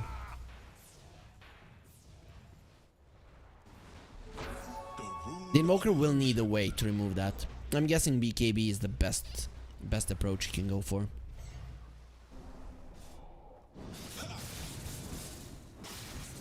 So Analog now with the Maelstrom, his farming speed will increase quite a lot. Maybe be able to catch back up in this game. Naga, of course, working towards the heart. You want those illusions to be able to apply as much pressure as possible. Looking towards Munkushi, who's going for Radiance. He's not there just yet. Yeah, you're not going to be able to do that much to him. Maybe they even turn this one around. The A Blast, is it going to connect on Munkushi? It will. The Ember is in the vicinity, but Munkushi is out. He will have a Radiance in no time. There is going to be an Aghanim Scepter on the Clockwork in no time as well. Interesting choice of items to go for the overclock on the Clockwork first. Interesting. King RD looking very much dead. That's going to be slowing it down quite a lot. It's very cool that inside of the cogs you get so much bonus attack speed. I'm a big fan of the Aghanim Scepter Basher on the Clockwork, but we're probably not going to be seeing much of that. Or any of that. Rocket flares are probably the biggest reason he's going for it. Of course, the better hook shot, attack speed and cogs, all of that is great. But it is still not as good as shoving out the waves. Naga is already doing that, but imagine having the multiple rockets to just come out of it. Also, one thing I always forget is that once you have the jetpack and the overclocked, your jetpack has 40% increased speed, which is actually quite high. Vazia is trying to find something. He actually did go for the pipe in this game. I guess the AA Blast is still something you have to be very afraid of. And there's the, we talked about the jetpack. We're gonna be seeing Iron Man earlier than expected. Yeah, a bit more luck than the AA, so A is not going to be getting that shard. I think AA shard probably a bit better. Oh, you can't argue with division. Clockwork is going to be caught. They have the Sunstrike, they have the Ink Swell, they have the damage. Even the Shadow Step was used. Not really necessary, but you want to participate if you're a Spectre. Sweet and strong. Really playing with fire there. Analog? What the hell is he doing? He's actually going to be denied by the creeps? Nope. The Radiance coming in handy there from Munkushi. And Analog going a little bit too deep. He didn't steal the Wisdom Rune. He didn't survive. He didn't get any kills. He just gave a solo kill away to the Spectre. Not something that you should allow to happen. I really like Pugna's items. Sweet and strong, it's all about his survival and the survival of his teammates. So you want to make sure that when somebody's netted that you can get him out. And you have both the Force Staff and the Glimmer Cape. Now he has the Shard as well. And he has the Philosopher's Stone, so the items from the Pugna will just keep flying out, right? Once you get the Ether Lens, it's going to be much easier to position yourself when you want to save your teammates. This Naga is getting insane amounts of farm, but the thing is, versus the Invoker and the Spectre, that might not matter all that much. And you're versus a Grimstroke, so if it does come down to ultra late game, it is going to be your own illusion that you're going to have to deal with. And that Grimstroke illusion is nothing to laugh at. I'm starting to love this itemization from Klimsanich. Lotus Orb is going to be amazing. Munkushi, they find the Dazzle. No grave for you. The A-Blast was great. There will be a Cogs onto Sweet and Strong. He's still inside of them. Pretty healthy. Costabile has to go for the sleep. This is very, very dangerous. Nice Soul Bind on King RD. He's not running away from this one. Sweet and Strong starts sucking out the life from both the Ember and the Clockwork. The Clockwork will be the only one that kicks the bucket after it. But it is a 2-for-0. Klimsanich again coming out on top of that fight, and this is the power of the Spectre, finding the backlines, finding the Dazzle, and making sure that he doesn't get anything off. Ushi has to be careful here. This is kind of dangerous. He's standing his ground. Once these illusions do die, maybe he can actually win a fight versus Analog, who's coming over. Munkushi hiding in the trees. The Sunstrike will be used. He's trying to dodge. He's trying to dodge, and Analog doesn't find him. He didn't want to use the Sleight of Fist, and now there's the heal at Munkushi coming over. He's gonna be showing him who's boss through the shadows. He will find Analog, and that was just some beautiful footwork from Munkushi. The second he gets any kind of assistance from his teammate, Sweet and Strong, just giving free life to his teammates. Dire's bottom tower is under attack. Insane. In Dota, you can be Top tower anything. is under attack. You see, Sweet and Strong, he's a doctor, right? But Munkushi, doctor of Dota, PhD in juking around the trees. Ember Spirit literally cannot find him. A hero that has all the means to do so. There will be an Aghanim Scepter on the Clockwork now. We'll see how much that can change. Silence on the Pugna. This Orchid on the Naga Siren didn't give anything to him. He definitely would have felt better if he just went for Manta Heart into just stats full on. Dire's bottom tower Trying to kill this tower, will be able to do so. We'll see if a deny does come through. But overall, Dire's bottom tower has fallen. the game is still anybody's to take. I still think Klimsanich have a bit of an advantage. The advantage from Vivo Keystars comes out from the same thing it did in the previous game, right? You can shove out the waves and then you can catch people. But Klimsanich are actually the ones that are making most of the moves. Are scanning. So if you want to win on Vivo, that is gonna have to change.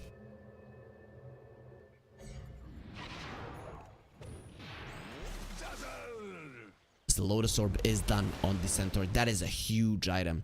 Not only for him, but for the entirety of the team. And Invoker having the BKB. Some huge items are coming out. Chira is having some experience problems. Ideally, you would want to have more levels. But that Midas will start to kick in at some point. And it will be seen that his levels will start to get higher. As Munkushi goes for Roche. The Rocket Flare was used, so this is known. The Keystars, they're not coming over. You really have to be careful, as you can get slept just before it. The Roche is gonna be going through the portal, respecting Sweet and Strong, gonna be TPing there. The Keystars, they now see the Roche, who is not low, but he's missing like a third of his HP. Naga Siren is in the vicinity, the scan was used, and Klimsanich are coming over. The Spectre on the other side of the map. Invoker low on mana, that could be a problem. Now the Sunstrike was used and Costabile gets out of the pit.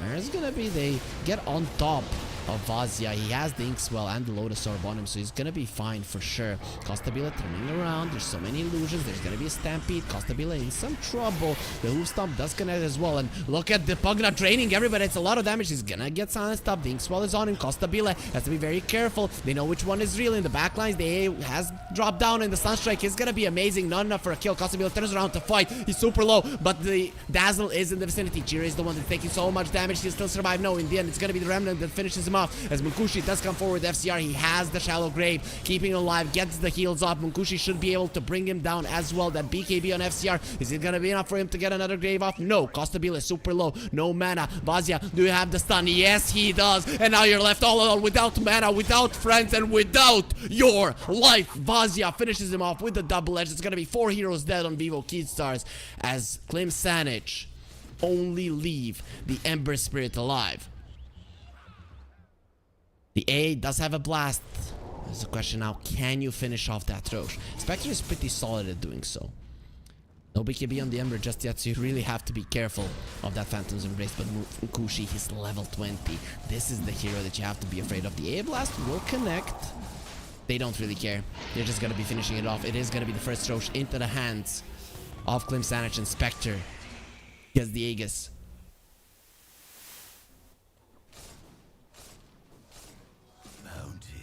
Even the Invoker almost survived that fight. That last remnant damage finished him off. If he was able to get to the side a little bit, it would have been really bad for Vivo Keystars if he had come out of that fight alive as well. Spectre now has the Orchid. So Ember has the BKB, Dazzle has the BKB, and there is a Manta on the Naga Siren. So I'm not sure just how valuable it will be. But if you can get on top of an AA and make sure that the AA Blast doesn't come out, it's going to be huge. Naga Siren going for a Nullifier. That is pretty big. The Inkswell, the Crep, those two spells are annoying the hell out of Evo Keystar. So if he can get on top of even the Force Staff, if he can get on top of somebody, use that Nullifier and just destroy them, that would be huge. The problem, of course, it lies in the Stampede as well. The Lotus Orb will still be purging things off. You're still gonna be able to escape most likely. There's the Shadow Step with the Inkswell. They found the AA. There will be a Sunstrike as well, but the Grave will get used. Oh, look at that heal from the Dazzle. Invoker from afar. They're trying to do damage. There's going to be a hook shot onto the two of them immediately. The Jetpack is going to be getting himself away. AA Blast will connect onto Sweet and Strong and does clip the center. Costa Bile in a little bit of trouble. He's going to get silenced up immediately. Mantas it away. Spectre doesn't have that much mana, but has the Aegis.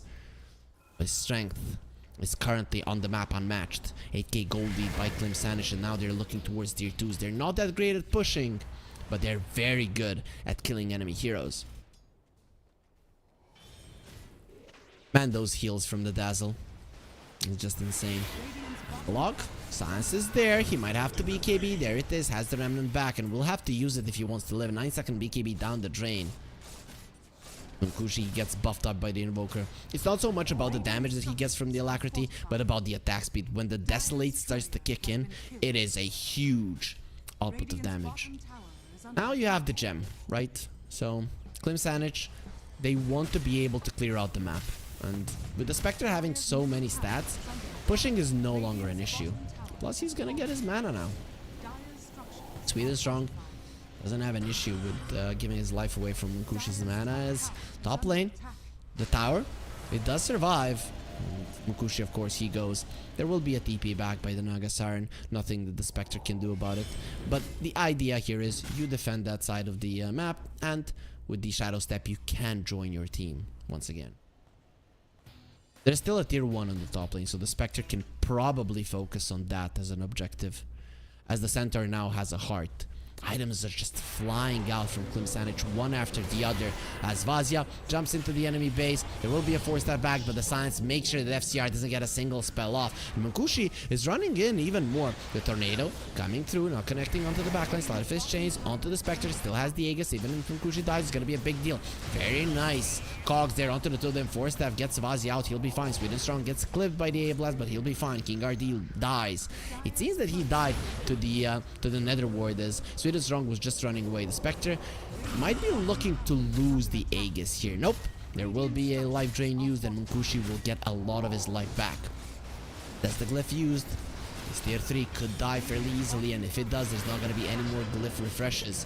Spectre comes forward. The Inkswell does pop. Hey, Sunstrike finishes him off. When you're made of ice, the sun is your enemy, and that will be the Naga Siren dead as well. They've only lost the Grimstroke. It is a small price to pay. Munkushi still having an Aegis in hand for another minute. Even if you lose your life here, it's not a problem. Sweet and Strong will protect him for now with the Glimmer Cape. Munkushi dropping low. There's the life drain. He is still alive. The Poison Touch will connect. He's trying to get himself away. Maybe it would be better just to lose your life right now. But no, he gets himself to the high ground. And there's the trap once again. He's still alive. They need a Sleight of Fist for him to kick the bucket, but only for 5 seconds. The question is, can you finish this one off? Costa Bile did buyback. AA Blast coming forward, and he just gets himself away from that one. Didn't even get clipped. Going left and right, playing with his food. And now it is time to eat. FCR first on the menu. KJ will be next. Frozen food is fine as well. Now burned Analog could be next. They're looking towards the Naga Siren. That's a triple kill for Munkushi. Where's more? The fourth one will be Analog. Vazia,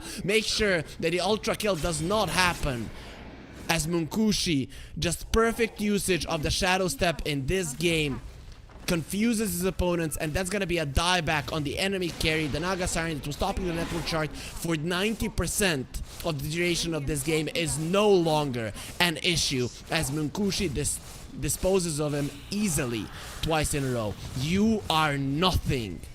That is the message that Munkushi is sending to Vivo Keystars, and that's the last glyph possibly that you're gonna be using in this series. And if you lose this game in this tournament, as Vivo Keystars and Klim Sanic will be going down. Klim Sanic literally, while they're drowning, they are pulling Vivo Keystars. You will drown with us. Bringing in Vazia. Vazia, really nice performance after being destroyed so much in the laning stage to have this much impact on the center, especially with his usage of the Stampede. Always using it at the perfect time.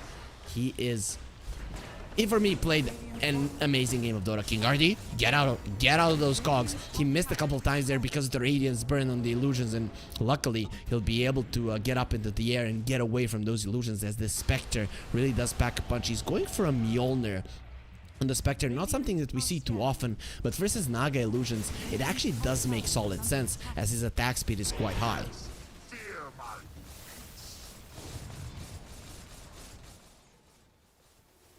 I was really expecting Vivo Keystars to come really strong into this series, to try to give it their best, as a win here would give them a possibility of staying in the tournament. They lose 2-0, that possibility is gone, and we're gonna know the 3 teams that are gonna be going through from Group C. It's only natural that we know quite a lot of teams that are going through after 9 days of the group stage out of 10. Clockwork found, Clockwork slain. Whoever gets found by this Spectre gonna be sentenced to death.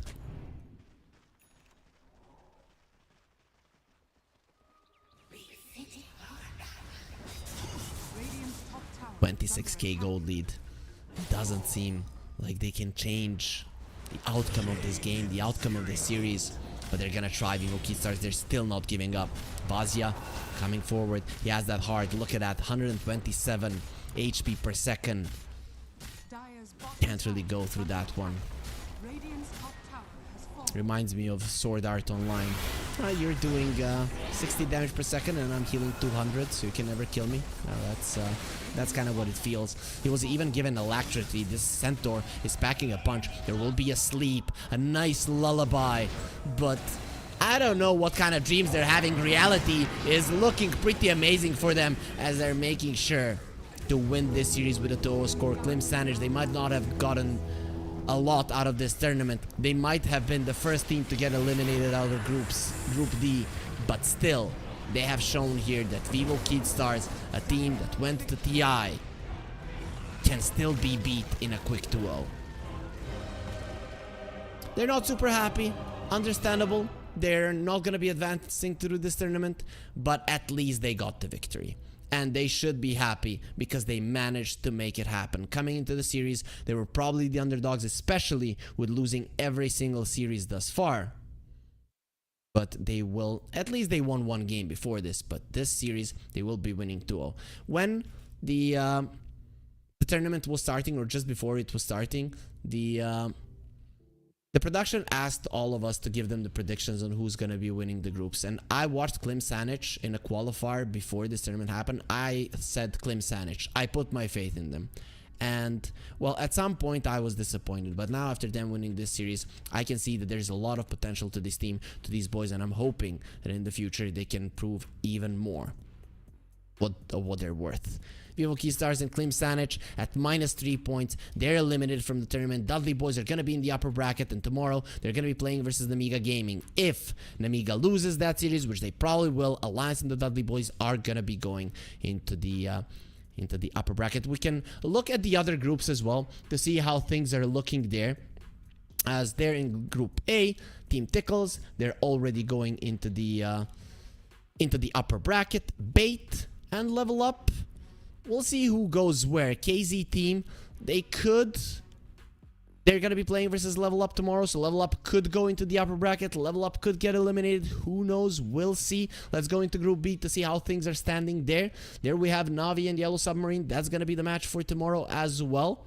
As, you know, it is a match for the second spot, but also it could be a match for Yellow Submarine to get eliminated. They still need to win that series on the side of Yellow Submarine if they want to go through. And if they win it 2-1, it's going to be them 0 points, Navi 0 points, head-to-head matchup for Yellow Submarine. So it's either upper bracket for Yellow Submarine or it's being eliminated. Moneymakers, of course, are counting on them getting eliminated. And let's go to Group C. We haven't touched upon them.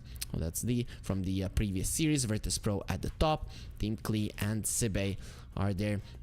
Sibe, they still have one more series to play, but even if they win with a 2-0 score, the standing will stay the same, or Team Klee will be going through over Virtus Pro. But either way, we know that Virtus Pro are going to be in the upper bracket, Team Klee in the upper bracket, and Team Sibe in the lower bracket, with MarsBet Team and Boom Esports being eliminated. So even before the last game is played, we know where these teams are going in the playoffs. And guys, that's gonna be it for today. We had 4 best of 3s. Unfortunately, every single one went to a 2-0, but we have had some exciting games, especially in this last series, where both game 1 and 2 there was a lot of action, a lot of death, but in the end it is gonna be a victory for Klim Sanic as they are departing the tournament tomorrow, the last day of the group stage here at the 25-year anniversary show here at Pinnacle. Is going to be Virtus Pro versus Sibe, Navi versus Yellow Submarine, Dudley Boys versus Namiga Gaming, and Level Up versus KZ Team. You're going to be in the awesome hands of my colleagues. I'm not going to be here for you. I'm going to be coming back on December the 1st, casting with Kips. That's when Duo Cast and the playoffs do start. So, guys, enjoy the Dota tomorrow at 11 CET is where the action continues, and we will finally find out which teams are going into the playoffs and which teams are getting eliminated. But for now, have a good night and bye-bye. Oh, esport. You and I have come a long way. It was such humble beginnings. As we gathered in small groups, we were professionals right from the start. Passionate, organized, and ready to rumble. We dreamed big, and surely enough, our parents supported us at every step of the way. Didn't they? Fired up by all this love, it wasn't long until we caught the scent of competition. To be honest with you, it wasn't always that easy. Joe here, he had to take on 2 side jobs to afford playing professionally. It's gonna get better, Joe. Some of you dared to not even call this a sport. And look where we are today. An endless stream of esports events every year. Bet you didn't see that coming, Mom and Dad. And you know what? We have been with you every single step of the way.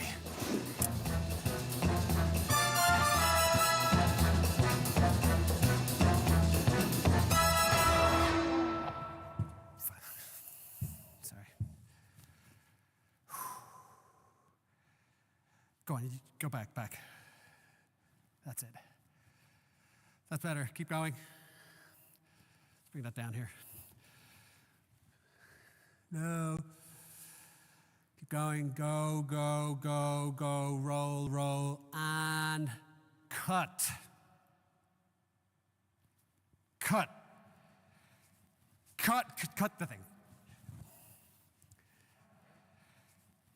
I'm going. Where are you going? Where are you going? Hey, come back. Guys, ladies, I don't know if that's correct. No. Dream of working with people you watch on screen. Exclusive esports opportunities handpicked just for you. Candidate profile to raise above competition. Let 10GG handle routines. Make a step towards your dream today.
Bye.